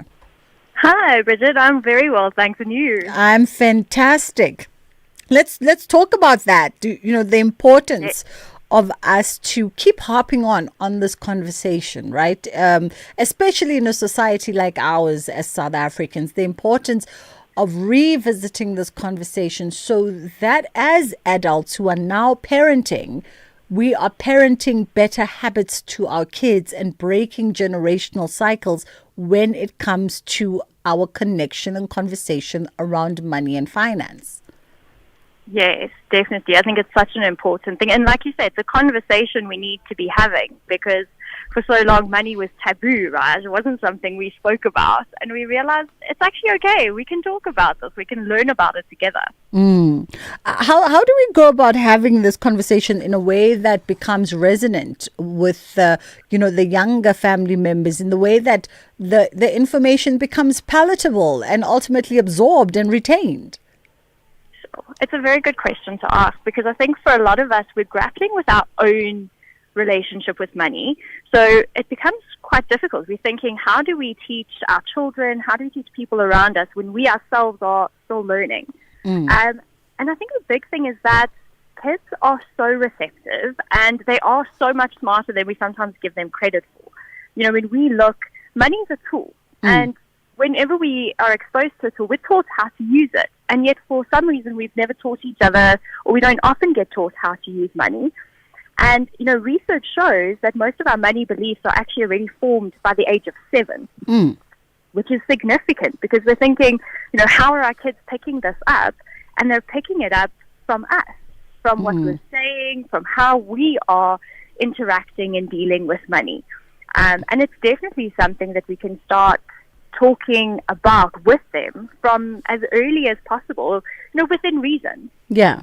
I was just saying to my producers now that one of the takeaways through the years of doing radio is a conversation I eavesdropped on where a developmental expert, forgetting the title, mentioned the fact that once your child can ask you a question, once they can articulate that question at whatever age, they are ready to receive the information, obviously filtered for, age appropriateness and in a way that they can understand it. And I think that can really be utilized in the money conversation when we talk about if those behaviors are formed by the age of 7. So by the age of 7, kids are already observing and filtering information that you're not even aware that they are in as far as you and money. Absolutely. And I think we don't even realize that because this is new research that we are realizing. And it's coming from us as parents and as the elders around them, what they're seeing. And I think what's amazing is when we share stories with children, And it's not just once off. We don't share the story once. We can kind of share that story multiple times as they are growing. And what you find is they're going to take different things from hearing that story at different ages based on what their understanding is, what's important to them at that time. So it's really important. I think it's sharing those stories. And for parents to not be afraid to share the stories where they've made mistakes. So often I think we're trying to look perfect to our children, and that actually creates this false reality because none of us are perfect. We're learning. And I think when they see that, yeah, we make mistakes too, it takes that pressure off them, and they think, oh, if I'm going to make mistakes, it's perfectly fine, but this is how my parents handle it. They've, made a mistake, and then they learned, and they changed, and they did something differently with money, and now, there's a more positive outcome. And when they see that, they realize, hey, I can do that too. I'm not going to have it perfect, but it's okay. I can learn, and I can make new choices, and I think for all of us, that's life. Absolutely. I want us to just take this ad break, Candice, and then we'll come back with just two questions as we wind down the conversation. Leading up to our 75th birthday in August, VW is giving you the chance to drive away in a new Polo Vivo. If you buy any new Volkswagen vehicle this month, you will automatically be entered into the competition, and South Africa's best-selling hatch could be yours. One car, one winner, one unforgettable moment. Will it be you? It's our birthday, but you get all the gifts. Visit your nearest dealer today. T's and C's apply. Clientele is here to safeguard you and your family with compassion because life happens. Be part of a family that truly cares. Our funeral dignity plans have helped South Africans bury their loved ones with dignity for more than 30 years. Let us help you create a meaningful tribute that honors your life and those of your loved ones. We pay out within 24 hours and you will get double accident cover with a clientele funeral plan. Our plans are affordable. Pick the option that suits your needs. Easy to apply, no medical examinations, and no paperwork. SMS SAFM to 48031. That's 48031. Clientele Life is an authorized FSP and licensed life insurer. T's and C's online. Standard rates apply. In case you missed it, I think he's been misled by his legal team. He's been seen as a cash cow because there's a lot of money goes in these legal fees when he appears in court. I thought for once that he was going to do the right thing and break the record of Lieutenant General Nhlanhla Mkhwanazi by telling the truth, open the floodgates. After consulting with his legal counsel, Matala withdrew from the agreement rather than accept the court's recommendation. That was The Meeting Point with Koketso Sachane. Raise a glass to local. Join Proudly South African at the local wine expo from the 24th to the 26th of July at Prison Break Market in Johannesburg, where you can meet 29 proudly local wine brands, hear the inspiring stories behind every bottle, taste exceptional South African wines, and support the entrepreneurs shaping our local wine industry. Entry is free, and you can visit www.proudlysa.co.za to register today. You could win one of 20 Shesha 321 board games and local wine when you register and attend the expo. Bridget Masinga on SAFM. All right, let's wrap up with Candice Preston. And Candice, I didn't want to wrap without asking you some tips quickly. Just your thoughts on children receiving pocket money or allowances and the best practices that parents can perhaps introduce here. Absolutely. So one of the big things, money it's like swimming. It's something you can't learn without actually doing it. You can read as many books as you like, but until you're actually in the water learning to swim, learning to use money, it's when you learn it. So I think, the more we can give our children time to actually interact with money, to use it, it's really valuable. Whether you as a parent want to do it from a pocket money route, but then giving your children you're going to draw up a spending plan and giving them responsibilities. Like, I want you to buy X, Y, and Z. These are the things you need. You have to buy them. And then here are, the things that you want. You can save, you can start investing, or you can use money for things you want as well. But there are parents who also prefer, they think, well, I don't necessarily want to just give my child money because nobody just does that. So you can encourage them down the entrepreneurship route, in the sense of, if they identify a problem, talking through it with them. So do you think other people have this problem? Do you think there could be a business idea here that people would pay for? That's always important. that you could actually help solve this problem and get them thinking entrepreneurially as well. Because it is, there's so many skill sets we can help them develop, but it's through those conversations and then giving them the chance to go try it out for themselves in their way. We can show them different ways, but they'll often then find their own way. And that doesn't mean it's wrong. It's them exploring, experimenting, and then finding how to use this tool of money-based. Absolutely. We'll leave it there for this afternoon. I wish we had more time for this conversation, but Candace Preston, financial literacy educator and coach at Money Savvy Humans. Hopefully, moms and dads, you've gotten some pointers into how to approach this conversation around money with the kids in the house. Now we're going to jump into a different kind of conversation, and we are talking to the Director Center for Military Studies at Stellenbosch University, Prof. Moses Kanyile. South Africa's defense industry is recognized internationally, of course, for producing advanced aerospace, maritime and defense technologies. However, in recent years, we've seen declining defense budgets, aging equipment, and limited investments, which have placed pressure on both the South African National Defense Force and, of course, the local defense industry. So we thought we'd explore this quickly with Prof. Moses Kanyile. How are you doing this afternoon, Prof? I'm good. It's Bridget. Great to listen as well. Well, we appreciate the time because we know that currently, to address some of the challenges I mentioned, the Department of Defense and key industry stakeholders are holding the Defense Industry Lekotla from the 20th to the 22nd of July out at the CSIR in Pretoria.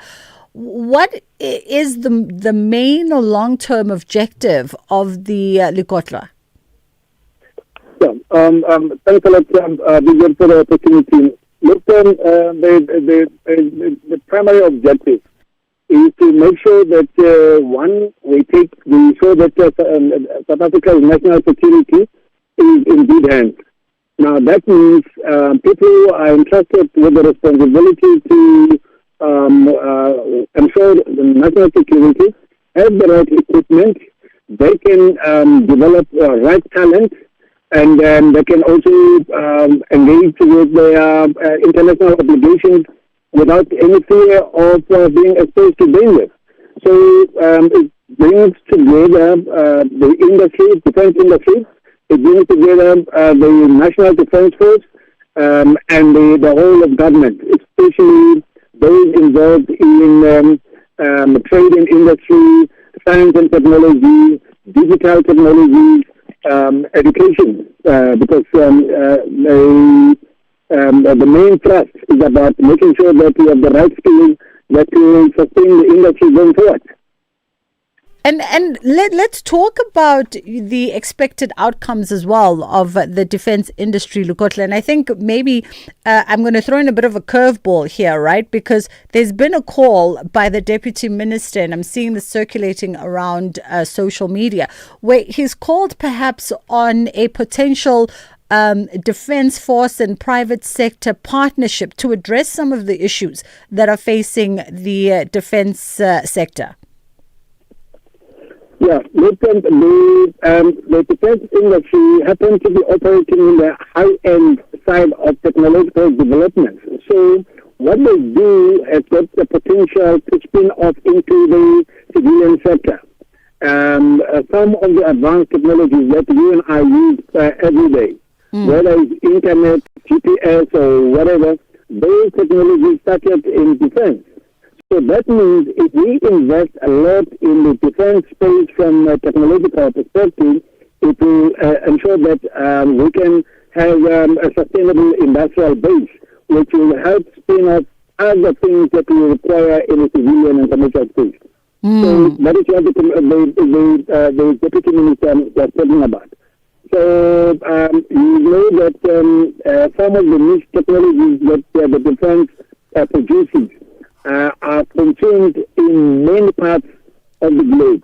And yet, here in the country, those technologies are not that prominent and are not being consumed or are not being used, at least in sufficient numbers. So the report brings that tripartite arrangement to say the left hand must know what the right hand is doing. Because national security is indivisible.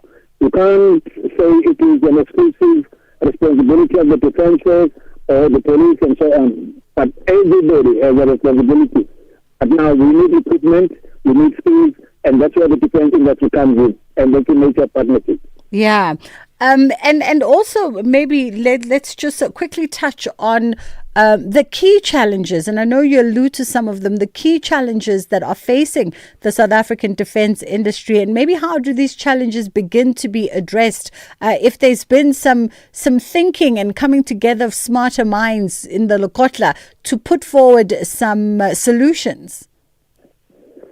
The challenges are both historical and current. Historical in the sense that, in the past, South Africa was almost self-sufficient simply because of the sanctions.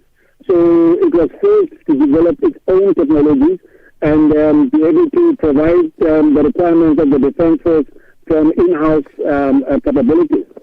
When democracy arrived, then we had to open up, and there were new entrants into the industry coming from outside, and so on. So the investment in the industry kind of declined precipitously to the extent that you must be aware. In 1990, 6 billion was invested in R&D, in defense-related R&D. Today, that is hardly $1 billion in that space. So more R&D, more innovation. Yeah. That's the challenge. You know? Well, Prof. Moses, we'll have to leave it there. I know that there are a lot of issues that we could spend a significant amount of time exploring, but that's all the time we have for today. That was Prof. Moses Kanyile, Director, Center for Military Studies at Stellenbosch University. That Lekotla, the defense industry Lekotla, happening started off on the 20th and wrapping up today, 22nd of July, at the CSIR in Pretoria. And we apologize for that bad line with the professor. It was hard for us to hear him clearly. I'm sure it was for you as well. It's just something happening with the networks today. 2:30, Andelambana is standing by with the news headlines, and that will lead us into our kids programming. Thank you, Bridget. On the news headlines, Parliament's impeachment committee has extended its search for an evidence leader by 48 hours. The committee met this morning with the aim to decide on an evidence leader, but MPs decided the pool of available senior counsels is not big enough.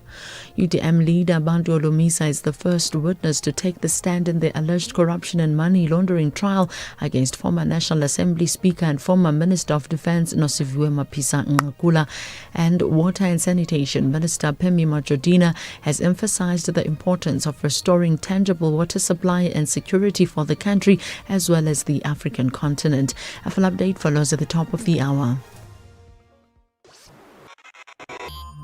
This program is brought to you by SABC Education. And if you miss any of our programs, you can catch up anytime on the SABC Plus app or on the SABC Plus website, www.sabcplus.com.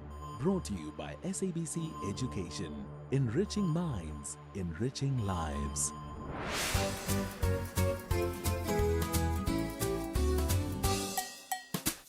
Hello friends and happy Wednesday. It's time for Kids Corner. Today we're talking about the importance of listening. Being a good listener helps us learn, build friendships, and show respect to others.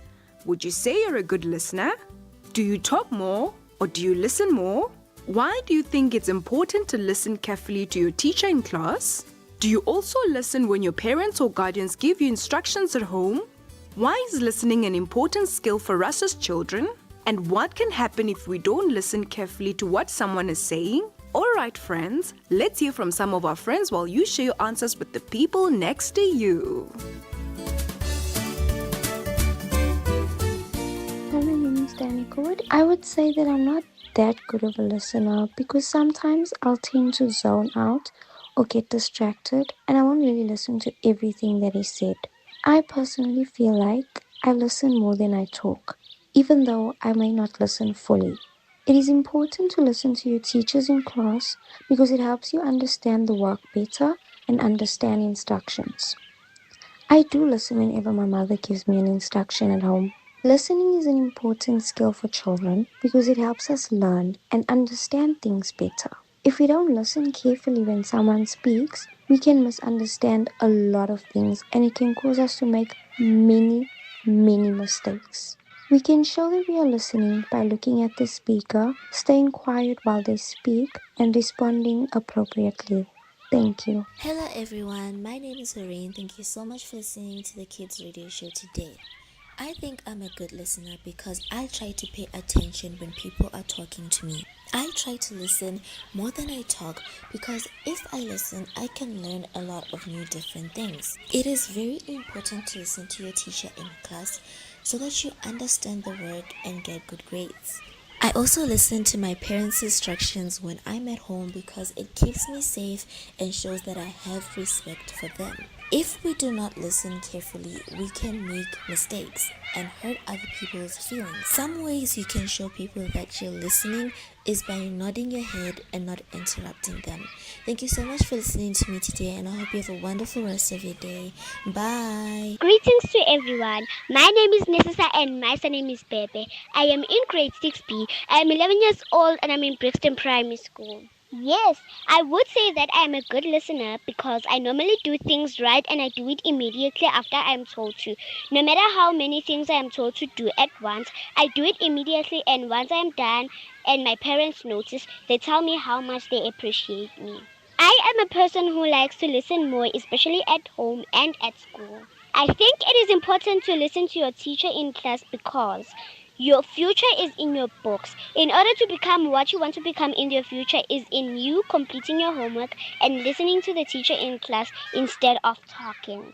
Yes, I do listen to my parents or guardians when they give me instructions at home. I think listening is an important skill for children because kids learn mostly by listening. Teachers give instructions, read stories, and explain concepts. If a child cannot listen well, they miss directions, struggle to follow lessons, and fall behind even if they're smart.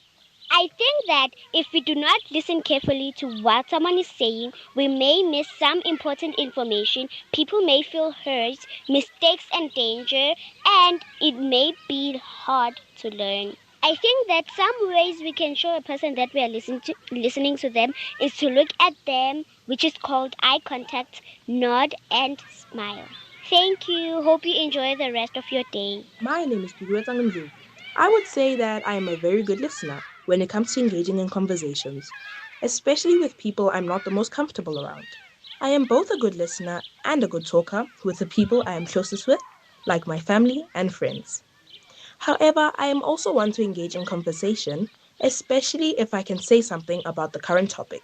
It's important to listen carefully to your teacher in class because they teach us everything that we need as a basic foundation for the future, which means that we should pay very close attention when they speak. Yes, I do listen to my parents when they give me instructions. I do think that I can improve a lot on this though. Listening is an important skill for children because it helps us understand basic instructions and it helps us grow the way we speak. If we don't listen carefully to what someone is saying, it can be seen as very disrespectful, it can hurt their feelings, and it can lead to trouble. Like if they asked you to do something and you didn't hear them, it makes it seem like you are ignoring them. You can show someone that you're listening to them by giving them eye contact and a nod as they speak, and by giving them a chance to say their piece. To be honest, I talk more than listening more. The importance of listening more and talking less is that you get to keep those things that you've heard in your mind, in your heart, and literally if it's a warning, you'll obviously remember it all the time. Like when your parents tell you that don't come back home late, come back home early, do the dishes and things like that. It's something that you always remember. Yes, I had wished that there was a time where someone listened to me more carefully. And that was when I told my friend to go and study with me, but then she refused and she ended up failing the term. How I think we can improve our listening skills is that we can practice on talking less and listening more, we can also ask our teachers or the people around us on how we can listen more or improve our listening skills. Yes, I do think you can learn something new from listening to others more. Let us listen to understand and not to respond. Hello, my name is Julia Rarushai and I am 13 years old. I think I'm a bad listener because I talk more than I listen. I listen to my teachers and parents because their instructions help me. Listening is important because it helps us to learn and avoid mistakes. I show I am listening by looking at the person and not interrupting them.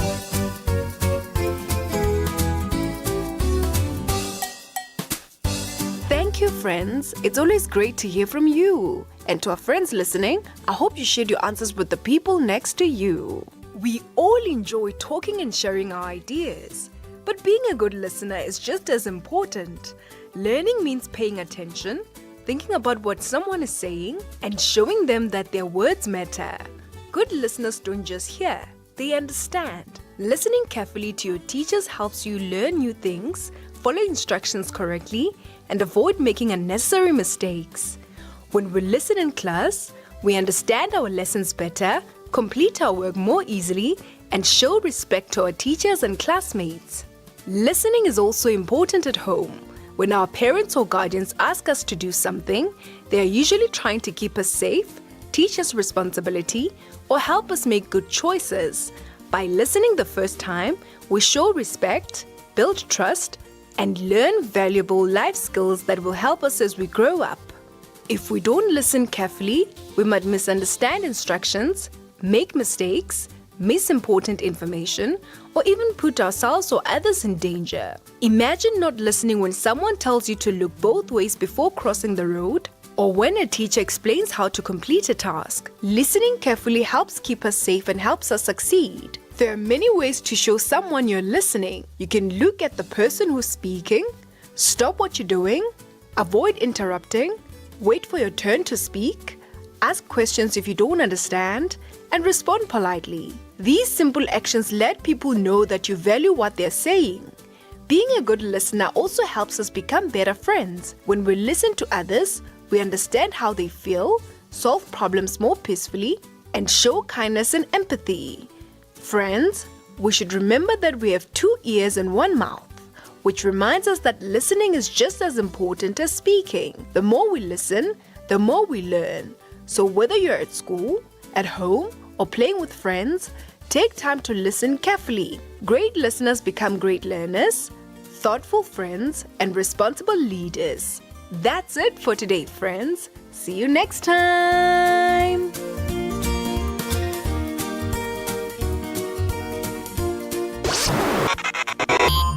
If you miss any of our programs, you can catch up anytime on the SABC Plus app or on the SABC Plus website, www.sabcplus.com. Brought to you by SABC Education.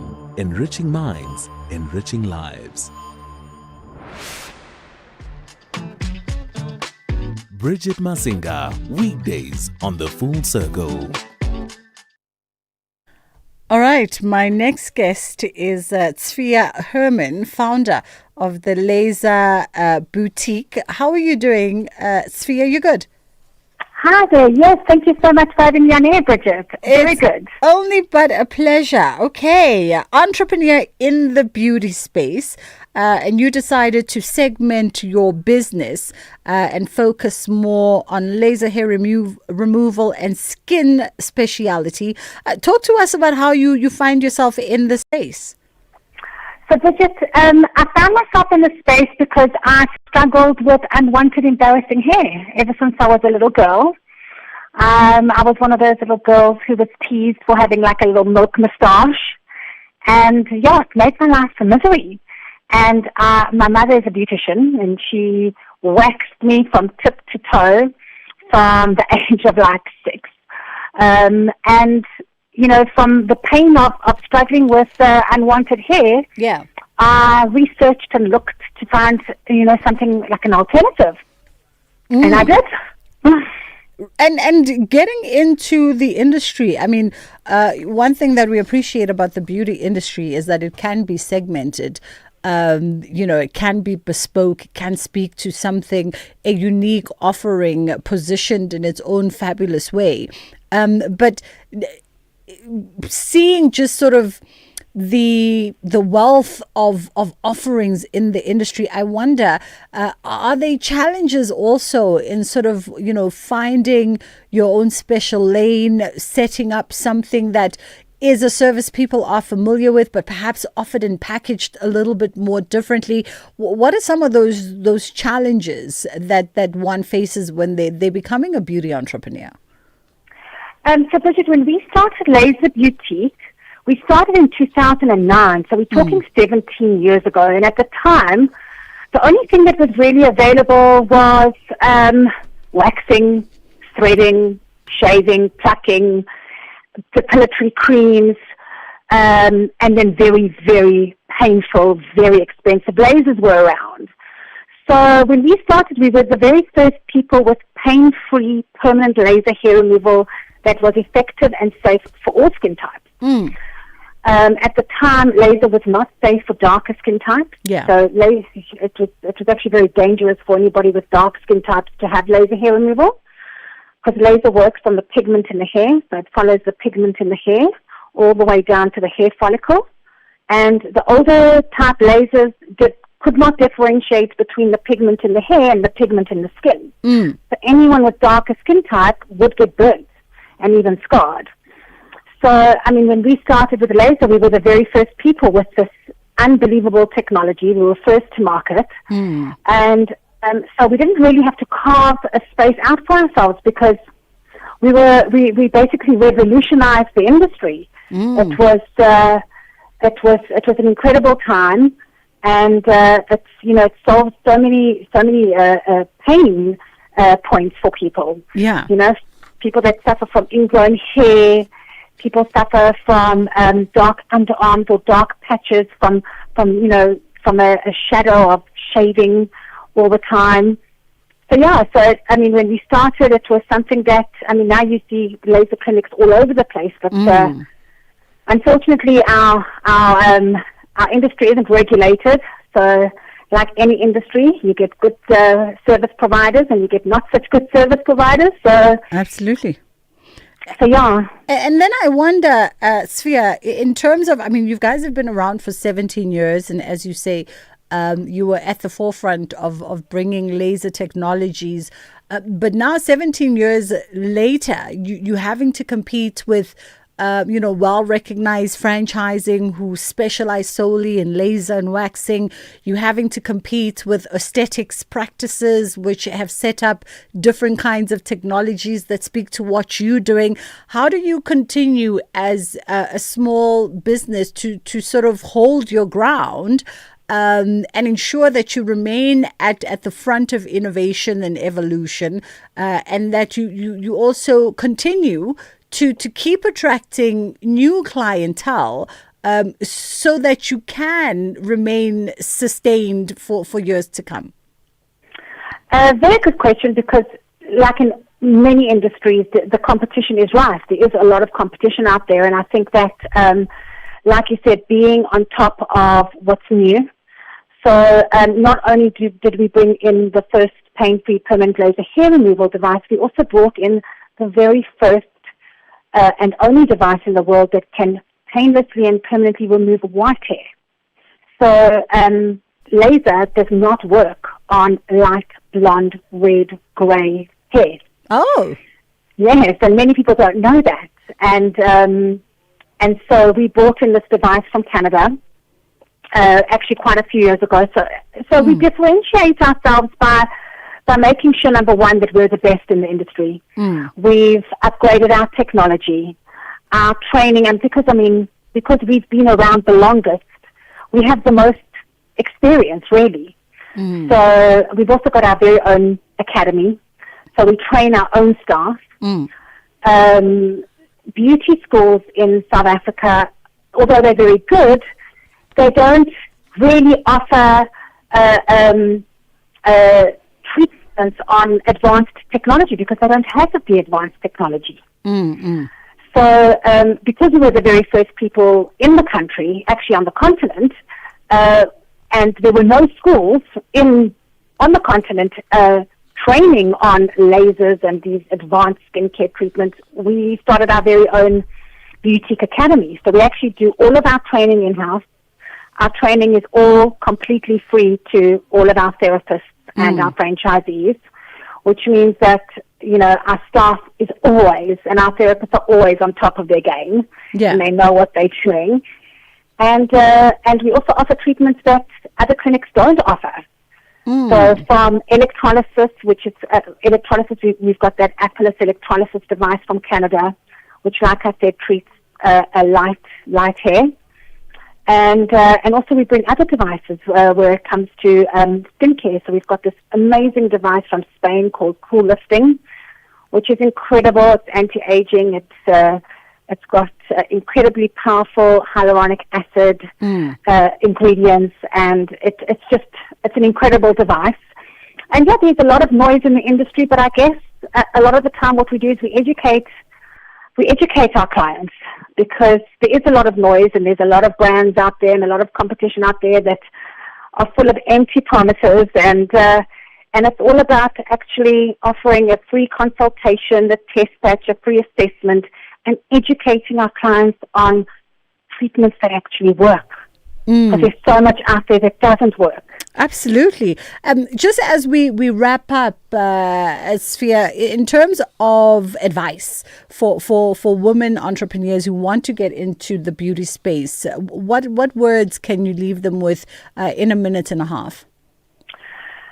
So, I love franchising. That's why we landed up franchising. That's why, anyone can open up a laser boutique. And the reason why I love franchising is because we live in the age of brands. Brands are strong. You're stronger in numbers at the end of the day. Why reinvent the wheel when there's something already available for you, where you don't have to do all the admin and all the marketing and all the paperwork, when you've got a support office that can do it all for you. And you can just focus on hitting the ground running and actually making money and not worrying about the design and the website and the social media and all of that. Yeah. So I love the whole concept of franchising. I think it gives a lot of women and a lot of men the opportunity to start a business and really just, get up and running we can get up and running in 90 days. And not only that, we've sourced the best suppliers at the best rate. You're buying in bulk, so you're getting the best pricing. To open up a laser boutique franchise, you can set up with as little as 800K. Very, very, very few people can start a business with 800K. Yeah. And you can build up to an annual revenue of 3 million. So it's the franchise opportunities, I just find them so attractive because it's like a turnkey solution. You don't have to, sweat and tears and all of that, and it's all been tried and tested. It's all rocked and loaded for you. We have to leave it there for this afternoon, but we appreciate the time with you. It's just gone 10 to 2 o'clock. We're going to hit a quick pause and then we come back on the other side and we'll catch up with the Chief Executive Officer of the South African Aerospace, Maritime and Defence Export Council.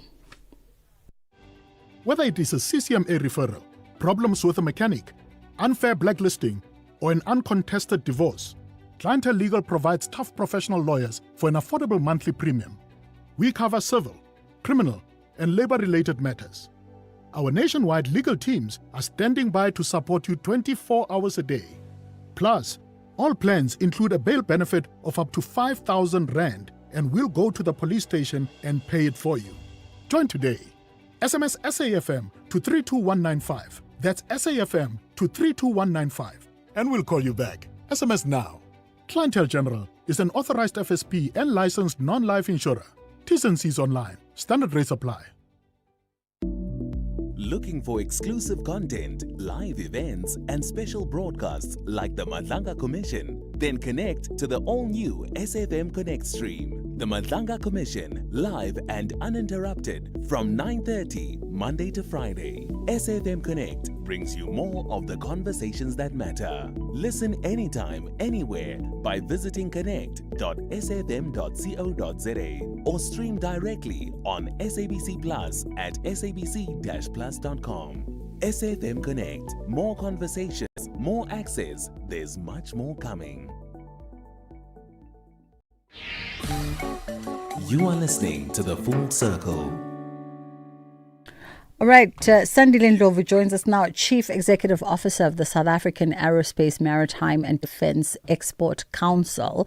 And the defence industry in South Africa, as we said before, is recognised internationally for producing advanced aerospace, maritime and defence technologies. But it's not been without its own challenges in recent years, and we've seen declining defence budgets, aging equipment and limited investment that it's placed pressure on the South African National Defence Force as well as the local defence industry. So they've been sitting over the last 2 days at the Defence Industry Lekgotla, which wraps today. And we thought we'd catch up with Sandile around some of the conversations that have been happening. How are you doing today?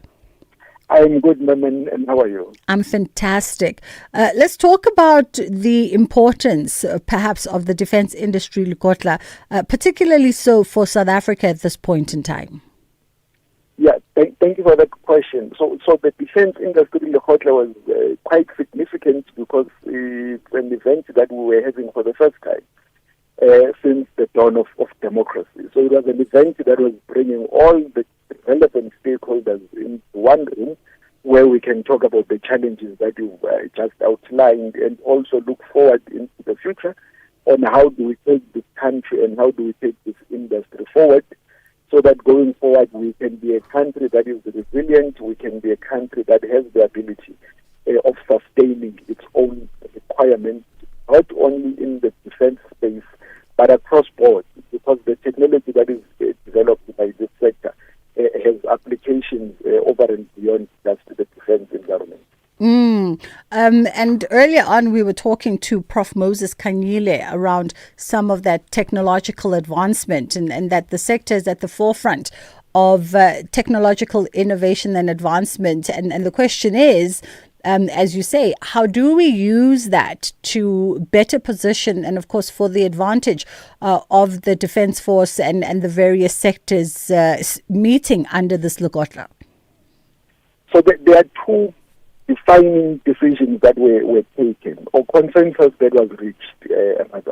One is that it has become quite clear now that it is unrealistic for us to be expecting the national fiscus to shoulder most of the financial burden that looks at developing and innovating as a sector and as a country. So we agreed that it is important to consider, and the legislation does allow it, for public-private partnerships within the defense and security space. These partnerships will not only benefit the South African National Defence Force, but they will benefit the security cluster as a whole. And some of the areas that we will then look at impacting through these partnerships is exactly on issues of innovation and research and development. And the second consensus that was reached, and of course this is a broad goal that is very ambitious in its outlook, is ultimately the development of a defense industry development agency, or the establishment rather, of a defense industry development agency.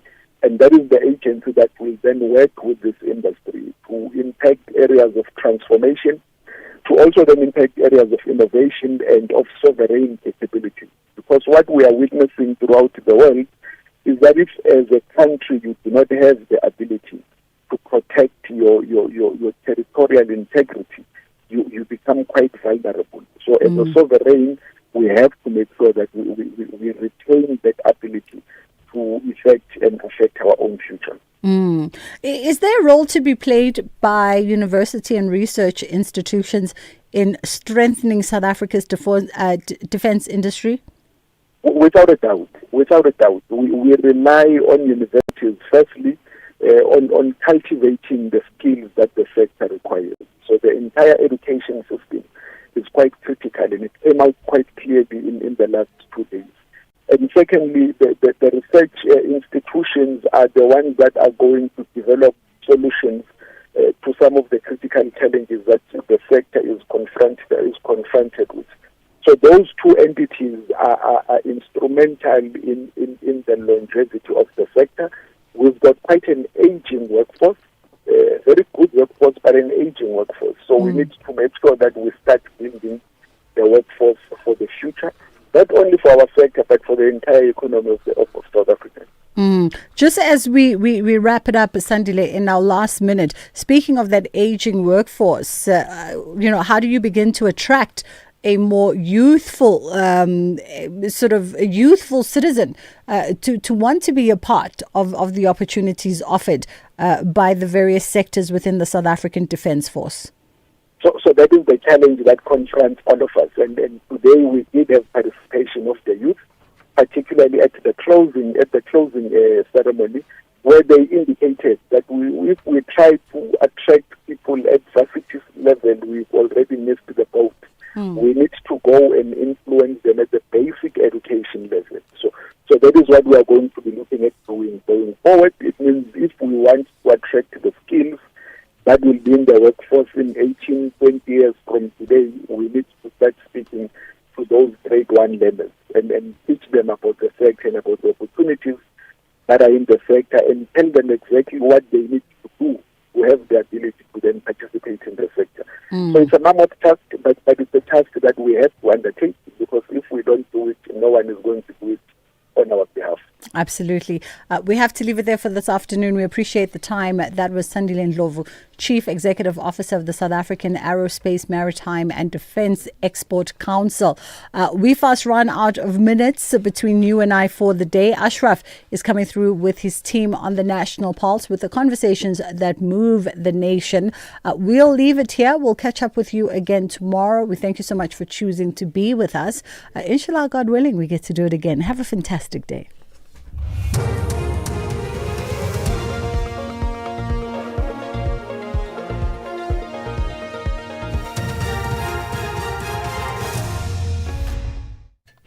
Thank you, Bridget. And the team on the Top Stories Impeachment Committee seeks legal advice on Ramaphosa matter and Olomisa, first witness in the corruption case against Mapisa Ngqula.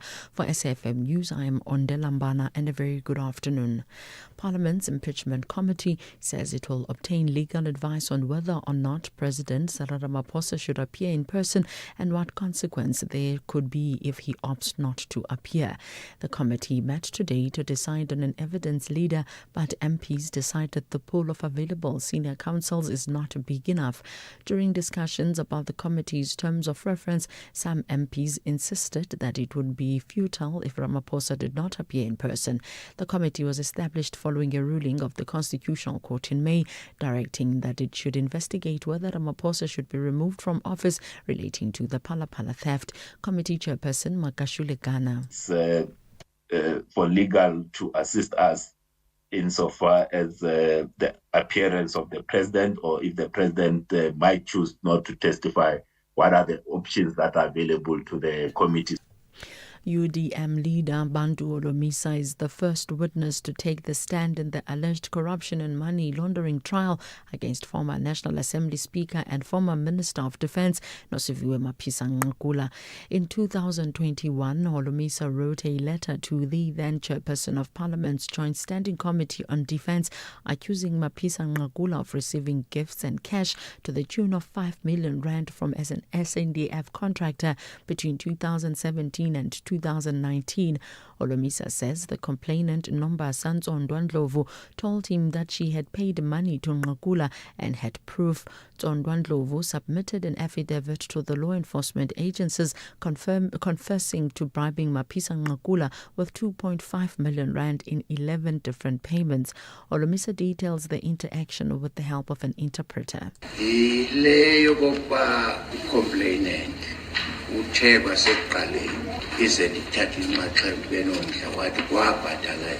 The first inference was when the complainant said to me, and this is what attracted my attention to this. She said I paid monies to Gulube as no minister. I paid monies to Gulube as well as the minister.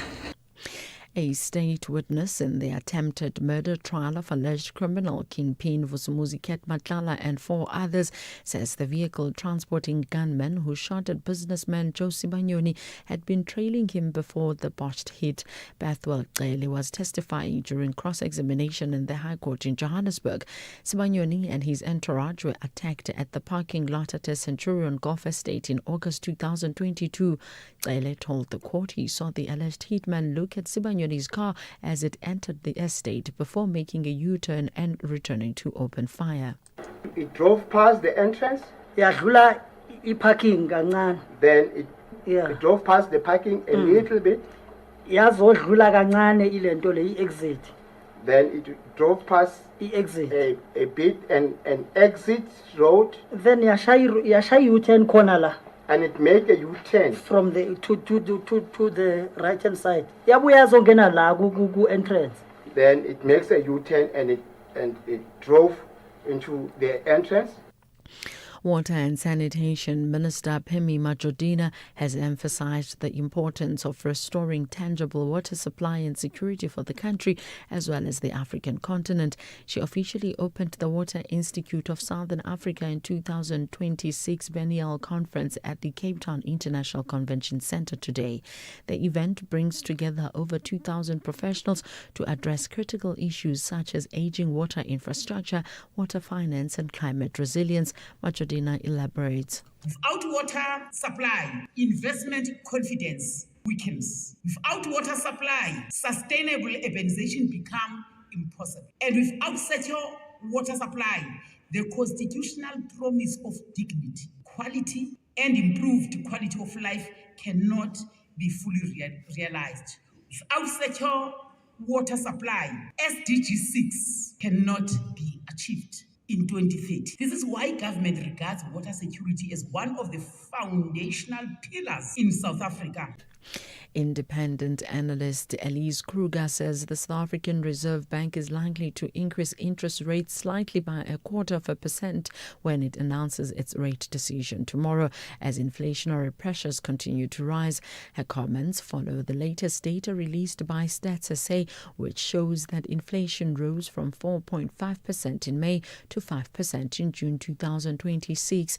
The data indicates that the biggest contributor to inflation came from higher fuel prices as well as higher rental prices. If we think about the Monetary Policy Committee meeting tomorrow, a figure of 5% would really be an uncomfortable figure for the Reserve Bank to consider, given the 3% inflation target with a 1% tolerance band. So I do believe that they will probably tomorrow err on the conservative side by hiking interest rates by 25 basis points, and then thereafter hopefully sit put and watch it to see what the impact would be. Recapping the top story, Parliament's impeachment committee says it will obtain legal advice on whether or not President Cyril Ramaphosa should appear in person and what consequence there could be if he opts not to appear. I'm Mondolambana for SAFM News Headlines at 3:30. And coming up in your sports this hour, Erasmus makes changes to box squad ahead of Argentina and rugby's greatest rivalry tour. And Motsepe very hopeful that an African team will one day win the World Cup, and 10 million rand prize pool up for grabs at South Africa's first paddle P1 event. More details at 3:30. SAFM 106.1 FM in Bombela.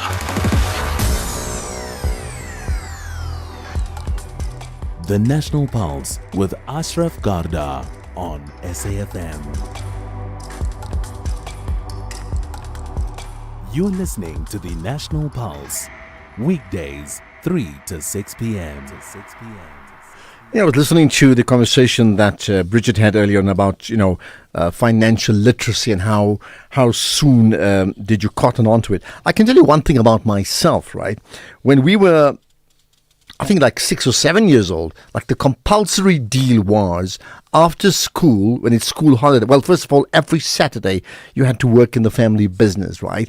And then school holidays, December, from like the first day of holidays till Christmas, the day before Christmas, Christmas Eve, you had to work every single day. As miserable as you may have been as a lighty, you had to work, and then you get paid for that. But then when you reflect on it, you're like, hey, I'm a business person.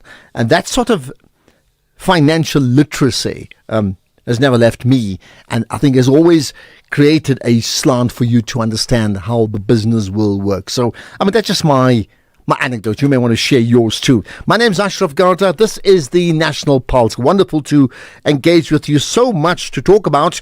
We'll chat to Nishan Bolton shortly about, well, his thoughts around the asset forfeiture unit, going for some of the big guns, but not enough. Not stripping of assets. More must happen. We will not forget about covering the Andrea Johnson testimony at the Madlanga Commission, a big one indeed. And there's more. In terms of social grants, is it a alleviation of poverty, or does it in fact perpetuate poverty? We'll chat to the IEJ about that. And there's more. Did you see that story about the Financial Mail and that collaboration of the merger with another financial institute, and how what that reflected was an all-white leadership group of financial journalists? They've apologized, but we'll talk about that with Shweshwe Ku coming up as well. So that's the National Pulse. Engage with me, 086 000 2032 to call in live. WhatsApp 0614 104 107. Text or voice note, and you can post on social media, Twitter, Facebook, X, whatever you want to call it. Engage, tag SAfmRadio, tag me, share your thoughts. Also tell me where you're listening from so I really know. Welcome to the show. It's always the same with you. I want this, I need that, and somehow I am always the one paying for it. I think we need a little time apart. Not forever, just long enough for me to build some interest again. After all, distance makes the funds grow stronger. Give your money time this July savings month. Open a Nedbank 32-day notice account on the Money app and earn up to 7.55% interest with 0 monthly fees. Go to nedbank.co.za. See money differently. Nedbank. We're a licensed FSP and registered credit provider. T's and C's apply. This Sunday evening at 7 on the Tastemaster Professional, it's time for our chefs to dig deep.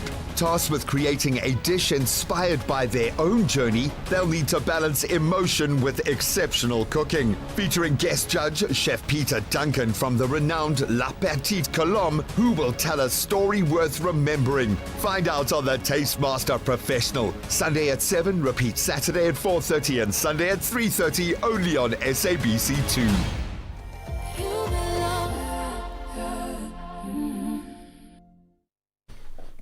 Right now, here's a question for you. Your older car may not have a touchscreen infotainment system, but Outsurance Essential Car Insurance has got you covered. 51-year-old Evelina pays only 474 rands a month for a 2013 Hyundai i30, and there's no upfront access payable, and so no unexpected out-of-pocket payments.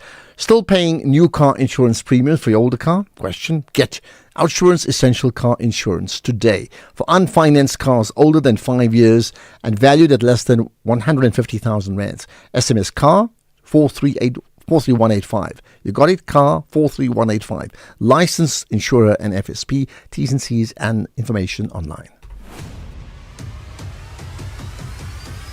Ashraf Garda is streaming live now on Facebook, YouTube, and X at SAfm Radio. I will chat to Nishan Bolton from the Ahmed Kathrada Foundation shortly. But first things first, Makashule Ghana, the Rise Mzansi MP, as well as the chairperson of the impeachment committee, that's the impeachment committee very linked to Cyril Ramaphosa, says they have resolved to extend the deadline for political parties to nominate candidates for appointment as evidence leader. Listen to this. Since it's Makashule Ghana, the chairperson of the impeachment committee for Section 89 inquiry. So today we had our meeting, impeachment committee meeting, where we're discussing the appointment of evidence leaders, but also the terms of reference. The decisions that were taken was that we accept the 4 nominees of the evidence leader, which is Advocate of Mayor, Advocate Slika, Advocate Ngalwana, and advocate Jame for consideration, but also give political parties until Friday 6 p.m. To make further nominations. We will then make a recommendation at our next meeting on the 29th of July, next week, Wednesday. So we have given 48 hours to political parties to then make further nominations. But next week on Wednesday, we'll make a final recommendation to Parliament to make an appointment.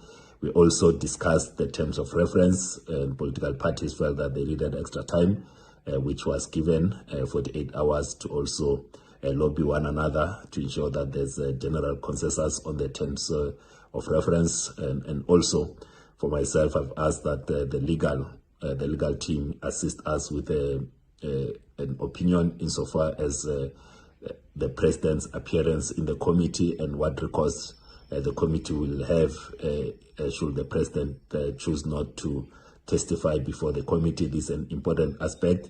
Equally, in terms of the independent panel report, that the authors of the committee needs to be available to present their report to the committee. So this was decided as part of the decisions of the meeting today. Thank you very much, Councillor.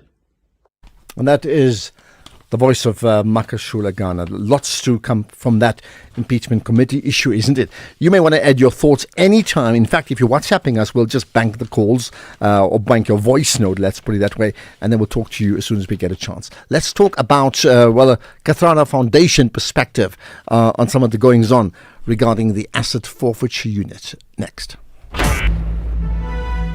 Who says talking never solves anything? SAFM, leading the conversations that move us. Smart business moves mean more cash flow. Switch to Outsurance Business Insurance and you could get a massive 20% discount on your business insurance premium. Here's Dr. Fahim from Matrix Dental. We were with our previous insurers for many years prior to the switch. We found that Outsurance really understood our business needs. We are happy with our premiums. I wish we had switched sooner. Get a quote to switch and save today. Visit outsurance.co.za or call 0800 60,000. Licensed insurer and FSP. TCs and information online. Head to Dis-Chem for your best winter buys. Look out for the yellow label to enjoy bulk savings on Better Rewards brands. Swipe your Better Rewards card when you buy 2 packs of FlexiCal 30-day supply and save 223 Rand, now only 575 Rand 99. Plus save 59 Rand when you buy Everflu C Immune Booster 20 tablets, now only 155 Rand 99 for 2 packs. Valid until 9 August at Dis-Chem. Better health starts here. SAFM. Cape Verde, West Africa. An island nation in the Atlantic Ocean, located off the western coast of Africa near Senegal and Mauritania. A country shaped by the sea, volcanic islands, ocean winds, and a culture carried through music. Portuguese is the official language. Cape Verdean Creole gives rhythm to everyday life. More than likely, Tsetse, that you're being described up and down the country at the moment as a communist. There is no truth in that as far as I'm concerned. It is just that in South Africa, if you're not doing what the government expects you to do, then you are a communist, of course. This is what we are becoming. SAFM, leading the conversations that move us. Ashraf Garda on SAFM. Right, let's talk about certainly a very, very topical issue that certainly arouses emotions all of the time. The Kathrada Foundation has demanded that the asset forfeiture unit orders and the order itself against tender kingpins be matched with prosecutions, supplier blacklisting and long jail terms. Now, the foundation warned that stripping syndicates of Lamborghinis and mansions is no substitute for prison cells when billions looted from the Tambiso hospital left infants and patients without care. I would think, as I tell you that, perhaps many people just nodding in approval. Well, what's the story behind what their push is? Nishan Baltani is the Executive Director of the Ahmed Kathrada Foundation. Nishan, good to connect with you on the National Pulse. Good. Thanks, Ashraf, and greetings to your listeners. Thank you. Give me a sense of why the need to emphasize the point that, stripping those implicated in this Tambiso scandal, really, that's not enough. A lot more needs to happen. Well, I think it's useful to remember that it's almost 5 years since Babita was assassinated. And her reporting basically led to the uncovering of almost, I think, about 2 billion rand worth of corruption only at Tembisa by about 9 syndicates. And when you look at what these syndicates have spent their money on, it's just horrendous. And our view is that it's a useful step to strip them of their assets, auction it, give that money back to the Department of Health. But there needs to be the next stage, which is really real accountability and imprisonment, not only of these crooks, but also of the officials who enabled this. And we say this because whilst this focus has been on Tembisa, it's our view and that of many others that what happened at Tembisa has been replicated across provincial hospitals, especially in Gauteng. Okay, now we talked to you at a time where we understand there's been an order granted to the asset forfeiture unit, specifically around Hangwani Maumela, around his assets, right? So you're saying that would be the absolute minimum, that's what you expect. But do you get a sense that, in fact, that's where it's going to stay? Meaning the need for your emphasis is maybe premised on the fact that for too long, it will be stripping of assets, but let them live their lives if they can. I would want to believe that Advocate Motibi has given new impetus to this case, given that from day one he has made commitments to focusing on it in his previous role as the SIU head as well. What we haven't really seen is the equivalence of that commitment from National Treasury, provincial officials, in terms of a basic thing, which is blacklisting all of these companies. Secondly, which is rooting them and similar practices out of other hospitals in Gauteng. And therefore, the seriousness of what is happening, what happened at Tembisa, I think you don't see that level of seriousness in its application across health in this entire province. And we think that it's only when people are behind bars and the masterminds behind the killing of Babita and many of the other officials that we would begin to put an end to this kind of practice at all of our hospitals, at least in this province. And I'm quoting you in terms of your own statement, and you're saying, buying a supercar with money stolen from a dying patient's healthcare fund is not just corruption, it is a crime against humanity. And it goes back to your original point. Do you think that, issues of blacklisting and convictions itself haven't happened, A, because there's been an avoidance of it or a sense of tardiness, or in fact that there's been powers in ways that we can't see who've said, let's just stay away from the real crime because of cross-conviction, cross-implications? And I say that in the light of what's going on as revealed by the Madlanga Commission. It's hard to say. I would want to have hope, however, that there is a renewed commitment now to want to deal with this issue with far greater seriousness.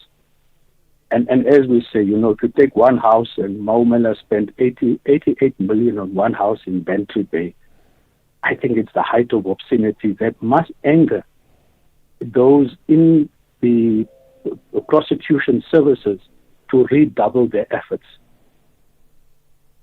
What is your sense then about the mood? Because, a lot of your frustration is directed to the NPA in terms of challenging them. Are you frustrated at certain things that has happened up to now? Very much so. Very much so. We've been following this case for the last 5 years. And I can tell you from basics of levels of support to the Diokaran family, to a child, to making information available to the investigative newspapers have been stymied, dealing with very simple issues of disciplinary action. So there are minimal things that could have been done, haven't been done. Officials have been let off, they've resigned without sanction. And which is why we think that the most severe penalties must also become a matter of focus now. which is not saying that all of the administrative justice issues should not be done. But I think when you get the bigger things done, the pressure might well be done on the basic administrative stuff to become routine within the Department of Health in this province. Is there not a case to be called for that no matter how logical your claim is or your demand, that in fact, the law must take its course and it's not for you and I to preempt it? Now, I didn't get the question. I said, I hear your demands, right? Can there not be a counter argument to say, in fact, before we even make those demands, let the law take its course and then corrective measures will be meted out at that stage, as opposed to saying we demand so-and-so is imprisoned, we demand this, we demand that? No, I think without this kind of external pressure, very little would in fact have been done. Had it not been for the exposure of Jeff Weeks and other investigative journalists, very little would have been done. The authorities at the time sat on all of the evidence for months and months without actually looking into that. So external pressure is required, and it must be done on this case and all of the other people who have met similar fates to that of Babita, because that's the level of criminality and the consequences of criminality that we have to deal with. So I don't think that we can escape from the need for ongoing pressure externally onto the authorities to do their job. All right, let's end with this. I mean, you already mentioned the issue of this whole Tembisa Hospital saga and many would say complete rip-off that's been going on for just far too many years. Then we've had the Madlanga Commission. It's revealed its own sorts of, worms coming out of the woodwork, so to speak, right? There's been a lot of negativity from people in the last few years to say, well, the truth is when it comes to high-profile leadership, nothing ever happens. Are you convinced, let's say, with regard to what's happened in the last, say, 6 months, that in fact we've turned the corner, that whoever's causing the pressure, Jeff Weeks or the Kathrada Foundation, that leadership understands they can't get away with this any longer, that in fact we are in a position that convictions will occur, we will just have to clean up? I think we're seeing it in pockets. My worry is that the scale of the problem is way beyond just the police services and the prosecuting authorities. I particularly worry now of the scale of corruption at all municipalities in this province. So whilst I think we're seeing some action from Madlanga and others, the day-to-day practice of corruption and capture has become much, much more extensive now. And let's leave it at that and see what comes up next. Nishan Balton from the Kathrada Foundation, appreciate you engaging us here on the National Pulse. Ashraf Garda is streaming live now on Facebook, YouTube and X at SAfmRadio. And in the light of that conversation with Nishan Balton, I can't think of a more appropriate segue than to connect with what's happening at the Madlanga Commission. You do know that the IDEC head, Andrea Johnson, continuing with her testimony at the Commission. She's today, the Commission has asked her, Andrea Johnson that is, about Colonel Brian Padyachi and the Section 27 referral of the arrest of Lieutenant General Dumisani Khumalo. Listen to this. The Section 27 referral affidavit. My distinct impression was that you said, yes, he did. But when immediately thereafter Commissioner Baloyi engaged you, my sense was then that you were saying the opposite. I'm not sure as I sit here what your final position is on that. I just want us to put that to bed. Did he or did he not receive that Section 27 referral affidavit? Chair, as I undertook that I would get clarity from the team, he did have sight of the Section 27. He was given, in the sense of being given. He had sight of it. That's the answer I have. You see, you may have sight, in the same way as, for example, police officers will flash their ID cards, just like that. Or you may have sight in the sense that you are given the document, you read it, you internalize its contents. So was he given that document for him to personally read and internalize its contents? So initially he would have had sight of it, and later in the year, when he had all the documents. No, explain having sight. That's what I'm interested in. What do you mean by that? That when the team met, they engaged the 27, and he is part of that team. No. That doesn't answer me. What do you mean when you say he had sight of it? Surely you understand the essence. He saw the document. Seeing as in, here's a document, it's lifted, and he does see it if it's lifted like this. But if it's immediately put back on the table, it's as good as not having been seen by him. So what do you mean by he did have sight of it? So I'm giving you I'm giving you an explanation I get because I'm not inside of that group. That's far you have not explained. That's why I want, what do you mean when you say he had sight of it? You have not explained it. He saw the document. I want to understand seeing. Is it in the sense of it being fleshed? Here's a Section 27 referral affidavit, boom, it's gone back to the top of the table and he doesn't see anything. Is that what you mean by seeing? Or do you mean it was given to him for him to peruse it for himself? He was given the document to peruse for himself, according to him and to the team, much later on. That's all I wanted. Later on. Sorry, much later. So much drama.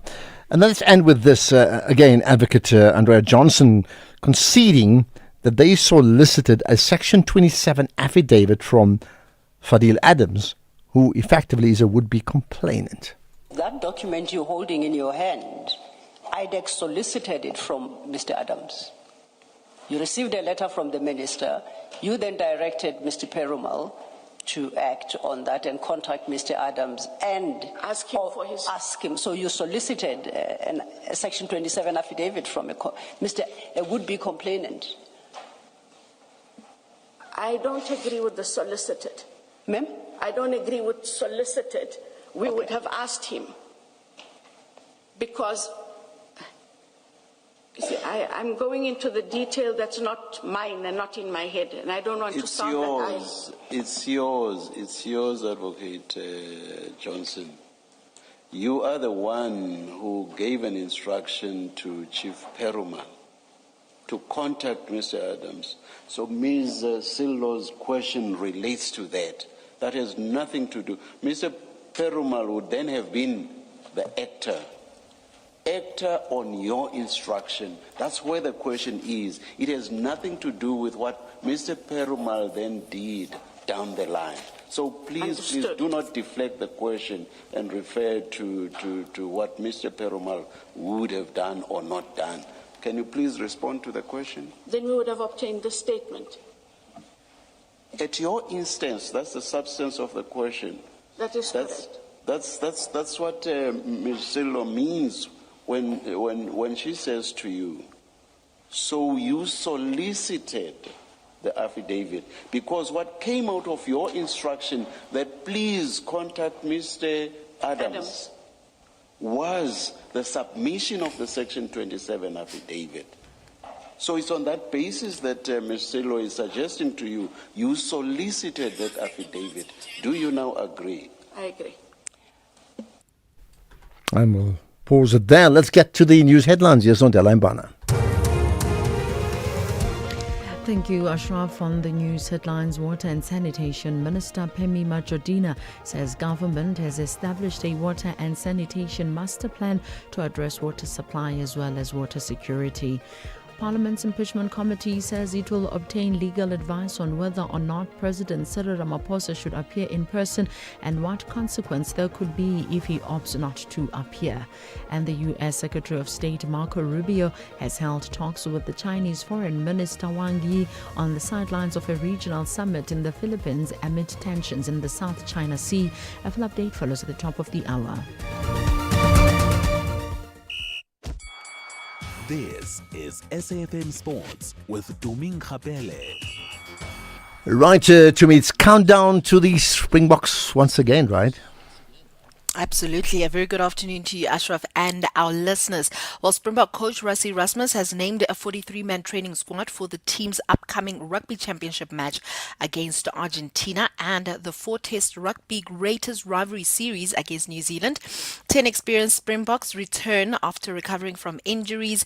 They include Captain Siya Kolisi, Eben Etzebeth, Luet de Jager, Franco Mostert, Handra Pollard, Sasha Feinberg, Mgome Zulu, Kenan Moody, Ethan Hooker, Andre Esterhazen and Mornay van der Berg. 5 players will be released for their franchises for the midweek rugby's greatest rivalry matches against the All Blacks, and Locke Ruben van Heerden has been left out of the squad after joining French club Montpellier but remains on standby. The Springboks will assemble in Johannesburg on Sunday before travelling to Buenos Aires next week for their rugby championship clash against Argentina.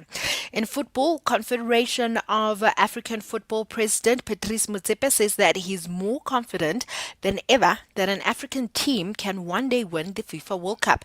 Motsepe praised the performances of Africa's 10 teams at the recent tournament, saying that they showed the continent can compete with the best teams in the world. He says their performances have given Africa even more belief ahead of future World Cups, and Motsepe also says that winning the World Cup will require more than talented players. He believes Africa must continue investing in youth development, improve football infrastructure, and strengthen cooperation between football bodies and governments. We're a great continent. Every single one of the 54 nations in Africa has got exceptional football talent. We can do much, much better, and we will do much, much better.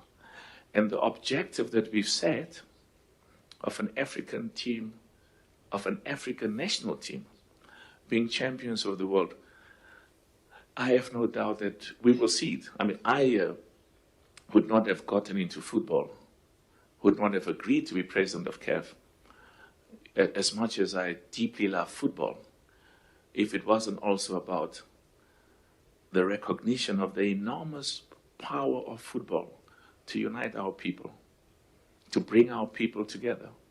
And the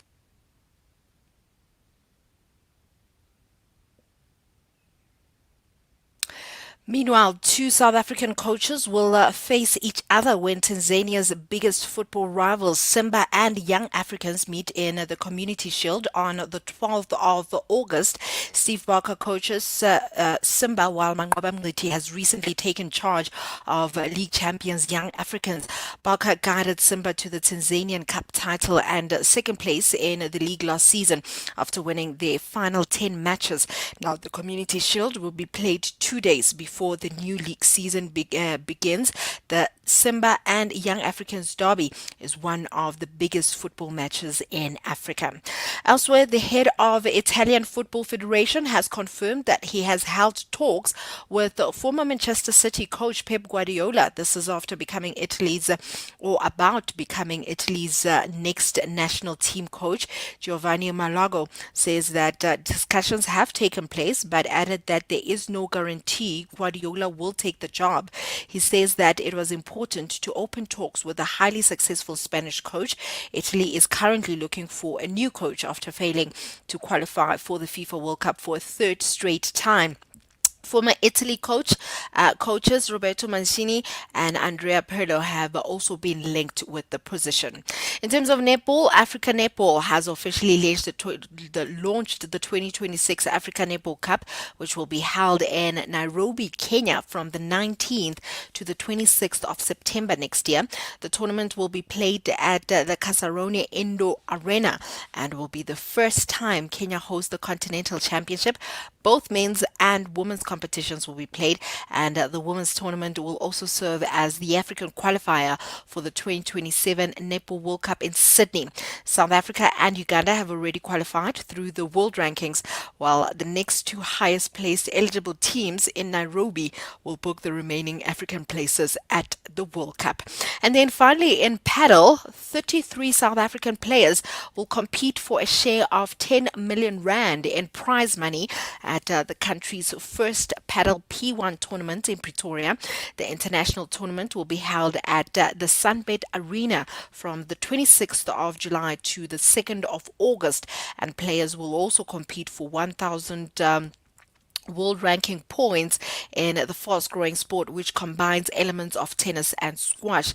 And tournament organizer Toby Badenhorst says that he hopes South Africans will come out in large numbers to support the historic event. With that said, it's a wrap from my side for now. I'll have more in the next hour. Well, I'll tell you what, Chumi, ask me where was I this morning?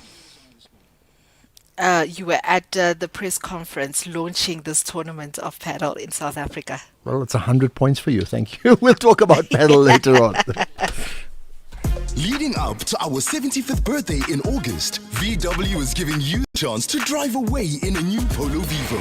If you buy any new Volkswagen vehicle this month, you will automatically be entered into the competition, and South Africa's best-selling hatch could be yours. One car, one winner, one unforgettable moment. Will it be you? It's our birthday, but you get all the gifts. Visit your nearest dealer today. T's and C's apply. You can become a victim of a legal problem: wrongful arrest, assault, uncontested divorce, rental disputes, maintenance matters, or labor problems. It can happen to you. Clientele Legal provides tough professional lawyers for an affordable monthly premium. Our legal team is standing by to assist you 24 hours a day. Join today. SMS SAFM to 32195. That's SAFM to 32195. Clientele General is an authorized FSP and licensed non-life insurer. T's and C's online. Standard rates apply. Pedestrians, winter days are shorter. That means more walking in the dark. If drivers can't see you, your life is at risk. Wear bright or reflective clothing, add reflective strips to your school bag, and use a flashlight when walking at night. Walk in groups where possible. Being visible is not just a choice, it's your protection. Be bright, save your life this winter. This message is brought to you by the National Department of Transport. Across South Africa, online and on radio. SAFM, let's talk. Right, how about you commenting? I'm sure you have a view, so let's get reaction from you on the conversation I had with Nishan Balton from the Kathrada Foundation, firstly, and then the clips we played from IDEX head Andrea Johnson at the Madlanga Commission. But that's not all. You could comment on whatever it is that you want to get off your chest, including news. Well, by the way, that Bafana may just have their coach extended for another year. So we hear. I mean, there's lots of drama. So anyway, give me your thoughts on all those things. However, let's get to some of your thoughts. Hi, Ashraf Msizi here from KwaZulu-Natal.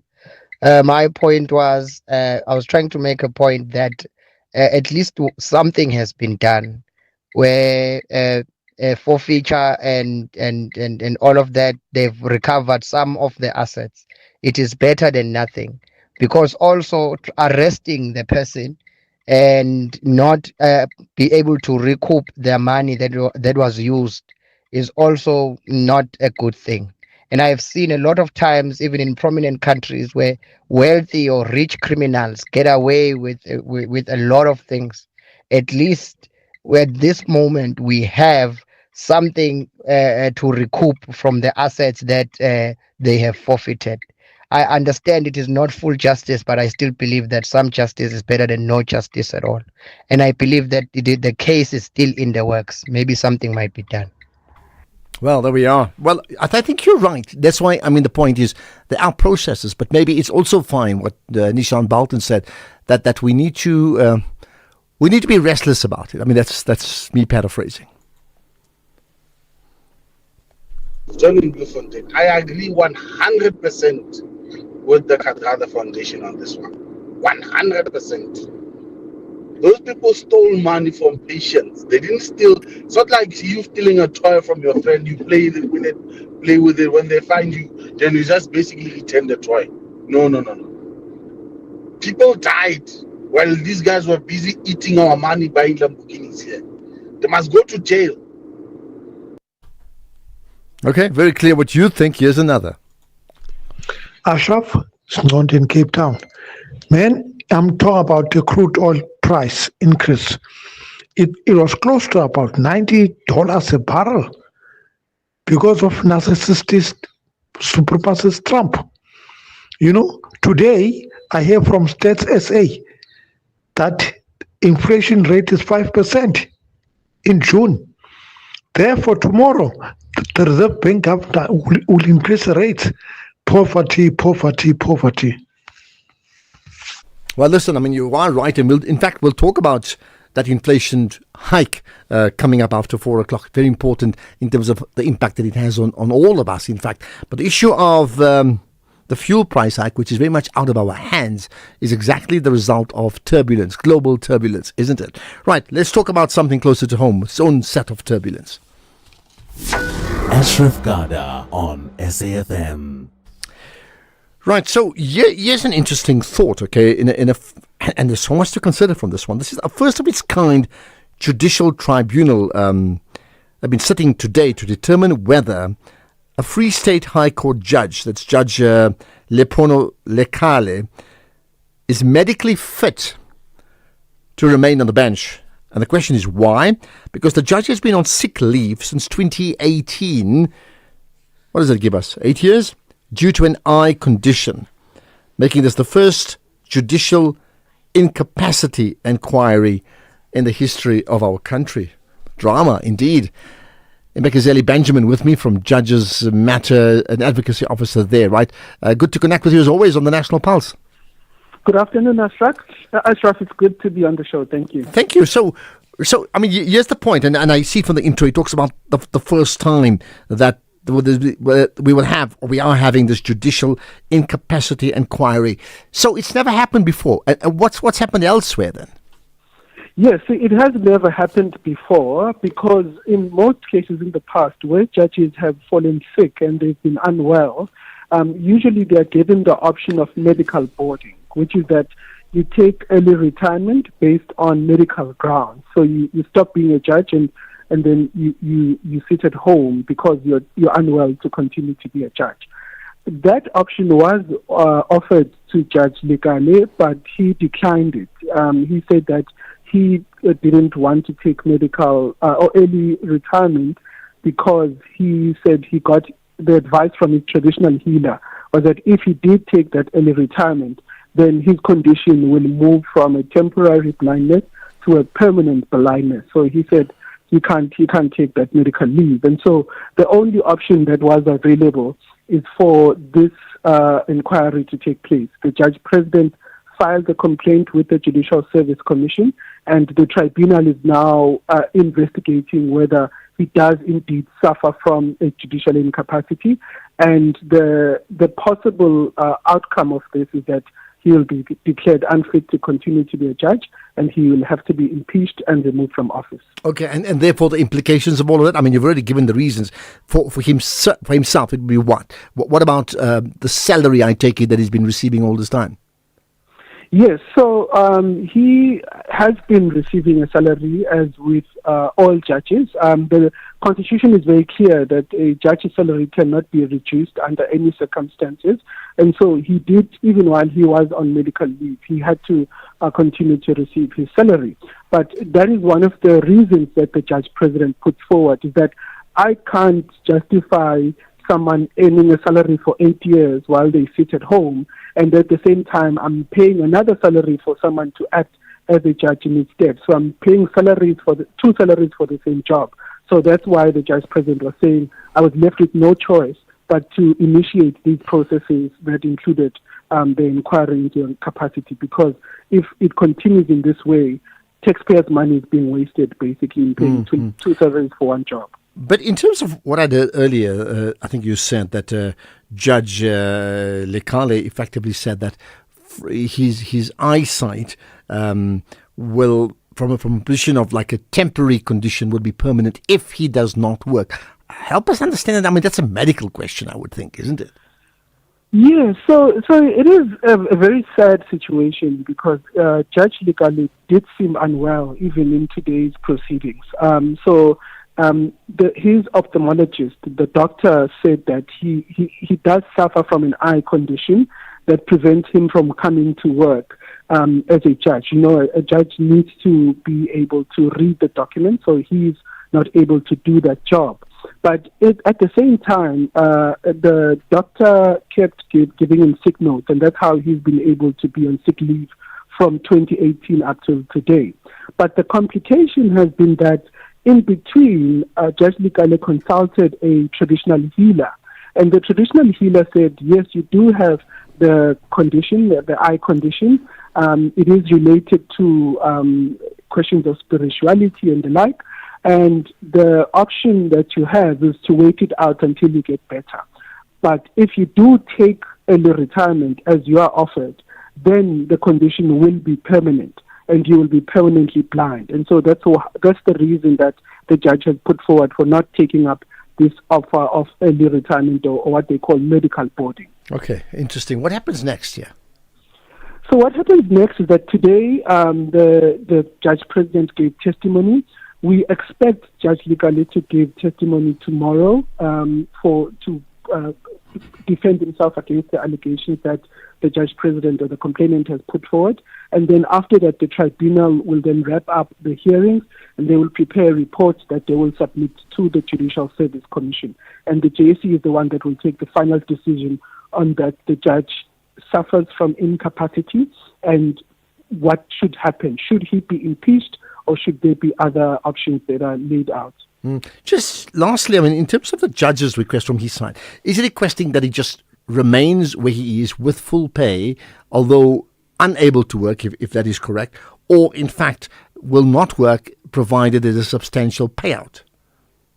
So the option that he had was the medical boarding. So when a judge does take medical boarding or early retirement, you get a portion of your salary as sort of a pension, so what they call a medical pension that you take after you leave the bench.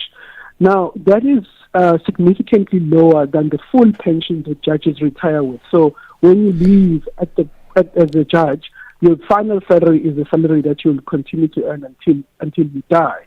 So when you take early retirement, it's much lesser. It's lower than you would, but at least it's something.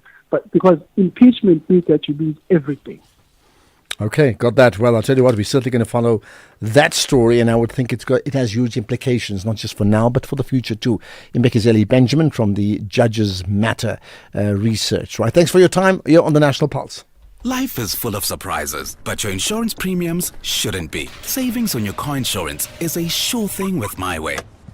Leaving your wallet smiling every month. Switch to MyWay and save up to 40% on your car insurance premiums today to live your way. Real people, real cars, real savings. For a quote, visit myway.co.za. Premiums are risk profile dependent. MyWay is a licensed non-life insurer and FSP. T's and C's apply. MyWay. Live your way. Enough space to get it up and over and get the tips. The countdown is on. On Sunday, 26 July, Kaizer Chiefs take on Zimbabwe's champions, Scotland FC. It's just wide. At the Royal Bafokeng Sports Palace in the 2026 Toyota Cup. Don't miss a single second of the action when the two giants of African football lock horns. Kaizer Chiefs versus Scotland FC, live on SABC 1, SABC Plus, and SABC radio stations on Sunday, 26 July at 2:30 p.m. Wrist drives for Kaizer Chiefs. Grab your tickets now at CompuTicket for only 100 Rand. SABC Sport is the official broadcaster of the 2026 Toyota Cup. For the love of the game.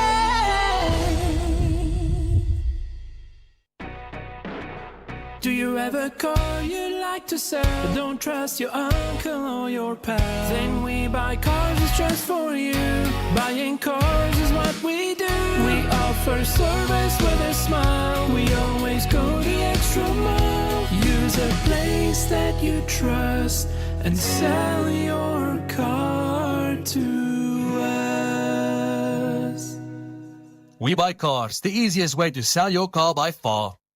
Right, this message brought to you by Proudly South Africa. Raise a glass to locals on Proudly South African at the Local Wine Expo from the 24th to the 26th of July at the Prison Break Market in Johannesburg. With 29 proudly local wine brands, hear the inspiring stories they have behind every bottle, taste exceptional South African wines, and then you can support the entrepreneurs shaping the South African local wine industry. Entry is free. Get to the website proudlysa.coza to register today. You could win one of 20 Shesha 321 board games and local wine when you register and attend the expo. The big issue on the National Pulse. Right, all week, well, every week we pick up a big issue, and today it's about poverty. We have touched on inequality in the past, but certainly the link between inequality and poverty is so obvious. But having said that, let's talk about poverty and understand the scale and the gravity of it all. With me is Siyanda Baduza, who's a junior basic income researcher at the Institute for Economic Justice. Siyanda, much appreciate you engaging me on the National Pulse. Good afternoon, and thank you for having me. Thank you. Firstly, let's start with this. Your understanding or the IEJ's understanding of what constitutes poverty? I mean, there are objective definitions of what constitutes poverty, and that's often what we use or we are often guided by. So the most common one is a money metric measure of poverty. So essentially, it will look at how much money usually comes into a household, and you would divide that amount of money by the number of people who live in that specific household. And then there are these objective poverty lines, which are determined by things like food, but also basic non-food essentials like electricity, access to water, and whatnot.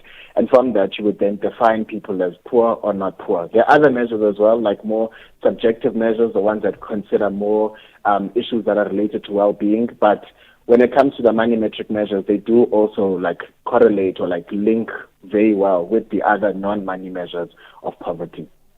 And therefore, I mean, in terms of what we're talking about now, there's a key part of when people are poverty-stricken to try and provide, support and comfort for them. One of them is the issue of social grants and, the basic income support, something that I know the IJ is absolutely on and driving it as a project, right? How do social grants assist those who live below that poverty line? Yeah, I think the simplest way would be to say, if we understand that poverty is a money metric definition, then giving people money, social grants, is a way to, of course, lift people out of that poverty. Definitionally, you can verify that. But also, of course, social grants allow people who don't have access to income or whose income might not be enough for them to sustain their monthly needs to be able to meet those. So, for example, a child who has an unemployed mother doesn't have to starve because their mother doesn't have access to income. We'll provide that child with their own social grant. Similarly, someone who is disabled and incapable of participating in the formal labor market, that person doesn't have to starve as well because they can receive a social grant that at least allows them to cover some parts of their needs. So grants are an effective tool essentially to prevent starvation, because things like food insecurity are so closely linked to income. And so if you don't have your own income, then unfortunately you can't meet your own needs. I mean, I'm trying to think of a person in a swimming pool, and struggling to survive and being thrown a lifeline, a tube just to stay afloat. Is that the purpose of a social, grant, or is it much more than that? I think that we should think of it as a lifeline. But of course, a lot of research has also found that social grants are also capable of doing a lot more than that. So the most primary role, I would say, is the role of poverty alleviation, and they do that very well. But of course, they can also do things like enable people to not only just keep afloat, but also give them tools to move out of their poverty. So, for example, social grants that are received by grandparents in a household will allow young people who live with that grandparent to go and search for work or to support them in their studies. And so they can also be used as tools for people to exit from poverty. And there's a lot of research that finds that they do also play this role. But of course, their most primary role, and the one that they should be measured against, is the poverty alleviation function. Well, what about those who say that whereas social grants are an absolute lifeline for those who are desperate, and we get that, but that in the longer term, it actually doesn't solve any of their problems, excepting provide comfort for desperation in the moment, meaning that in the longer term, in fact, it's not a poverty alleviator, but it perpetuates the poverty divide that we all experience? I mean, I would disagree with that, because I think it is an immediate poverty alleviator if we looked at just the definition of it. But we also have to understand poverty, I think, as a much more structural issue with various things that are connected to it. of course, like one of the main drivers of poverty in South Africa is the structural unemployment rate. And if you look at drivers of unemployment in South Africa, we haven't been able to create jobs since 1994. So like the job or labor demand hasn't been able to match up to the labor supply. And that falls to things like deindustrialization, like deinvestment in public services. So those need to be understood more as what the real drivers of poverty are, but the grants themselves don't keep people in a state of dependency, as you often hear, because they don't create a disincentive to work. That will usually be the argument, that grants make people lazy, and so people will not search for work, and they want to remain in their circumstances. But it's not true. I mean, you can just look at the value of grants, for example. I think of it rationally. All of our grants, even the most generous, lie far below things like the minimum wage. But also, and I think importantly, is the majority of our grants, the permanent grant system in South Africa, are people who, in the absence of grants, would not be in the formal labor market anyways. We're talking about children, pensioners, the disabled. So there isn't really an empirical evidence that would prove that grants contribute to poverty in any way. So let's take the opposite then. If grants do not contribute to poverty, what contributes to alleviating poverty in terms of reducing poverty and providing meaningful growth for people who really desperately want to come out of the poverty cycle? So social protection is, of course, the answer for immediately moving people out of poverty, because if poverty is people can't meet their needs, then social grants are able to do that. In the long term, of course, it will also be things like job creation, industrialization, creating jobs at a scale that's able to match the desperate levels of need that people have in our country. There are also other functions that also play a role in this, things like public employment programs, for example. So there are a number of factors that interact to lift people out of poverty. Education is another one, but that's, of course, a much more long-term investment. But if you think of it with social grants play a complementary role with education, because if you give children social grants, a child support grant, they're able to eat at home, for example. They can focus better in class, do better, and then use education as a tool to lift them out of poverty. So it's a complementary to all of the other more structural solutions you would think of to poverty. All right, let's end with this as we get to news time then. You mentioned social grants, you mentioned the protection that we talk about too. What then is South Africa's position? What are we getting right? What are we getting wrong around support for the most vulnerable? And you've got 30 seconds to answer that. Okay, what we've gotten right has been to expand it and make it as comprehensive as possible. What I think we're getting wrong at the moment is that we're moving back on expanding it to as many people as possible. We're now seeing social grants is almost a failure of the economy, and I think that there has to be a reorientation in that, right? The more people are on social grants is a good thing. It doesn't indicate that the economy is failing, it just indicates that we're supporting more people. And that's where we shall leave it. Sianda Baduza, the junior basic income researcher at the Institute for Economic Justice, on that big issue this time around poverty. What are your thoughts? How do we effectively manage people out of the poverty cycle? What's the practical solution around that? Hold on to that. Here's the news at 4 with Ondela Mbana.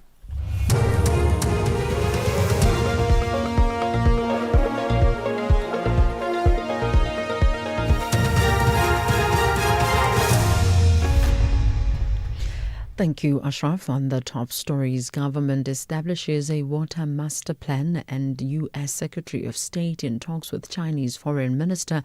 For SAfm News, I'm Ondela Mbana, and a very good afternoon. Water and Sanitation Minister Phemi Majordina says government has established a water and sanitation master plan to address water supply as well as water security. The minister was officially opening a 3-day Water Institute of Southern Africa 2026 biennial conference in Cape Town.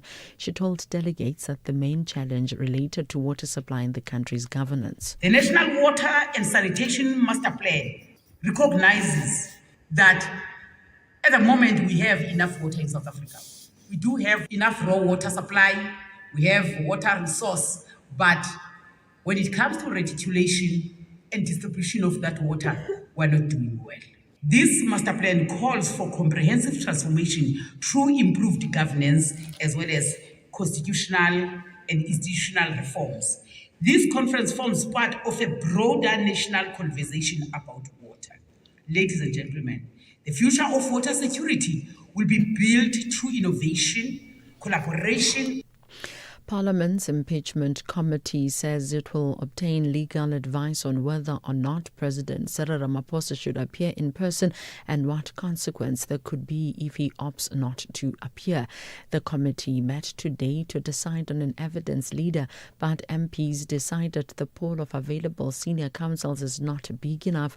During discussions about the committee's terms of reference, some MPs insisted that it would be futile if Ramaphosa did not appear in person. The committee was established following a ruling of the Constitutional Court in May directing that it should investigate whether Ramaphosa should be removed from office relating to the Phala theft. Committee Chairperson Makashule Ghana.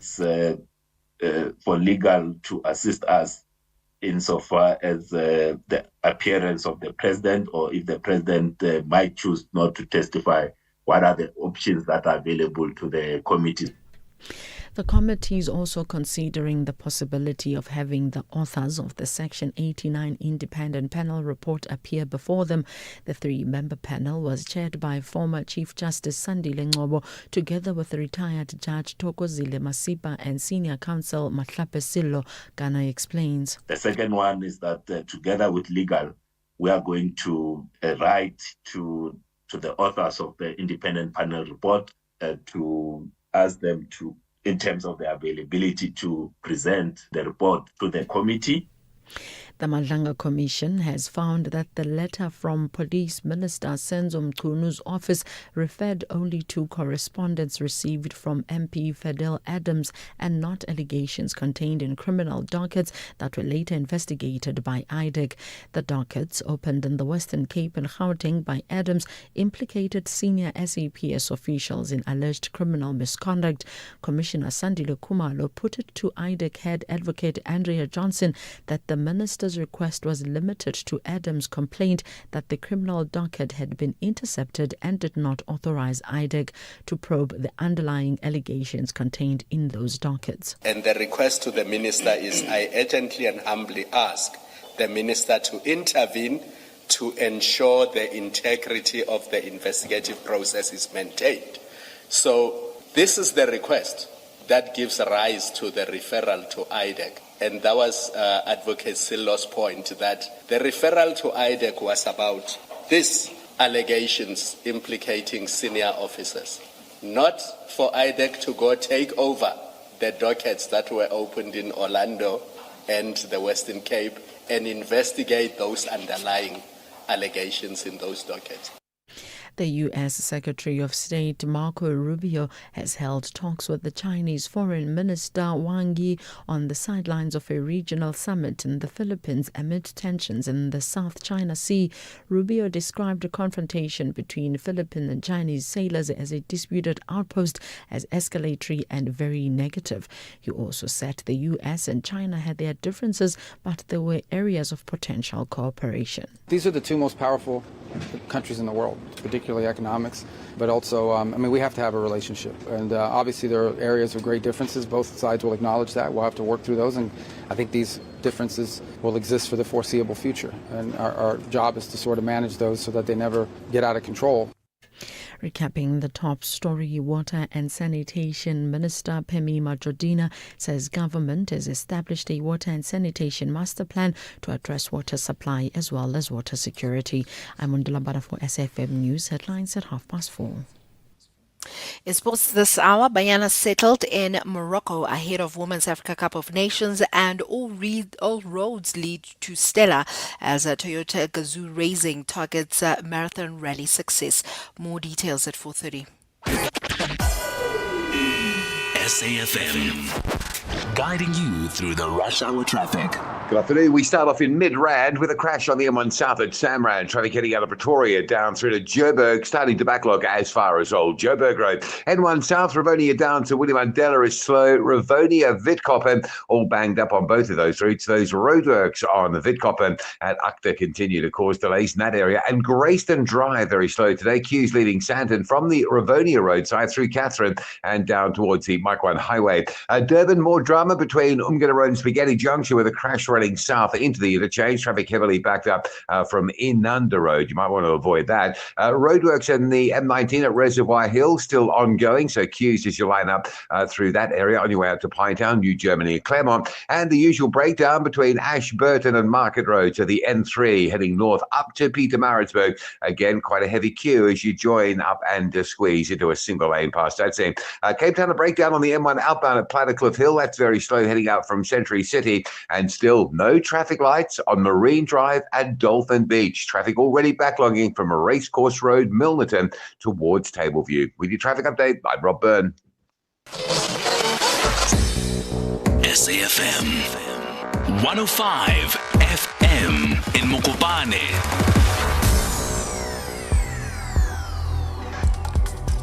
The National Pulse with Ashraf Garda on SAfm. You're listening to the National Pulse, weekdays 3 to 6 p.m. But on that conversation about poverty and, trading yourself out of poverty or growing out of poverty if it's possible. And the earlier conversation I had with Bridget brought up in her show about just your earliest experiences about money.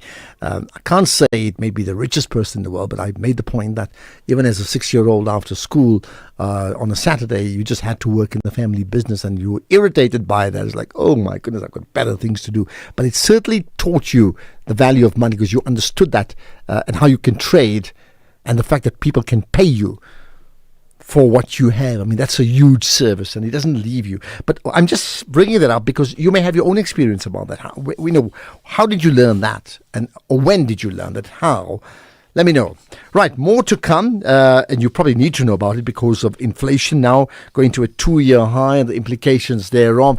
We'll talk about many other issues as well, including later on some, that conversation that was touched on yesterday about the Financial Mail and the merger they've had and appointing then proudly displayed a full about 10 people or all their journalists, all white, and there's been a huge uproar to the point that they apologized for it. But we're going to talk about that in terms of, diversity in the newsroom. Obviously, it's important, but the question is why and how? How do you ensure that you have that sort of diversity? However, let's talk about inflation next. Some voices fill a room, others echo across generations. We as South Africans, we need to thank God for Madiba's life, for his love, for his compassion, and for teaching us to work and live together. This Mandela Month, SAfm honors the life, the leadership, and the enduring legacy of Nelson Mandela. With the ever-changing financial landscape, it can be difficult to make sense of all the moves at times. Join me, Jimmy Moyaha, on the SAfm Market Update with MoneyWeb, Mondays to Thursdays, 6 to 7 p.m, as we break down the key market trends, top financial stories, and smart investment insights, all in one place. It's everything you need to stay financially informed and ahead of the curve. Looking for exclusive content, live events, and special broadcasts like the Madlanga Commission? Then connect to the all-new SAfm Connect stream. The Madlanga Commission, live and uninterrupted from 9:30 Monday to Friday. SAfm Connect brings you more of the conversations that matter. Listen anytime, anywhere by visiting connect.safm.co.za or stream directly on SABC Plus at sabc-plus.com. SAfm Connect. More conversations, more access. There's much more coming. Ashraf Garda is streaming live now on Facebook, YouTube, and X at SAfm Radio. Well, some may ask the question, can inflation ever be good for you and for the economy? Well, you think about that. Let's, however, talk about it. Inflation now rising to a 2-year high. And the news is that annual consumer inflation jumping to 5.0% in the month of June 2026 from 4.5% in May 2026. What are the implications thereof and why? With me is Patrick Kelly, the Chief Director responsible for price statistics at Stats SA. Patrick, thanks for joining us on the National Pulse. Good afternoon, Ashraf. Thanks for having me on. Thank you. First of all, let's get to the why. Why, help us understand why does, in this case, your inflation go up by, 0.5%, or in other cases drop at times? Yeah, well, I mean, in this particular case, we can really cast the light onto the transport sector. So we know that there's been this war in Iran. It's pushed up fuel prices quite significantly. And so that would be the first thing, and that has been driving the climb in inflation over the last couple of months. So, for example, fuel prices overall have increased by more than a third over the last 12 months, 50% for diesel and 31% for petrol. So that in itself is quite significant because petrol does have quite a big impact overall on the CPI. But now we're starting to see a sort of second round impact where we see increases in public transport fares. So passenger transport rose by 8.1%. Just between May and June. And in particular, we could look to minibus taxis where there's been a fairly muted response to petrol price increases up to now, but went up by 12.5% in the month. Again, just immediately when we have a situation like this, how does it impact then on the consumer? Yeah, well, look, so the increases in the petrol price are quite focused, and it's very easy to measure because we know the fuel price gets set and we can see the oil price and these kinds of things. I think that where it starts to have a longer lag impact is, for example, on transport costs. Then you could start to see, we have to now transport goods from one place to another. Does it start to have some kind of follow-through impact on, for example, food prices or other goods? Up to now, we're not seeing that third kind of round of impact. It's been focused primarily in the transport area. And I mean, from what we understand in terms of the stop-start position on the Middle Eastern crisis, I mean, it's start once again with regard to Iran and the USA, which means the possible fallout coming up very soon of a further fuel increase, isn't it? Yeah, that's right. I mean, our fuel prices are determined by the international oil price and the exchange rate, the rand exchange rate. So the rand exchange rate's thankfully been pretty stable over quite a while. But yes, when we start to see these large swings in the global oil prices, that certainly does have an impact. So with the stop-start, as you say, we did see a big increase in April and May in petrol prices.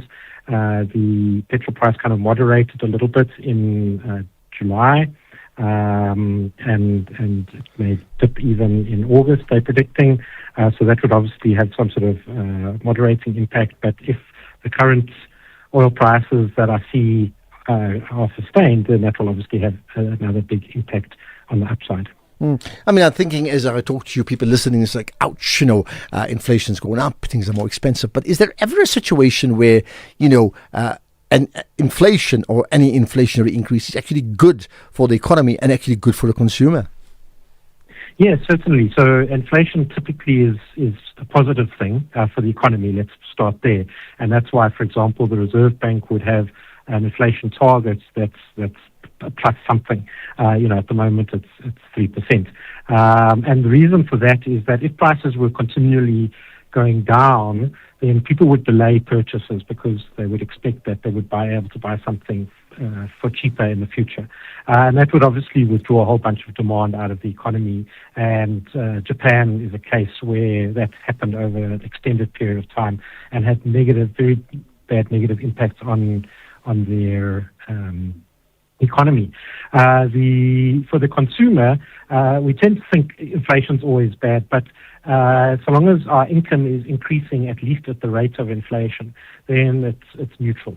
And so I think that's the key thing, is that if inflation is pulling ahead of general salary or wage or grant increases, then it will be negative for consumers. And that's where we shall leave it. Patrick Kelly, Chief Director responsible for price statistics at Stats SA. I appreciate your input here on the National Pulse.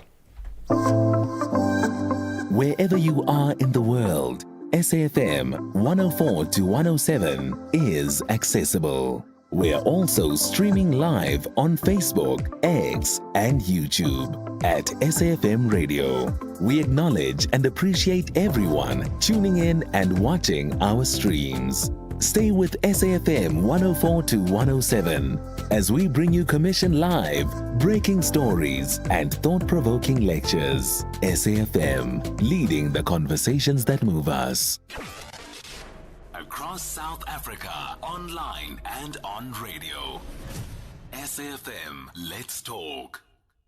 Did I tell you we'll be chatting to Mteto Niati, he's a business leader, he's an author, very inspirational, but also the chair of ASCOM, around leadership, the Mandela Way. We'll talk about that coming up, not quite now, but maybe in about half an hour's time, so look out for that. Right now, I really want to get a sense of what are you thinking. So what are you thinking about today's goings-on at the Madlanga Commission? What are you thinking about the conversation ahead with Nishan Balton earlier on around, hey, it's one thing, the assets forfeiture unit receiving a court order, allowing them, in fact, to be able to attach assets, huge assets of many of the people implicated in the Tembisa hospital scandal, right? But it's another thing if they're not convicted and actually spending time in prison, and that's what they're calling for. You may want to talk about that. You may want to talk about inflation too.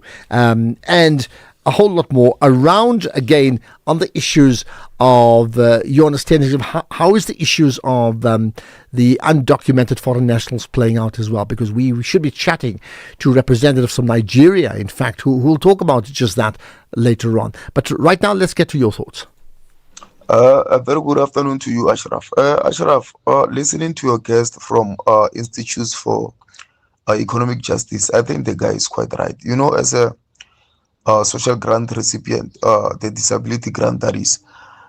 Ashraf, these grants are making a lot of difference, considering the fact that the unemployment rate within the Republic of South Africa is skyrocketing.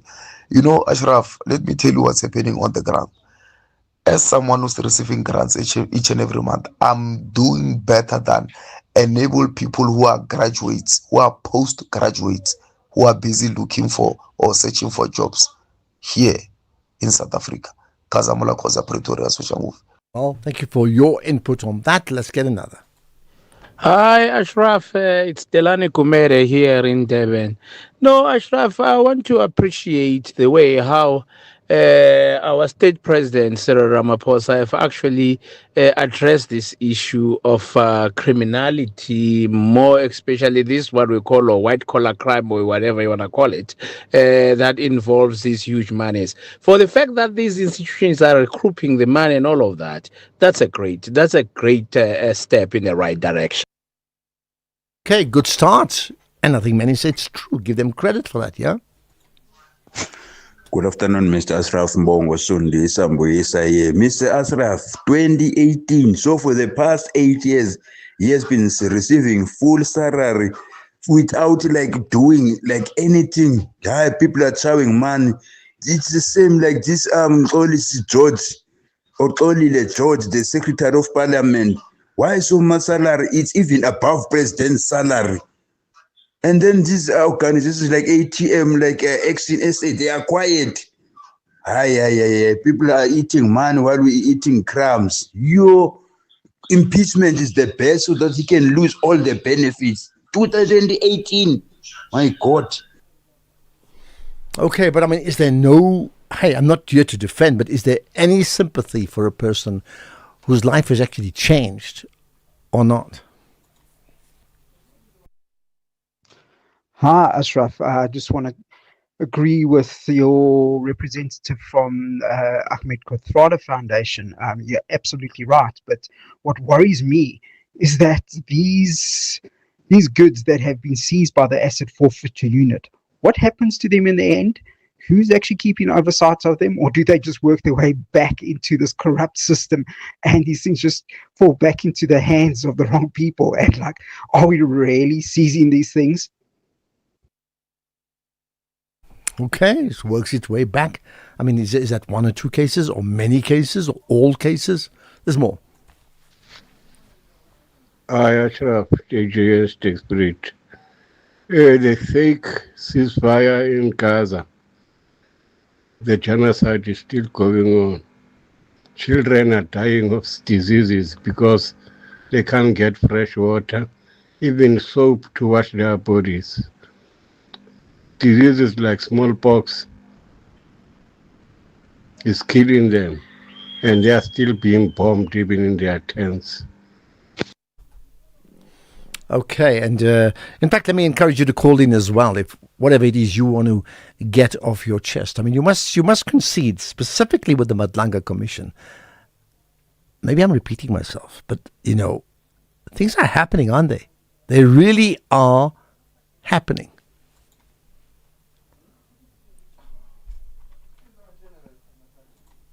Ashraf, this is Tepiso. An honest mistake after destroying so many lives to an extent that even General Kumalo was impacted badly health-wise, and you made an honest mistake. Winnie Johnson should be dismissed, prosecuted, and disbarred. There is no way, Ashraf, this could be business as usual. With Fadil, it's another story. But this woman should be dismissed. This is Tepiso. Okay, with this woman, as you say, she should be dismissed. Thanks for that, Tepiso. By the way, young and old, first-time callers, listeners, do call in and tell me where you're calling in from. I mean, people often do post, well, they would WhatsApp me, but also they'll post on social media. I'd love to get a picture of exactly where you're listening in from right away. If you want to not just text, but actually send a picture, that's great too. Okay. Hey, Ashraf, short answer, it's education. There's no ways you're going to break out of poverty if you're not educated. And people who are subjected to the level of education that many government schools are providing, they've got no chance. I mean, I heard once of a statistic that said 70% of all children of 10-year-old children in government schools can't read to comprehend. That's frightening. We have an ever-growing pool of people who are growing up without skills, without opportunities, without hope, without access to any higher level of education or tertiary education, who are ending up on a shrinking unskilled job market. The market for unskilled labor is just getting smaller and smaller as the world mechanizes, computerizes, AIs, whatever you want to call it. It's education. It's the only way to break that cycle. Good day, man. Have a good day. Thank you. And I remember once someone telling me on air, I mean, in my previous stint at SAfm, to say, he was talking about himself. I have to work so hard. I have to be so skilled, read #education. I have to be so skilled, so upskill myself, because I want to commit myself to ensuring that none of my family, the generations now, the next and the following, must live a life of poverty. For that to happen, I have to be top of my game. And that goes to your point, in fact, that it's the education and the advancement of your skill set, right? That is a way that would see you, navigate your way out of poverty to a position of growth and actual wealth. The question is, how do we get more people to do that? We must be able to be the big multipliers. In fact, let's get to JCK in Musina. Hi, JCK. Hi, Ashraf. Long time no speak. Yeah, well, I don't know why. I mean, why not? Go for it anyway. Ashraf, I've got two issues quickly, yeah? Yeah. One. The boss of NPA, is it Mr. Mutibi? Yeah, what about him? Mr. Mutibi, I think a month or so, promised that something is going to happen at Mawera. The one, Maumera, the one who collapsed the Tembisa hospital. But nothing is happening. We hear SIU, is it SIU for Feature Unit? They are repossessing. We don't mind about repossessing. What we want, why don't the person of interest be behind the bus? What are they still waiting for? I mean, if you refer to some people are arrested now as we speak. But with Momera, it seems that there is something special about him. Or do you know something, Ashraf? Yeah, look, I hear you, and I mean, maybe that's the point with Nishan Bolton's comments from the Kathrada Foundation. I'd hope that people can listen to that podcast, because we spoke to him at about 3:10, right? Suggesting that it's one thing about the money and capturing assets, which I think is important, but that it has to go much further if we are actually going to stamp out what is theft on a grand scale in our country, isn't it? Yeah. Okay. You see what happened there. That thing is what we call what do you call it, this thing, yeah, government, I forgot that term, I'll come to it. Let me talk about, what do you call, the second point. Here in Limpopo, last week we had, I'm appealing to Premier Popira Matuba. Last week we had Operation Shanyela. It was doing something good there in Pulukwan. But Chanela must be at the peak, at the hotspot. The hotspot is Musina. The premier must come to Musina and clean Musina. Gunshots nearly every day and night gunshots. People are shot and killed. Maybe we are running about 20 people, individuals who are shot and killed, but no one is arrested, which means something is not right, because most of illegal immigrants have got guns, so they can come and do their operation and go back. You understand? Yeah, so I hear you. But it's not just. I mean, I'm not covering for them. I mean, there are illegal immigrants who have guns, and there are South Africans legally in the country who also have guns. And many of them, both sides, have unlicensed guns, firearms. And some of them who have licensed firearms still commit crimes. So there we are. You are right. All right. But we're appealing for the premier. This is the hot spot. This is the peak point. They must come to Messina. We're not safe. Let me rest my case for now. Jesse K. Counter from Tina. Let me rest my case. I often ask you about sharing, personal stories around immigration and immigrants, because I'm talking away from the jargon and the bureaucracy. Like, how does it impact individuals? And Tandarai, I see in Cape Town, you want to share one? Go for it. Hi, Ashraf. Yeah, you're live. Thank you for joining us. Thank you. Ashraf, I'm just saying that I've been living here for 20 years. I'm married to a brother who's a citizen. I've been applying for the permit. Now it's been like. Can you speak a bit louder? We just seem to be losing you completely, Tenderai. Sorry, man. Yeah. Sorry. So I'm saying now I applied for the permit now from the Home Affairs. Yeah. 2022 till now, even if I call, they just say it's under bank process in Pretoria.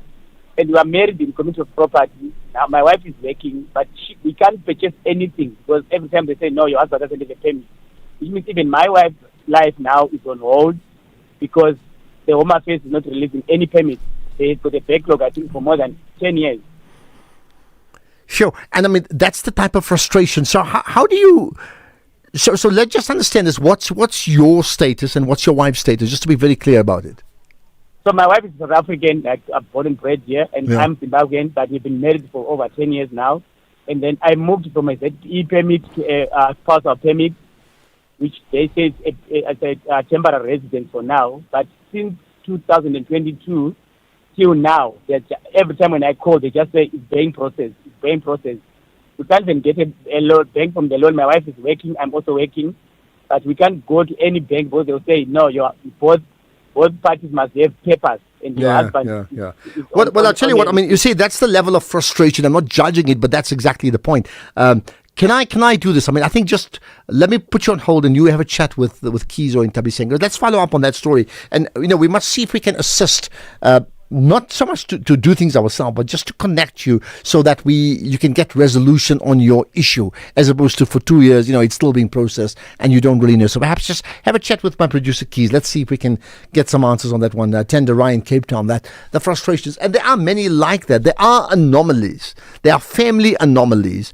And suddenly there's high degrees of frustration in what this may mean to themselves. And we can't just walk away from it, because there are legitimate grounds from many people who have pointed fingers at Home Affairs, not today, but over the years, to say we have spoken to them on numerous occasions down the years, and they've turned a blind eye, or they've said things are being processed, and it just goes on and on and on. And now, certainly government clamping down on people who are undocumented, there's huge pressure on them. And now you, in a situation where you legitimately want to live in a country, and suddenly you realize, you know what, your entire life can be upstaged, just like that. Let's see if I can get to Impo. Impo, quick one from you. Hi. Impo, hi. Good. Yes, can you hear me? Yes, go for it. Yeah.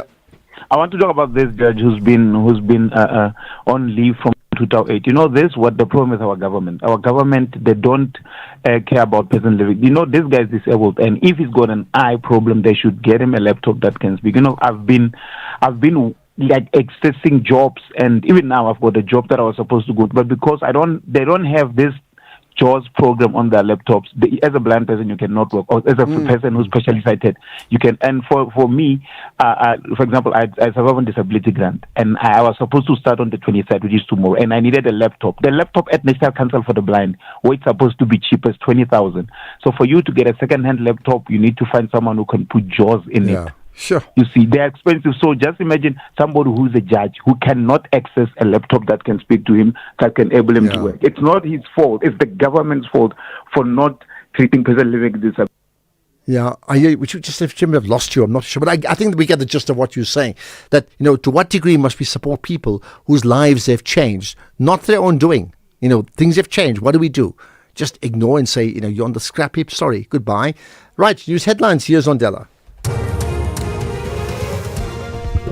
Thank you, Ashraf. On the news headlines, the Madlanga Commission has criticized Investigative Directorate Against Corruption head advocate Andrea Johnson for applying the wrong legal test when assessing a Section 27 referral. Water and Sanitation Minister Pemi Majodina says government has established a water and sanitation master plan to address water supply as well as water security. And the World Health Organization says the number of fatalities from the current Ebola outbreak in the Democratic Republic of Congo and Uganda has now exceeded 1,000. A full update follows at the top of the hour with Greg Rose. SAfm, guiding you through the rush hour traffic.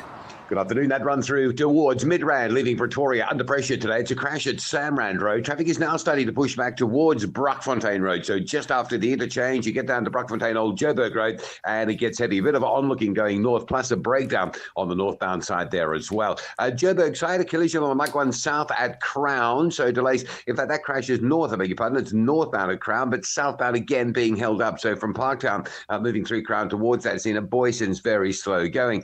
Crossing to KZN, big traffic on the N3 between Ashburton and Pietermaritzburg. It's the usual breakdown that's stuck there just before Market Road. The N2 South has a crash at Spaghetti Junction. That queue is heavy all the way back to Queen Nandi Drive. Pressure on the N3 inbound from Pavilion towards Spaghetti Junction this afternoon. And Cape Town, a breakdown on the N1 at Plattercliff Hill causing a delay. That's queuing traffic all the way back to sort of Marine Drive territory. N2 outbound is heavy. A crash at Muway at Khayelitsha. That's a delay back beyond the airport. And Marine Drive and Dolphin Road, Dolphin Beach Hotel, those lights are down. Marine Drive again backlogging heavily from around about Milnerton High School all the way through to Tableview. With your traffic updates, I'm Rob Byrne. This is SAfm Sports with Tuming Khapele. Right, Jimmy, you like the World Cup is over, the AFCON starts, or the WAFCON in this case, right? The WAFCON, I mean, the other day you were asking, now that the World Cup is done, what can we do? I actually wanted to say the Women's Africa Cup of Nations is starting soon, so you can still watch football. And defending champions Sasol Banyana have settled in Morocco ahead of the 2026 tournament, which kicks off this weekend. The South African team arrived in Casablanca on Sunday and has already completed 2 training sessions as they prepare for their Group D matches against Tanzania, Ivory Coast, and Burkina Faso.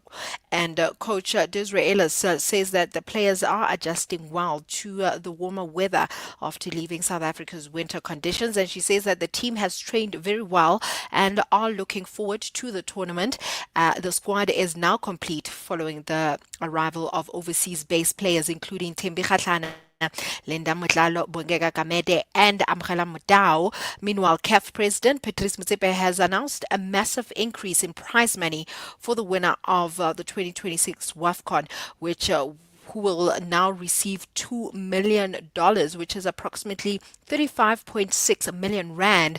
The previous winners were given $1 million, meaning a 100% increase was announced with the tournament kicking off on Sunday. So CAF really backing women's football, and it's always great to see them backing it in the continent. Then in motorsport, fresh of winning the start of the 2026 SA Rally Raid Championship, Toyota Gazoo Racing SA heads to the northwest this weekend for the GR Stella 1000 Marathon, which is the toughest and longest race on the national calendar. It will be covering almost 1,000 kilometers over 3 days. And just joining us on the line to talk about it and look ahead to the race this weekend, we are joined by Toyota Gazoo racing driver Saud Variawa. Saud, thank you very much for joining us this afternoon. Absolutely great to chat with you as per usual.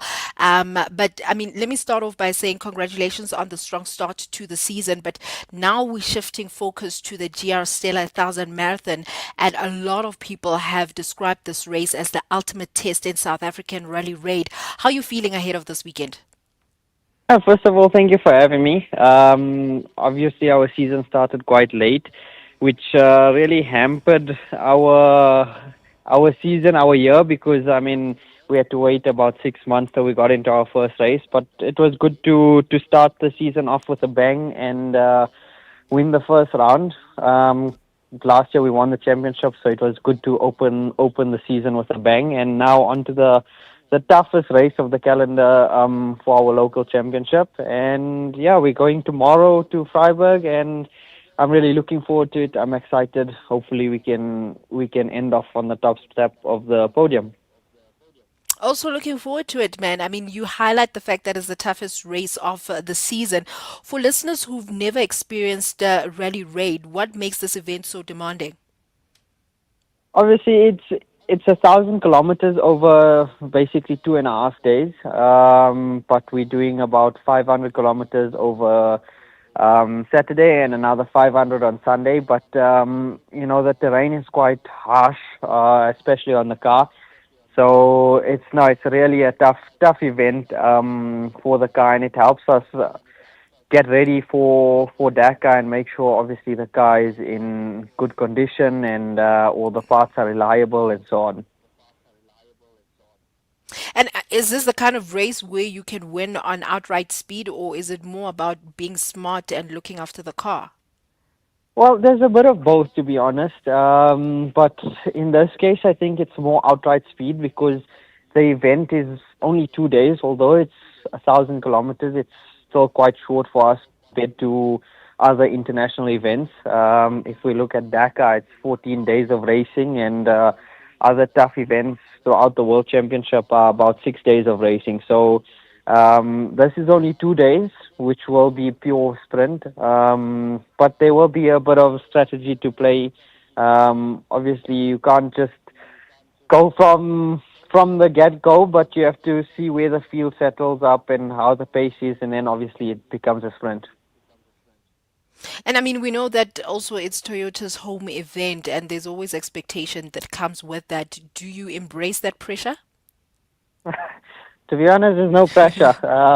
It's one of those things. I've done so many races, and it's my job. So, nice. Yeah, I don't really feel the pressure, but I'm looking forward to it. You know, it's a local event, and we're leading the championship. So hopefully we can end this weekend off even with a bigger championship lead.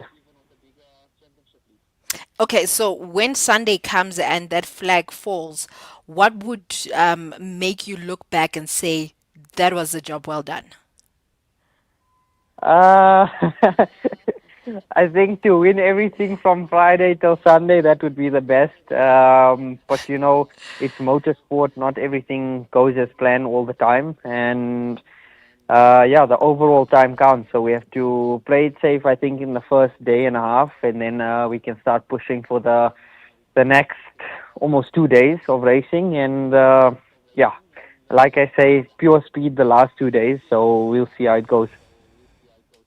Well, Saud, wishing you nothing but the best, and thank you very much for joining us this afternoon. It is Toyota Gazoo racing driver Saud Variawa, who will be one of the drivers racing at the GR Stella 1000 Marathon this weekend in the Northwest. With that said, it's a wrap from my side. I'll have more in the next hour. Right, thanks for that, Jimmy. Absolutely lots more to talk about in the world of sport, locally as well as globally.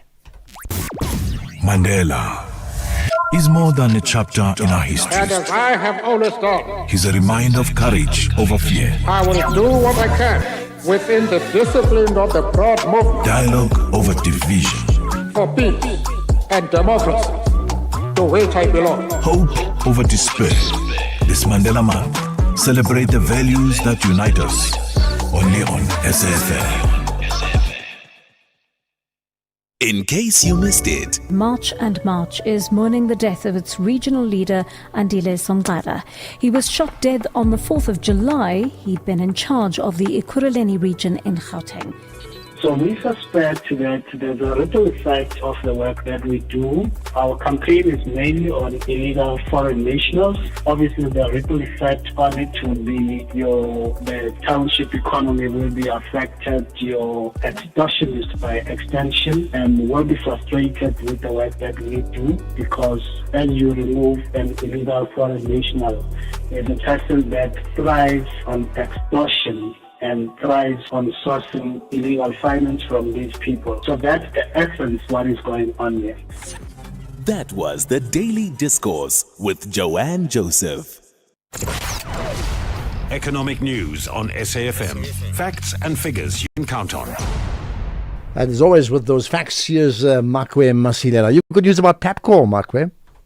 Yes, Ashraf, the guys to acquire a fintech to create a firm valued at almost 21.3 billion, and this is their payment services firm will acquire a financial technology firm as the clothing retailer expands its business in South African informal sector. The guys are combining their flesh with shop to shop, creating a firm valued at 21.3 billion and will own 57% stake. The new firm will have annual throughput value exceeding 200 billion rands. Flesh currently serves 170,000 informal traders, enabling them to sell airtime, prepaid electricity, etc. And shop-to-shop serves 210,000 users. And with the markets, we have seen that Trump continued to downplay the prospect of immediate talks with Iran as the two sides exchanged fresh strikes near the Strait of Hormuz, while Yemen's Houthi renewed threats against shipping when it comes to the Red Sea. Market participants remain focused on whether strong demand for AI infrastructure and software will continue to justify elevated valuations across the tech sector. Traders hardened their bets that the South African Reserve Bank will raise interest rates tomorrow after our annual consumer inflation jumped more than expected in June to 5%, and our May retail sales increased to 2.3%, accelerating from April's 1.2%. Oil spiked, extending this month's price jump to 30% as the US and Iran played down the prospect of talks and disruptions to global supplies continued to rise. US said Iran was not serious about reaching a deal to end the fighting. Brent crude is up 3% at $94 a barrel. Yellow metal at 2 weeks high, supported by technical buying and safe haven demand as investors monitored diplomatic efforts to moderate the Middle East conflict and also looking ahead of interest rate decisions from SA and European Central Bank tomorrow. Then the US interest rate decision is next Wednesday, and gold is up 2% at 4,152, platinum 1,652, but the JS is up 0.6%, driven mainly by our resources. Rand firmed to 0.3% against the dollar, 62, 21.98 against the pound, and 18.74 against the euro. And that's where we shall leave it, Makwe. Thanks for that. We have an hour of the markets, deep dive into that coming up 6 to 7 this evening. Ashraf Garda is streaming live now on Facebook, YouTube, and X at SAFM Radio. We have a thought leader conversation coming up shortly on, leadership, the Mandela way in many ways with Mteto Nyati. So look out for that, right? But in the meantime, I need to hear you out. In fact, as we get to some of the many voice notes that are being shared, let's just see if we can reboot. Sometimes you have these technical issues. Listen, let me just remind you. And I mean, I've already mentioned the issue of what's happened regarding the financial mail, right? And we'll pick up on that with the Shwe coming up later on. But I want to pick up on, okay, we now sorted out some of the issues. I think we can play some of the voice notes, and I can do that right away. Ashraf, I'm worried and I'm confused. Department of KZN Health Department,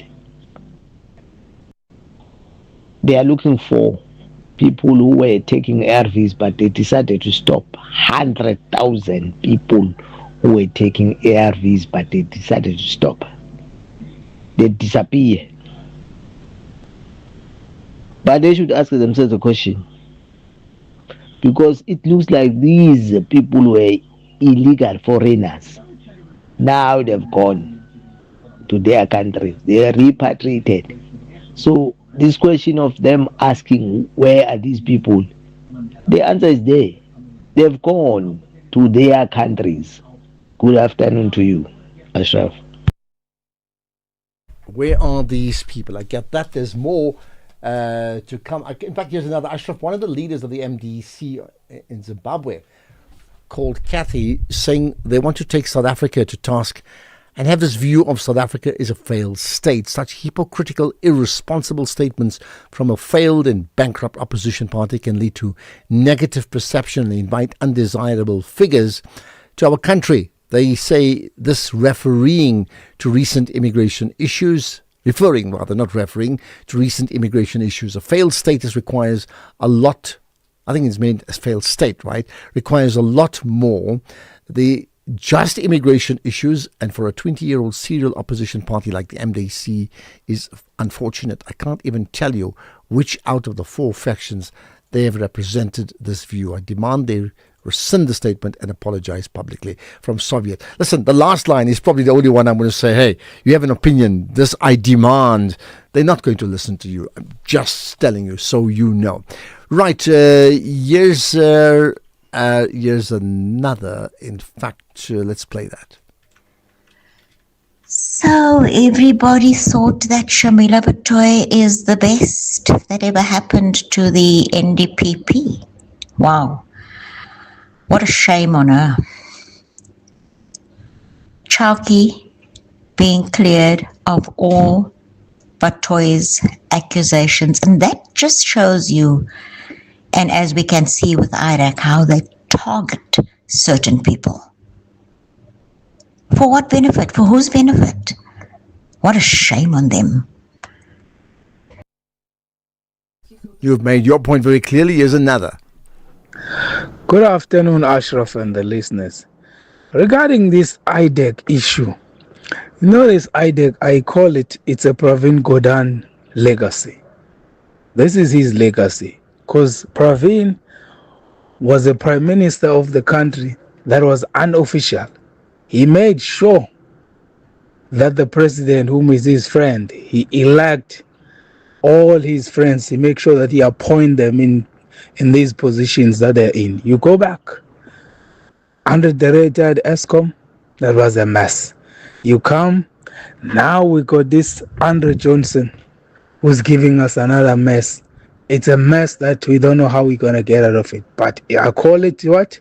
It's Pravin Gordhan's legacy. That's why you are in this trouble. I thank you. Bye. Right, you clearly have your opinion. There's another I want to play on the issue of illegal mining we touched on yesterday. Ashraf, good afternoon. I'm Takata in Gofimbaba. 2 soldiers died chasing the illegal miners in Northwest, and our government is still waiting for the enemy to intrude our country. We are already penetrated by the enemy, and the enemy is none other than these countries that they thought they are Africans, in parasiting our South Africa. But their president and our people, they are still positive to these people who are making our country bankrupt. I hear you on that one there. Right, there's going to be further comments. By the way, we're going to talk about that issue, I think around 5:45. So listen out for that around, SANDF soldiers dying. But in fact, we chat to Mteto Nyati after this. If you think you cannot afford a lawyer, think again. Clientele Legal provides tough professional lawyers for an affordable monthly premium. Our range of plans include cover for you, your spouse, children, and extended family. Plans include cover for civil, criminal, and labor-related matters. Whether it's protection orders, gender-based violence, uncontested divorce, or poor service, your Clientele Legal lawyer will be there to assist you. Our services are convenient. Simply pick up the phone and call your lawyer or send us an email and we'll get back to you. All plans include a bail benefit of up to 5,000 Rand and we'll go to the police station and pay it for you. Plus, Clientele Legal offers you 24-hour telephonic legal advice. Join today. SMS SAFM to 32195. That's SAFM to 32195. Clientele General is an authorized FSP and licensed non-life insurer. T's and C's online. Standard rates apply. Move with purpose from the first to the final job in a Hino 700 truck tractor. Available in either 410 or 450 horsepower. It gives you the flexibility to choose the right amount of power to suit your unique fleet and logistical needs. The Hino 700 truck tractor comes with a 6-year drivetrain warranty and 6-year service plan from as little as 1.9 million rand excluding VAT. Contact your nearest Hino dealer today to keep you moving. Offer available while stocks last. T's and C's apply. Hino, all the way. Do good while having fun at Jazz for Young People, brought to you by the Standard Bank Joy of Jazz. Bring your family and friends to this exciting family-friendly concert curated by the young for the young. Enjoy live performances curated by Msaki, the NSA band featuring Msaki. Join us on the 25th of July 2026 at the National School of the Arts in Braamfontein. Tickets are selling fast on Quicket with prices starting from just 50 Rand for children. Standard Bank Joy of Jazz, jazz for young people. Be there. Thought Leadership Conversations on the National Pulse. Right, let's have this thought leadership conversation that we do at least once a week. And today it's very much tied into the Mandela legacy or the Mandela way, I think for obvious reasons. With me is Mteto Nyati, who is a business leader, the chairperson of Eskom, and of course an author of note. Mteto, good to connect with you on the National Pulse. Hi, Ashraf. Thank you so much. I mean, we last met at an exclusive book launch for another book, and you're always in the most inspiring places. And therefore, I'm saying that intentionally because, when we talk about leadership, one of the things would be the ability to, be inspired yourself and to inspire others, right? Absolutely. Yes. I mean, at the end of the day, leadership is really about making sure that you get the best out of the people that you are working with.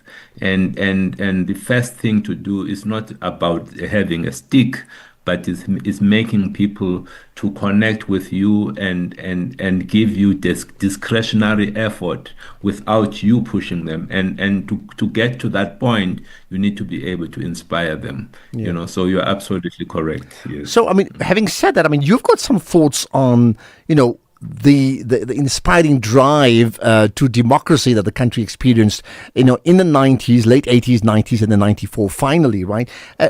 So here's the thought to you. What do you have to say about, who has benefited from democracy in our country? Wow, I think all of us have benefited. By all of us, I'm talking racial groups. All the racial groups have benefited. All of the different people. We are a completely different country from the country we were compared to where we were at the time. If you look at the levels of literacy in our country has gone up. Look at the level of electrification. I come from a rural area. There was no electricity in my area. The level of electrification was sitting around about 35% in the country. We are today sitting at just over 90%.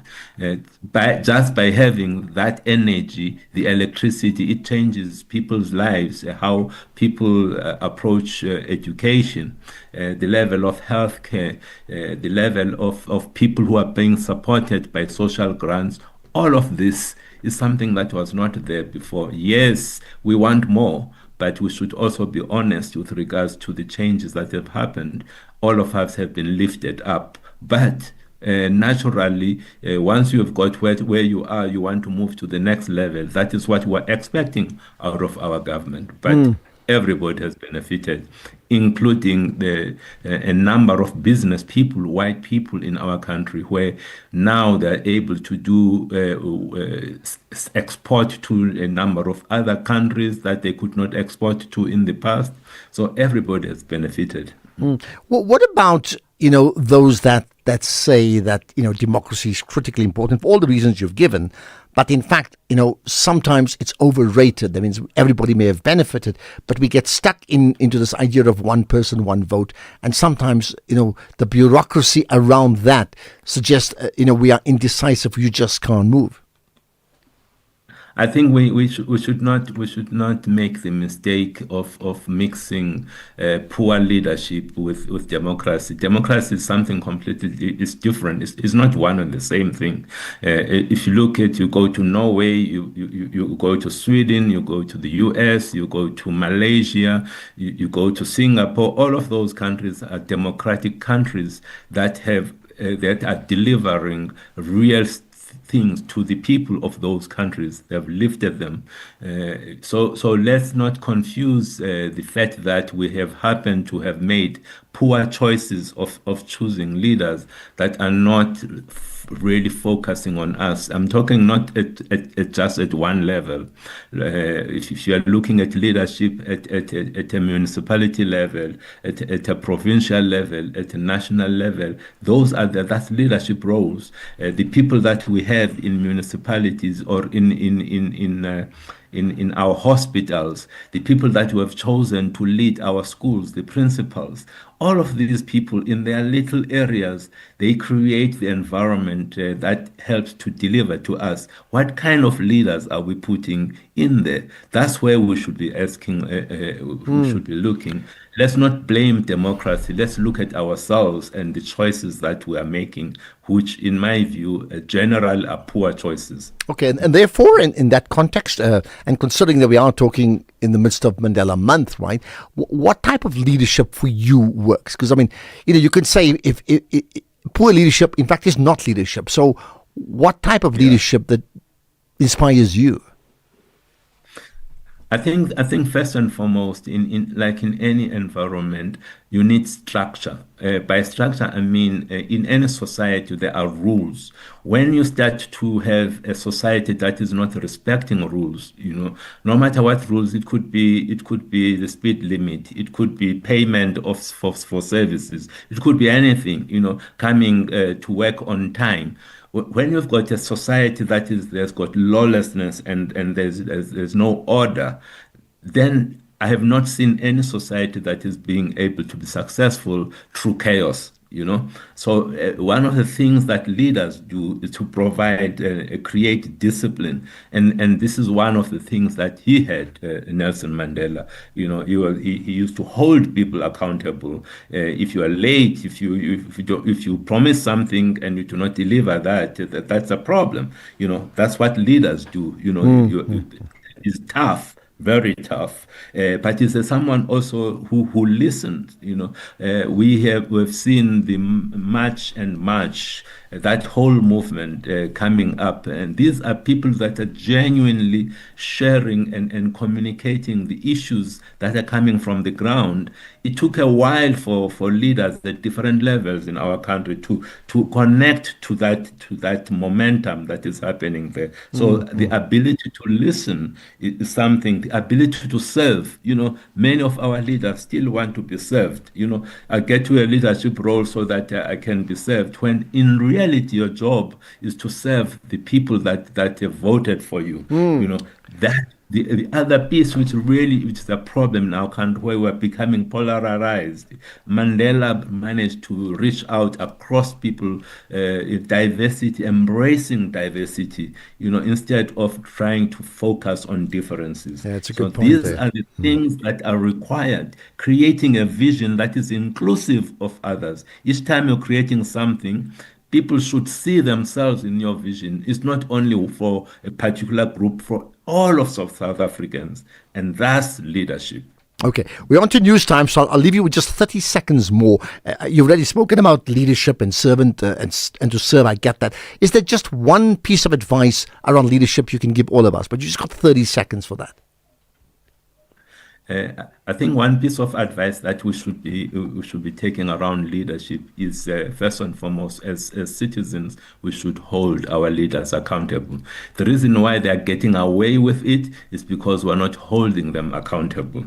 Yes, we can hold each other, but let's make sure that we hold our leaders accountable. When they say that they're going to do something, let's make sure that they do that. If they do not, let's make different choices going forward. Okay, and let's hold them accountable. The question is how. Mteto Nyati, appreciate your input here on the National Pulse. Hopefully people listening in will be inspired to be the type of servant leader that you talk about. Thank you for joining us here. Let's get the news now. It's 5 o'clock. Here's Greg Hoos.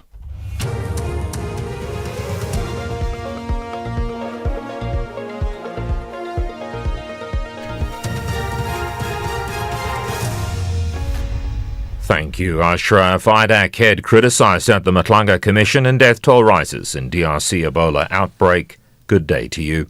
The Matlanga Commission has criticised the head of the Investigating Directorate Against Corruption, Andrea Johnson, for applying the wrong legal test when assessing a so-called Section 27 referral. The referral ultimately led to the investigation of police crime intelligence head Dumisani Kumalo and 6 others. Johnson will return to the witness stand tomorrow after requesting an adjournment today because of medication she's taking. Commission Chairperson Mbuyiseli Matlanga criticised Johnson after she conceded that she had mistakenly assessed the referral using a subjective test instead of the objective test required by law. I mean, even a law student doing first year would know that at a later stage during their first year of legal studies. In fact, across the board within legal studies, you go to your law of delict, you go to even criminal law, your culpable homicide, you encounter the reasonable test across the board. So how you could mix the subjective test and the objective test completely escapes me. The cross-examination of state witness Beth Botkele in the attempted murder trial of alleged criminal kingpin Vusumuzi Kat Matlala and 4 co-accused has revealed that Gele is now employed by a company owned by businessman Joe Sibanyoni.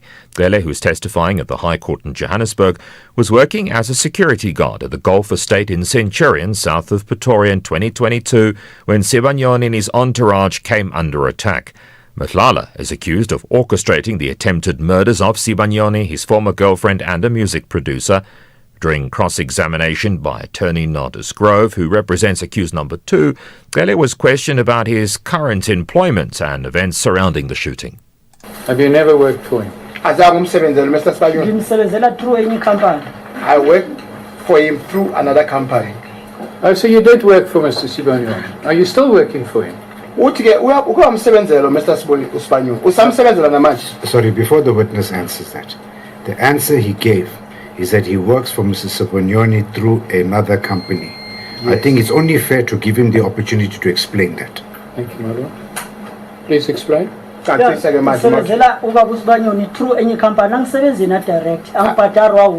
working direct with Mr. Sibanyoni. He's not the one who's paying me. I'm working for him through another company.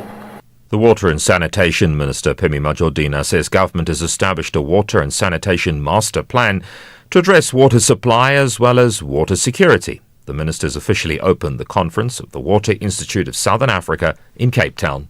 The National Water and Sanitation Master Plan recognizes that at the moment we have enough water in South Africa. We do have enough raw water supply, we have water resource, but when it comes to reticulation and distribution of that water, we're not doing well. This master plan calls for comprehensive transformation through improved governance as well as constitutional and institutional reforms. This conference forms part of a broader national conversation about water. Grant beneficiaries have again called on Social Security Agency SASSA to improve its services. Lengthy queues are formed outside its office in Bellville in Cape Town for people waiting to be assisted. A disabled man apparently suffered a seizure after spending the night outside the office. This resident, who doesn't want to be named, has been in the queue since early this morning. I must stand here alone, that time of the morning, 5 o'clock, it's still dark. And then every time they tell us that they don't give appointments to review people, no appointments for review people. They only take 20 a day, and we must come here every day, from Monday to Friday. I come here for money so that I can eat, so that I can have my dignity. The World Health Organization says the number of deaths from the current Ebola outbreak in the DRC and neighbouring Uganda has now exceeded 1,000. The BBC's Richard Kagoi has more. The death toll from the Ebola outbreak in the Democratic Republic of Congo continues to rise as the virus spreads across 5 eastern provinces. Ituri accounts for about 80% of confirmed cases and deaths. Health officials say overcrowded displacement camps and population movements in mining areas are fueling transmission. The Africa Union's health agency has appealed for more resources to contain the outbreak. There's still no approved vaccine, although several are in development. Top story. The Matlanga Commission has criticised the IDAC head for applying the wrong legal test when assessing a Section 27 referral. At SAFM News, I'm Greg Goss. In sports this hour, SAFA dismisses reports of coach Bruce contract extension, and Walaza joins exclusive sub 9.9 second club as he powers to victory in Slovakia. More details at 5:30. SAFM, guiding you through the rush hour traffic. Good afternoon. We start in Sandton with still delays on Grayston. Drivers quite heavy today from Rivonia Road, moving through Catherine down towards the Mike 1 Highway. Quite possibly those problematic traffic lights striking again. Crash coming into Joburg on the Mike 1 North at Crown. That's slow from Boyson's. Everybody going south having a look. So pressure on from Houghton Estate today. And Joburg to Midrand, Pretoria. Very heavy. Just a heads up, a crash on the N1 south at Samran. So that's very heavy coming from Pretoria. But the great big weight of traffic going north out of Joburg to Pretoria, having a look at that. So really from about Buccleuch interchange, going to pick up traffic all the way through to Samran. Durban, crash N2 south at Spaghetti Junction, taking forever to clear. It's pushing a queue all the way back towards Cormarshu. If you're coming in from the airport, from Belito side, you might want to think about the M4, Msanga Rocks Drive, or Chris Harney as your alternative routes. Avoid that N2 into Spaghetti. It's badly back today. N3 coming in slow go from Pavilion Mall through towards Spaghetti Junction. Again, the M13 might be a better option there from Pinetown via Westville into Sherwood. Cape Town, N1 outbound, fairly heavy. Couple of breakdowns between the CBD and Belleville. So it is slow. You pick up queues about the Woodstock area. The N7 North, roadworks at Dunoon causing delays. And the N2 outbound, a crash at Miwe and Khayelitsha, slowing traffic back beyond the airport. With your traffic updates, I'm Rob Byrne. SAFM 105.9 FM in Port Elizabeth.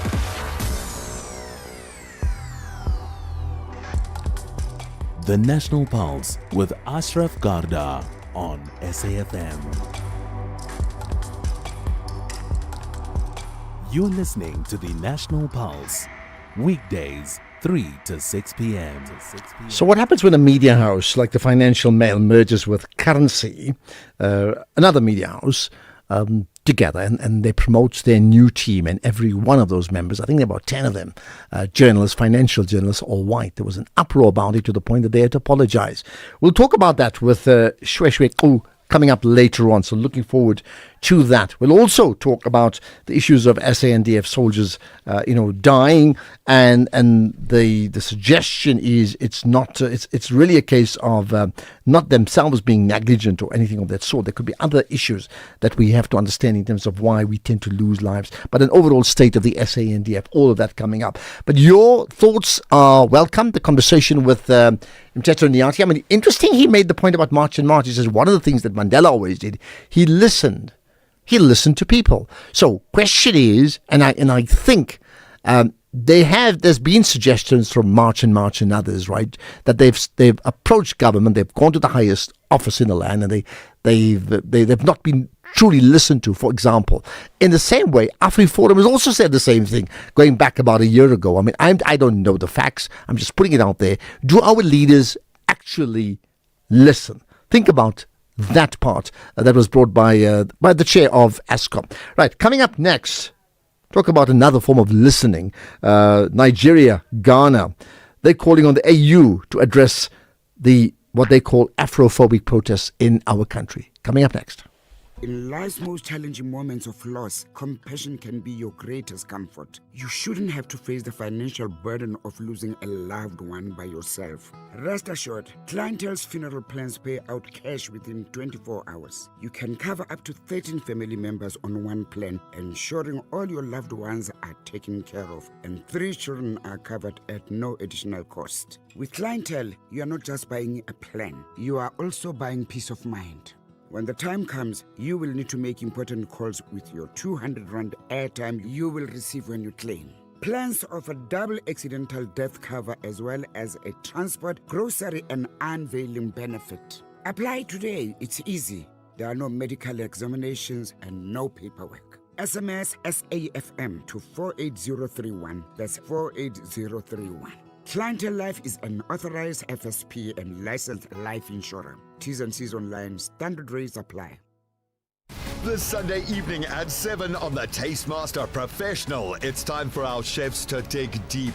Tasked with creating a dish inspired by their own journey, they'll need to balance emotion with exceptional cooking. Featuring guest judge Chef Peter Duncan from the renowned La Petite Colombe, who will tell a story worth remembering. Find out on the Tastemaster Professional. Sunday at 7, repeat Saturday at 4:30 and Sunday at 3:30 only on SABC2.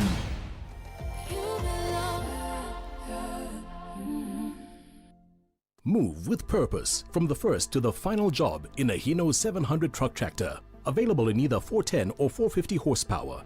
It gives you the flexibility to choose the right amount of power to suit your unique fleet and logistical needs.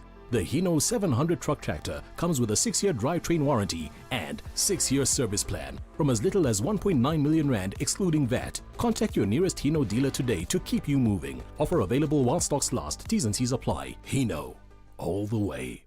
This is Global Watch on the National Pulse. Indeed, let's talk about how Nigeria and Ghana view South Africa in the light of the huge pressure on government to ensure that people who are undocumented in our country vacate ASAP, right? Well, with me is Dr. Garth Bennyworth, who's the Saul Plaatje Senior Lecturer in the Department of Heritage Studies at the Faculty of Humanities. Dr. Bennyworth, appreciate you joining us on the National Pulse. Thank you very much for the opportunity, and good evening to you and the listeners. Thank you. Now, we talked to you at a time when I understand that both Nigeria and Ghana are not just speaking, they've called on the AU, the African Union, to address what they describe as Afrophobic protests in our country. First of all, what do you make of that call?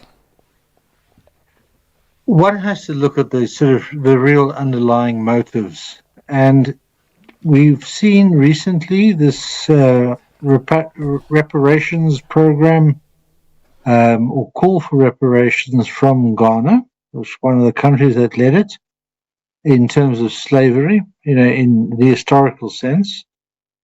And then we see this now, and we see various other things going on.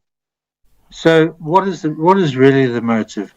And at the end of the day is that every country has its sovereign right under international law, and its own law for that matter, to secure its borders and secure its boundaries. And therefore, are we actually talking about undocumented immigrants into South Africa in this particular case? Or are we talking about a much broader thing, a much broader narrative, where that is actually goes into the space of what we had a few years ago with the former President Jacob Zuma being arrested, and then suddenly there were mass protests and basically anarchy and looting in KZN. Well, when you say, which one are we talking about? I mean, I suppose we could say who's doing the talking. So in this case, are we referring to the protesters in South Africa, and what sort of talking are they doing? And then the second part of the talking is Nigeria and Ghana. What sort of talking are they doing? What's your answer to that? Well, I mean, firstly, you've got the narrative that's coming out of South Africa, which, I mean, it has had very porous borders for some decades now. Okay, and so that has its whole host of issues. Now, Ghana and Nigeria are certainly the champions of this particular thing. And what is their motive? I mean, is the motive actually trying to maneuver South African foreign diplomacy into a certain space? Or is their motive really genuinely about their citizens, which would seem unlikely? I mean, most governments really don't care about their citizens unless it's necessary. So where is this going? What is the motive? And the motive, if you ask the question, seems to actually be rather murky. And so, what do you think when you say what is the motive? I mean, how are you? Well, what do you think, and how are you able to, back up that what you think? Well, it's economic at the end of the day. So, South Africa as an economic hub has actually been overtaken by Nigeria some time ago. And Ghana, well, okay, Ghana's Ghana. But the thing there is that you say, right, okay, so is this now a case of leverage? Is this a case of actually applying leverage to South African multinationals like MTM or others, Vodacom or others that are actually working in the Nigerian West African space? Is this actually about applying political leverage to actually exact economic opportunity for those host countries where South African multinationals actually operate? Is that possibly a reason? I don't have the answer to that, but it's certainly a question to pose. There has been a thought in recent weeks that that South Africa, and I have no facts to prove it, but I'm just repeating what I've heard, that South Africa is now being targeted by other countries through their own proxies, #Ghana, as a punishment for South Africa's foreign policy against Israel, for example. And the plan is to discredit South Africa's governance of its own people in its own country as a means of ridding it of its so-called moral high ground, which means they're then unable to operate on a global scale. That's the speculation. Do we have any evidence to prove that? Let's look at that. And obviously we could discuss this for hours. If we look at the recent military debacle in the DRC with the SANDF, okay, and we try to find what was that really all about. And there are certain evidences that suggest that, in fact, Israel, through its support of Rwanda and other countries and those proxies that are fighting in the DRC, the objective was to eject South African troops from a strategic area that has raw earth minerals and so on and so forth. Okay, so, and that was a result, and bear in mind that it had been backed up by the Americans, that was a result of the International Criminal Court, or IGC, that South Africa had undertaken. So that was the retribution that came down the line, and very effectively so. The South African forces were actually completely compromised in that situation. So moving to sort of West Africa and saying, fine, well, okay, where is this coming from now? We know that there's military activity by the Americans in Nigeria.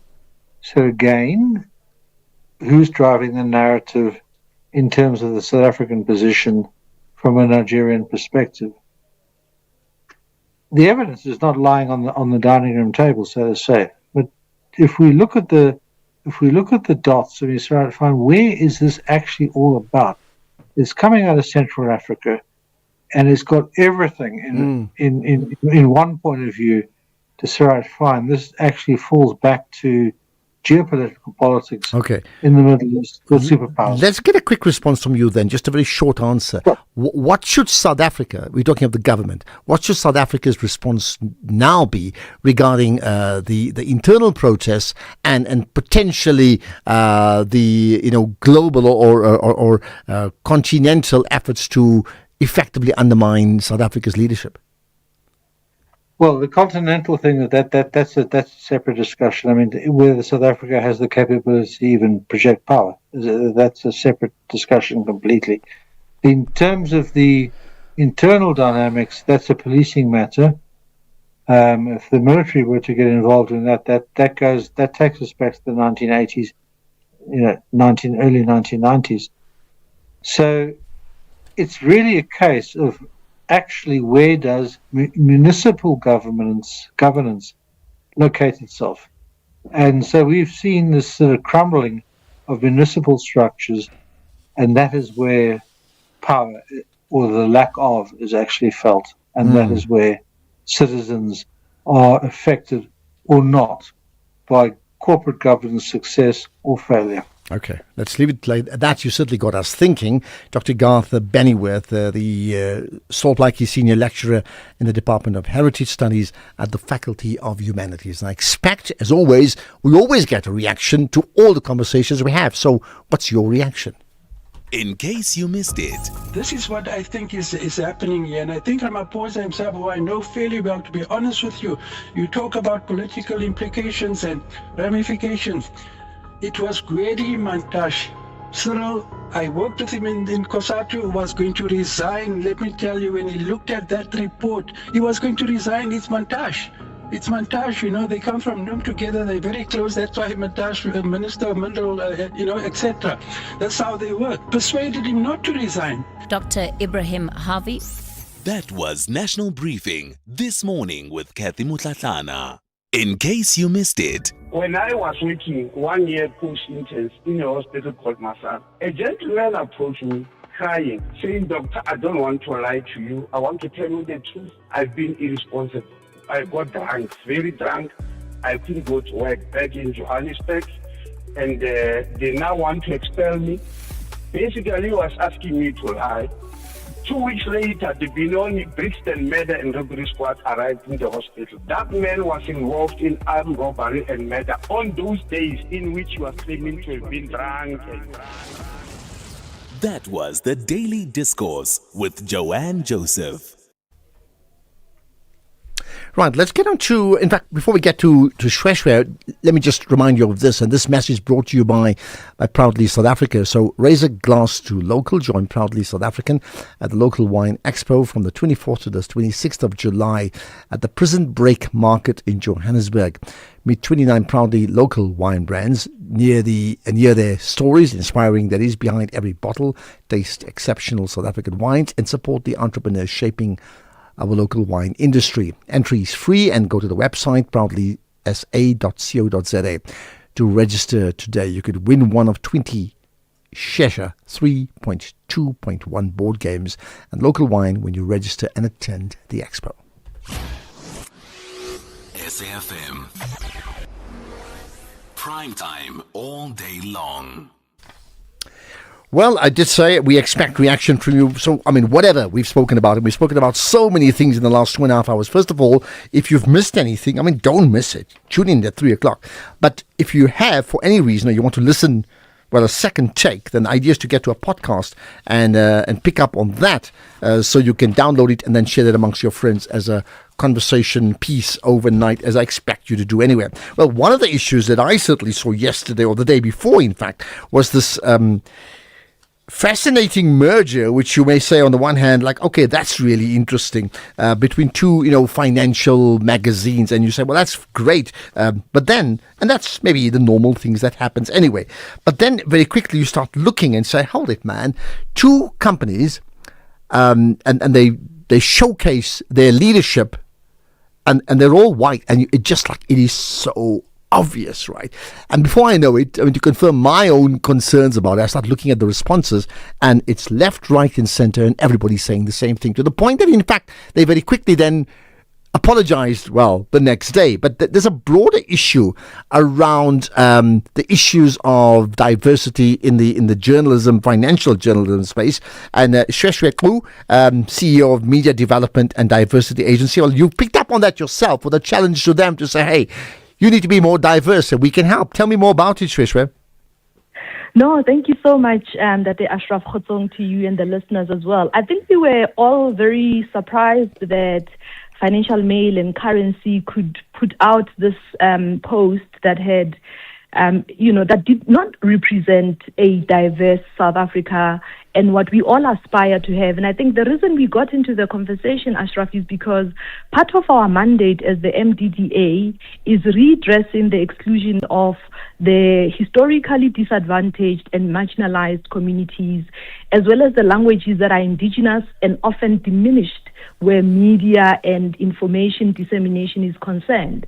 We didn't just post to say that we are keen to partner. In fact, we did reach out to Rob Rose to propose a way in which we could collaborate, because our work as an agency isn't just to see these challenges and comment on them, but it's also to actively provide solutions that help us build the kind of South Africa that's important, that we all aspire to see, particularly where the sharing of information is concerned. I think when we see the discussions, often it's just on, there are too many white people here. And that's one thing, but the other issue is, are we going to hear the stories that affect South Africans? Will the voices of the many diverse individuals that live within this country, cultural grouping and language groupings, be considered in the editorial decisions and in the processes and the decisions on the stories that these publications are going to cover? So there are real reasons as to why it's important for us to have representation from the editorial decision makers, including to the level of journalists. So, I mean, there's two parts to that. One is, the optics in terms of what we saw in that bright red display that they shared, their collaboration. And optics are what you see, but sometimes you can be mistaken. You could make a mistake just by not thinking, by putting 10 people all white. But the reality is that that's not the case. There could be a whole lot of other people who just were not there. Do I take it from the Rob Rose apology that in fact these are not just optics? This is a fact. I mean, that's their entire leadership. That's who they have. They have just all white people, right? Yeah, so, I don't know if we can call it an apology that Ashraf, they acknowledged the limitations, if we could call it that, with their post. And, as the MDDA, we see what they're saying they see. But in the engagement with them, they've indicated that they do have programs. We haven't had an opportunity to engage yet. We have proposed days for a meeting, and that will assist us to understand where the real issues are. And I don't think as a statutory developmental agency of government, we are imposing on businesses to make certain decisions on what they want to do. But we are calling on diversity, and we are saying diversity is important, and it shouldn't just be about the optics. I think we've all made a commitment that we are going to transform the country, particularly with the media where we come from. We come from a time where there were only 4 giant publications in the country, and we needed to change that landscape because we need to have more and more South African stories that are impacting South Africans. And if we are being honest, is that it is inevitable that as a storyteller, you will tell a story from a particular point of view, and that point of view is informed by your experiences. And often, when you are in a newsroom that represents only a particular version of South Africa, it is inevitable that you will not have access to those. I think the publication can, for example, argue that, but we have editorial policies that inform how we make decisions. We are always considering all stories. We do have other journalists that we borrow from within the newsroom. It's not just the editors that are making decisions.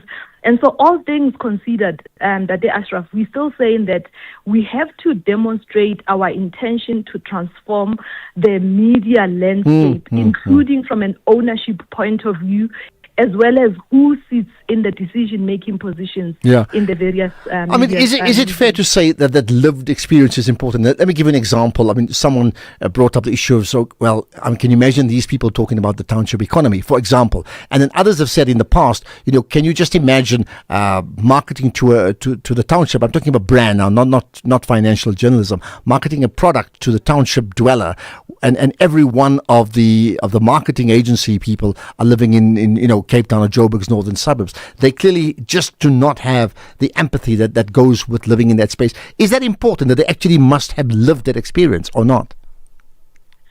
So I don't think, Ashraf, we can undervalue the importance of one land experience. So, one can learn how the township economy works. You do not have to be in a township to tell stories around the township economy. But I think the point of emphasis, particularly from where we are as the MDDA, is that we have to redress the injustices of the past. And the injustices of the past meant that we had a lot more white journalists that were sitting in the newsrooms and making editorial decisions. So there is a transformational agenda that we are saying we've all embraced by becoming a part of this democracy. And we are saying, yes, use all of the other tools available to you to cover stories fairly, which is an expectation for them to do. But the fact that we are not seeing representation in their leadership means that the leadership within, at least the ones that they shared with the rest of the public, is not representative of the kind of South Africa we aspire to live in. Well, keep us updated on that. I'm sure we'd like to follow that story. Now we're on to news, but a very quick answer from you. How would you respond to someone listening in saying, it's all very well you talking about the Financial Mail and the all-white leadership. What about another media house with 15 black leaders? Why don't we complain about that? What's your quick answer to that? I think the MDDA is currently doing research in terms of media diversity, and issues around ownership and control will be one of the areas we are going to research.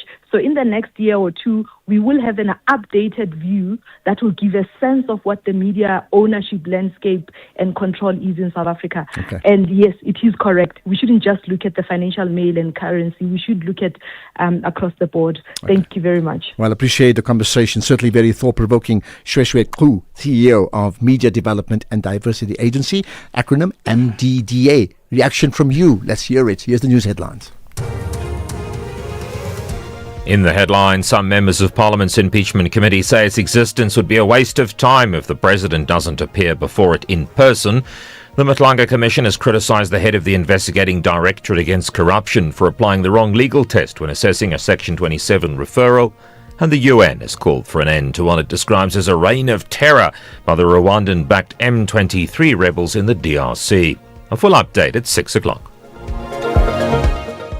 Outsurance is in the business of saving you money on your car insurance premium. If they can't, ask for 500 Rand. SMS out to 30754. That's out to 30754. SAfm, guiding you through the rush hour traffic. Good afternoon. A couple of big delays to work through. The big one heading out of Joburg up through Midrand, or from Pretoria down to Joburg.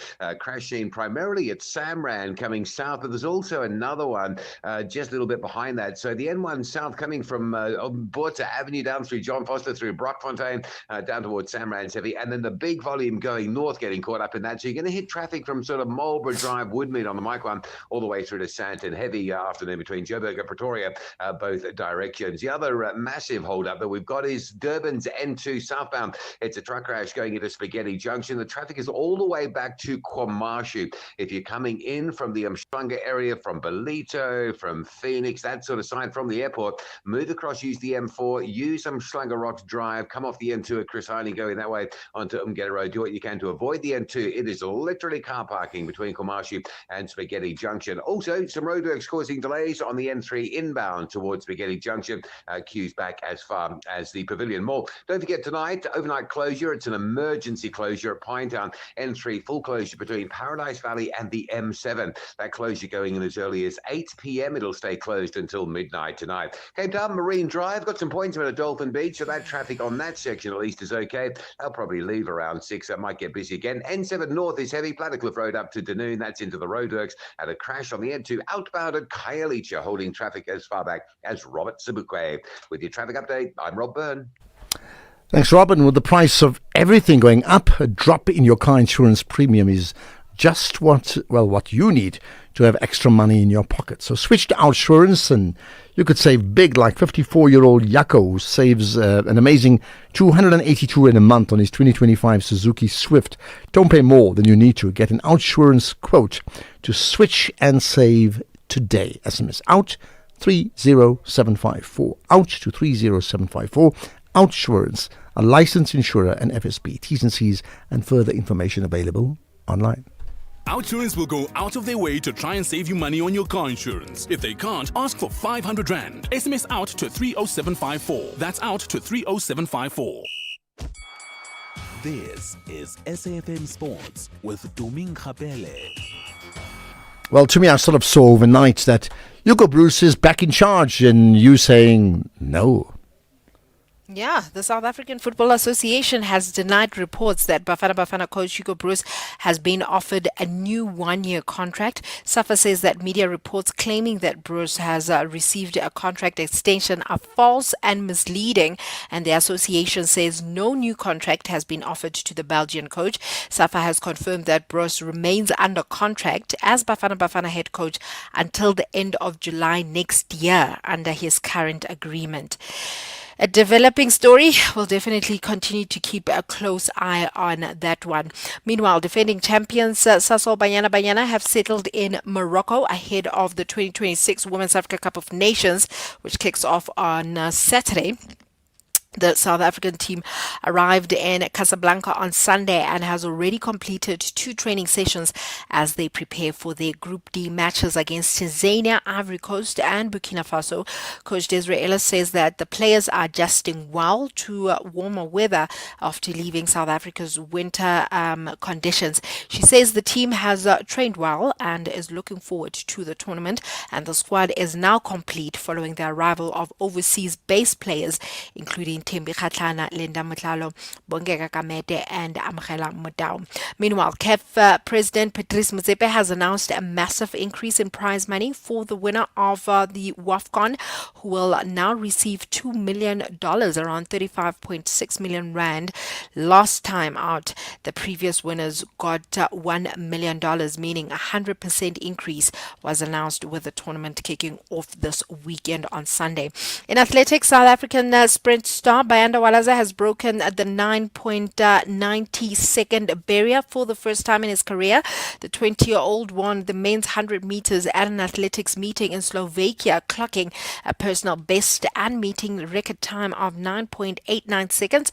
Walaza finished ahead of Jamaica's Akeem Blake and Olympic champion Andre de Graas. His latest performance makes him the 4th fastest South African 100-meter runner in history, behind Akani Simbini, Benjamin Richardson and also Gift Luatlela.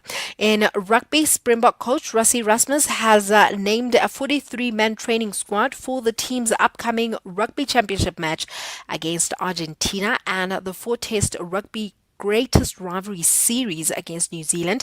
10 experienced Springboks return after recovering from injuries, the likes of Sia Kolisi, Andre Pollard, Sasha Fernberg, Gomez Zulu, amongst others, and 5 players will be released to their franchises for the midweek rugby's greatest rivalry matches against the All Blacks. Lock Ruben van Heerden has been left out of the squad after joining French club Montpellier, but remains on standby, and the Springboks will assemble in Johannesburg on Sunday before travelling to Buenos Aires next week for their rugby championship clash against Argentina.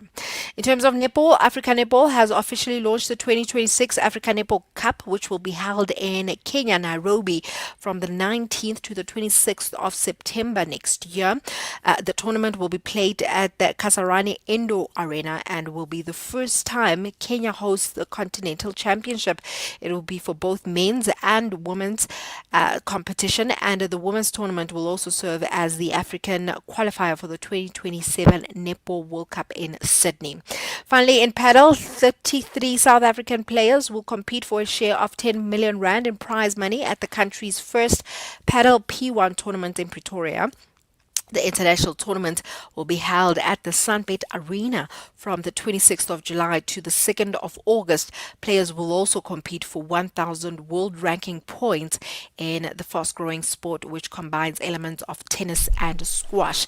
And tournament organizer Toby Badenhorst says that he hopes South Africans will come out in large numbers to support the historic event. I'm sure, Ashraf, you can't wait for this one. Well, let me put that into perspective to me. I don't think the prize money is the issue here, right?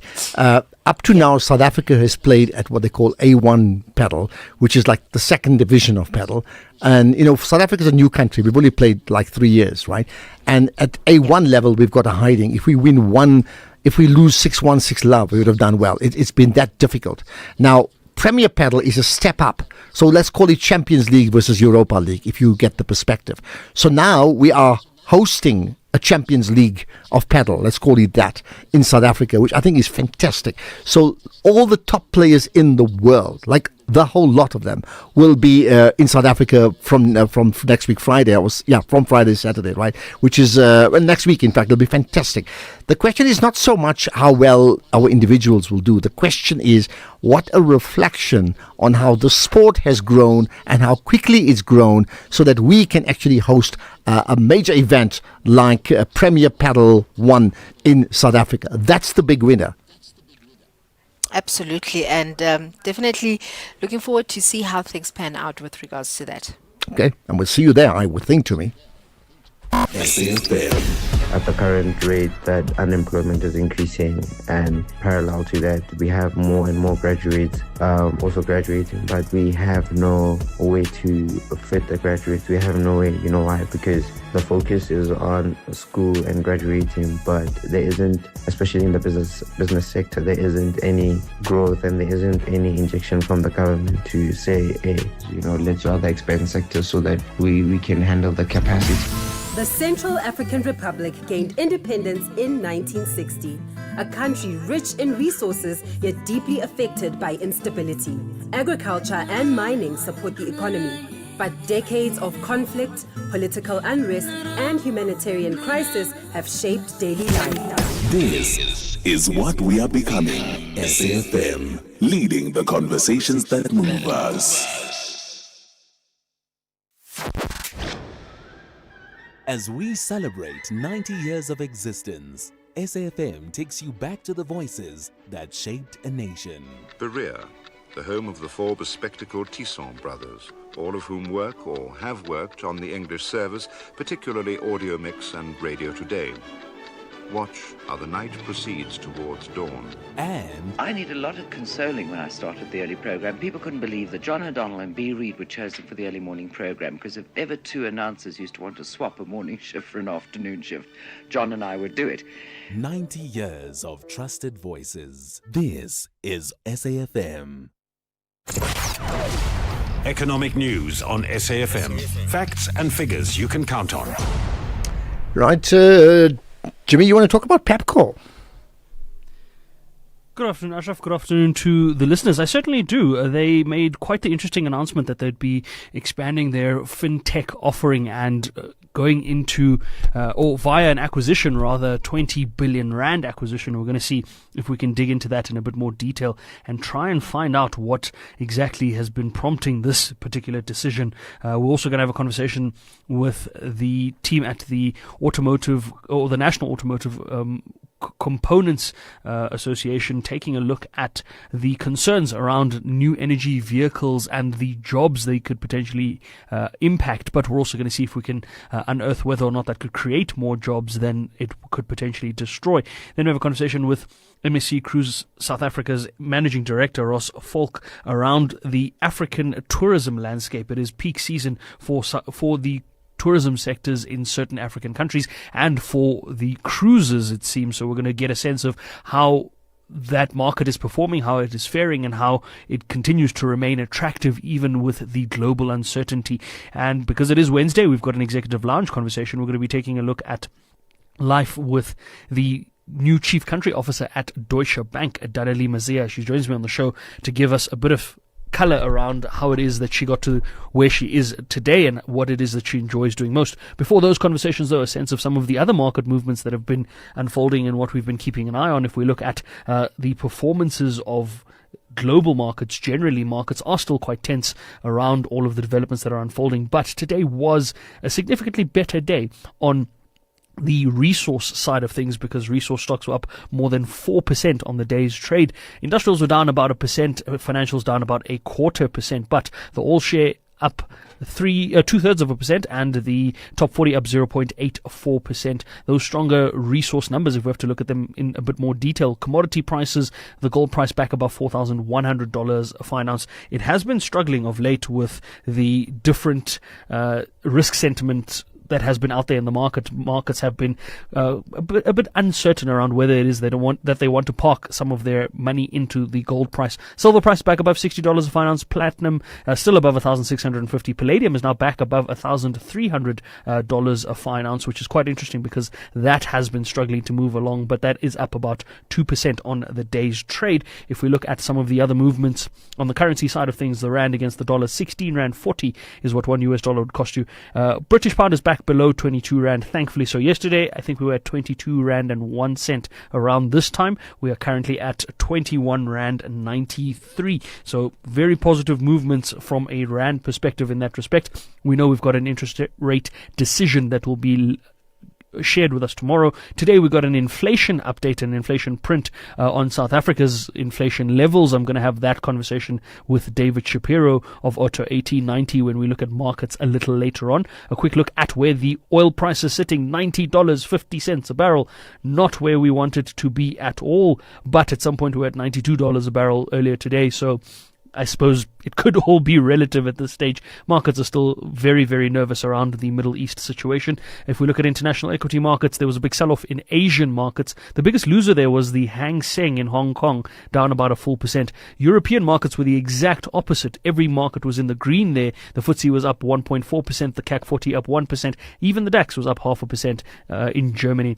US markets at the moment, the Nasdaq is down 9 basis points. The S&P's up 3 basis points, almost flat. The Dow Jones is up a little over 15 basis points. We're going to look at these and other market movements before when we come back a little later on. Before we go, though, a quick look at the Bitcoin price, 1,081,000 rand for a single Bitcoin at current rates. Back to you, Ashraf.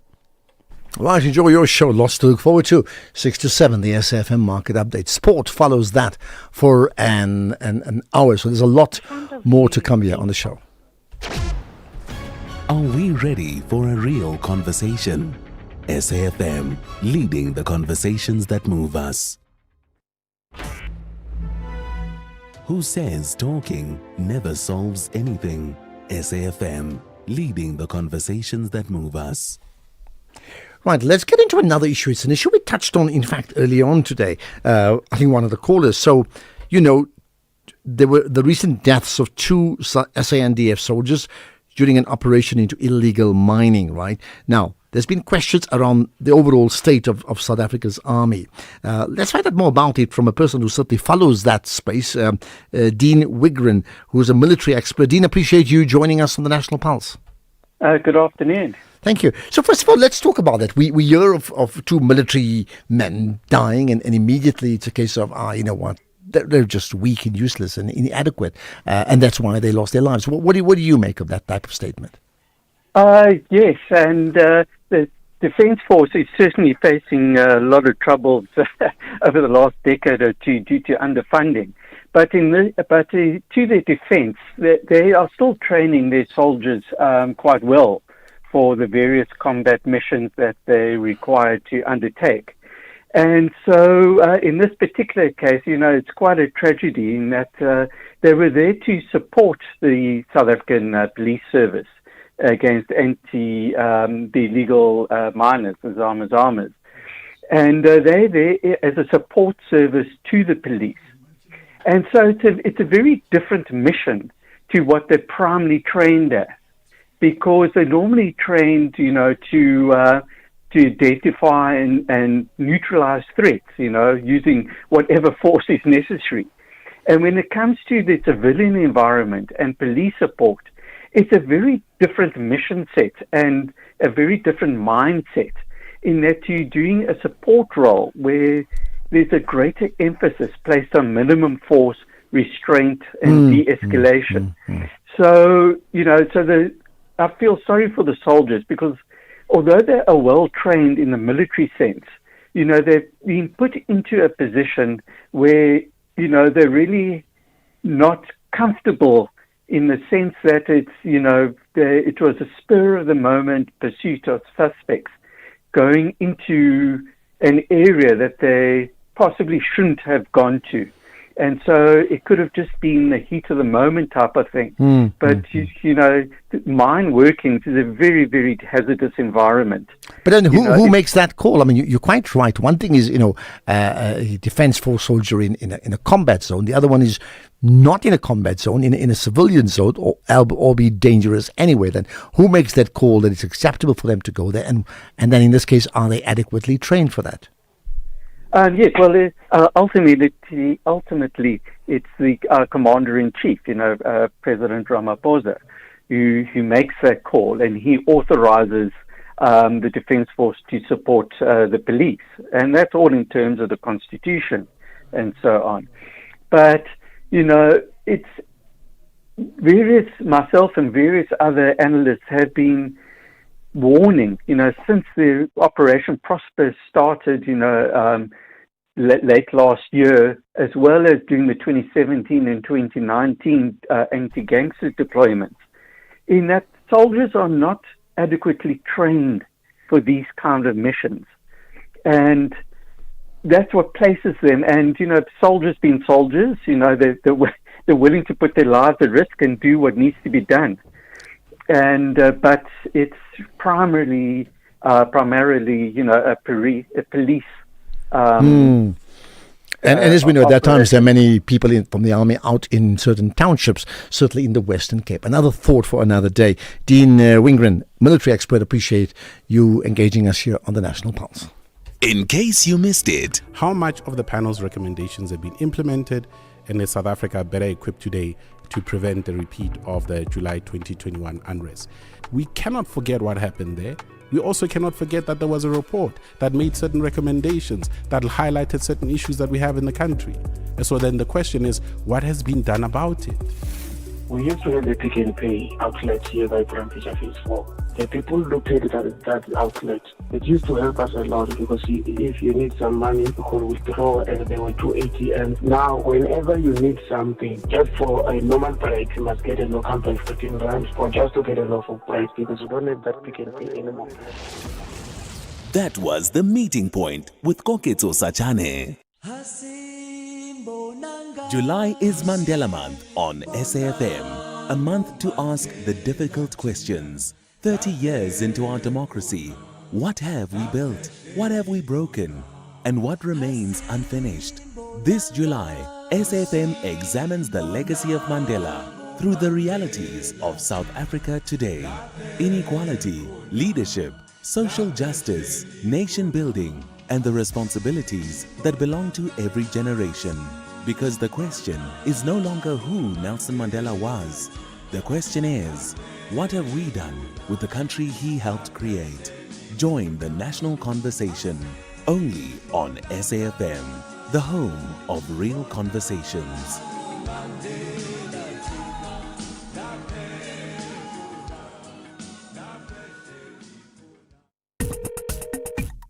Call SAfm now on 086 000 2032. Right, I need to hear from you. I need to hear from you by calling in live. I need to hear from you if you're sending us a WhatsApp voice note of 30 seconds.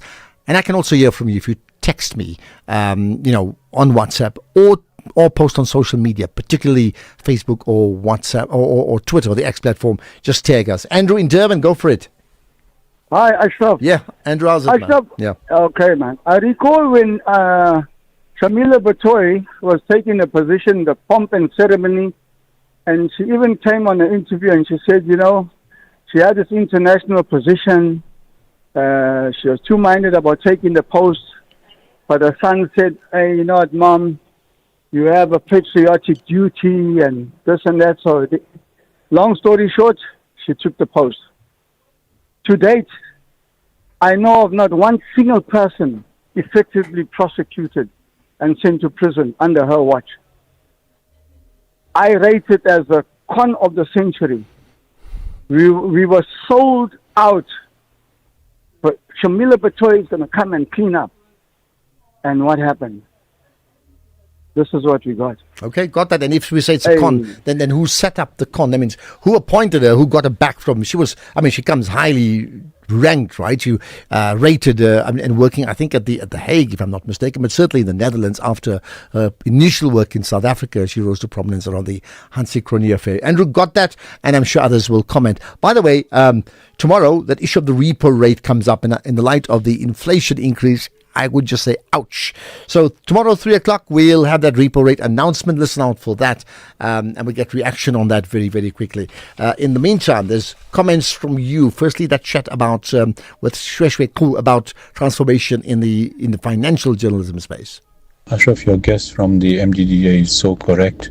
It is not just in financial reporting that there has to be transformation and a reflection of the greater diversity of opinion, race, religion, culture in South African publications at the mainstream level, but also in political support. One just has to see how pro-right-wing gets a lot of support. Look at the Middle East.